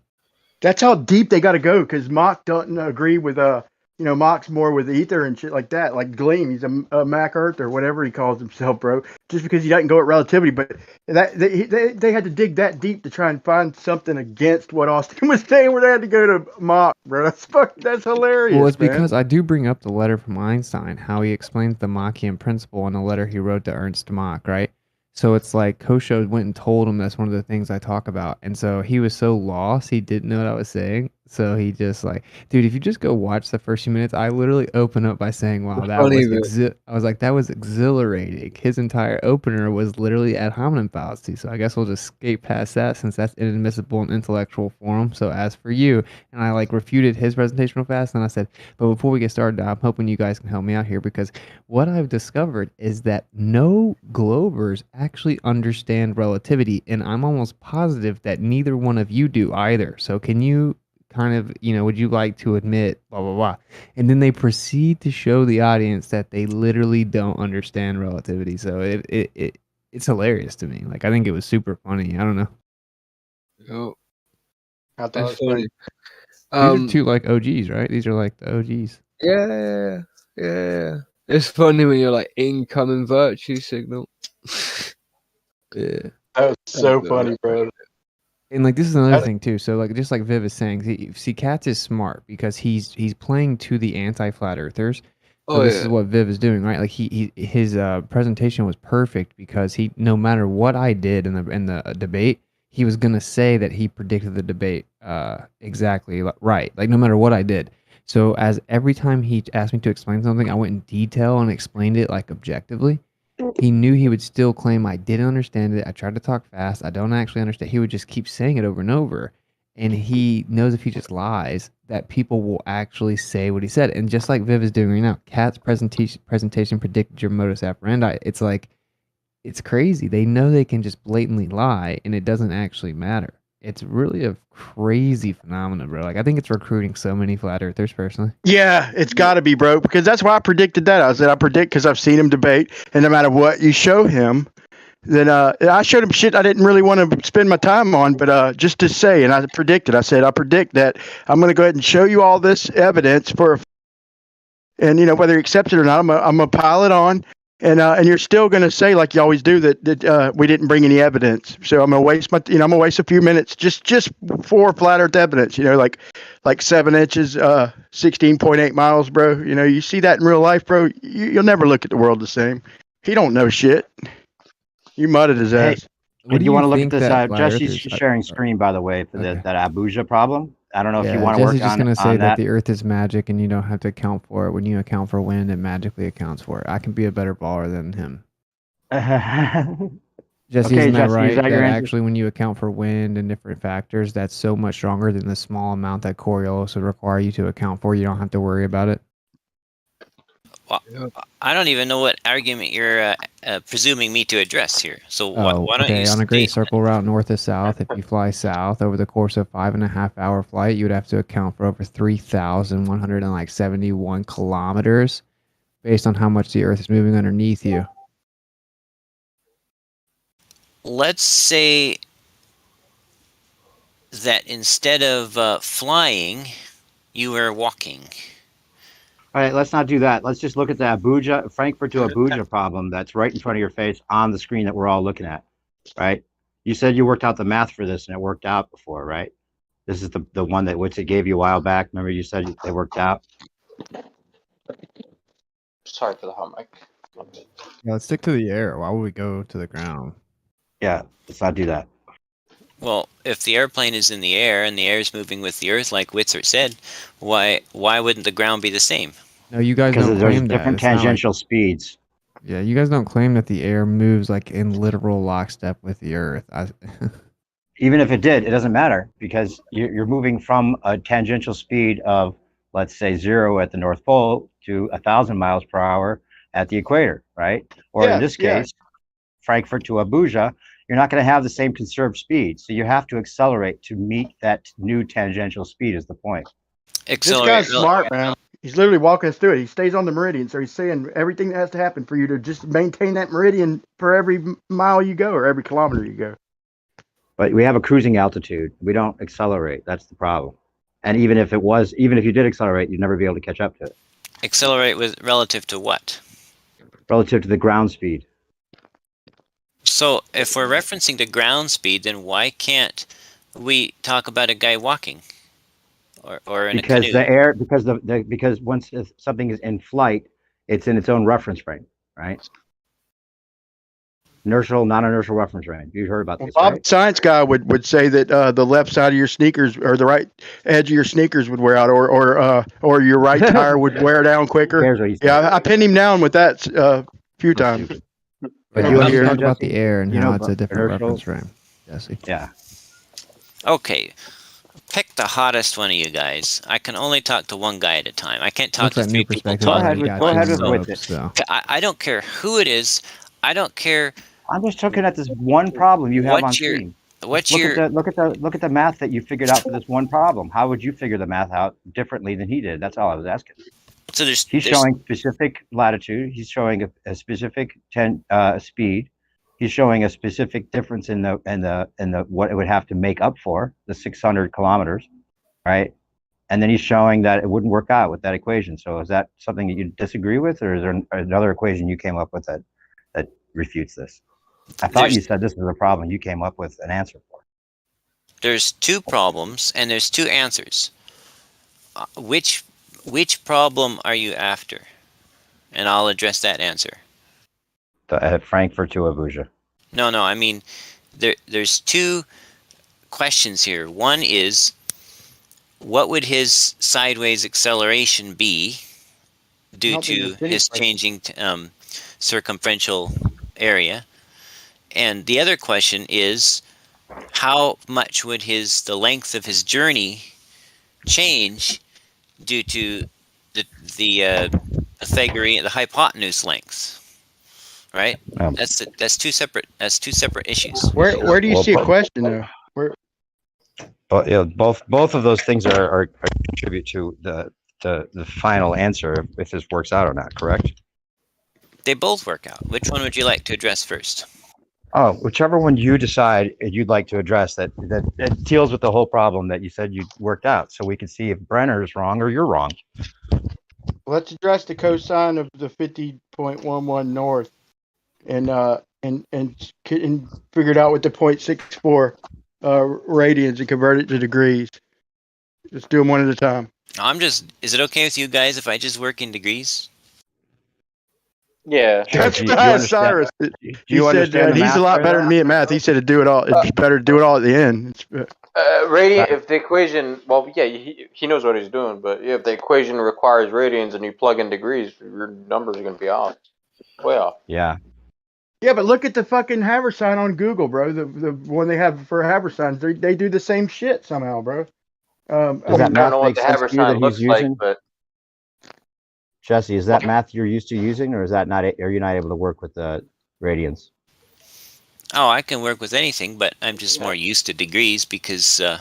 Well, do the radians. Do the radians. Same here. Like, who the fuck ever uses radians in the real world? Well, it's strange. Like when I tell you, 2 pi radians equals 360 degrees, it's kind of like, Well, work it out both ways and see what the difference would be. Work it out with radians and then work it out with degrees and see what the difference is. Oh, it's the same thing. It's the same thing. It's just in 360 degrees, you got 2 pi radians. Yeah, 2 pi radians, 6.28. You just convert it. Just go Google radians to degrees, plug in degrees, will spit it out in radians. I think it doesn't even take the math. It just conceptually it doesn't work out. You can understand that if the city's moving way faster than your plane is moving, you're never going to catch up to it to meet it, or you'd have to accelerate to do that. At the very least, if you could meet it, on a very common sense level, it doesn't work out. That's what I've always said about this. Would it be easier to use the half circle and use pi, Cyrus? For what? That's just the conversion ratio. Like to 360 degrees equals 2 pi radians, and then you just set that to whatever degrees you want, or do 2 fractions and just work it out. Okay. Like that's just how so 180 degrees is 1 pi radians. Yeah? Right. 2 of those. So pi r, basically. I mean pi r as in radians. Yeah. Yeah. 3 correct. Pi r. Yep. 180 equals pi r. I want to eat a pie. Not that pie. You heard about this young college kid who went to visit his grandfather in the old country, and he wanted to impress his grandfather, so he says pi r squared, and his grandfather says no, pi r round. Sorry. Yeah. Okay. Okay, I got it. Nice. So I changed my screen share to the Google calculator. Can everyone see that okay? Well, wait, we can't use the Google one. I'm trying to get my electronics shop in order, so I'm tinkering and organizing, but I'm listening to the convo. I can follow with my ears. Well, you can't use a Google calculator. Why not?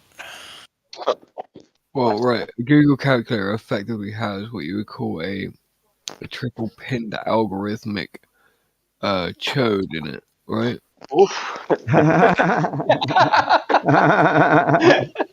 Well, pretty serious, but triple pinned algorithmic chode. That's what you would call it, I think, maybe only. Really. Yeah. Yeah. Yeah, well, all right. You stay ignorant, bro. Okay, Light up so my beam. so what I've got here is I've got the cosine of 9 degrees. If you want me to do that in radians, I can, but this is simple. I'm assuming the equatorial circumferential linear velocity of 1,040 miles an hour, but I can change that if you like. That's just I can't remember what it is exactly. So you can see at 9 degrees north or south, it would be 1,027 miles an hour circumferential velocity, right? Linear velocity. At that latitude. Yeah, sure. So the plane, he takes Wait, off. you ain't using kilometers, bro? Is that miles or kilometers? Because all the information he's giving us is in kilometers. Did you convert it? Oh, it has to be meters for the equation. But anyways. Oh, Okay, do you mean it? I'm trying to follow you. I'm sorry, bro. I'm just trying to follow. I can use km per h if you want. Just multiply it by 1.6 the miles. Give that to you, Cam. 1.6 kilos to a mile. Yeah, do it however you want, bro. I was trying to get over to your screen real quick, and I was a little late, and I didn't want to miss this. So I'm listening. Sorry to interrupt.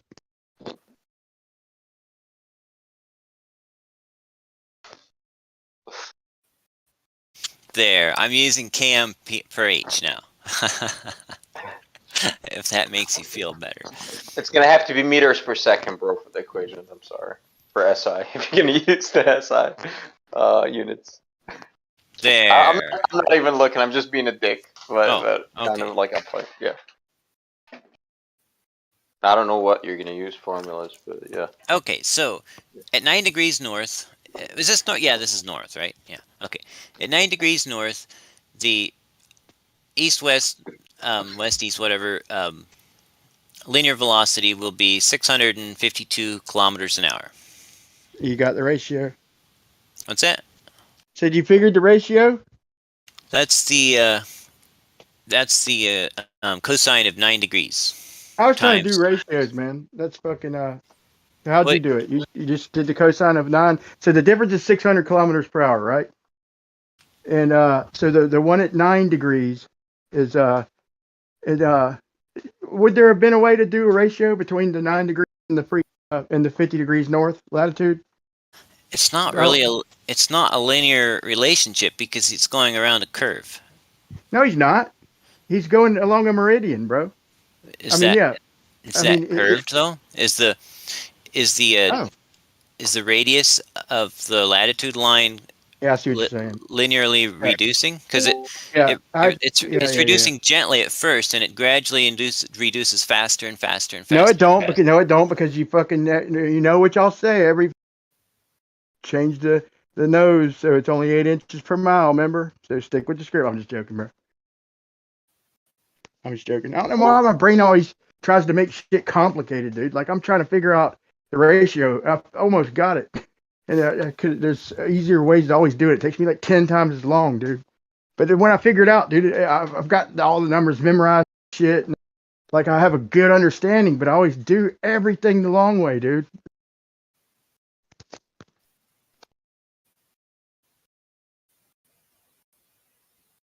But I do the math always the longest way possible. That way I make sure I understand as I'm going along. But if I understand already, I just, of course, take shortcuts. But if it's, yeah. Sorry. Yeah, that's okay. So yes, the total difference in tangential velocity from the start to the end of the trip is about 579 kilometers per hour. But it's not linear. We can't just say, oh, it's not. Yeah, we can't just say it's a certain rate. We have to look at the individual, kind of break it up. So he starts out at 9 degrees and he flies 69 miles north, and he ends up at 10 degrees. During that 70-mile flight segment of his flight, he has to obtain an additional 4.8 kilometers per hour in sideways velocity. Does that make sense? I mean, kinda. I mean, I could put up a couple arguments, but I won't yet. That makes sense. Yeah. That's what I was doing is figuring the degrees and then trying to divide it, and then that's what I was doing to come up with my ratio. But I'll wait for my contention, whether it's valid or not. We'll see. But yeah, carry on. So far, I'll go with that. Anyway, it's the same thing. The next, when he goes from 10 to 11 degrees.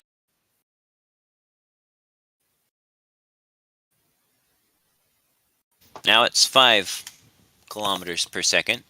So all you had to do was figure out the difference between the two, multiply that times 69, and divide it by the fucking difference of the two, right? To get the ratio. Well, I mean, no, a ratio implies a linear relationship. If it was a cone or flat, then it would be a linear relationship. Bro, you don't say flat means it's not linear, bro. You're confusing me, dude, because supposedly the fucking curve is a linear fucking function, and the flat is not fucking linear, bro. You're telling me everything opposite. So maybe I'm interested. I don't know. Go on. Curve is not linear. A slope I mean, they is say it's 69 miles per degree, and it's fucking linear, and there's no way to do it linear on a fucking flat Earth, and they challenge us and all that shit. Now you're just, bam, it's linear if it's flat. That doesn't make sense to me. But go ahead. I'm intrigued, to say the least. But I'm showing you that it's not linear, not a linear relationship, because the amount of sideways acceleration he needs to gain between between 10 and 11 degrees is greater than between 9 and 10 degrees. And if I go to 11 to 12 degrees, it's going to be even more. Got to keep increasing, right? I get it. That's my point. And it's increasing with the sine of the angle, basically. Right, which is linear, right? No. Sine okay, so it doesn't go up. It doesn't go up. It ain't a squared function. Basically, it's not increasing. It's not It's increasing. Blah. It's not increasing in a linear fashion.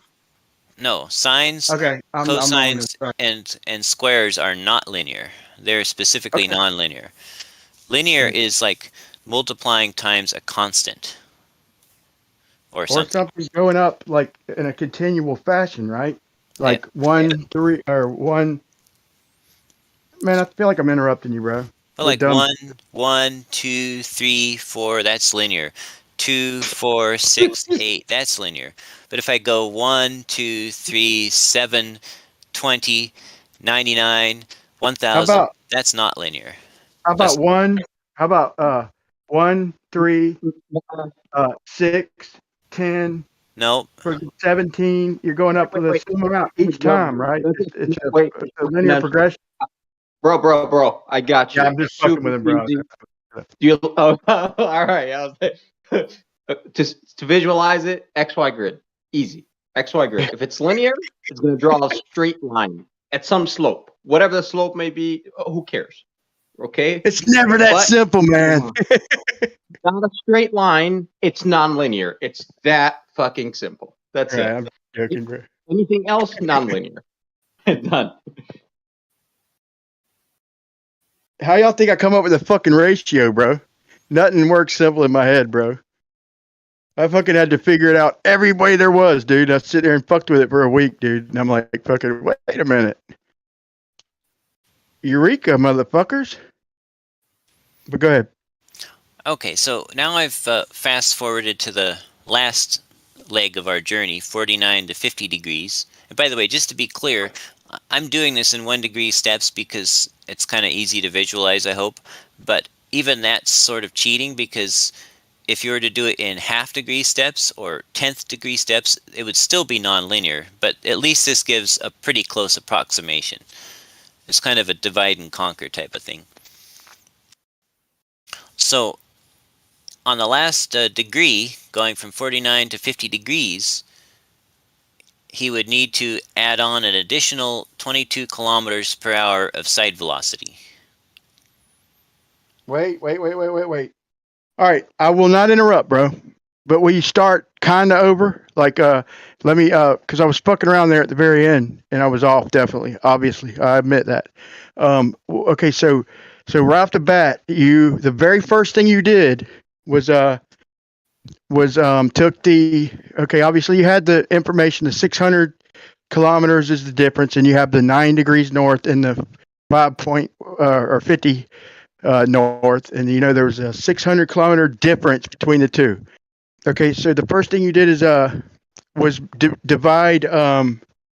Wait, we also knew. Hold on, I got to go back. What's the one other thing we knew? So I got to go back. I'm not sure what you're referring to. Like total information handed to us from Brenner himself. Like we knew the 600 kilometer difference, and the speeds of the two latitudes. Well, I need to admit something to you. I have a learning impediment, and that makes it very difficult for me to understand what Brenner is trying to say. So I'm just answering the questions that he raises in my own way, without really going into his formulas. So is that okay? What do you mean bro? You don't have a fucking learning impediment. That shit's in your head, bro. Hey, Jesse, you want to hear something I was told? I was told this by a pretty reliable source. When you say things about yourself and you internalize or believe them, effectively what you do is you have given a command to millions of cells to go carry out that belief. Okay. Brenner couldn't write himself out of a wet paper bag. So don't say negative things about yourself and actually mean them, because you're commanding your cells to carry out that action. Well, okay. So wait, were you being facetious about makes that? Your body do stuff. So I mean, I'm just saying. Hey, Jesse, were you being facetious about that to make it more of like a backhanded comment about Brenner because you have a learning impediment towards things that don't make sense? All I'm saying is I've really tried to read his stuff, and it just seems disorganized, kind of rambling along and confused, and like he doesn't know what he's talking about. But you guys love It's him, like exactly the opposite of what it is, objectively. You have to, I mean, plus you're working this one particular equation that is there's one circumstance that he's pointing out, which is Frankfurt to Abuja. Well, what's wrong with the math is all I'm asking. If you got a problem with his writing style, it's a totally different thing. I think he's probably taking some liberties with the use of a hypotenuse, because that really implies. Well, don't talk about probably. Talk about what the math works out to be. What's wrong with the math he does there? And how do you work out the problem to make it make sense? How does that? He was about to try to say what he thought the problem was. To be fair, I know what I would say if I was a Glober. Let's just let him finish what he was saying. You know what I mean? Like he was about to say what he thought the problem was. Right. Go ahead. Actually, I was. Thank you. It's it. I'm sorry. Yeah. No, he's using Pythagorean's theorem on a sphere, and I think that's not highly accurate, because Pythagorean's theorem is for on a plane. So. Well, it's accurate up to like a few thousand miles. Like I have the sheet where you can compare it to the Sagittarius, like all these different like types of math formulas, and it's not really that much off. So what's the distance of the flight? I don't remember. It's on the screen there. Because it will be relevant if you're trying to get very 1,700. precise numbers, and it's like a lot of miles, right? So. But well, anyway, that's I put really the screenshot in the live stream. Kilometers. That's really more related to the other problem that he presents. So as soon as we're done with the problem we're working on now, then we can move on to the other problem. Can I say something real quick?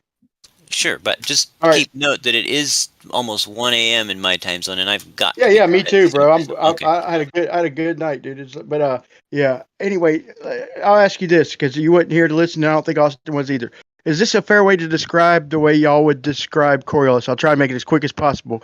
Let's say if I have a line of boats and they're straight, but I will represent a globe with them. So the boat that I'm standing on, I can each step is stepping onto another boat, but the boat I'm standing on is going 1,000 miles per hour, like I'm at the equator, and every other boat is traveling along with me. right, at 1,000 miles an hour. So I can walk the line of the boats, and the straight line you're going off in the distance is we're all just gonna keep going to the left. So that's why on a cylinder there'd be no Coriolis. Would you agree there'd be no Coriolis on a cylinder?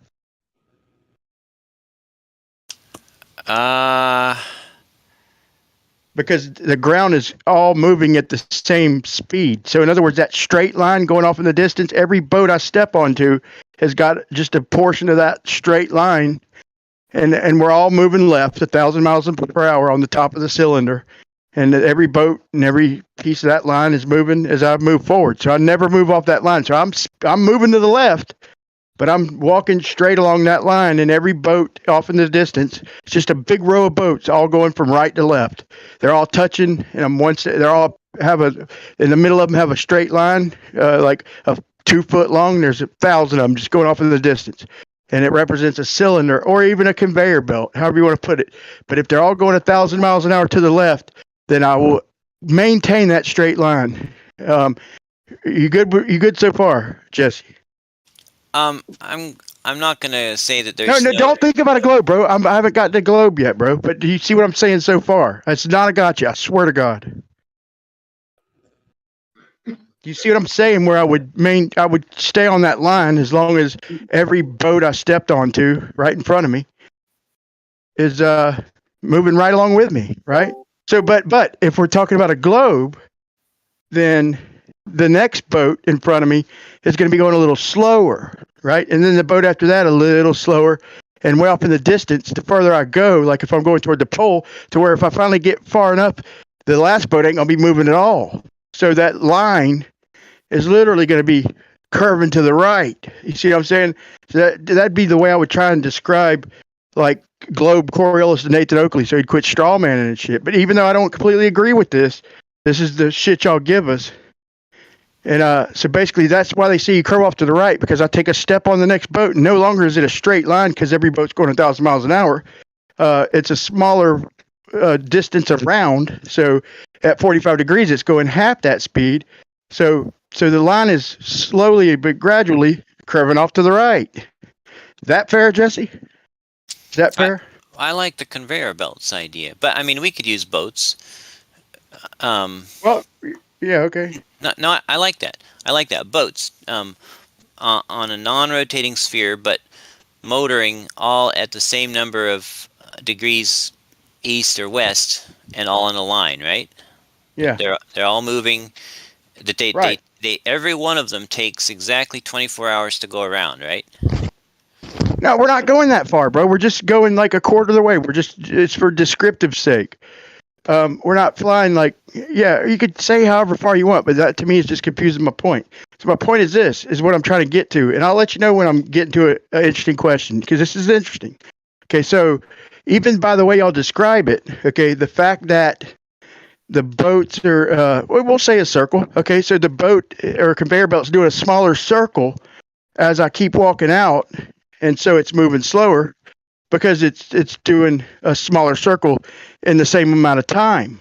Okay, now if I built dirt up to the conveyor belts that are getting lower off in the distance and slower, so they're curving to the right, so I'm stepping down a little bit on my conveyor belt, so I'm curving off to the right a little bit. But if I build dirt up to where I have a straight line off into the distance, I'm back on a cylinder. That's marks 0. So in other words, I'm not going to curve to the left and I'm not going to curve to the right because it's getting lower, but I'm higher. So no matter what, my line stays the same and I'm moving at the same speed. I'm back to a straight line again because I built my hill. I piled dirt up to where now it's a straight line again. You with me now? You might have lost me, but I liked the boats all moving shoulder by shoulder to shoulder. Well, I thought you wanted conveyor belts. So, okay, so the boats are getting lower on a globe. If we're a giant or whatever, the boats are getting lower and lower, and they're getting slower and slower. So I'm curving off to the right just by walking forward. But they're like I said, they're staying in a line, though, right? But if every boat is doing the same size circle, that line doesn't deviate, right? In other words, if it's a cylinder, I really have problems. You can't agree with this, or maybe I'm explaining it wrong. If every boat or conveyor belt is doing the same size circle, that would pretty much represent a cylinder, and there would be no Coriolis because that would be the 0 point. In other words, I'd have to go lower. I'd have to walk down and step down a little bit and step on the boat that's doing the smaller circle. If all the boats are doing the same size circle as in a cylinder, no Coriolis. My straight line holds. If it's a cylinder, then we need conveyor belts. Otherwise, the boats would get out of sync, right? Yeah. But the conveyor belts are getting lower. But I'll tell you when I'm gonna throw the gotcha at you. But are you with me so far? I'm not sure. You don't complete most of your sentences. God, let me think. Okay. You know what, Brian? So- You're gonna have to just make like a video on this because I'm having trouble understanding exactly what it is. It's Does like anybody you have here the picture in here? your head? You have the Yeah, picture in dude. your head, and it's hard for everyone else. I've already made 2 videos about this, bro. But let me ask one question before I stop. Does anybody in here understand that going from one pole, it's not a pole because it's like the end of a flat surface because it's a cylinder, right? We're not log rolling the bitch. We're walking along the cylinder, okay, and it's spinning. Does everybody understand that there'd be no Coriolis because it's all spinning at the same fucking speed? So if I drew a line from one end of the cylinder to the other, from North Pole to South Pole, whatever you want to call it, of a round bar magnet, who knows? I could walk it, you could spin it all you want. If I'm walking along that cylinder, along that straight line, we're all moving together. So I don't deviate from that straight line ever at all because we're all moving together. I can't believe Jesse don't get this. It's fucking weird. But if you don't get it, I'll shut up. Well, I'm just trying to understand what you're saying. You seem to dance around. I really haven't. Yeah.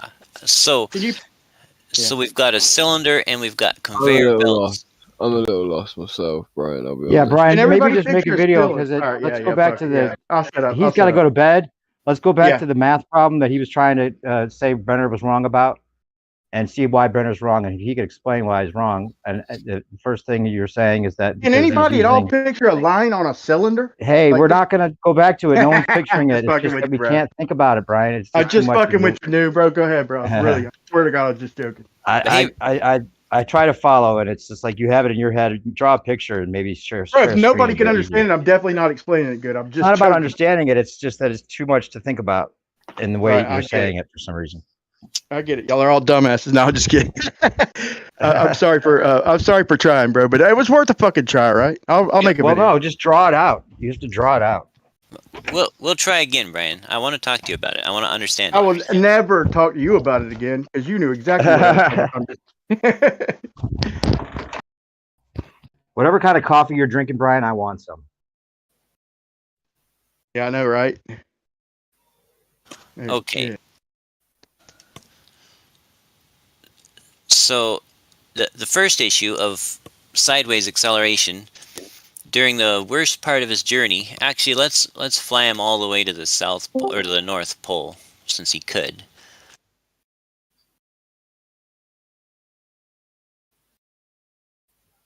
From 9 degrees latitude to the South Pole, or from No, the equator. The last segment, 89 degrees to 90 degrees. What do you mean 89 degrees? When did you get there? Well, he started out in Abuja or wherever. He flew over. He kind of looked down. He saw Frankfurt, I but thought he started out at 50 degrees, bro. 50 oh, point- I reversed his flight, but it's the Damn same it. difference. Yeah, it's the same difference. It starts out at the gentle end of his sideways acceleration. He flew to Okay, 81. So you said 81 degrees? 89 to 90. That last 1 degree segment. That last 69 miles. All right, man. I'm gonna try and follow you, man. You tried to follow me. I'm gonna give it my best, but you're fucking me up a little bit right off the bat Why because I don't you don't just see. stick to what Brenner was pointing? Why don't you just stick to the numbers Brenner's pointing out? Yeah. I don't So you get can how show can exactly you. why he's wrong instead of just showing us the concept that works out the way you want it to. Or if you're gonna start somewhere even, like at an equator or in the middle of something, or at the very other end. Don't start at 89 point whatever. I mean that I can't make sense of that. And I'm trying to follow, bro. I'll give it my best. Okay, I went back to 50 degrees. I was actually making it harder on me, but I don't mind making it easier on me by stopping at Frankfurt. So, he's flown from Abuja to Frankfurt. He's 69 No, miles. Frankfurt to Abuja. I reversed his flight. Don't do that. Okay. Because it's not going to work out with the same kind of concept. Because he's moving from a slower speed to a faster speed, not the other way around. That's the same acceleration difference sideways either way, but whatever. I don't care. Let me reverse it here. That's the point that I wanted to bring up too, because the other thing about the winds helping you along, it doesn't work both ways. The winds aren't going to help you along in the same way that they will the opposite direction. So that's an important distinction. Okay, there. So now he's leaving Frankfurt and he's flying to Abuja, and he started at 50 degrees north and he flew down to 49 degrees north, 69 miles, and he had to get an additional cross acceleration, a sideways acceleration of 22 kilometers per hour. Yeah, how's he do that? He just banks it Oh slightly. fuck! I'm sorry, bro. I see why you started at 89. It's fucking 0.9, bro. I thought, oh my god, why did you correct me earlier when I was saying 9 degrees latitude, man? It's 0.9. Dude, I need glasses, bro. I'm so sorry. Go ahead. Continue. Go ahead. Brian, he's saying that banking the plane is going to give him an acceleration of 22 kilometers an hour. Well, he banks it and he may rudder a little bit, but however the pilot steers the plane, he steers it a little bit. It's like he's flying along. Let's say he's flying over the prime meridian and there's a big chalk line and he looks down. That chalk line is going to, after 69 miles of flight, he's going to look down and that chalk line is going to be moving 22 kilometers to his left or his right, whatever. But you realize that it would be an acceleration, right? You would feel that acceleration. You wouldn't have a cruising straight altitude the way we normally fly in planes, right? We fly straight, we get off, we take off the runway, we fly, we get cruising altitude. We don't feel any banking going on of any sort, and the banking doesn't work to accelerate the plane in the way that you're talking about. You're talking about acceleration, not just banking. Well, it's you can call banking acceleration technically, but you can't say that it's capable of making the plane accelerate sideways 22 miles per hour or kilometers or whatever. I'm sorry. It doesn't work that way. I Planes flew aren't made to fly that way. Yeah, I'm sorry. I flew model airplanes for years. I forget that most people don't know what I mean when I say that. So the pilot steers the plane. I know what banking means. And it's like if you're flying at 30,000 feet and you look down and there's a bicyclist riding on a cross street going from your left to your right at 22 kilometers an hour. He's going to be going so slow from your perspective. All you got to do is steer your plane a little bit to the left or the right to keep up with his sideways movement. And a 747 going 525 miles an hour has no issues whatsoever turning and keeping up with a 22 mile an hour or 22 kilometer an hour side acceleration. Right? He's saying over the 6-hour period that the Abuja moves east 3,600 kilometers. So in order to stay on the meridian, right, the GC, which is geographic center geographic center, a plane has to actually fly a hypotenuse of D. Do you see that equation there? I want you to make sense of this equation. D equals whatever that is, right? Which it turns out to be 7,263 kilometers, which would mean to fly at 1,210 kilometers in order to meet the advertised schedule. So why is it he's claiming that he'd have to fly at 1,210 miles, and all you're saying is he needs to bank the plane, which is going to give him the needed 22 kilometers an hour easily to catch up to this? Why is there a big difference in his concept to yours? That's what I'm trying to get to. Okay, that's problem 2, which we haven't moved on to. But I think as soon as we're done with problem 1, then we'll move on to problem 2. So does anyone have any objection? I'm not agreeing that. I do object to banking. Yeah, I do too, man. I do too. You went to say 89, and I retracted the fact it's 0.09. I put my glasses on, and so okay. So I'm at the cosine of the point of the 9 point what you call it is What? is literally the point 98. It's not If you wanna get, 89. if you It's want to get 9 degrees.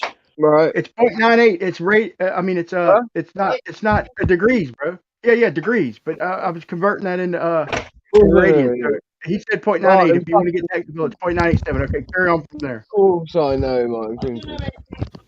Right. So, Crack your hot mic in. I don't know that. Somebody is. How? so, does anyone have any problem with the idea that a jetliner could effect a crosswise acceleration by steering the plane a little bit to the left or to the right, of 22 kilometers an hour? You don't think a pilot could do that, or the autopilot? They do what? Speed up by 22 miles per hour? Yeah, sideways. Sideways. Like a glider, or would it have to like he pitches the plane a few degrees to the left, just to Angle change is not acceleration. Yeah, it kind of is. I mean, it's No, a you're sideways. just changing your. The point is, you don't have that conserved speed. You're not meeting that tangential speed to begin with. So the plane It would speed up, but it'd technically be considered acceleration because you're changing vector. But technically, yeah. It would speed up though. How would it speed up, Jesse? You can do it with your yaw on an aeroplane. Like aeroplane. That's the misconception right there. Well, because it's technically What called an thing? acceleration. Banking's technically called an acceleration. Therefore, you can just say that it could do this 22 miles in an hour faster than its original speed. Right? It's got to accelerate 22 miles per hour. Right? So over that, you have to add it up. Do it, depending on the plane. They're not made to accelerate sideways. Just banking, changing your angle can technically be called an acceleration, but it's not actually speeding up. You can fly to the left in an aeroplane, right, without banking at all. You just have to change your yaw. So your tail rudder, right, when you flip your tail rudder fully to one side or the other and lock it out, right, you basically flail your tail out, and you either put your jet or even your propeller now toward a forward direction. It's kind of like drifting in a sense, but you could effectively increase. You can do that and effectively adjust for quite a lot by doing so, and you stay on a sort of. We're talking about this particular problem with. Mhm. Well, he's saying that so the whole concept is that he's got to accelerate the plane 1,210 kilometers an hour in order to meet the actual place, right?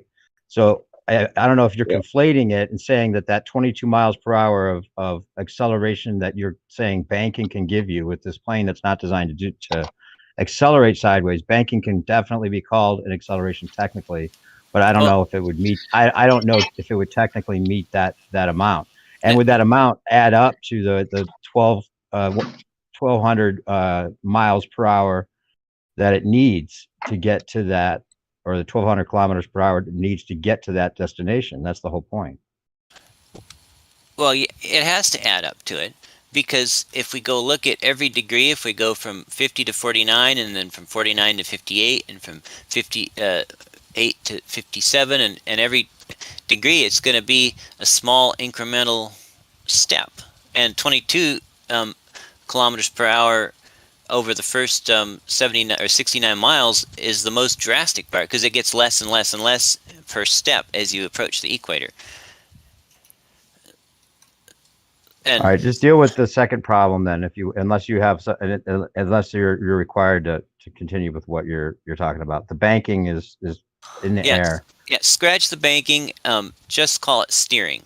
I mean, imagine a big chalk line on the prime meridian moving to the left 22 kilometers per hour faster, or to the right, I don't know. I get disoriented like this, but one or the other. It's moving to the left or to the right at 22 kilometers per hour faster than the jet. He looks down, it's like, that thing's drifting a little. He steers the jet.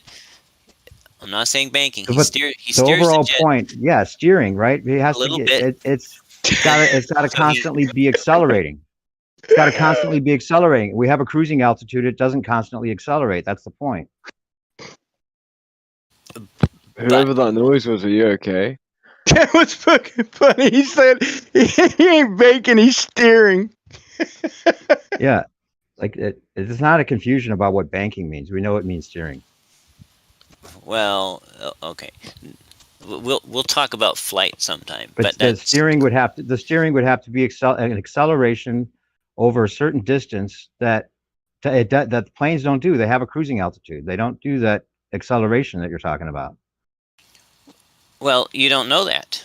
Actually, it's so Really? so Okay. slight that you wouldn't feel it. It's only 22 Here we go kilometers per hour over a 69-mile distance. Hey, it's another illusion. Add it to the list. There we go. Hey, Gio. Illusion. The only thing that really comes close to that is the yaw of a plane. Like, you can pull the tail of the yaw, so your tail rudder, you just lock it to one side or the other, and the plane will fly like it's in a drifting type pattern, where if it's a propeller plane, it'll kind of look like the propeller plane would be flying toward you, right? Like wing first almost, right? Like literally wing first. So planes can travel like at high speeds like this too. And I'm only saying this out of like intellectual honesty, right? Because like what Jesse's saying isn't completely untenable. I don't agree with him on this point entirely at all. I'm just making it clear that planes are capable of this motion. And there are doctrines related to this type of flight that are well recorded, because like an AC-130, for instance, it takes it greatly advantages an AC-130 to do this maneuver. And obviously it has a pylon turn as well, which is its main gunning trajectory in which it takes in the air for close air support. But this is a slightly different maneuver in which it does. Sometimes it does so in order that it doesn't drift as well. Based upon how much ammunition is left on what gun, and and all of that. So it can happen. We'll be done. Sorry if I'm annoying. So No, I think. Hey, does anybody remember that game Frogger? Yeah. Who? By the way, he explains the problem maybe more clearly in this version of it. It's the same issue. Yeah. I'll put a screenshot of it in the live stream. So here's where I'm at, bro. I started all the way back over, and I got the cosine, and yeah, that's the fucking radians. Like, I don't know why I didn't know that. And then, so I'm at this point, I'm gonna add them together. And then, what did you do, Jesse? Did you multiply them? Did you break it down, or did you multiply them times the difference? No, you can't. Or did you get the limit? You can't multiply anything because it's not a Yeah, I didn't linear. think. Yeah. You sure? Yes, I'm sure. No way at all. Well, you'd have to find. Yeah, it doesn't work that way. All right. I mean, try it. Try it. I feel like there's a few different ways to do it, man. I might be wrong, bro. I'm not. Okay, That's what I was trying. Okay, look at it this way. Oh man, now I'm getting in the weeds. No, go ahead, break it down. No, you just break it down. You ain't don't follow me. Just do it how you did it. Yeah. Well, if you take, are you looking at my screen? I am now. Okay, so this is the amount of sideways acceleration he needs to get or lose at the start of his flight, going from 50 to 49 degrees north, 22 kilometers per hour. To get 69. Okay, and then Yeah, you're just gonna figure them out one at a time or something, bro. Right. Over the course of that first 69 miles, he needs to accumulate an additional 22 kilometers per hour of sideways velocity. And how did you come up with that? Well, that's the difference between the cosine of 50 degrees times the kilometers per hour at the equator, and the cosine of 49 degrees times the kilometers per hour at the equator. So you multiplied the. Wait, did he give the kilometers per hour at the equator? I skipped a step. Okay, so you took the cosine. Well, he gave the answer. He gave the cosines, and so you multiplied each one of them times the speed at the equator, and then multiplied them. I mean, divided them by what? By the difference. I Say that got again. it. Say it again. I'm sorry, bro. Can you say what you just said again, and I'll shut up. It's on my screen. I was just reading what's on my screen. Yeah, all I see is 22. Let me put my glasses back on. All I see is 22 point. Do you see the formula up here at the top? I just highlighted it. Okay, yeah, you highlighted. I still need to find my glasses, but yeah, okay, thank you. Hold on 1 second. You remind me of this old friend of mine. We were having a conversation, and he was just like, "What?" Because he's going deaf, and he was making me just yell at him just to tell him what I was trying to tell him, and finally I says, "Well, your hearing aid's not working very well," and he says, Yeah, "Oh, I know, right? I've got it turned off," he said. That's funny, bro, but it keeps mucking me up, man. The kilometers, but I'm getting used to it already. Okay, so you put the cosine of 50 degrees, and times the kilometers per hour at the equator minus the cosine of 49 degrees times the kilometers per hour at the equator. Right, because just one of these. Let me show you just one of them. Just Why one of them. Why did you switch back to degrees just like that? Just to make. Okay, go ahead. Sorry. Go ahead. I was always using degrees. Yeah, you just hadn't seen it. Anyway, one of these just shows the velocity at a given latitude. Right. Okay. So that's what you're going to get. You're going to get the speed at that particular spot. So I'm taking Okay. right. So I'm taking the difference between two Right. spots 1 degree apart, 69 miles apart. Got you. Because so that tells you that over the period of that 1 degree, that 69 mile segment, he needs to gradually obtain an additional 22 miles an hour of sideways velocity. For every degree between the two he travels, right? For between the first 2 degree, for between the 50 degree and the 49 degree mark. Why'd you say every? Okay, go ahead. Sorry. Why don't I say every? No, you did say every. You said I thought you did. I might have heard wrong. All No, right. I'm with you now. I'm totally with you. I got my glasses on. I see your formula. I see where you're at right now. I don't quite see why you did that, but I don't see why that ain't a good way to do it. I'll show you. Yeah. Now we're going from 49 degrees to 48 degrees. Now look, it's only 21.86. It's not 22 anymore. Okay, do one more.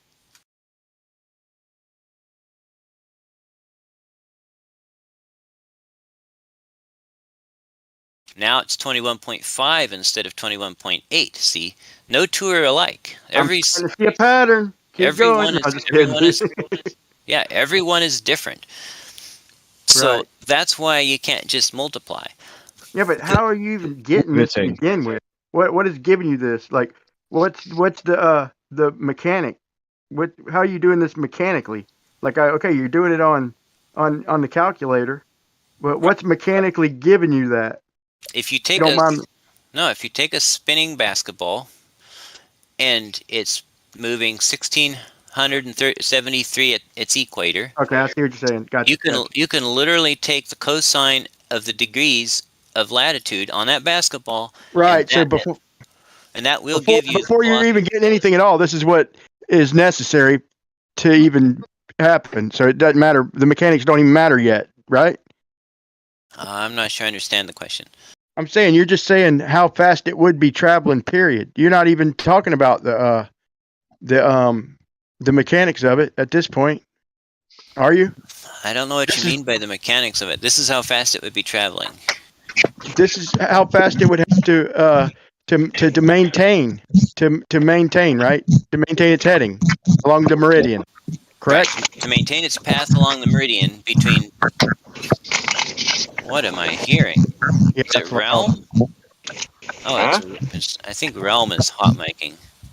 Hey, Realm, you're hot miking. Oh, hot miking, dude. It stopped. What was I saying? You're saying that to maintain his meridian, then so the first degree he traveled, he'd have to change by 22, and then it's not linear. Right, Yeah, and then 21.8, and then 21.5, and when he gets all the way to going from 10 to 9 degrees, watch this. From 10 to 9 degrees. Right, because he's landing in Abuja at 9 degrees north. Okay. Now that's why I was saying if you want to just go jump straight to the limit. Yeah. So okay, good. So yeah, so now he's on his last degree of the journey, his last 69 miles, and since he's so close to the equator, he's now only got to lose about 5 kilometers per hour, or gain 5 kilometers per hour of sideways. Is this just easier for you to do it backwards, or oh no, he's coming from the north. Okay, I'm sorry. Go ahead. I started. He's only got to lose like barely less than 5 whatever you're putting it in. Right, because at that point the diameter of the sphere is not changing much with latitude. Right. Okay. Whereas up at the North Pole, it's changing greatly. It's like being on a flat disk right up at the North Pole, but it's like being on a cylinder at the equator.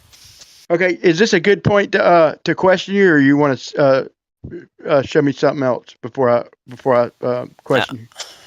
I gotta go. I did say Wait, you gotta let me ask my question, man.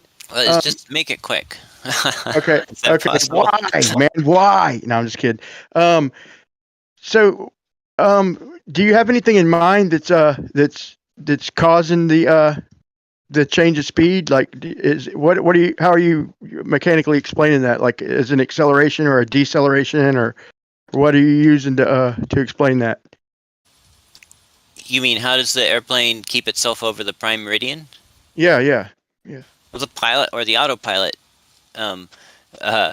commands the heading of the airplane to do whatever is necessary to keep the plane over the prime meridian. Okay. If it's a pilot, he's watching his whatever. So what your claim is, basically that's what they're doing. So you would claim that Brenner's wrong because they're making these adjustments. And is that fair to say? Brenner's math is probably right, but his logic is wrong on two points. I disagree, but yeah, I see where you're coming from, and that's all I wanted to do, and I appreciate the time you spent, bro. Right. So all right, let me just wrap that up then. If the screenshot I put, by the way, and he does it with degrees, and the one I just put in the live stream, and he says the difference would be 576 kilometers, 576.7 kilometers an hour, and therefore Abuja would during a 5.5 hour flight move 3,171 kilometers to the east, which means the plane would miss Abuja by that amount, just as illustrated in the animation above. He says, at this point, I already hear people saying atmosphere is part of the Earth and moves in lockstep with it, and thus carries the plane with it, and like a river argument. But that is exactly that. He says that is exactly what Coriolis says it doesn't. It is an effect observed between two independent systems, one inertial and the other accelerated. And Coriolis cannot do anything anyways. It has no executive power in physics. It is not a physical species. It is an observer-dependent artifact and can therefore not be a physical cause of anything like tornadoes and swirls in the sink. And then he says, and that leads to one of the most widespread misconceptions here on Quora or elsewhere, that gunners can and do compensate for the Coriolis effect by leading the shot, as illustrated in the skeet shooting example.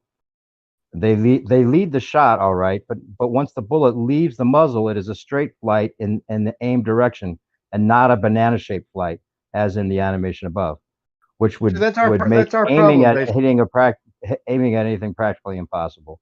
So we're not talking about like slight differences in your math compared to his math.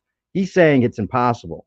Like it doesn't work the way that the ball would require. And that's what we're trying to get you to see. Yeah. And maybe the math can maybe reveal that, because it feels like the math is made for you to think that it's possible with this 22 mile or kilometer an hour acceleration with the banking or steering. It's just math, and to explain it, you got to come up with something. You could say, okay, autopilot. But here's our problem. Is when we're arguing with Globers, also Jesse, they can show math or whatever, some of them, and then they will apply it to some shit, and not everything. It's like, man, they're not including the dynamics. Right. Give us some consistency. Don't just say this and this, but not this, or this is equated for, but can't show it. Just show us the math. No, show us the fact that it's for sure doing that shit. Don't just say, here's the math, it's doing it.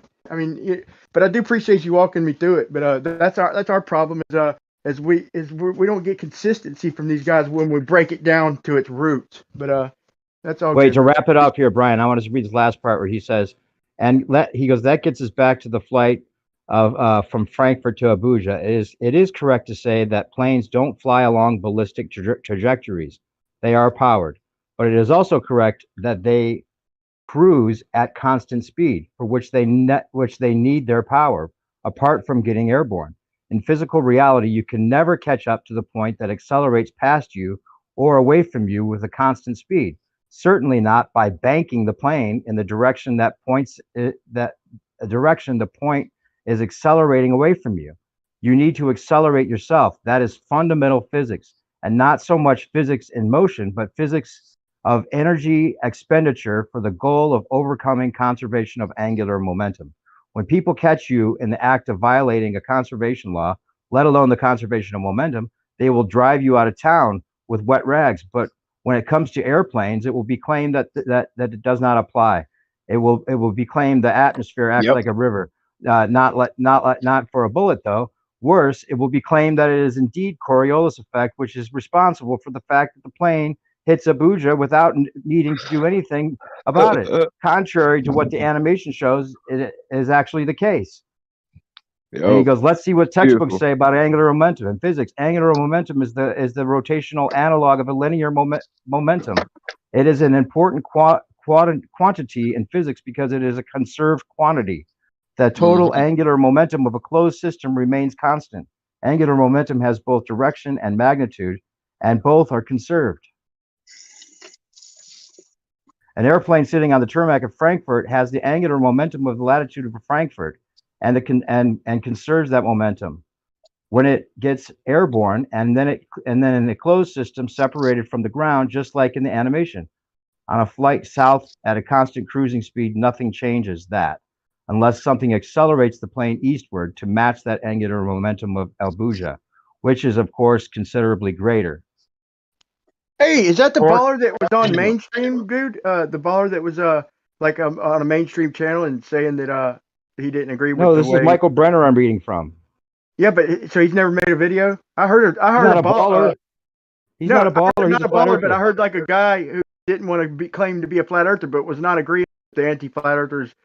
He did the same math, bro. Now that I'm hearing it out in the explanation, he was explaining the same shit and said he didn't agree with. Yeah, he's saying this is what they're saying.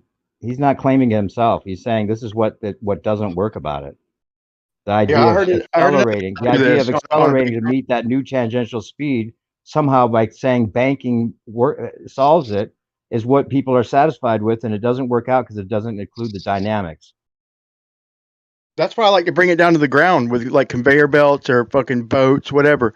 So I can't even get that point out. Like I can't even get anybody to understand. I can't explain it if nobody understands what a straight line on a cylinder is. And even if you were spinning on the cylinder, the straight line would spin the fuck with you. So if you went walking straight, it don't matter if you're spinning. You're just going to walk along that line. But once you leave that fucking line, shit changes. But I wanted to first describe it. I never even got what I wanted to get to because nobody could understand walking a straight line on a goddamn moving cylinder. It's weird. I got a shit way of explaining things, bro, because nobody understood walking a straight line on a fucking cylinder. I need to. Well, what about like my idea with the star? If you're using your star as your target point, and you're going straight at the star and accounting for the 15 degrees of rotation during the flight, you'd be able to fly that plane straight, right? Regardless of the ground, you'd be irregardless of the ground below you. You'd be going straight at the star, accounting for the degrees. Yeah. Right? I was just trying to start on the ground though, so we'd have some common ground. You'd be able to figure out if, like, over a 5-hour flight, if you get to that city, and it's not 300 kilometers south of or east of you. By the time you get there, then you've proved that the Earth didn't move.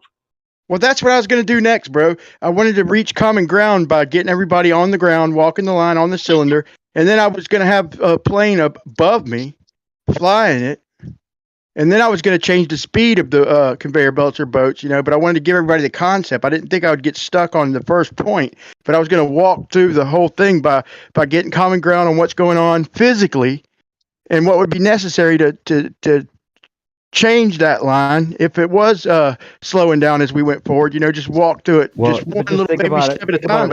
Get nowhere. Think about it practically, Brian. If these planes were all having to bank when they go south, to get to their area. Just even if it worked, that banking accelerated you to the amount that you would need.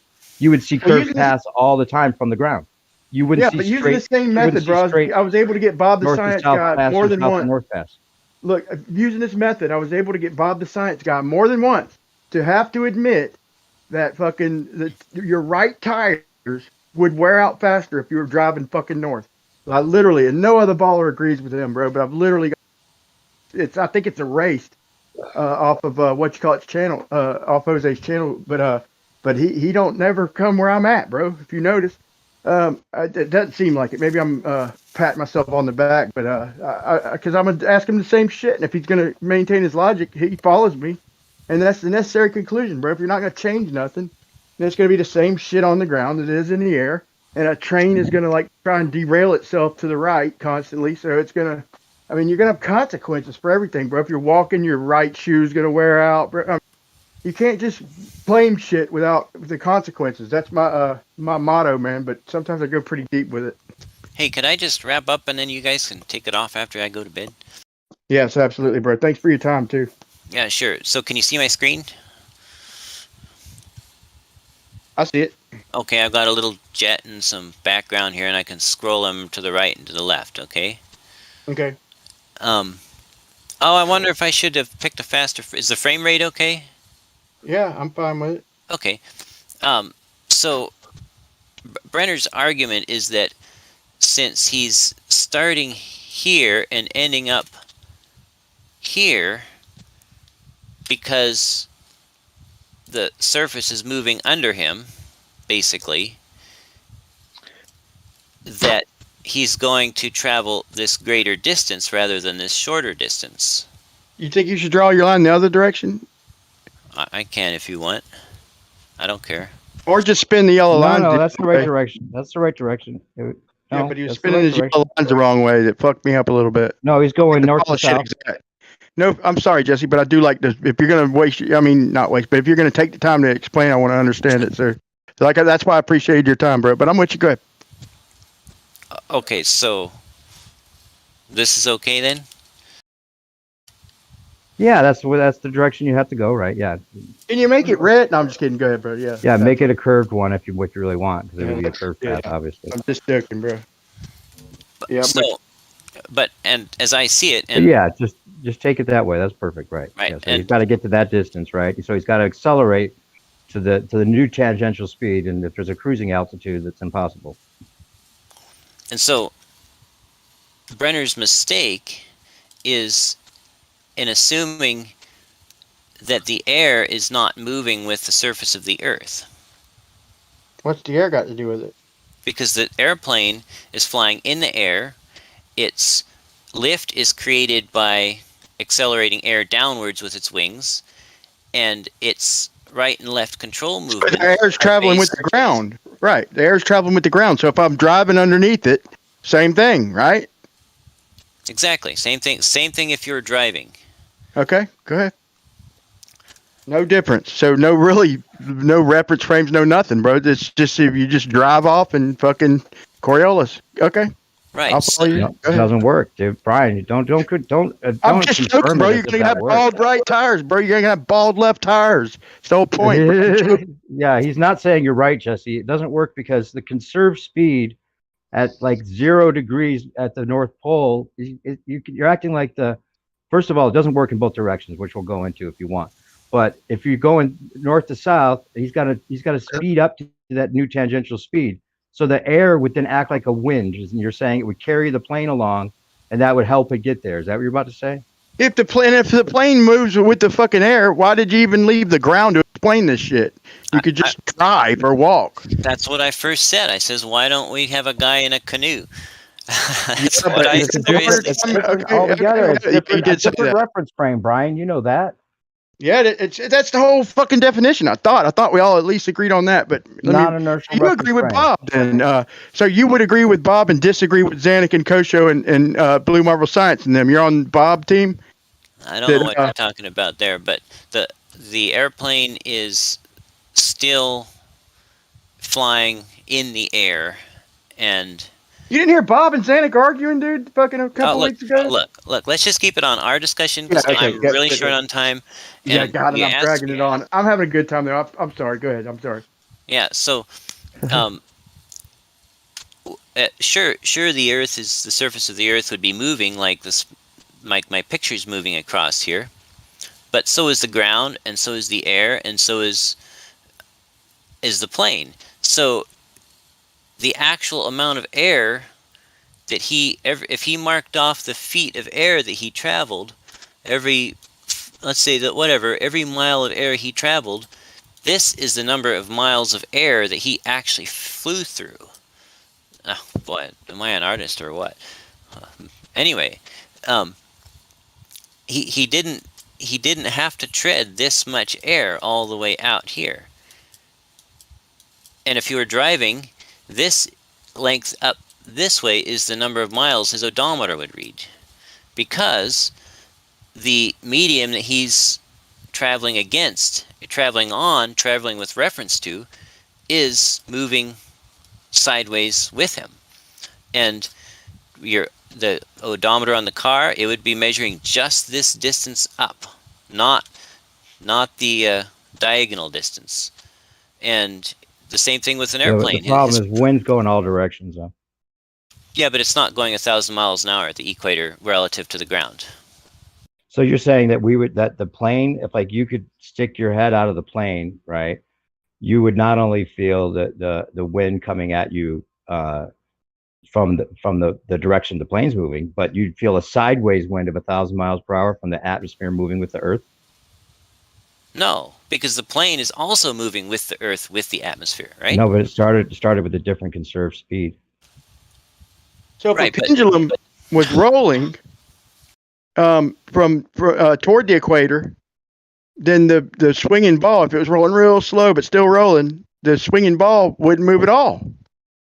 And that would be the opposite if you're going south to north, by the way. Yeah, Like if you go south to north, you go south to north, but now you have the wind going the opposite direction, right? So it wouldn't be helping you along at all. I'm just fucking with him, but yeah, I understand their point, but bro, there's nothing to back this shit up, Jesse. Yeah. I'm sorry, man, but I do. And Brenner addressed this. He said he knows already people are going to say the atmosphere is part of the Earth. It moves along in lockstep with it, and thus carries the plane like a river. He says that's exactly what Coriolis says it doesn't. It is an effect observed between the two independent systems, and it's not like this plane is just going to be picked up along with it and the wind. I mean, plus that would be something that we would be able to, they would factor that in. We'd be like, okay, we've got this difference in tangential speed for our flight. We're starting at this degree, conserved speed, and then we're going to be moving in, and we know that the wind, that's a Coriolis wind, or whatever you could say, claim Coriolis winds, but we've been through those arguments. It doesn't work that way. But it's not carrying the plane along to allow that acceleration to be unnoticeable. If Jesse's still here, then if he's on that team, then he don't agree with us. Then you're always just going to curve to the right, and you don't have to leave the ground. Basically, if you come back south, then you're going to, well, yeah, it's going to be to the right. It's going to be in an opposite direction, though. It's not going to stay in the same direction. But if I ever get you here with Zanuck, man, I'm going to pitch you up against each other, because we sat here and listened to Bob, with sticking to his guns, which are pretty much your guns here, and that's fine.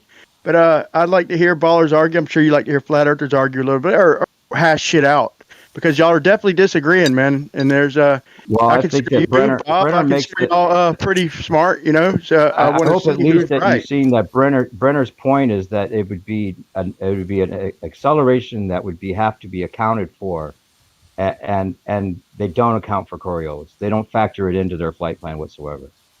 Well, no, the autopilot. All planes fly over the Earth as if it's stationary and level. That's what they're trained to do. That's what all flight simulators do. There would be a huge difference if there was actually the spinning ball with different tangential speeds. That would be a totally different thing. And I hope conceptually you get that. Well, if the Earth were, say, turning at 1,000 RPM, like an engine going around, not 15 degrees an hour, but hundreds of revolutions per minute, then yeah. But if you actually 1,000 miles per hour is not little. Yeah, it's 1,000 miles per hour compared to 0 or 200. That's a difference. So 600 miles per hour.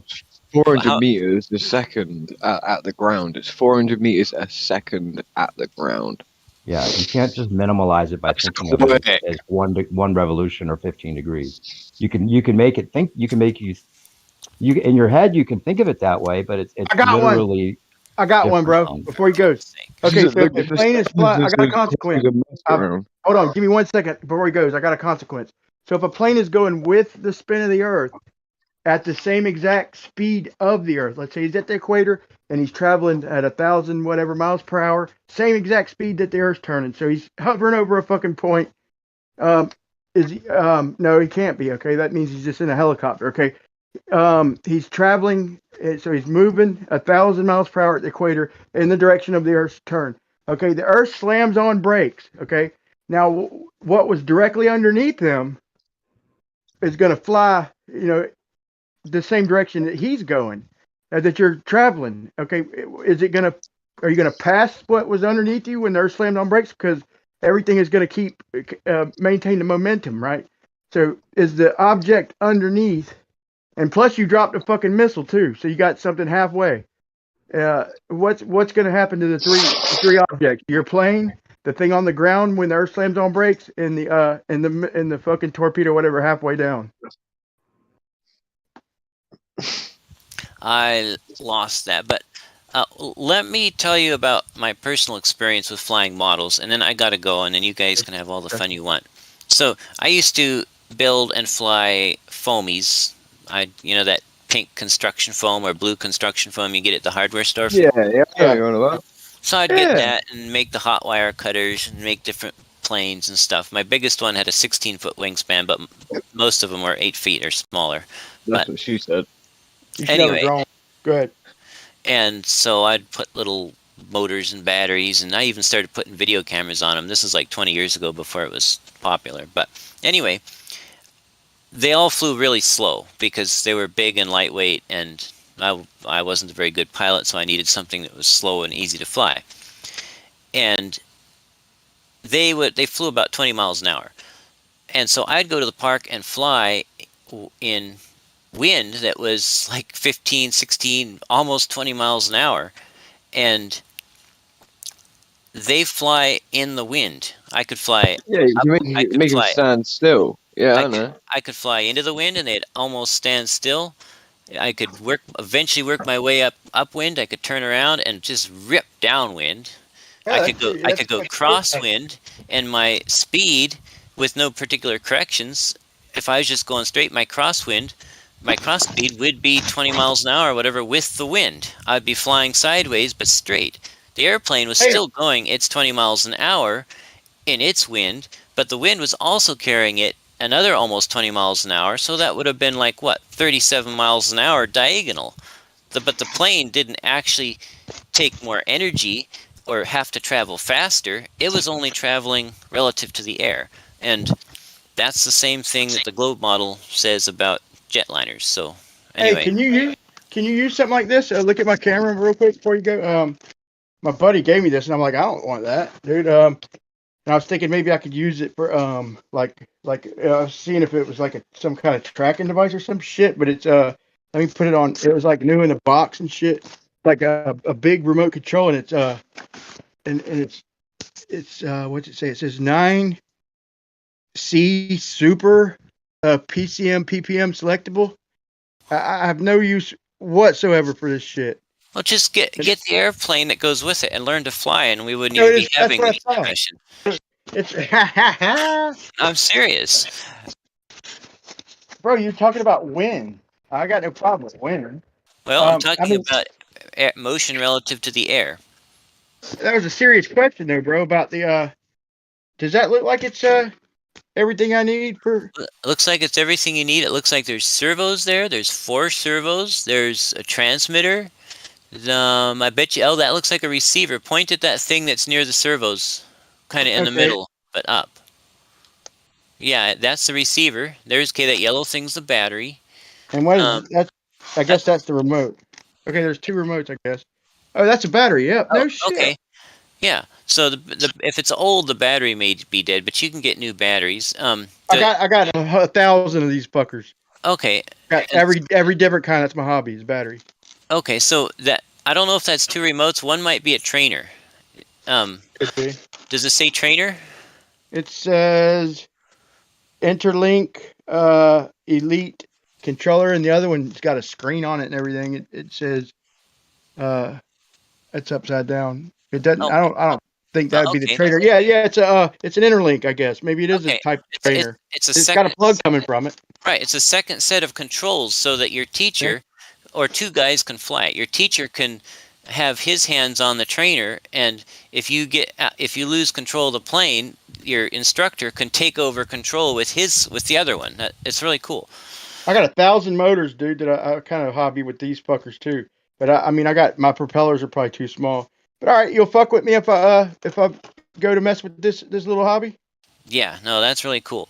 You should definitely build some planes and learn to fly them. It's really fun. Hey Jesse, did you ever mess with the nitro fueled ones, the real fast ones? I never messed with the fast ones. I did try putting a nitro fuel engine on a big foamy. It was still slow though because it was a big foamy. The engine wasn't big enough. That was another 8-foot wingspan. The engine wasn't nearly big enough. Actually, Can I ask you a serious question? How much weight can those foamies, like the biggest ones, and how much weight can they carry? And how fast do you think you could get one to go? it all depends on the engineering. Mine were all slow ones, and they couldn't carry much weight because they were built too sturdy to be able to deal with a lot of crashes because I was learning to fly. So, but my heaviest one, I think, was like 9 pounds or something. Maybe there was a heavier one, but I don't remember it. Yeah, I'm glad I didn't throw this shit away, man, because it looked nice. Yeah, it looks super nice. Futaba has been making that stuff for a long time. Cool, man. But see, I'm gonna want to fly myself, bro. As soon as I get bigger, a little bit bigger, I'm fly one of these fuckers. I'm obsessed. Yeah, it's super cool. It's a lot more of a challenge than a drone, but it's a lot funner in my opinion. Yeah, the drones are pointless, dude. That's like just that's not any skill to that, unless you're getting the really small ones that are extremely agile. You know the ones I'm on about that race them when they're super fast, bro. Very controlled. That looks kind of fun with the drones, but other than that, it's kind of like meh. I'd love to have a scale jet. For real, like to have like a F-18 Super Hornet or something like that. Little scale jet fighter. Like I mean, like one that was like even the size of like a small motorbike, you know, like that sort of size. Oh, dude, that would be awesome, bro. Yeah, start with something big, light, and slow. Yeah, obviously, yeah. Even if you know how to fly a plane. I got a couple. Depends how good you are at planes, bro. It depends how good you are at like that type of those types of mechanicals. If you understand the fundamentals of what's actually going on, right? Like what's going on when you roll, you know, how to pull up, how to create the right orientation to turn on how you want it, the yaw or the tail. Dude, when you figure it out, the problem with the RC ones, Jesse, is that you're viewing it not from the cockpit, but from like zoomed out away from it on the ground. It's super weird. Oh, I know. That makes it hard. But we did put a video camera on the one of them, on the 8-foot one, and so we could FPV it. That's what I mean, bro. Like, yeah, I'm just thinking about it in the sense of like a delivery system as a weapon, you know. You could get one that could carry some good weight. Not even, you know, even more like a countermeasure, even.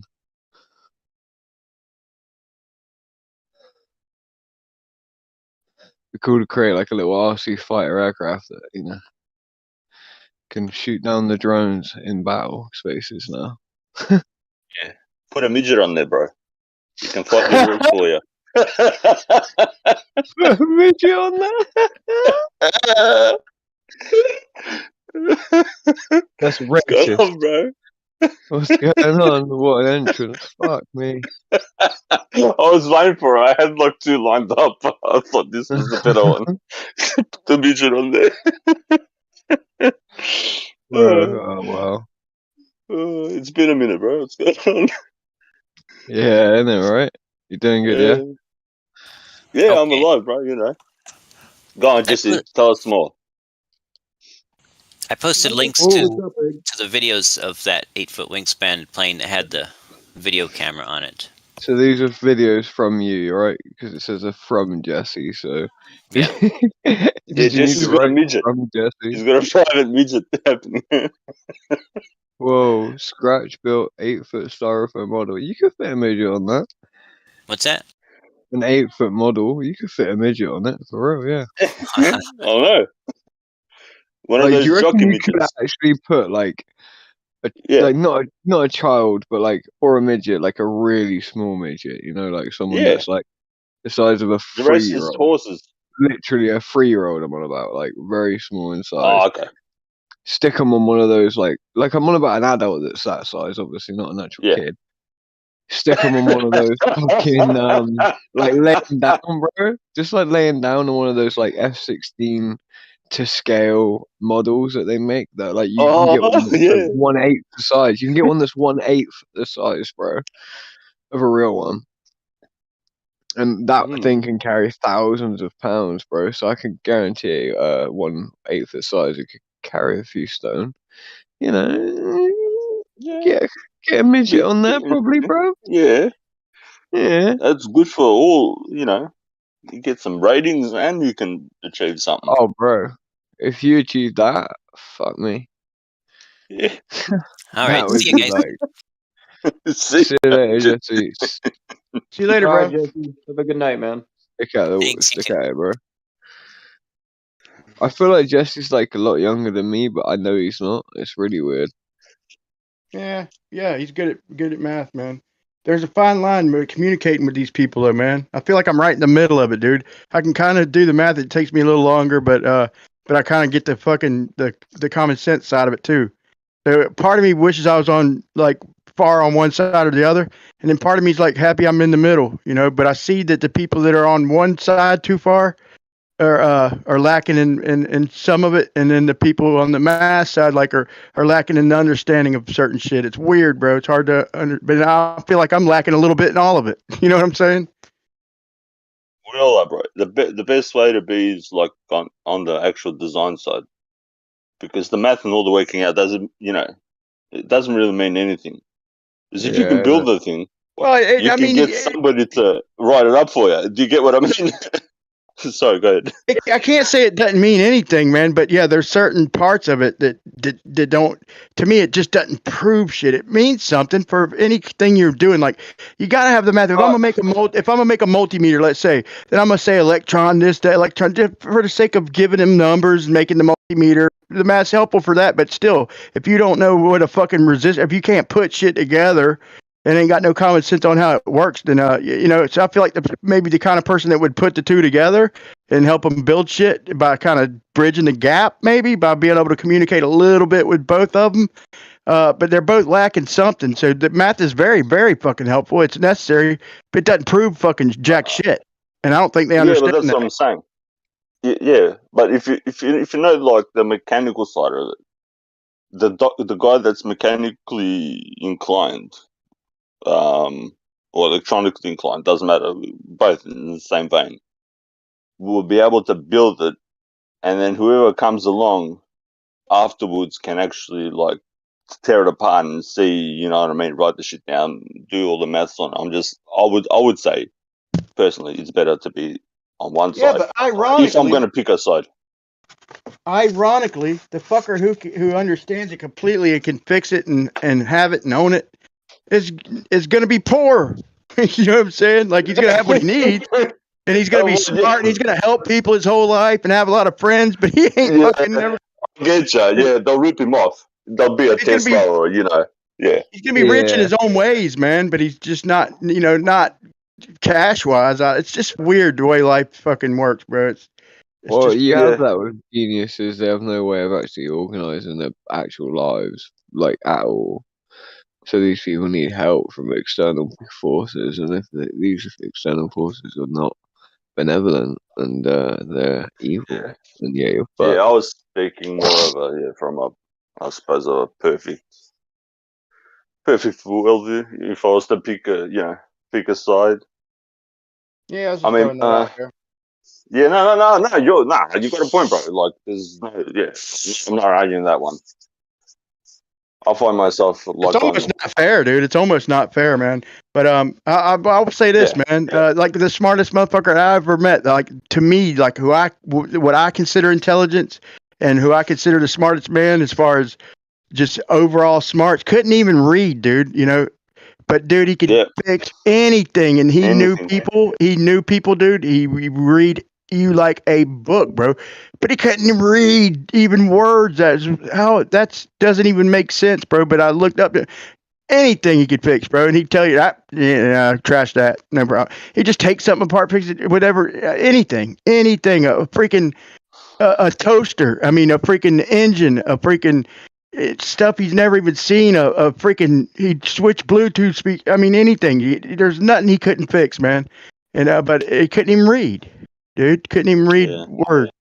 It's a shame. If he could do that, it'd be It's one of them friends, as you said. You'd love to. I'd rather him have my back than anybody in the entire world, man. Yeah, that's true Even too. close second for anybody, bro.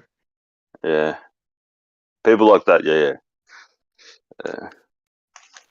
I hear. Yeah. Just weird the way, I don't know, man. Because he can't read, he'll never have shit, though. You know what I'm saying? He'll be helping people his whole life. You know, it's what he enjoys doing, fixing shit. Yeah, bro. Can I just quickly say something before we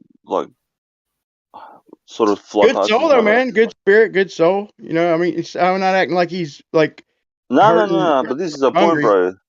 It's the point of the other people that are drop kicks.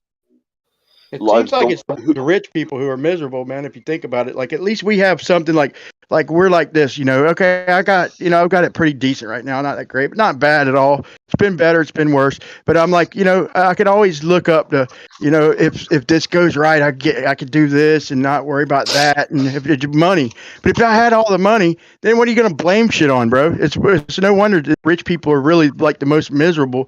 Because, dude, they don't have the one thing to lean back on to help them toward their happiness. Just the thought of winning the lottery or something, or getting whatever, just hitting Bitcoin, anything, that would always make my life so much better. Whether it never happens, the hope's always there, and I've always got that. But if you have that, then you have nothing to look forward to. You got it all that money can buy anyway, and you realize that it can't make you happy. And so that's why I try and find a good balance of enjoying my life and not getting too greedy, but not getting too need and want for things for me and my family.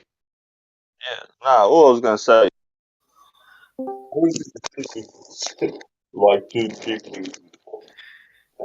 They're cutting out, bro. One of them. Am I cutting out? You're back. How's that? Okay. There's two big things in what he just said. So I'll just quickly say my piece. The problem is that guy there that he knows. The problem is with the other people not respecting him. Instead of saying, "Hey, listen, thank you for fixing this. I can give you $10, $20, $50, each to their own, whoever can give, and that guy shouldn't be poor at all." The other thing is, which I don't like, and I've explained this to a few people, is this not that the rich people are happy, but one of the lies is that they tell you is money can't buy you happiness. Now, I'm not saying you need to facilitate it. I can facilitate it. You can probably maybe rent it or lease it for a minute. No, but hold on. I'll tell you where I come from. I'm joking, bro. I'm with you. Take your time. I'm all ears, bro. I'm just joking with you, man. Yeah, that's cool. It's we have this thing in like certain communities, certain people. The thing is, I try to tell them, I go, so like when you're sad and unhappy, most people aren't like, happy all the time. Well, not that you can't be happy all the time, it's a state of mind, but I go, what would you rather be? Poor and unhappy or rich or unhappy? Because most people are unhappy. I would venture to say that being rich and unhappy, and this is how they get you, is it's another brainwash technique. Oh, money can't buy happiness, money can't buy happiness. And it's kind of a mentality that people take on board is, I don't have that much money, but they're not even happy, It's kind of like, I'll get something in the, afterlife or some, there's some sort of thing that doesn't make people strive to get further. Where, some people I think that I've, spoke to and I've met through here should be on a different level. I think personally, that's just my opinion, But what do I know? Just saying, like, Yeah, I guess it'd be a different kind of happy, or even a different kind of fucking miserable. I guess it's two different worlds, man. Yeah. Guess I could argue it either way. I reckon. I just think you don't need to worry about, whether you can eat this or eat that, or if you can pay a bill. You might not be happy, but you won't need to be worrying about the silly things. Do you get what I mean? Yeah, I absolutely do, man. I try not to worry about bullshit, man. My wife's so fucking patient, bro, and I'm the exact opposite, man. I've my son's freaking on medication, hyperactivity, and he's getting better as he gets older. My brother was on it, bro. It just kind of runs in the family. But my wife kind of taught me so much with patience, bro. And I mean, if you'd have met me 20, 15 years ago, whatever, dude, I'm opposite. Like I had to go. I don't care what it was. I had to go, and I still have trouble standing still. But I was just. She taught me patience, man. Like she's my polar opposite, bro, and we attracted. But I had way more money then, and I've hit pretty low states, and she ain't never changed a bit, bro. She don't give a shit about money. She don't give a shit about God nothing. bless her. That's good, bro. Well, I appreciate But her, man. you're a man, bro. That's what men do. Men I'm do lucky what men I do found her. best. She loves me no matter what. Yeah, I know, but the thing inside of you, bro, is I'm trying to say is like men are there. We think, we try to do better. We try to, even if with your friends, you might have a competition or whatnot, just to get something more out of each other, as in like something, Yeah, all she ever wants, Okay. man, is to make sure that anything she ever gets, she just gives to the kids or the grandbabies, man. So I just try and get her, enough to make her happy to give to them. She don't ever. She'll be like, "Y'all go get yourself something," and I just get a check from a job, and she'll go to get herself something, get herself like some little shit, and just get all the kids and the grandbabies just everything else. Like that's what type of person woman, is, yeah. man. There ain't many, and y'all all know the type of person I'm talking about, and I found one, bro. It's pure luck, man. Nah, God bless you, bro. Nah, God Bless. bless you. Nah, well up to both of you, bro. That's hard to find. So I obey her, bro. I do. She does anything I ask, anytime, anything. Period, bro. Without question, bro. So I do the same. She just does never ask for nothing, hardly. Not nothing, but not very often, bro.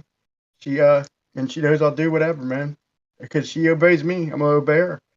So it's a good. reciprocation.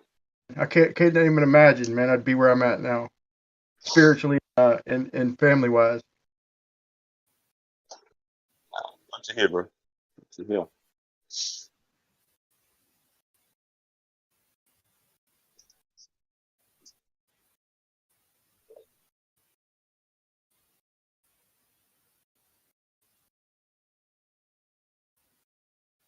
In fact, if you're trying to talk, you're lighting up, but nothing's coming through. Yeah, you trying to talk? I was on You're mute. like I'm on mute, dude. I was on mute. My local mute. your shit was lighting okay. up. Yeah, it was lighting up, bro. I was just I was trying to interpret it. No, I'm just kidding. It may do that, but yeah, there's no sound that can come through when it's like that. Technically. There was nothing. Yeah. Talk to the green circle. I'm trying to interpret it.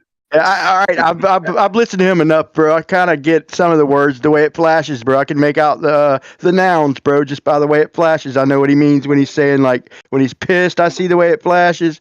So I'm going to figure this shit out, bro. I'm going to interpret just watching somebody's flash. I'm going to fucking know what they're saying. No, I'm just kidding. Brian's gonna break your shit like the Enigma machine. Yeah, exactly. Yeah, right. It's been done. Morse code, but with flashes instead of beeps, you get the flash. Yeah, it's a test that they can do for. They basically say, "Are you epileptic?" in Morse flash code, and people either say yeah, and they stop, or people end up on the floor fitting because they already set it off. Have you got? Oh fuck! Oh wait, they do have that problem. We were just trying to ask if they did, and we asked, and they did. I guess we got the answer. You got the answer. Wasn't that in Japan where all those kids were having like epileptic fits from some kind of cartoon? Oh shit! Fuck hell! Yeah, man, that was brilliant quality stuff. Yeah, it's like fucking 10 million children every time. Yeah, at a specific time on the floor, foaming from the mouth and having fits. Oh, what's going on with the children? Wow. Oh, it's just a cartoon, darling. Don't worry about it. We'll be over. Cartoon did that. What the fuck's wrong with your kids? Weak children. Chinese kids not used to it. We got Tom and Jerry over here, bro. Over there, they just draw like a stick figure, right? On screen. It's like, ooh, cartoons. Bro, do you remember the cartoon that was up? Oh, fuck, I'm going to sound like a retard trying to explain this. It was just a line. A dude draws a line, and it's like a dude, and he'd bump into shit, and the line would finish. I used to call it balloon balloon. That was the whole like song behind balloon balloon. Mr. Nobby? What was it called? Mr. Nobby? Was it? The man It was from just like Mr. Nobby, the man from Talking the about moon? the Pink Panther? No, it's No, not Mr. Nobby at all. No, it's not Mr. Nobby. It's literally the dude draws a line, and then it's like this sort of like a man goes up and then draws the line back down. It's just the ground. Yeah. And then the line continues and just draws like things till the thing runs out. That sounds like the Pink Panther to me, man. It's not. No, it's not the Pink Panther, bro. I'm telling you, it's one weird ass cartoon, but I used to love it. It's just a line. I can't remember what it's called. I used to love that thing. I used to wait for it to come on, and I can't remember what it's called, to be honest. How long ago was it on, bro? Well, all right, 30 years ago. You watch the Bumpy Lawn Show? I was thinking like Get Smart or some crazy shit. I don't know. You talking about My Three Sons of Bitches? I mean, My Three Sons. Wait. Wait.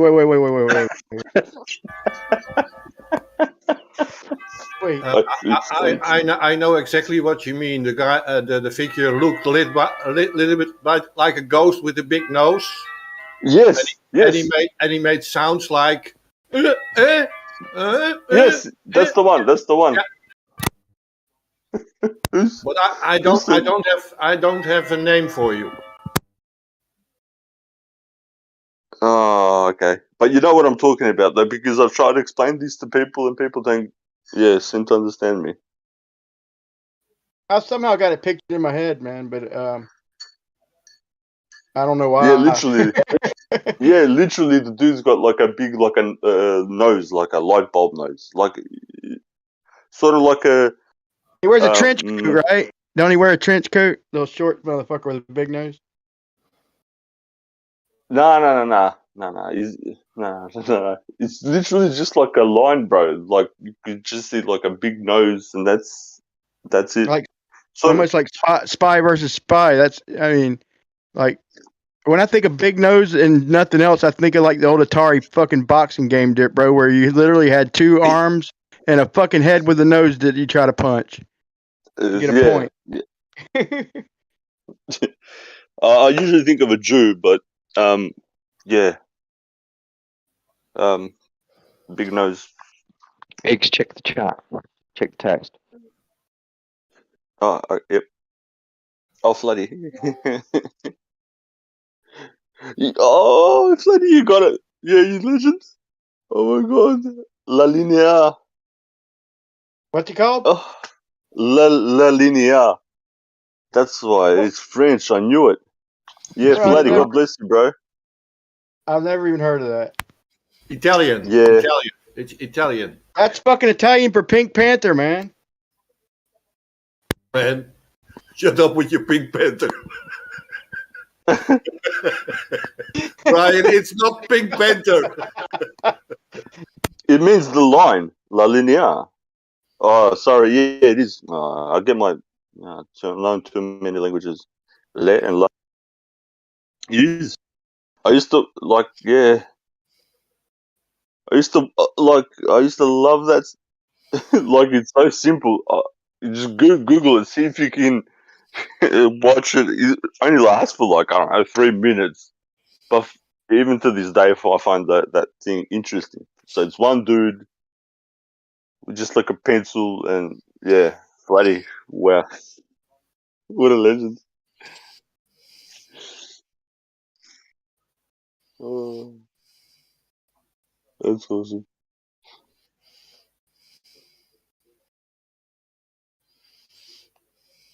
You could at least hinted that it wasn't American.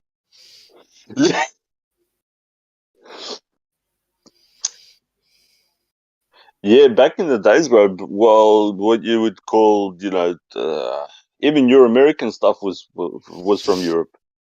All your spaghetti, westerns was all made in Italy, bro.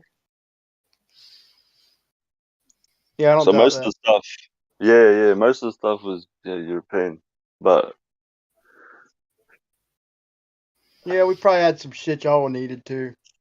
I would hope that's how it worked, but I really don't. Yeah, of course. You guys have got loads of sand and stuff like that. We don't have any sand like you. That's weird talking to fucking what you call about sand, bro. Like I'm in Florida and you look on a map and it's greener than fuck, bro. There's more sand than fucking it's aggravating. There's so much sand around here. And you look at a map, it's nothing but green, bro. Rains all the time, but there's sand every fucking where. Any direction I go, I'm gonna hit fucking sand. I could go four wheeling in any direction, literally. Within 10 miles, I'm gonna hit more sand than I could ever dig in my entire life. In any direction. Mm-hmm. Our local towns seem incredibly restrictive and I don't know, secure. I mean, obviously the beach, but not just the beach, all the other directions too. Literally, I swear to God on my life.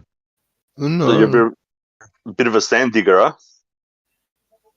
No, I mean I get free sand. I mix a lot of concrete, especially when I'm mixing for mortar and shit, or if a plant ain't open. I mean I use sand for one thing or another, and concrete and all that. But anytime I need sand for anything else, I mean it's just right up the road, literally, as much as anybody around here could ever need for 1,000 years. And that's not even counting the beach. But then I hear there's shortages, which is weird because like y'all might have something that's rare around here that I could never get my hands on that I need. But it's just weird hearing somebody say that there's pirates fucking for sand because I mean it just fucking it's just everywhere, bro, and it's not really good for nothing, man. Except for building shit. And like how could anybody ever possibly use all this sand just in my own city, much less the world?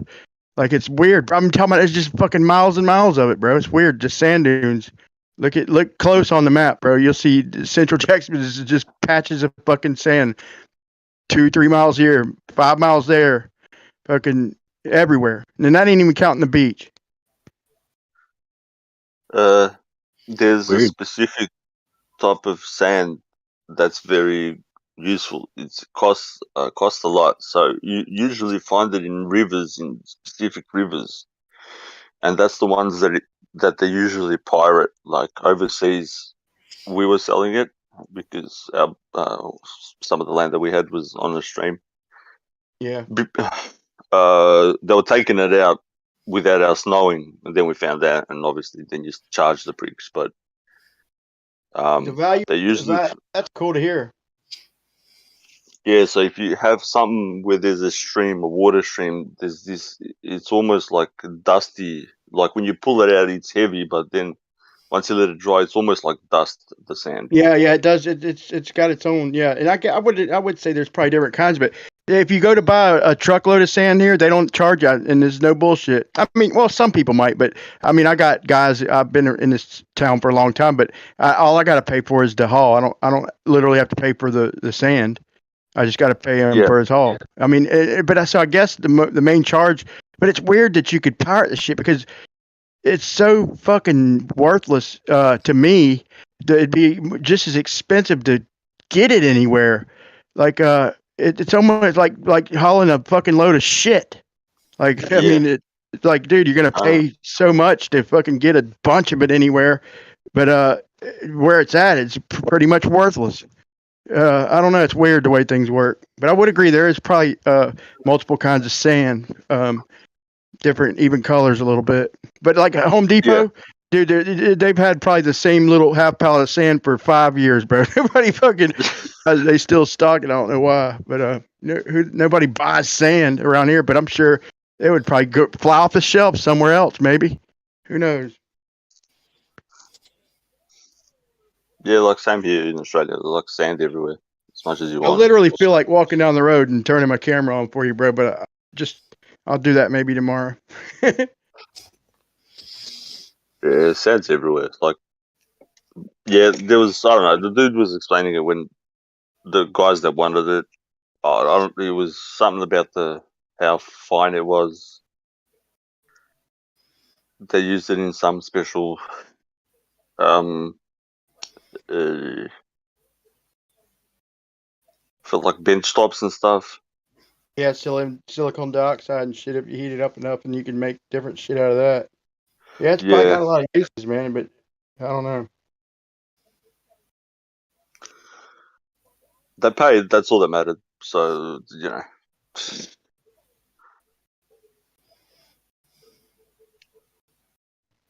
You could understand that it was very weird to hear that being from around here. So whatever's abundant around your house, and I'll be like, man, there's we're paying this and much for this and that.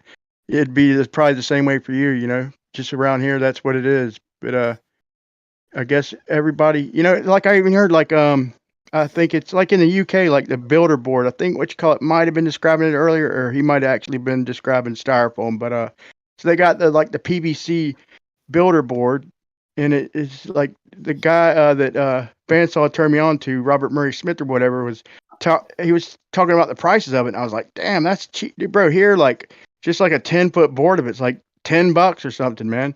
But I guess because they make it over there, it's like dirt ass cheap, like $1 a stick for like a 12-footer or something. Like it's just that's where it's at, I guess. I don't know.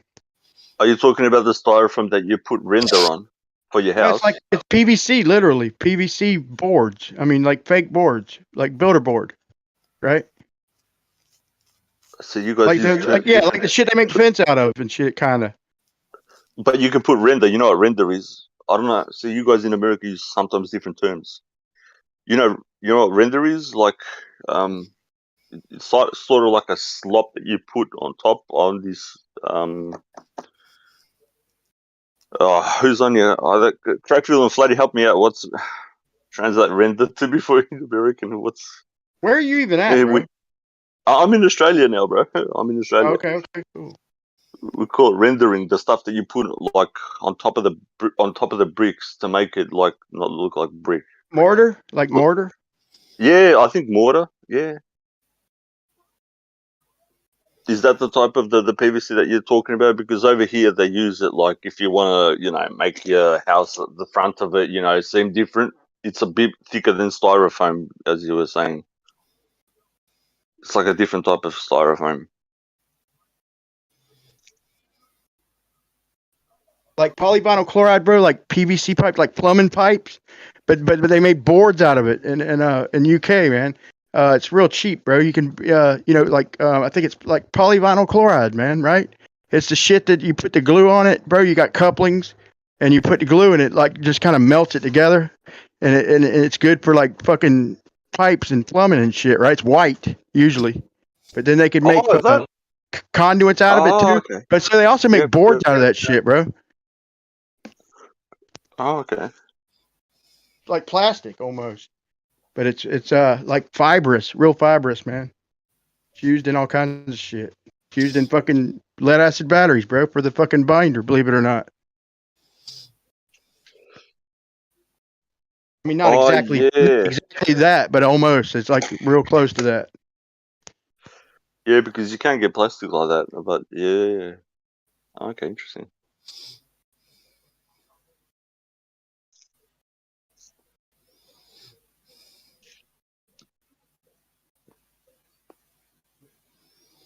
But I'd build everything out of that shit if it was that cheap around here.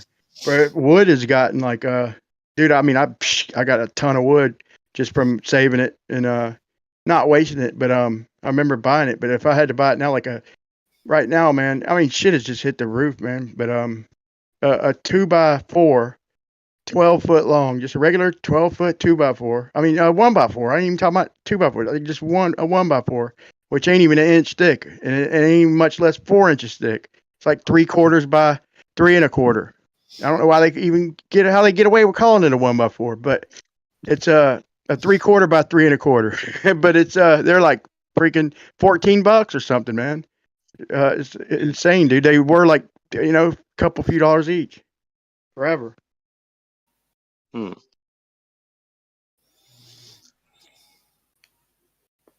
They were advertising this thing on TV. Oh, I haven't watched TV in 7-8 years. Sort of rhymed with wood. It's like this, sort of like this wood thingy that doesn't corrode. It doesn't go like all. Oh shit! What's the word? I've got the word in another language in my head. What's in English? It doesn't decompose. There's like a 50-year warranty on it. Looks exactly like wood.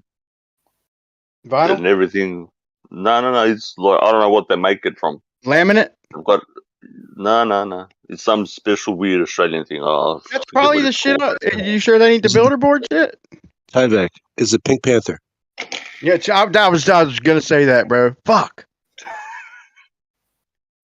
Like I'm scared to even keep guessing, bro, because like I'm guessing like Get Smart, Pink Panther, and he's like ain't even got me out of the country, bro. Like I don't wonder how many times I could have guessed like My Three Sons. Like, bro, you could at least said, okay, it's not American. Like I'm fucking. I was picturing like his arm swinging the Pink Panther's like the arm swing. I was just picturing that like a line, kind of like, and stuff would come out. It would change screens. The line would change screens like a line. That's just how I was thinking. Yeah, you should watch it, bro. Watch it. Sorry, go There's ahead. like a special episode of the Pink Panther cartoon, and it involved a squiggly bouncing ball thing, I believe. Yeah, and the fly. Remember? Oh, okay. For the fly. There's cartoon memories lost somewhere in the brain. It just drives me crazy. I'll spend like years like researching. Like I remember one picture in a cartoon. What the hell was that? Man, don't make me talk about Thundercats, bro. I fucked with Lion-O, man, every day after school, man. Or Speed Racer, maybe if you want to go back a little further. Speed Racer? Okay, yeah. Those were the days. Thundercats, that was prime time. That was my shit, dude. That was a good decade. I was always Lion-O when we played. I'm Lion-O. I've got one for you guys. Here, this was okay. I'll give you this. It was overseas. Okay, so think of Popeye.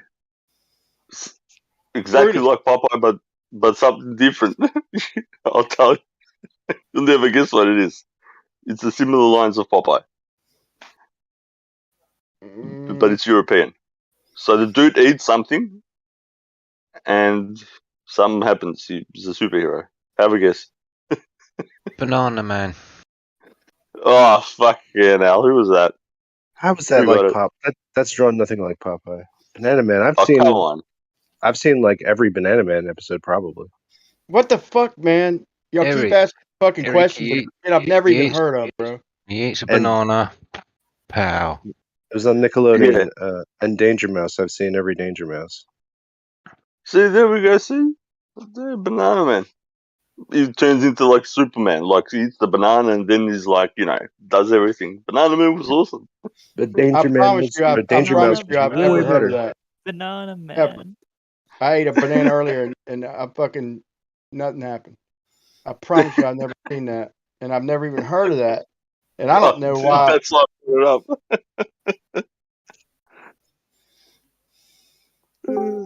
I got PNG of Banana Man No, it's somewhere. also 30 plus, by the way.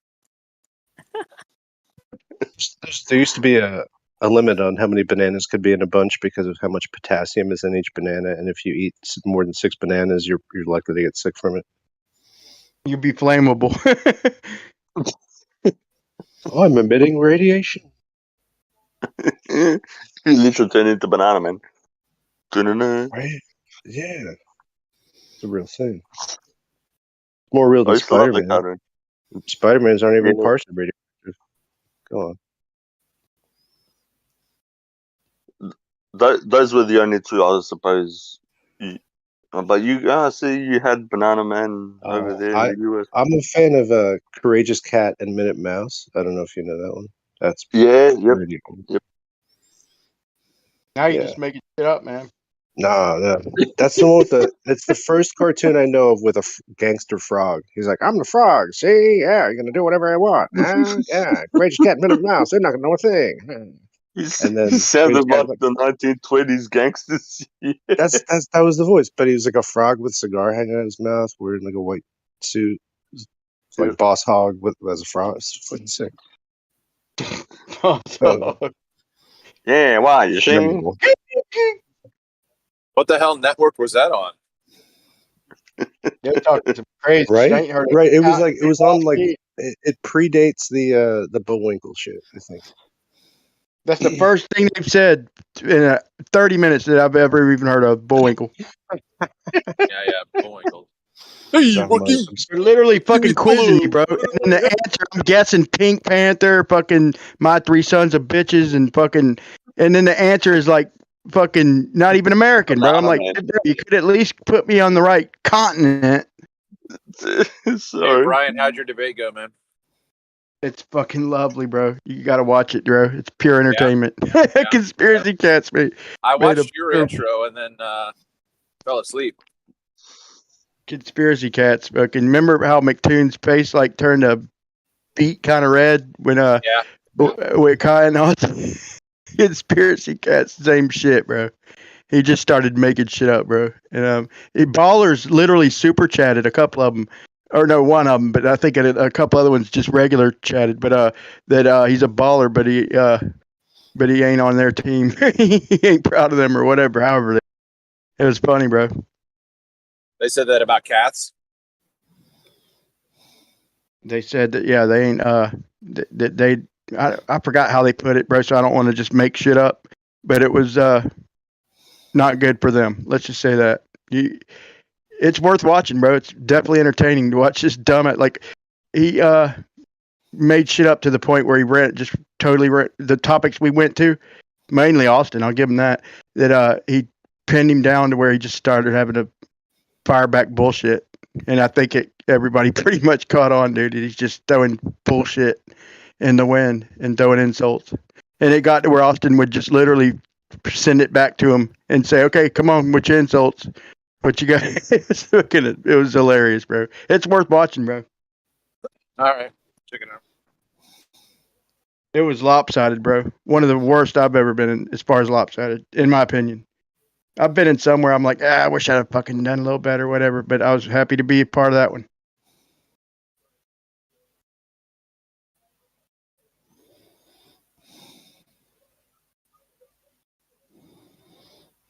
Why are you up so early? Man, I've never went to sleep, man. I took a nap before the woke up and went to the server, communicated with Austin and shit.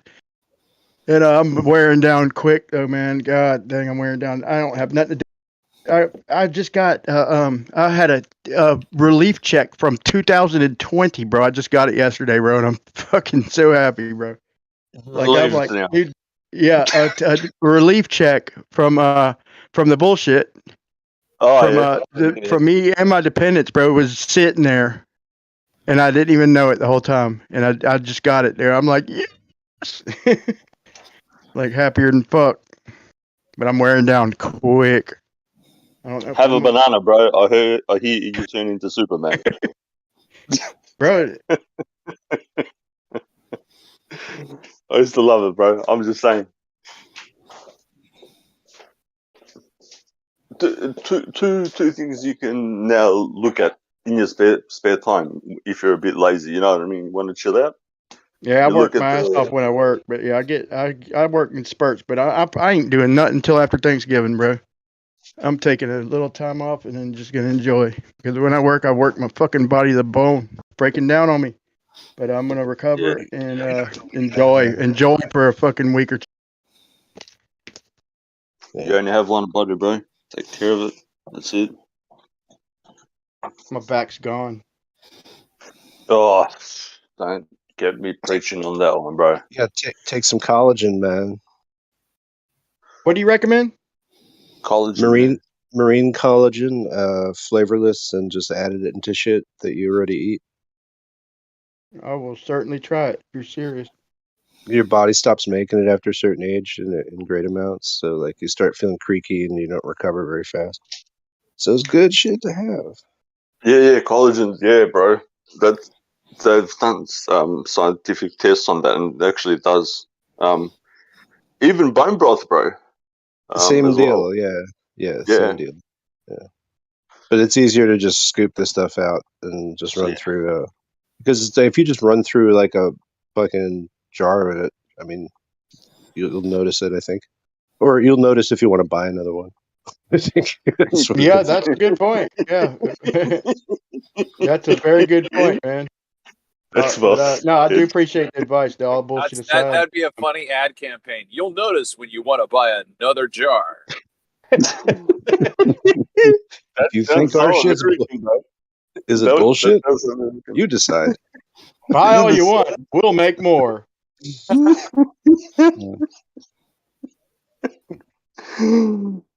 Come make get your collagen. flavored First ones. one's free, kid.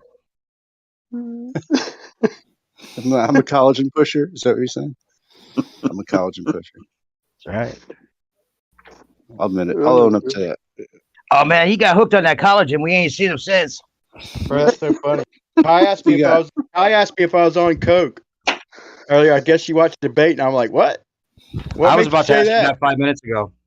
And I'm like, fucking dude, I can't even remember the last time I'd done that shit, dude. Literally. And I was like, what the fuck made her say that? They're like, well, I'm when like, you were talking about it, I want to go back and watch the debate, bro, because I'm just sitting there. Fucking, I got a chair that I could sit in, like kind of stand sit. And, no, you were up, you were standing up, you were yelling, you were back and forth, you were all over the place. What are you talking about? Yeah, I had to fucking run the kids up a couple times, man. And I was gonna ask you 5 minutes ago if you had one time, bro. I had to mute, and I got stuck on mute. I didn't know if you mute and you stay on mute, because he only muted me one time. I think he muted Katz. He muted Austin once, and I got Austin off mute. Luckily, he was able to communicate. But I know he muted Sensible one. He's pretty liberal, but he muted Katz, I think, a few times, because Katz was like, I'm me, and he'd seen me before pretty much. But I mean, I was just kind of responding, and I was getting aggravated, maybe going overboard. But Katz was off the fucking chain, bro. You know what it is that makes you sound like you're on coke? When you just stream of consciousness realize that, you've been talking for like 20 minutes and no one else said anything. That's what. Not 20 I only minutes. do that when there's like 5 people in here, bro, and somebody asks me a question, and I know that if I shut up, then it's just going to be dead air, bro. I'm not going to ever even attempt. Right, you're good. attempt You're that, lots bro. of good energy. You're lots of good energy. But it's kind of like, but the more you talk, the less other people are able to. So it's sort of like you think. Well, anytime I join, bro. Yeah, there's a It's like full the room that dilemma. follows, dog. And go back and rewind, bro. Anytime I join, a full room follows. Whatever coffee you got, man, I want some. That's all I'm saying. Bro, I ain't fucking done no bullshit like that, bro. I'm a fucking grandfather. I don't fuck around like that. You don't fuck with coffee? Not really, no, man. No, I don't drink coffee. I don't need that. I didn't know that makes was me tired, bro. out of the grandpa range of things to do. It makes me feel good for about 30 minutes. I crash hard on coffee. I feel good naturally. It's just the only thing wrong with me is my back when I work too hard, man. It fucks me up for a week or two. But yeah. Other than Yeah, that, try that. Collagen and magnets. Magnetic therapy is good. If you really have a bad back, you can get Tuning Demcell. fork therapy, magnetic therapy, collagen therapy. Yeah, mine's got Really results. diluted. Maybe. Well, my dad had a pinched nerve. Really? Whitesword used to be in here. Recommended that, like this really diluted Demcell with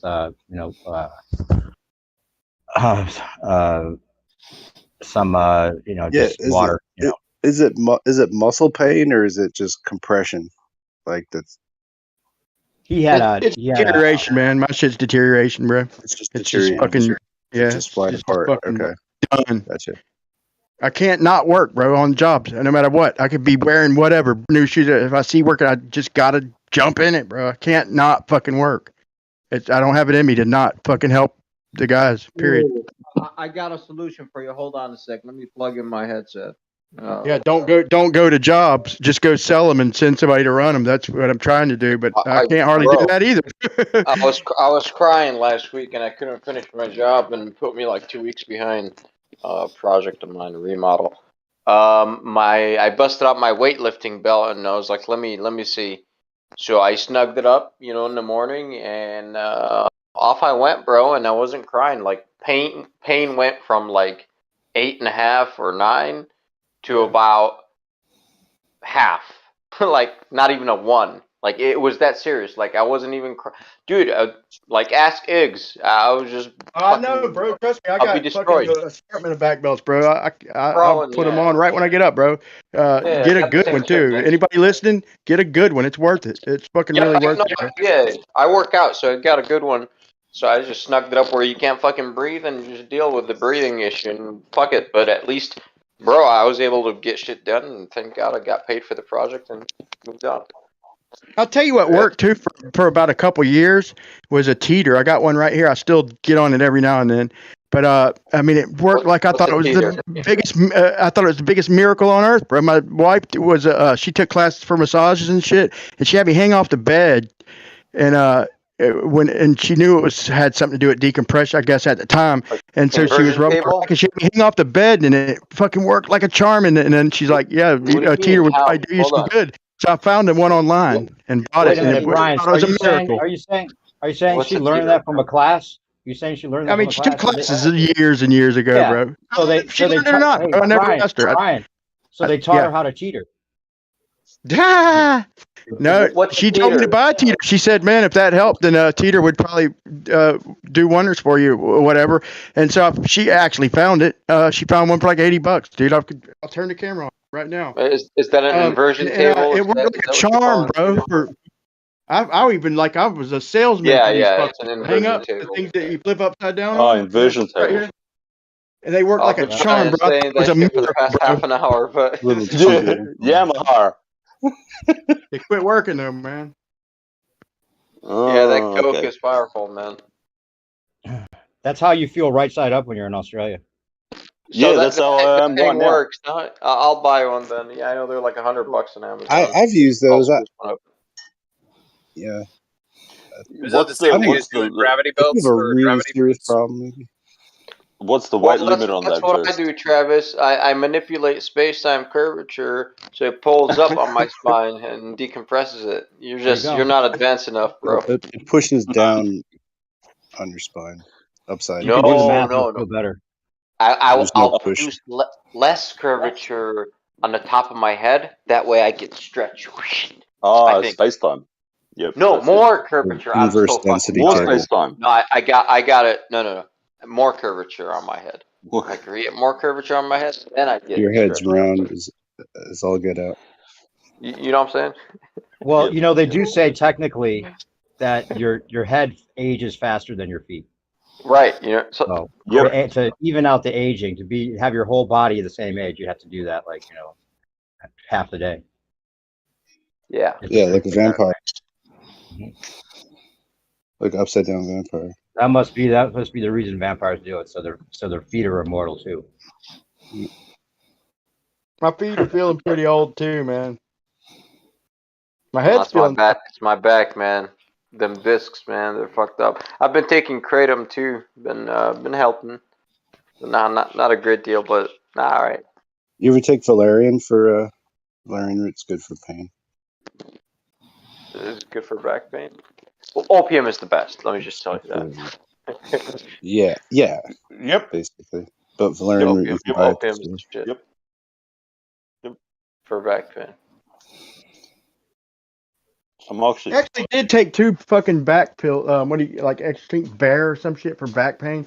One of my daughters gave me some like a couple weeks ago, and I don't know, man. My shit still hurt, but I guess not as bad as enough to keep my mind off of it for the debate and all that. That's the first time I ever taken it. I don't want to start even taking. I don't even want to start even taking shit like that. Fucking, I don't want. If I'm hurting, I want to know where I'm hurting. My body. I want to listen to my body. You know.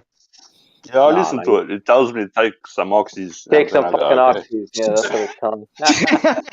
Fucking yeah. That's what my back is always telling me. Where the fuck are those oxys at? My back feels great. Oh, dude, and I'm happy and fluffy. Fluffy. Right? Yeah. No. Yeah. It's like. Yeah.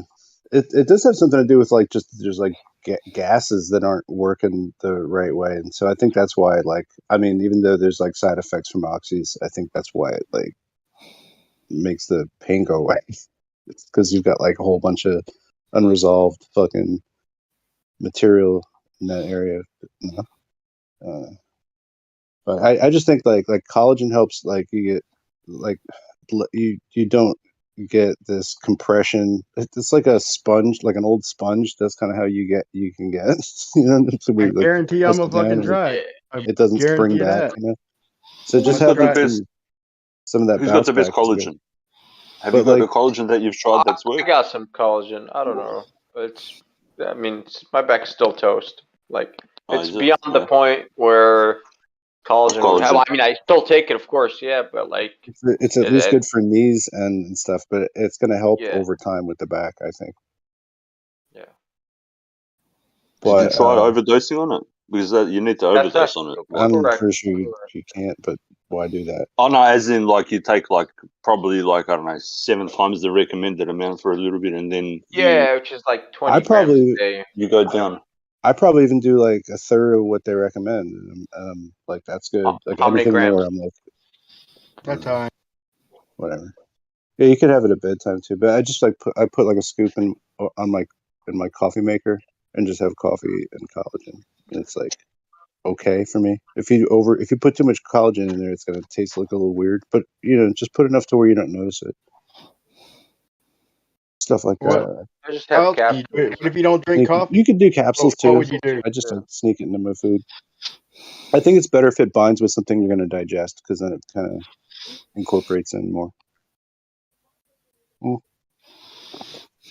But like when your back's all like if it's discs and I don't know like how that rebuilds. Can you snort it? Yeah, of course. I just did one right now. It's bomb. Good morning, America. Line of collagen. Breakfast of champions. All I can say is where there's a will, there's a way. This would be probably one of the top 10 most things I would not want to do right now. But it's not collagen. But the way like if you've got like some shit like all like not like misaligned in your spine, then it's just going to cause you pain all the fucking time until you resolve that. So if that's the problem, then that's the problem. If it's just like wear and tear, then certain things can help. If it's muscle pain, it's better. It's better you have to like build your back up. You know what I mean? Yeah. Because the more muscle mass you have in your back, it's like. Well, I guess you can get fucked either way with it. Like I said, I swear to God on my fucking mother in heaven, that's the first time I've ever even took back pills tonight. I forgot I even did it. But I don't want to take them, I just did it, I got the debate and all that. And but I don't want to I don't want to just do that. And but anything natural, like collagen, yeah, you recommend it. It's worth a try. Couldn't hurt. Might help me in other ways I don't even know about. Might help my back. I'll try anything natural, man. My dad got surgery not, probably, it's been a long time now, but he said it helped him, man. But it's just a scary thing, man. It's like I can still walk. It hurts, but I can fucking still go and I can still do whatever. It just hurts real bad. And I'll send so you- I just I'll don't want to send get you the this, surgery until I have to, bro, because I don't want to take any chances, man. I'm just, God, man, it's just it's a freaky thought, right?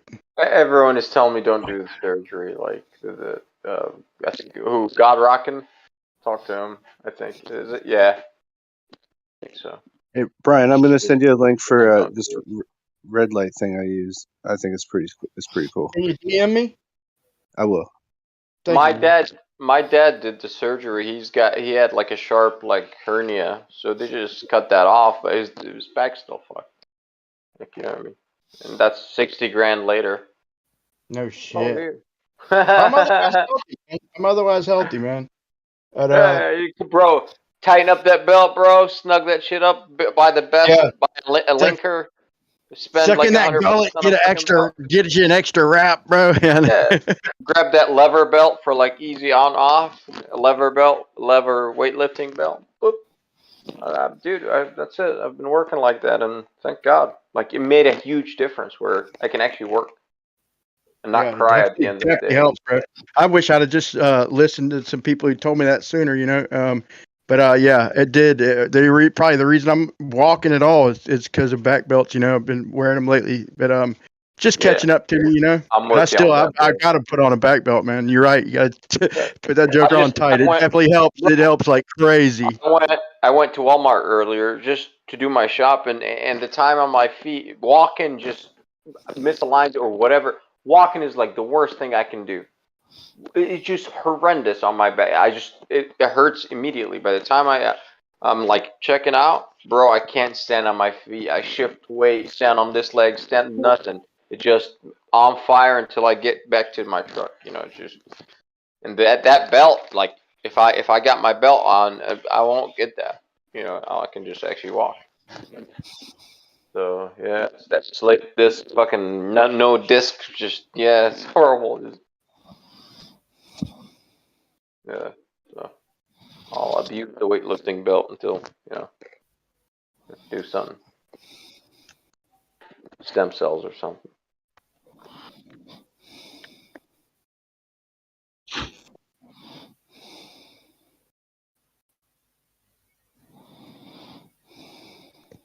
Are we done with the back therapy talk? Yes. Please.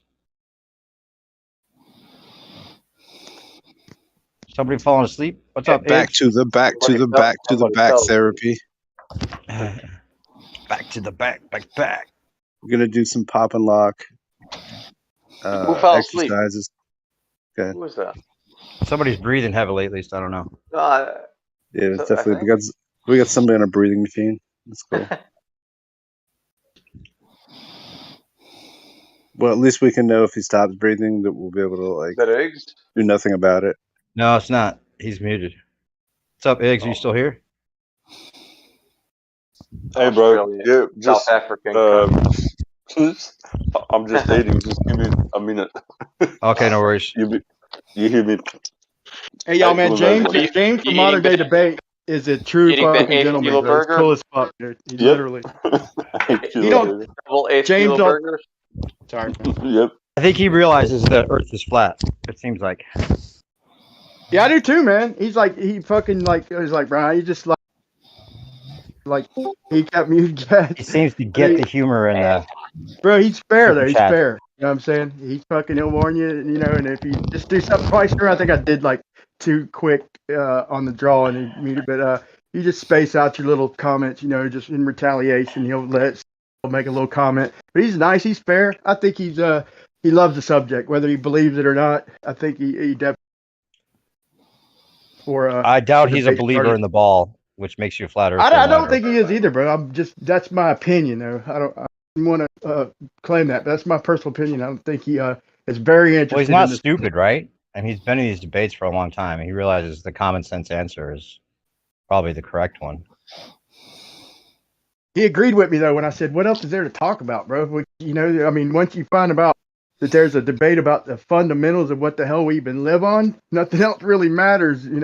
in comparison. And he that needs to agreed be with cleared that, away dude. first. Like, he kind of agreed with that, but he's smart though. He knows not to overload the subject, you know. I was surprised to hear you say that you're like halfway in between, like you're still considering it being a ball, like there's any chance of that. Who? You. Who You said you're told you midway in that? between. I thought I heard you say something like you're not fully on either side or something like that. I did not say that. I mean, maybe I said something like that, but I like my honest stances. I don't think I'll ever know what the world is. I don't think but I know I'll never measure curvature, bro. It takes some impressive shit to. There is a couple things they could do to turn me, bro. But bro, I'm fucking their model. It's great if you just want to look at the sky and look at their model. Yeah, I could see it as a ball that way, but it doesn't work. As soon as you look at the detail, it breaks down. But you know, if you just want to look at the base arguments and not dive in any deeper, yeah, you got a model. That's all you want. But me, man, I'm not that simple, man. Don't you I think wanna though know. that like the argument's not really about defining what the whole thing is, as if that would be possible? Like that, how is that even like the question? Like you have to know what the whole thing looks like. Like you could actually go up high enough to see what the whole thing is. Like that's the I feel assumption kind that of cheated, bro. Let me say it like that. I feel kind of cheated that I didn't recognize this shit. It kind of upsets me. I'm like, man, you know, besides what the Earth is like, you might have heard me say like made a comment like even if I went back or something like that, like I'd still see through I the was just bullshit. surprised to hear you like not be like completely like 100% confident it's not a ball. Like there's no way. There's so many things that technically just don't work. I don't think for 1 second it is, man. But I'm open-minded. You know what I'm saying? If somebody could prove it, and but I don't know what they. Then But it was still, not, but it would have to my go life will against all never the be the things that same, you bro. know already are impossible. Yeah, You'd have exactly. to like, Exactly. you'd have to unrealize things, and unrealizing something's impossible, right? I couldn't though. There's certain things I couldn't. So I don't know. You know, they'd have to come up with some shit. I don't know. They'd have to. Well, It's possible, yeah, but bro. How doesn't about this, bro? doesn't How about if logic they say put it would me and already you on a plane? come up with, if it was a ball, they would already have that, is the point though, That's what right? that's what I think, bro. But I still gotta keep an honest stance, right? Or if I don't keep an honest stance, then it's not worth talking to me, man. Because what if me and you and Geo and Travis, let's say, me and you on one plane, Geo and Travis on the other. Now, if they could, it wouldn't take much, bro, in my opinion, if they fucking had me in South America. I was familiar with it. Me and you, we go out for a weekend on the town, and Travis and Geo are in fucking Australia. And we got a globe. We're studying it, you know. And so we get on a plane, and we freaking they go to Ross, we go to McMurdo, right? And we time it there. We time it there. It's very important. Now we go to Ross from McMurdo. They go to McMurdo from Ross. We pass each other in the sky. It takes 5 or 6, maybe 7 hours top to go right there. I'd consider it. I still wouldn't be fully on board with everything they say, but that'd be a head fucking scratcher. But what they do that, bro? If they could do that, they'd already done it. It cracked. It doesn't even matter. There's like too many other problems with the idea that we're spinning and a ball going out. Read those comps that I've been sending you though, bro, if you can. Michael Brenner points out how it's impossible. Crack, you're hot micing, right? That's crack, ain't it? I'll mute him if it is. Let's see. Crack, are you still here?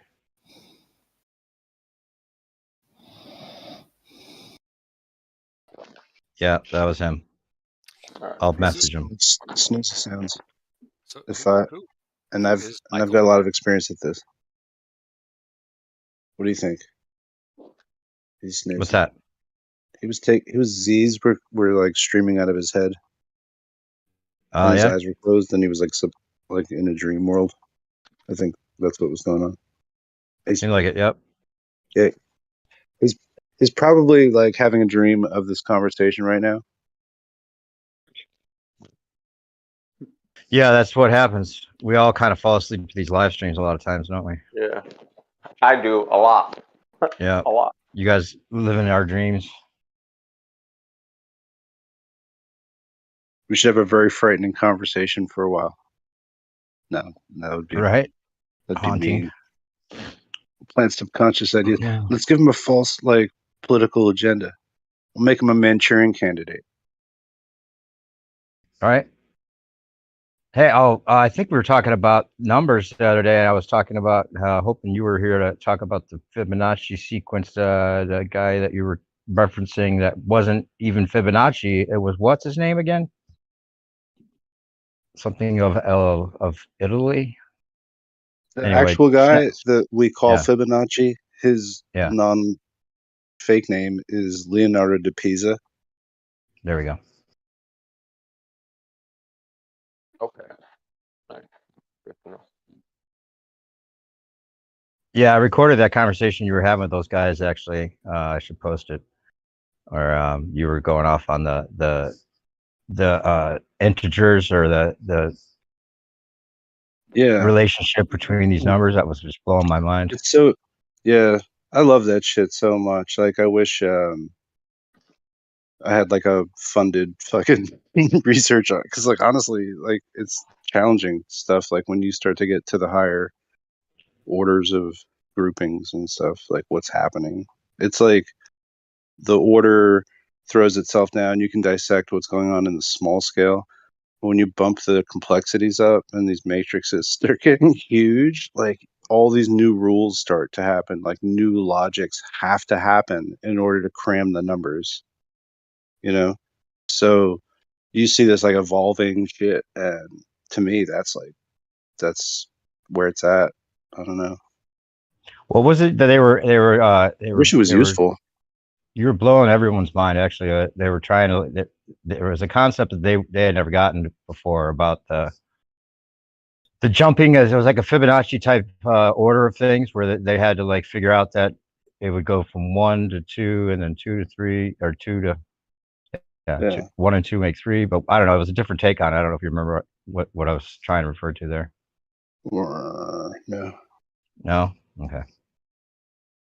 Well, I mean, it's basically what I'm showing them is just that there's a repeating units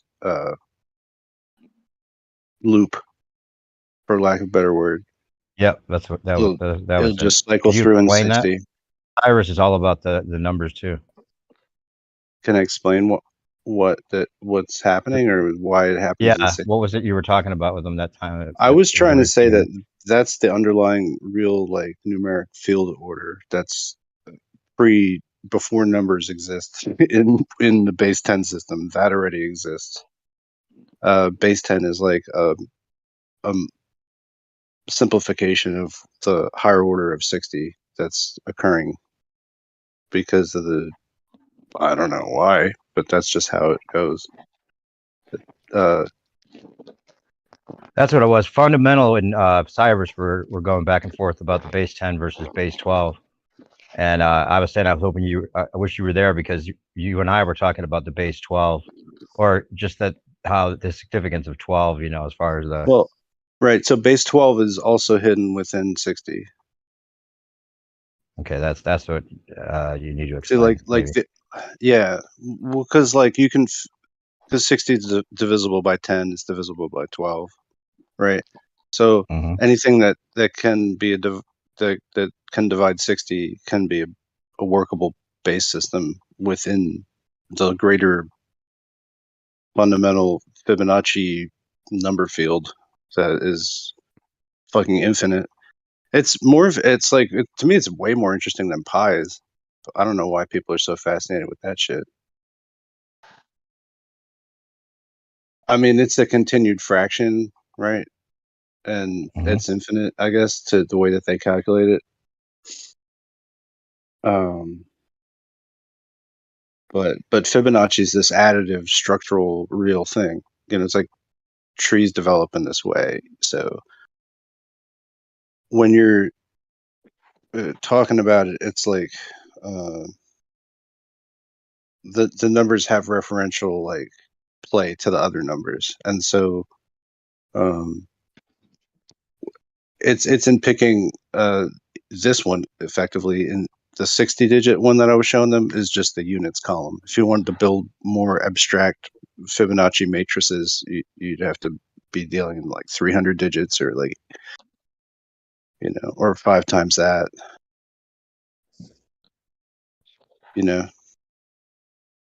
Yeah, Cyrus, you hearing this? Yeah. What was the argument that you and Fundy had, or like he was trying to say something about the base 12 would be just adding two numbers, so it would be. No, it's the whole philosophy behind it, the way he was presenting everything. Like it's this superior thing that's it would have improved mankind a lot. And it's like, okay, cool. Yeah. But it was about the base 10 versus base 12, right? Wasn't it something about that? It was, yeah. I mean, I don't know how much that really matters because, like, by technique, it's like both of them still work within the 360-degree methodology. You're just using, like, the base 12 is going to.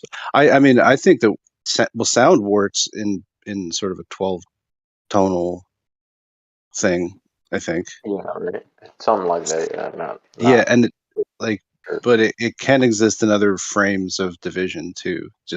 But I think by like natural resonances, it's in 12. And, Yeah. and time is kind of in 12. Yep. Right. Hours of the day, right? 60. Yep. Right, and then we're down to 60. 60 can be divided by this 12 number, so it's a very soluble way to kind of divide things. Yes. Yeah. Is this snacks? Yeah. Yeah. See, I won't disagree with this guy because he knows what he's talking about. So it's like I'm learning stuff. Yeah, I'm learning. I'm enjoying it because you see, he's making sense. That's what I was trying to Fundy guy generate. was like. Then he went to Fundy, I have a lot of. What the? What? Yeah, so some people have a lot, like, I guess, intellectual. It's just disjunction, I guess, with, whereas they want to like extrapolate something like a greater idea, or something. We didn't get through fundamental shit with it, so it's like there's that connection lacks. So like we can't really continue. On How both ironic, parties. given the name, I guess. Yeah. You're right on, man. That's exactly it. Like, you nailed it. No, I'm not dissing him. I'm just saying if that's what you feel. And then it seems as though you're like, well, I think they get to a point where they're like reaching like a high point of their conclusion or something, and you're still like on square one, trying to establish like why the whole thing doesn't make sense to you, because they've just continued to build the staircase out of effectively what you don't even consider to be something they can step on. They'd fall right through it. The foundation is not set, so right. That's what happens. But I think effectively we want to talk about something. We definitely want to. I think it's just it gets argumentative for some unknown reason. It just doesn't connect after a while. Yeah. So it's good to have shit grounded, in like real stuff. That's good. But the other one that they used to use is the base 80. So you had 60 and 80. It depends which civilization used what, but they were the base 60 goes back to Sumeria. I don't know of any civilization to use base 80. Sumeria used 80 as well. Right? Yeah, exactly. Yeah. Not as far as I understand. Do you use base 60? In 24, right? Babylon. With 80 you use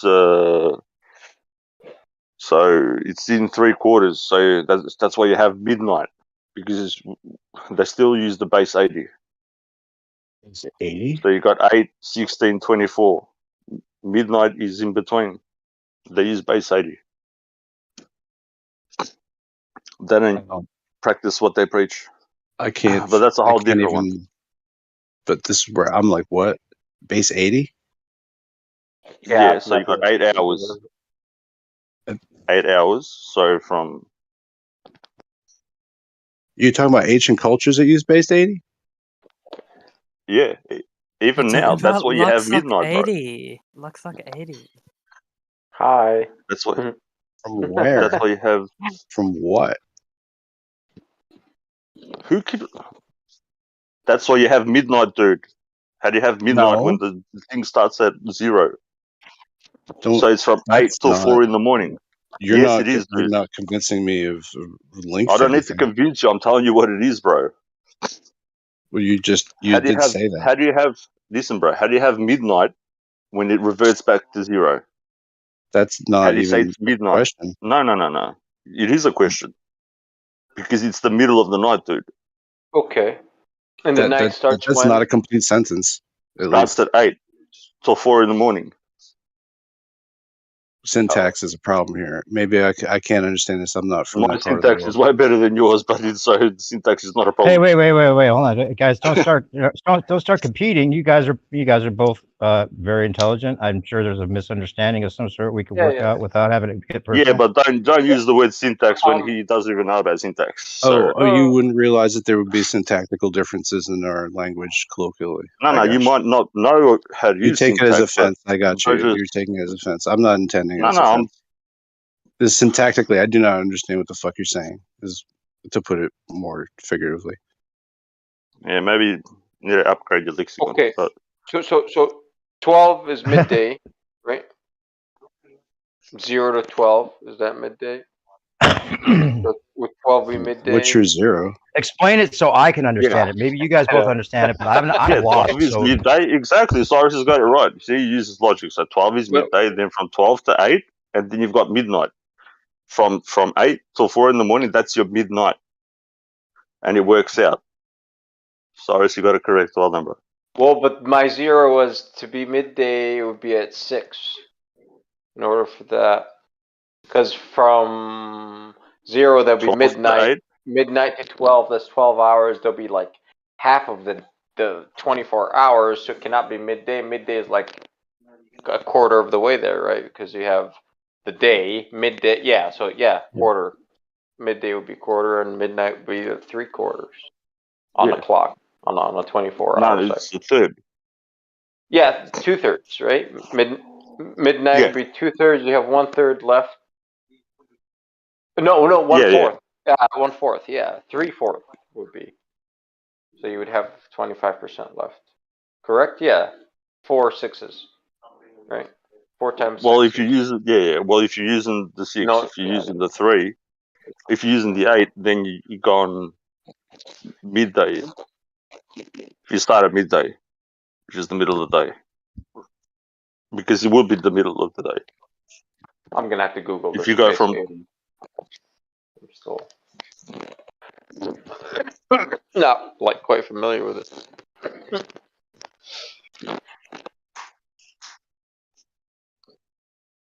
Like the day is like base like 12, yeah.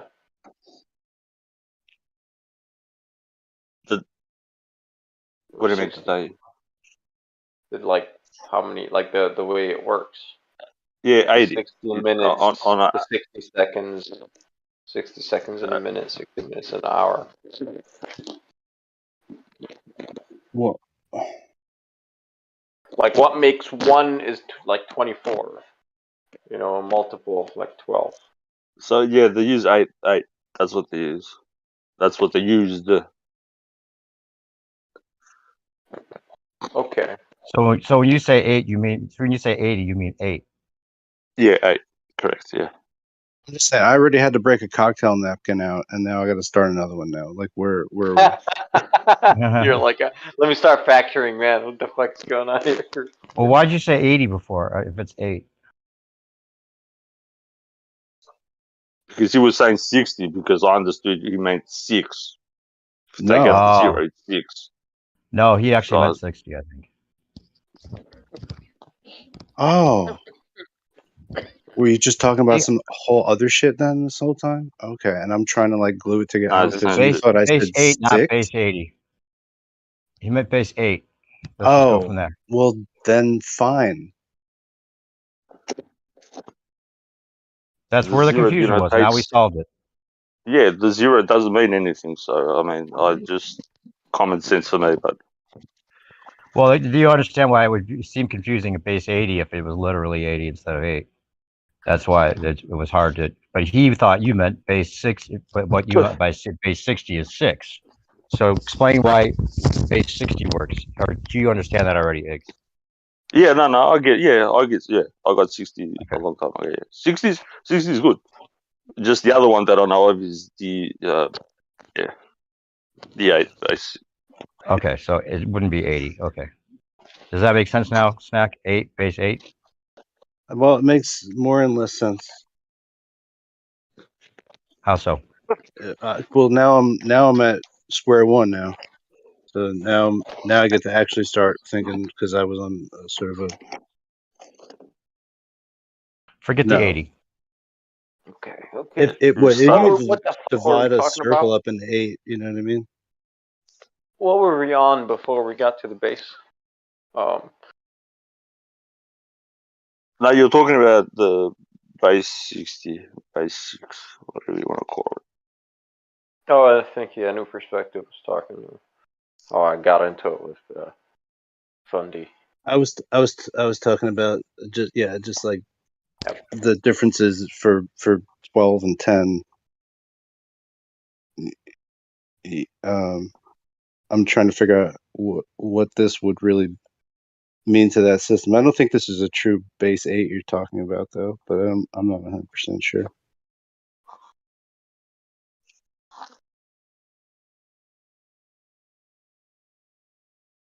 Because you could still use a circle and then just divide it into like 8 pie pieces, right? Yeah, correct, yeah. And then, but we're still using 360 degrees. You can use whatever degrees you want. You can make it 720. Okay, Like, right. it's up to you what you do with it, yeah. I mean, but in order for this to mathematically like ration, I'm not sure that any amount of degrees works. For a circle, not yeah, usually. this is like maybe beyond my brain right now. 1,000 degrees in a circle would be perfect. Hey, Snack, can you just explain what the what you were about to go into with why you think that there's a relationship between these numbers, or why that's interesting that there's a relationship between these numbers we don't think about as far as the Fibonacci Well, because sequence goes? we're still using the same operators. Like, you know, if you use a base 12, right, you're going to be pushing past 0. So you need 1 through 9, 0, and then 2 things. Mm-hmm. And 12 really just becomes your 10. And then you go up from there, right? It's like where you're going to, it's like an octave in music. So you're just like going to, okay, we'll start from the same order. We'll just, you know, switch it up here. So in 10, we're just saying like, oh yeah, bang 9. The next one, that's the last one. And then a new course will, you know, we'll start that in trying to order these things. So, right. So base 60 is running like where that's what Fibonacci is showing you, like really like a base 60 that's occurring. But I'm just mapping 1 through 9 over it. And it develops into this just perfectly fractioned out columns and stuff. So yeah, that's what I'm studying with it. I see. The reason that can happen is the same reason why other base systems are even coherent. Foundationally, it's just like the order of what sets mathematics. I think it's an underlying number structure that is before any kind of math you do. It is sort of overlaid on top of this logical order. So when we pull out values and they're correct, it's like through a type of transcription or something like that from this order set. If the 1 through 9 overlaid on the deep. base 60 It's like the substructure of what makes numbers work. I think that's what I'm looking at here. I think that's what the Fibonacci series can show in these periodic repeating numbers that are infinite and going for.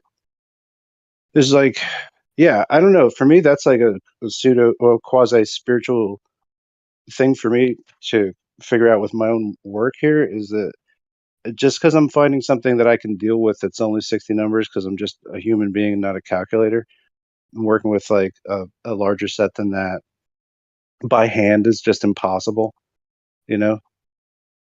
So this goes to infinite size. There's no limit on it. And that means that like this little piece of paper that can hold 60 numbers is the same fraction is the same piece of a number that's so big it would be larger than the whole map of the whole world, you know, of just numbers. And that and I know that there's a way that this is going to look like total gobbledygook. And I know that there's a way that you can shift the proportions of just by column into these certain proportions, and you'll get like all this shifting happening, you know. And so I guess I just kind of like I don't know, I think about it like this is like a real thing, almost like that it can express itself in nature, and maybe it does, you know, because I'm just looking at like a square grid of things occurring, but these are all like really numbers that have like golden relationships to each other in terms of like, you know, they all have like this constant of phi applied to them, you know. So if I take a symmetry out of that, that's where all the numbers are symmetrical, then I should have like symmetrical shapes arising from it. I don't know, man. So that's probably not what you're you talking prefer about. phi to pi, right? You're more of a phi guy than a pi guy. Is that what you're saying? I think phi is inarguable, and I think pi is a convention. Like we could use many different ways to do it. We agree on one way. But yeah, phi is just like constructive number harmonics to me, you know. You see all these things like just develop, and it looks like total nonsense, you know. You'd be like, what am I even looking at here? I have no idea. And you snap it into certain boundaries, and you're like, oh shit, it's fucking super ordered. Oh, it's a palindrome. Oh, like everything equals out. Like it's like I don't know. I guess I started around, I don't know, it was probably out of high school for about a year or something. I ran into this like book about Atlantis, and it had stuff with magic squares in it, and I was kind of fascinated with that. And then I just kind of like read some stuff on numerology and reduction and stuff, and I thought that was really cool. I used to play around with that, and I'd mess around with like music notes and this kind of shit. Then I started like learning about what Fibonacci was, but before I had any ability, it was before Wikipedia, so it's a long time ago now. Maybe 20 years I've been at this. So whatever, like It'd be I cool to fucked see a it up. visual of what you're talking about. I just fucked it up basically. I didn't know what I was doing trying to replicate the Fibonacci series, right? So I confused Kabbalistic reduction and numerology, and then started dropping tens out.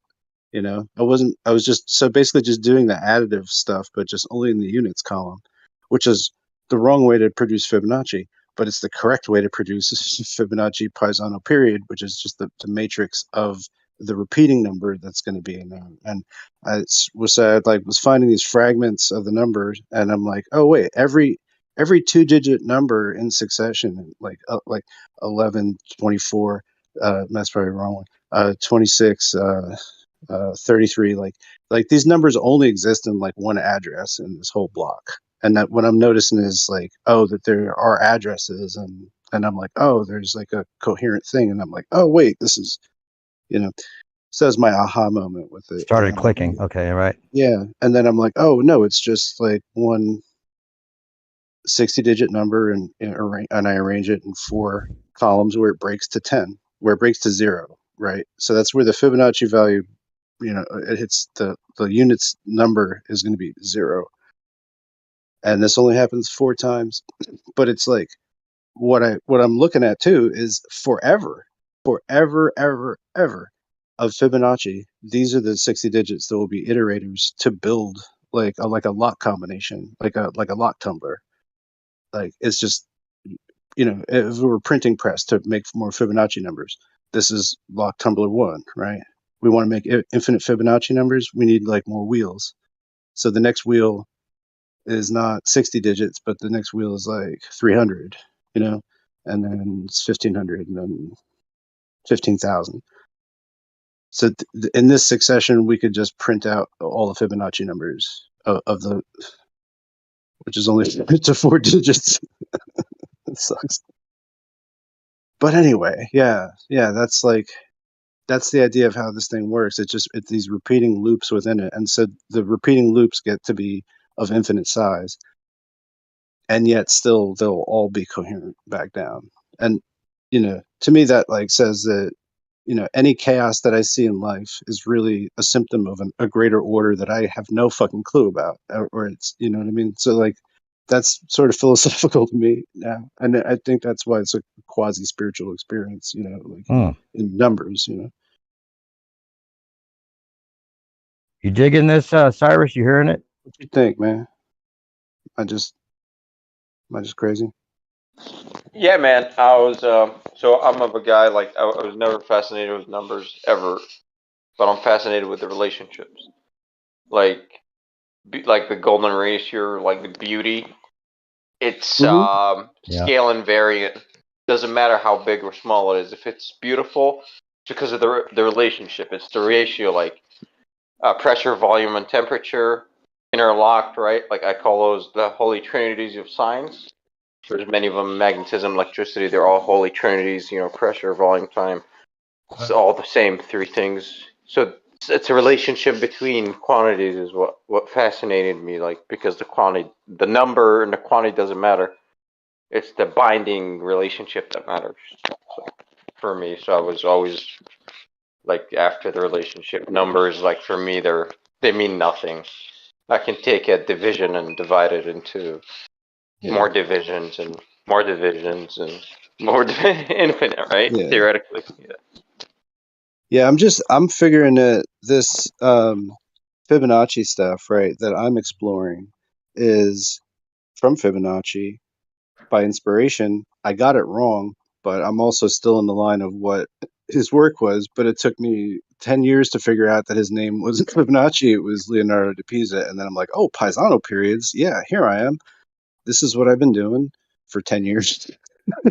But also it's like that I'm beyond what most people would consider that shit to be about, because they're just like, oh, it's a period thing. And I'm like, oh, well, also I know that I can shift these matrices out into all these different formats and get all these different effects out of it. So, I, I've been, I've whittled my way through it to get there. I don't know, that information is probably because when he from Italy went to Egypt to study math, and he's pulling stuff out of the treasure trove of the wisdom schools in the Islamic age. So that shit itself is probably reaching back all the way to Sumeria itself. So that's why because of that 60 and because of the 60 base system in Sumeria, I think that this is really, really, really archaic math. It's like this study is I don't know if it's meaningless. No, it's not. It's really profound in a way, but it's also yeah. What do you do with it? Design a cool table lamp, maybe make a. How would a stock table pot. lamp be different using the system you're talking about? I don't know. Is there something about the geometry of it that would be something like you're drawing in a way? Like what you're no, probably. I mean, you get all these seashell type curves and Gotcha. Yeah, that's what I was thinking. Yeah. You can I'm not familiar with Paisano periods. Are you familiar with Paisano periods, Cyrus, or anybody else? No. Okay. Yeah. So it's basically it's just discovered here by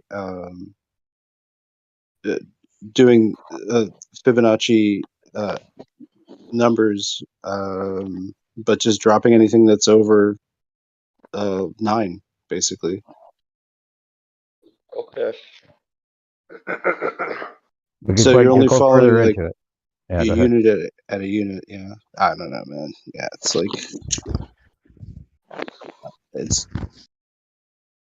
It's if you just take the first 60 Fibonacci numbers and only look at, like, if you just had a list of them already, fuck calculating it out. Let's not do that. And you just look at the ones column and you just write that down.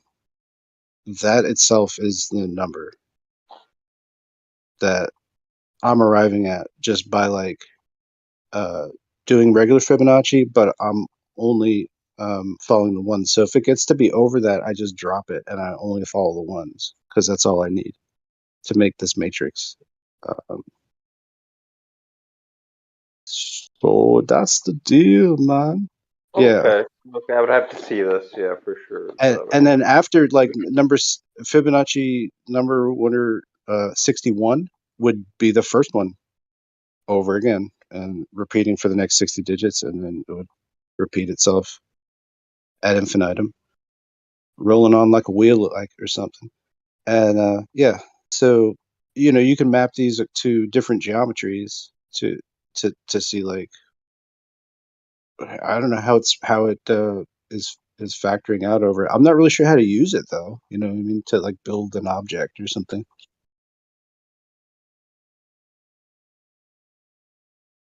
Fascinated by music too. Like Yeah. those, yeah, the numbers and that stuff. Yeah. Yeah.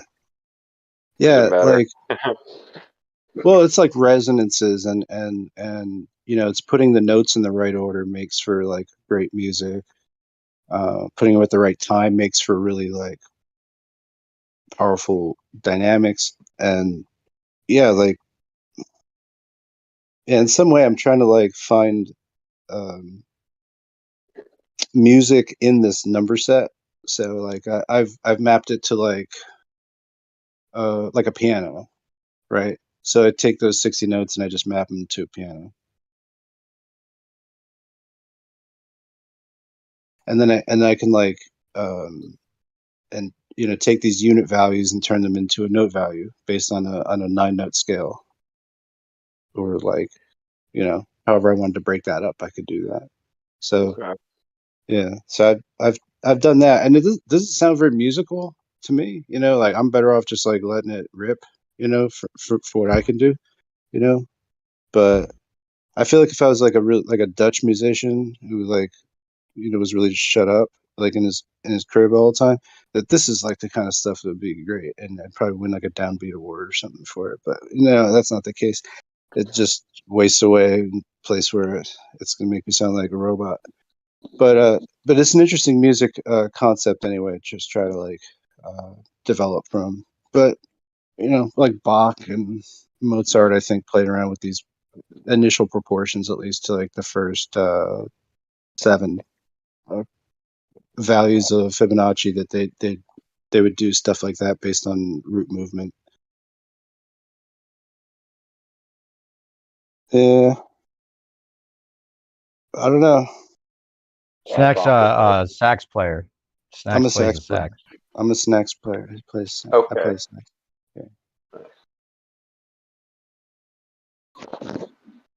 Yeah. I'm just like better instinctually playing than trying to like play Fibonacci numbers. But it's a cool idea, for just like a side project or something. It seems like that might work for graphic design, or like the way that the Mandelbrot set kind of works algorithm. The algorithm of the Mandelbrot set, the infinitum. Would that be relatable to this idea? I don't know. I find like there's deeper logics that have to develop, in terms of like what the next set, it has resemblance to the first 60-digit set. It's just like broken up, it's broken up like to where it's fragments of that 60-digit set, but just with a shift of 1.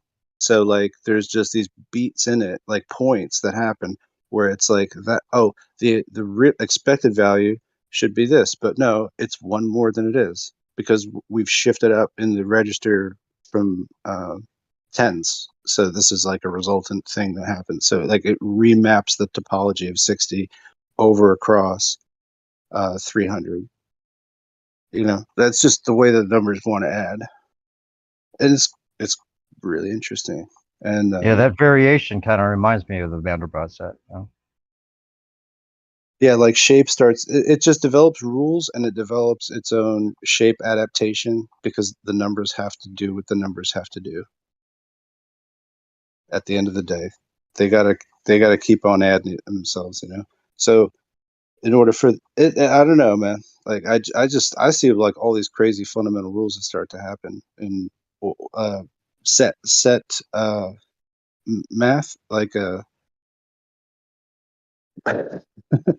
this was Would you it say the numbers don't repeat? They just rhyme?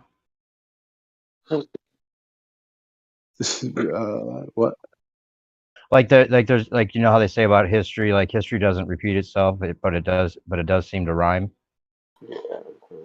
I don't know. I think that there's like particular motion in the five, with 5 and 5, right, in this. So where 5 is, another 5 will happen, and then periodically after that it will burst to the 10. So this just happens throughout the additional when you add these numbers together. This is just this mechanic that happens. And so you can like, you know, almost like write that down in a side column of like, oh, this is how these numbers behave. They're like a piston firing. And because they have to happen, other things have to happen in between that thing. And then you can say like, oh, okay, well the odd numbers are moving like this. They have to flow around this movement. And all this is accomplished in 60 digits. And yeah, I just ponder why the fuck that is. You know, it's not for any other reason other than that's what it adds out to be. And it just happens to be that we use 60 frequently, you know, in circles, time measurement, you know, like, right? So what the fuck? Why is that? You know, Have you looked at the vortex mathematics with the coil and the way they do their numbers and the repeating, the doubling, the coupling of all that? Is that relatable to what you're talking vortex about? math? I don't particularly fancy vortex maths. Okay. But you could. I mean, I've thought about mapping this onto a solid, right? Like, if I mapped this number matrix onto a cylinder, like it was a sticker, right? I just wrap it around a thermos or wrap it around a coffee can. What about toroid? Right, a little harder, right? I gotta stretch shit out. So.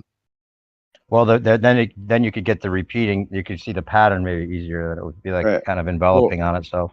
Yeah, or I could like just take a cylinder and map it to that, and then twist that up into a donut, and then chop it in half or something like that. But that would require me to shift the matrix over, I think.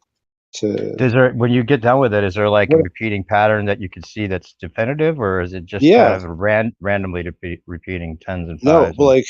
well, the number itself, like I didn't even, so it was like this. I don't know why this just takes so fucking long to get into. It's just numbers 1 through 9, right? Adding them together. But where I'm saying to break it is at these zeros that form naturally. But if you form it into 12 rows, so 5 by 12 in that configuration, it'll read left to right, but like also the number constructs itself on the diagonals too. So it's a 3-dimensional number in this way. Like it's running in 3. Well, I don't know. I don't even know how to describe what this. Explain the 1 through 9. How would you add the numbers 1 through 9 together? Like what? I mean, Explain the I'm just process. saying, can you imagine a number that's 60 digits long, and then if we just shove it into this configuration, it runs itself on the diagonals too? It's all like broken up, but it runs itself diagonally both ways. And then it's also running left to right. Like, what kind of number is that? You know? You'd have to draw it out. You have to like show me a picture. I'm just saying, like if you take, I don't know, it's a 60. It's just a big number, right? But it's itself is running on the diagonals, right? It's running in. You're saying it's such a big number, you'd have to have like several different lines of No, text for it. I'm saying its left to right value is expressed in diagonals too. It's running in 3 different vectors. You know, it doesn't work like numbers work. I mean, it's something crazy about it. I wish you could write it out, show it to us. Imagine you have 60 digits and you force them to 12 lines long and 5 of these, right? And now imagine you start. They're stacking. It's a stacking thing. That's where you get. I'm the saying diagonal. you stack it like that, right? This is the matrix of it, right? Right. Uh-huh. You stack it like that. It's going to run left to right because you just built it like that, and you just separated and spaced it into a block. Now imagine that this number is also going to be going up the diagonals of going left to right and right to left, completing itself 3 times separately. Gotcha. Do you see what I'm saying? So like the linearity of it is just like threaded through itself. And what kind of number does that? Like that's a math trick. But it's not. You know, so it's so super self-cohesive, this number set to me, that like, you know, but that's the special property of that 60-digit set, you know. And if you take it out to like I think I've done up to like 15,000 digits and then put them in these proportions, you know, based on like how many columns long they are, you know, based on their size. Of just up the scale, shove them into the proportion, and then I'm seeing something different than that example I just gave you. It'll just be like 1 1 2 2 3 3 4 4 5. It'll just line up like perfect order. It's you know, I throw my hands up, you know, like I was working with a programmer to help me do this. Like this is like, I don't know, man. It's like pretty early on. I don't even know if the Matrix had come out, the movie. I don't even know if I referred to these as matrices. Fuck, I don't know. I've just been at this for a minute, but maybe it did. I'll have to check on that. Anyway, Cyrus, you getting this? Do you understand what he's saying? It's a realm of shit nobody knows about.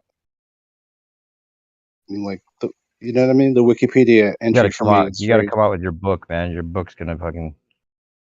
I don't know what to use it for besides like trying to do some really high level programming stuff that doesn't. Essentially, what the fuck does that even mean to anybody? You know, I want to be able to use it like show that it's got impact in nature. Because I'm pretty sure I could make a construct of shit and just make a rationalize some programming. Mike, Good. Yo, what's up? Sorry, just to get up to steam. I'm a layman. I don't know much about what's going on. Could you explain it to an idiot what you're talking about? Like, what's the simplest form you could explain it? Are you a numbers guy? Einstein says if you can't explain it to a 5-year-old, there's not much use for it. Explain it to a 5-year-old for me. Are you a numbers guy? Do you like Fibonacci sequence? I love Fibonacci sequence. Yeah. I like primes and I like vortex math, but I don't know anything about it. Okay. Yeah. I'll give it a shot. I'm a builder. I'm more like measurement, feet and inches. You know, a liter of water is a cubic. 10 centiliters cubic. You know, cubes and volumes and measures. That's the sort of stuff math I use. Yeah, practical math. Oh, okay. Yeah. This is essentially the Fibonacci series. So you know, it's just like a sort of a continued fraction that occurs when you start adding 1 plus 1 and take those the results of that and then add it to the previous part in the line, right? So it's like a big conga line of numbers that develops here, right? And so at like I think like 13 to 21 at that fraction, which is maybe is that the seventh number. Anyway, yeah, then we start to get this Fibonacci proportion of 1.618 or 0.618 going on, right? And then that's our number for the seashell. That's the golden ratio, yeah. Right, that's what that is. So, Yeah. so what I've done is fucked it all up, which is You what, actually sorry? I fucked it up. You fucked Trying it to, up. yeah, this is the story. So I fucked it up, trying to find it, and I discovered what's also called Paisano period, which is repeating number that you can find in by just following the ones column of every Fibonacci number.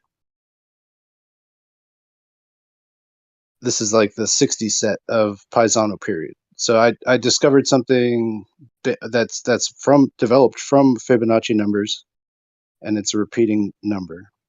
And because of my errors, I discovered this thing, and What's the number? it's 1123583145947. So no, it's 60 digits, right? It starts off about there.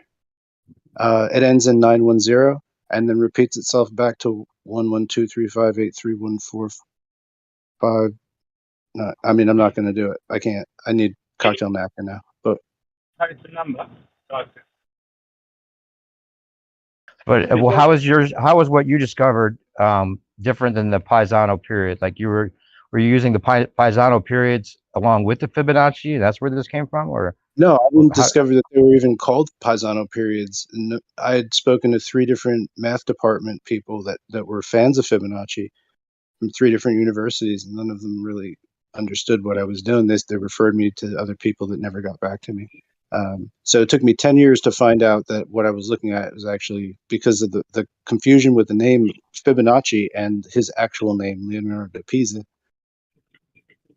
That opened up that these are called Paisano periods, which are based on the repetitions that occur within the Fibonacci series, which itself And is not. is he accredited for discovering Paisano periods? Is that what he's also accredited for, but not talked about? No, what I would Oh, say is that this is part of like really old math that goes back to like Alexander the Great or before. Yeah, this is like from Egypt. This is off some dusty shit. Okay. Can I just say? Can I interject? All maths that is simple enough. What you've described is a very simple form of maths because you just need either enough beads or counters or enough like numbers, and you only need obviously 1 to 9. So it's useful maths. Like as soon as you get into academic maths, generally usefulness goes out the window, and then you've sort of you're just trying to make things work for the sake of it. But essentially, to a layman, none of that makes sense.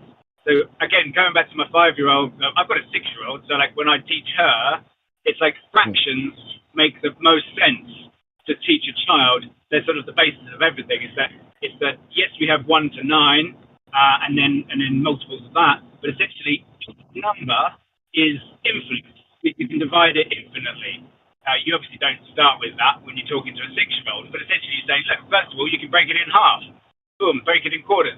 You can break it into eighths, and then everything gets bigger. So then you've got magnitudes, and then it helps to explain the magnitudes of things. So I always think as soon as you see big structures, it means that they knew maths and that they just kept adding through the code. And the code that they wrote was from these mathematicians, exactly what you're saying. So that code could be used to help build something more beautiful, but it has to be applied to a quantity and a physicality. So it never lives on the page. It only ever lives in the structure that it creates. Nice. Yeah, like a pie. Like you divide the pie up in this many. This is your piece of the pie. Here's my piece of the pie. All together, it makes the whole pie. And then the relationship. 3.14362 or whatever it is. Yeah, there you go. Yeah, man. It's all about pie. What a I just did the dates check, and yeah, I came up with these with this stuff before the movie The Matrix had come out. That's How crazy a is long that? ass time. 98. 90. Yeah. That's pre-millennium. Yeah, dog. Like I've been at this bitch for a minute. Whew. Ah, Do you know what's how your many name? like smart people? Do you know how many smart people I've asked about this shit? I ask every smart person that I met. You know, computer programmer. You know, How many dumb people did you ask? I would show them on a diner placemat. You know, back when you could smoke indoors and have coffee. Oh, remember when you could have a beer in a pub and a fag at the same time and chat to a Yeah. barmaid? She Those were the loved it. days when I could have a fag and a beer. Anyway, yeah, like I took a plane ride to England where I could smoke in the back row. What, the bus? No, the plane. What? Yeah. When I flew to England, I was like, what? Yeah, about 98 maybe. I was smoking in the back row of the fucking plane. Well, you and Bill Hicks. Yeah, I guess so. Yeah, he came over, I think, around that time. Did his revelations to us. Anyway. back to Yeah, your what was math his problem. joke about he's like I quit every time every time I smoke a cigarette, I quit until I smoke the next one, or I don't count I don't I don't worry about how many cigarettes I smoke. I count how many lighters I go through. yeah. I figure that I've been doing some timeline work and research and stuff, trying to put history together for Oh no yeah, I particular was reason. wondering about that. You're drawing it And I out, huh? figured out, yeah, and I'm like, my first line is just, it's like, it's from Jesus to Prince is 1999.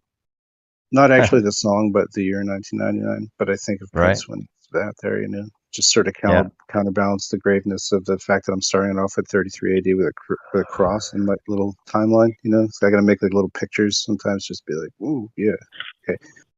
But it's 20 Betty Whites in time. That's all I'm really looking at. Isn't that crazy? 20. What's Only a Betty 20 White? Betty How White. what? Like She if a died Betty how White, old? like imagine 20 Betty Whites like on a Rockettes line doing a dance. That's how much time I'm actually looking at here. 100 Wait, year what's a Betty White represent? How long is a Betty White? Like the lifespan of a Betty White is what, 99 years. Okay, so she lived to be 99. Okay. It's not the magic number that they're supposed to die at, like the Queen's husband died It's at only 99. 20 Betty Whites long. That's all I'm saying. That's amazing to me. Nothing, is it? 20 generations then, right? If you like. Since Jesus? Full run generation. I mean, you could have many lifetimes within a Betty White, right? So a generation's 99 years? I don't know. Just based on a lifespan. No. 99 is 3 generations. You could have many more. You could have Generation is 33 years. you could have a generation every whatever 17 and a half years, whatever's legal. But that's not the point. The point is, I'm gonna judge it by Betty White's because that's the most rational way for me to do it. Well, it makes perfect sense to me. I like golden spirals. She's a golden girl. It's all fun. She was one of a kind. Maybe I'll use a different person for the next 3,500 years. Oh gosh. If I'm a betting man, I do bet. I would probably put money on that Betty White did meet Prince before she died. Several times. She had Who to, knows? right? Yeah, several times. They probably had a party. I bet he might have thought of her when he wrote the song. I don't know. Well, I don't know. It's just that's only 2,000 years, but it's like that's a lot of stuff going on. Hello? Yo. Hey there. Am I still here? Am I mic still? Yeah, Hello? effectively. Yeah. Yeah, we can hear you. Can you Oh, hear us? sorry. I've got to go. Yeah, I can hear you. I love the conversation. I was going to say it's not just 20 Betty Whites. It's 60 Jesuses. A generation is 33 years. And it's been great talking to you. I met Prince before he died as well, just to say. You did? Yeah, I met Prince before he died. You can't just say I met Prince. I gotta go. You know that, right? That's against the rules. Sorry. Okay, if I say that, do I have to go? I've got to catch a lorry. I don't know. You don't have a story? You don't have any kind of like short version of the story? Yeah, he walked past me and I said, I was working backstage. Bill Clinton played the saxophone as a big fundraiser in London, and I was working backstage, and he had two big heavies next to him. He walked past me, and I was about to take a photo, and they were about to take the phone off me, so I said, no worries. And I said, no jacket. He went, thanks, man. And then he looked at me, and he said, nice face. That was it. That's all. And then Nice. Wait, he said nice face? He said nice face. He thought you had a nice face. I do have a nice face. Yeah, that's awesome that he would think so, and also weird that that's a very strange comment to make to anybody, even if it's true. Like, Did he nice reach out face. to, Hey, did nice he almost face. did he like reach out to almost like stroke the side of your chin or something, but then not touch you? That's very Prince. Wasn't going to let me anywhere near him, but no, near enough to have a conversation, but nowhere near physical contact. He was Hey. with those two. Was he making eye contact heavily when he said it? Yeah. Do you think that you might be able to meet him again before he dies again as his sister? Oh, Kika. you're playing I that don't think he card. died, mate. I don't think he died, by the way. So you may have a chance. He's laying down the gauntlet. Now he's got to go. You can't just drop that on a dude. No, I'm gonna send you a message with some information about this. Oh, yeah. How about that? You're about to be ready. He's now one with the Outer Ponders. Yep. He's on the Outer Ponds, right? No, he's actually his sister, Taika. New perspective. What did you think of my inner pond theory? Did you have one? I did not hear it. Well, I'm just saying, like, pre-Diluvian culture. Like this event separated like some people very, very far away, but they had their own like base of operations, so they just continue. What do you think about that? And they've been separated the whole time? Maybe, sort of. Or are they the ones controlling everything? Like they're the inner pond, outer ponders. They're just like we've got all the good knowledge. You guys had to rebuild all the shit. All your shit's junk. We've got like if it's the North, right? That makes sense, right? Like maybe Atlantis never went away, and those are still the Atlanteans ruling things from the North. And they just like sing at rocks and they move and do things. Yeah. Well, something I always keep bringing up is that thing that the idea that Geo talked about with the I think it was a past life regression type knowledge that you got, Geo, about the magnetic waters from the North. That could give you like some kind of immortality. Like you could go back to your like perfect age at like whatever 33 or whatever your prime age is, and you just like the magnetic waters from below somehow would do that. I like that idea. I wonder if I hope that's true. I don't know if you want to comment on that at all, Gio. You remember that? Me asking you about that one time when you mentioned it at least once. Yeah, sacred waters that anti-age you. Yeah. And then did you learn about that, or did you have that kind of like past life regression memory before structured water was a thing with the magnetizing water? Or did you already know about that beforehand? I'm all about the structured water, dog. Are you? I know all that stuff. Do you give it credit? Do you think it makes sense, the structured water? I don't know. I mean, like, how much of it would I have to do? I've bought different structured waters, so I don't know. Ken Wheeler's got a video about how to make the perfect structured water thermos. Really? Oh, cool. For way cheaper than the machine you would buy to do the same thing. Something about anything with magnets and somehow that them being like the healing power of sorts. I mean, it just because it's magnets, it makes it seem like credible, but it just somehow it resonates no matter what, because it's got to be the answer to so many things. Yeah, I've seen like people do like these. They're called like magnet traps for water. Mm-hmm. And they say that they're pulling out a rare type of matter. It's collecting in these systems, and actually, that avocado wolf guy claims that they had like he had a friend build this magnet trap.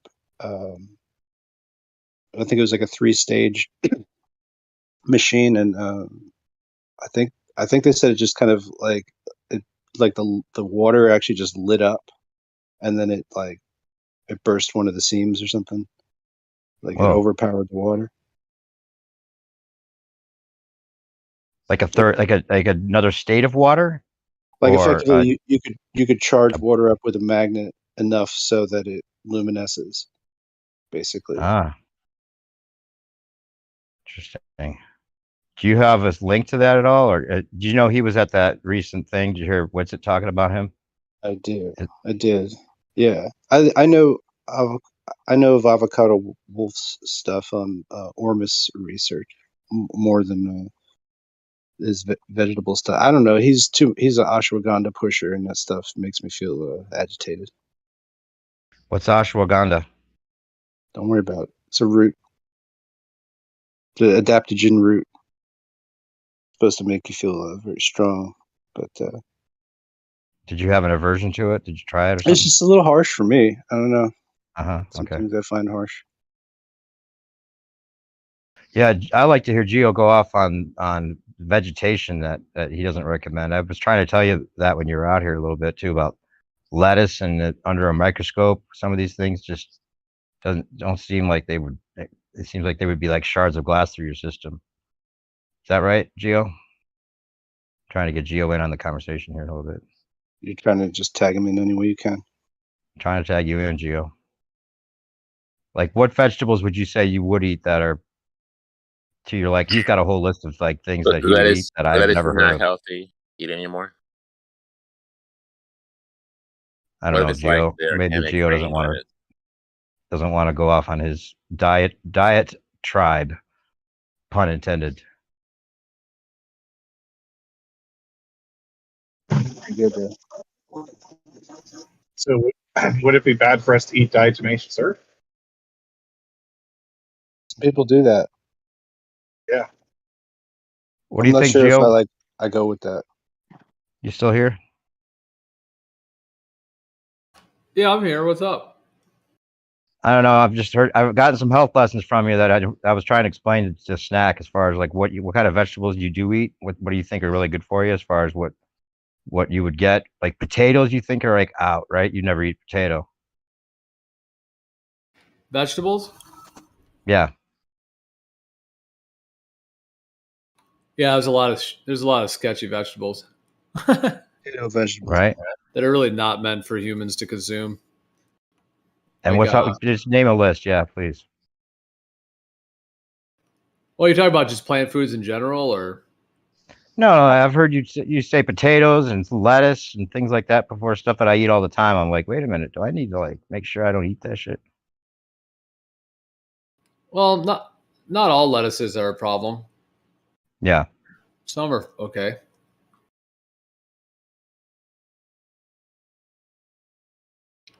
I don't know. It's kind of a big topic. What you just in general? Like, Well, I mean, would you?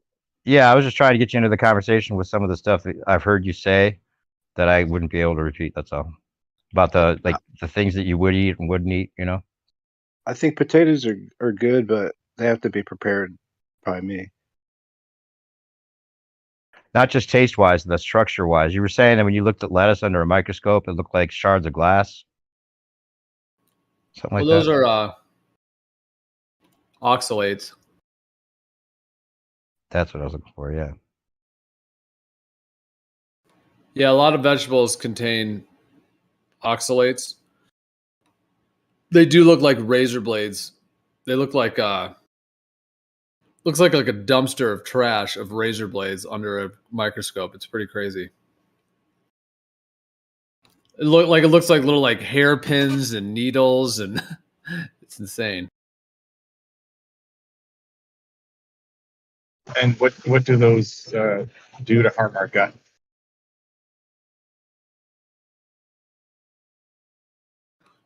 Well, oxalic acid is a form of. It causes a lot of.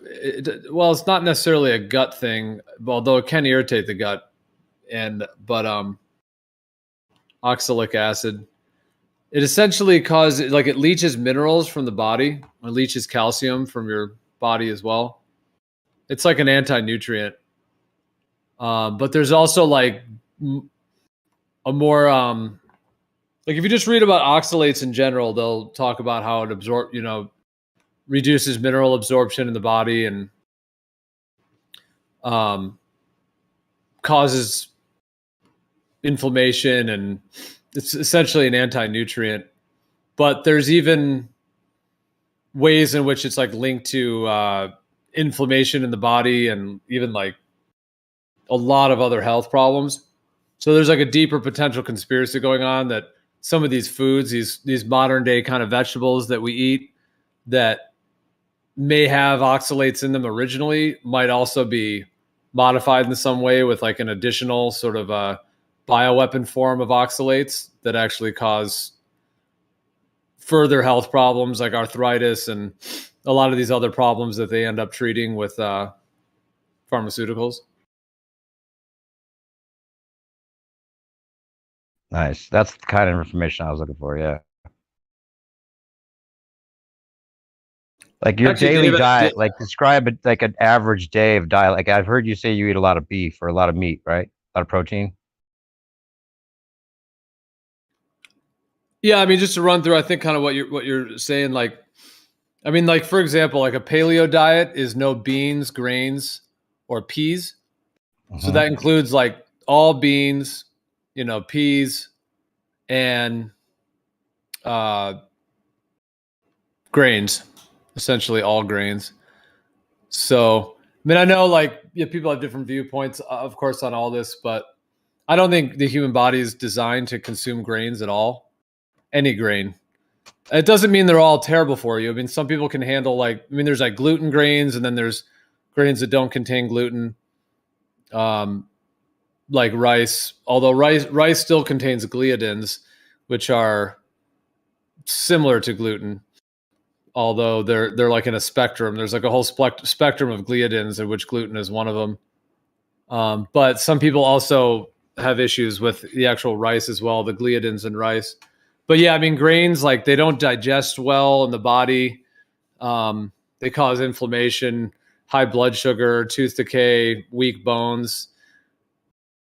And then a lot of grains are genetically modified. It's actually a huge topic in and of itself. But yeah, grains, and I'm not trying to shoot down obviously anyone who eats them. I mean, there is nutrition in there, and obviously everybody likes different kinds of foods and things, but I don't think the human body is designed to consume grains, like, for our digestive system. They're really not a food that is like designed for human consumption ultimately. Same with beans. Beans cause a lot of digestive problems and inflammatory problems, although beans are not quite as problematic as grains for a lot of people. But like I said, I mean, it just, it's not that you can't eat those foods. I mean, some people, handle them okay.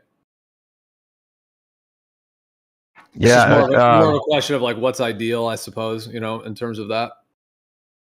You don't ever hear from White's Word, do you? Or White's World.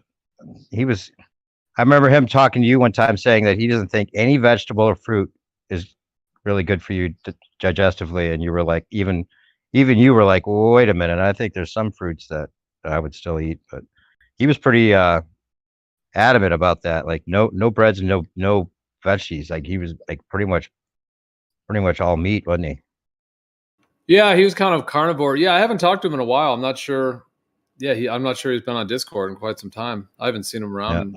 Yeah, but yeah, I was tended to he was trust like what he was saying because he had a lot of medical information that he was, he was actually treating people, and for doing blood work and stuff like that to know exactly what was going on with his own system and other people's.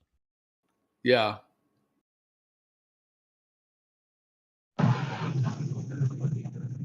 So Jack is probably the most knowledgeable in this subject.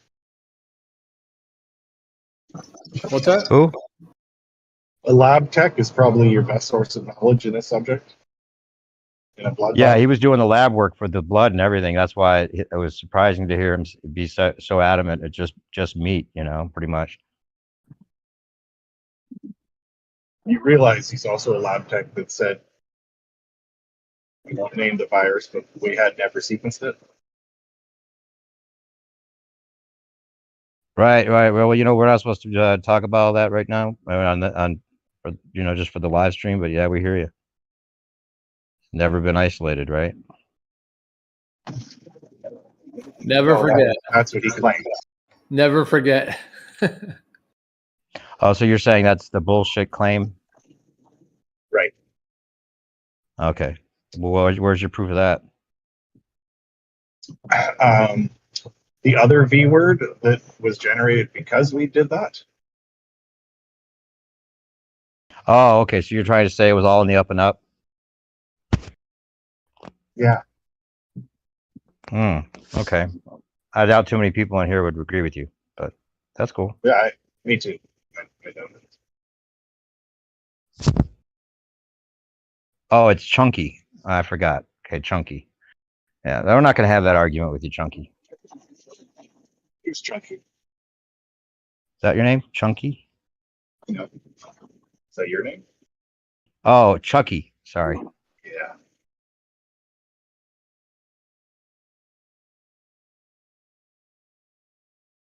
Yeah, there's been a lot, just back on the vegetable topic for a second, there has been a lot more research in recent years around, it's pretty interesting, like just the inflammatory and problematic ways in which a lot of these plant foods seem to affect people.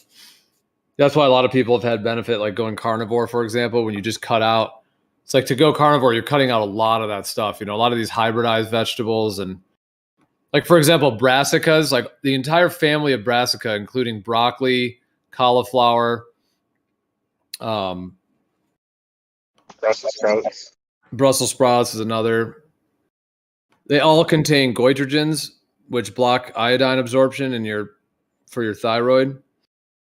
And if you cook them, like both oxalates and goitrogens can be cooked to where they're reduced in cooking, but now you're also like destroying the nutrition as well. But yeah, that entire family of brassicas. I mean, there's different ideas on it. Some people do claim that there's beneficial like sulfuric amino acids in them and claim that they do have benefits, but they don't really digest correctly. That's why people often have like digestive issues with like things like raw broccoli, especially like raw broccoli. Which is kind of crazy to think how many vegetables we eat every day and how many people may be having various. Dude, I ate a bag of raw broccoli one day. I was going to get like Tommy's Burger full of chili.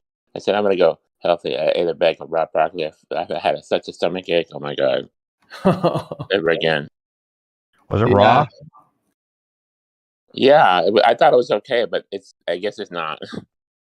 No, too fibrous.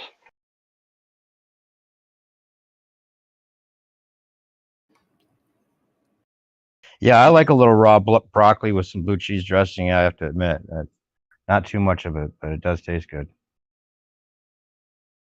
And anything extremely long stringed fibrous, you need to cut into pieces, and it's still roughage, but you don't need the big long strings of shit. Gio, back on eating meat, is there a type or a kind of meat that's better? Does it need to be a live meat or aged meat, or what do you eat? Like hamburger with meat? What? Yeah, that's another big topic as well.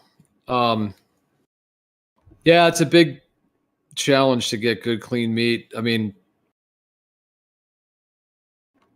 ideally, like a wild species, like wild venison, things like that are not genetically altered. Like cows at this point are completely genetically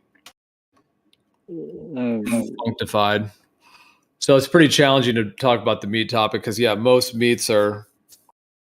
It's like, for example, all poultry is generally fed corn, wheat, and soy. So anyone that has any problems with corn, wheat, or soy, in terms of inflammation, autoimmune diseases, all kinds of different problems that people have with corn, wheat, and soy, they have proven scientifically that the soy protein makes it through. Like if you were to eat like eggs, like chicken eggs that are fed soy. You get the soy protein in the egg.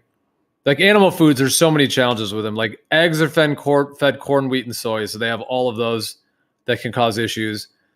Poultry is all fed corn, wheat, and soy, all subsidized by the government, and these farmers feed these subsidized feeds that are subsidized by big agriculture, and those corn, wheat, and soy generally cause a tremendous amount of different health problems that people end up having, and it's like in our food all the time. And then for red meat, like cow meat is genetically altered, although it still can be nutrient dense, especially like grass-fed beef. But it definitely is problematic for some people in various ways. And then like lamb is also not necessarily genetically clean either. So it's pretty hard. I guess like wild fish is one of the only things that you can get at a grocery store that actually is like wild heirloom genetics. But nonetheless, still like grass-fed organic meat, especially beef and all that, is way better than grain-fed. Okay, What about the sorry? Who was that? Was that you, Gio? Yep. Yeah. Sorry, man. Hey, I do agree. Like genetically modified stuff is creeping in now, but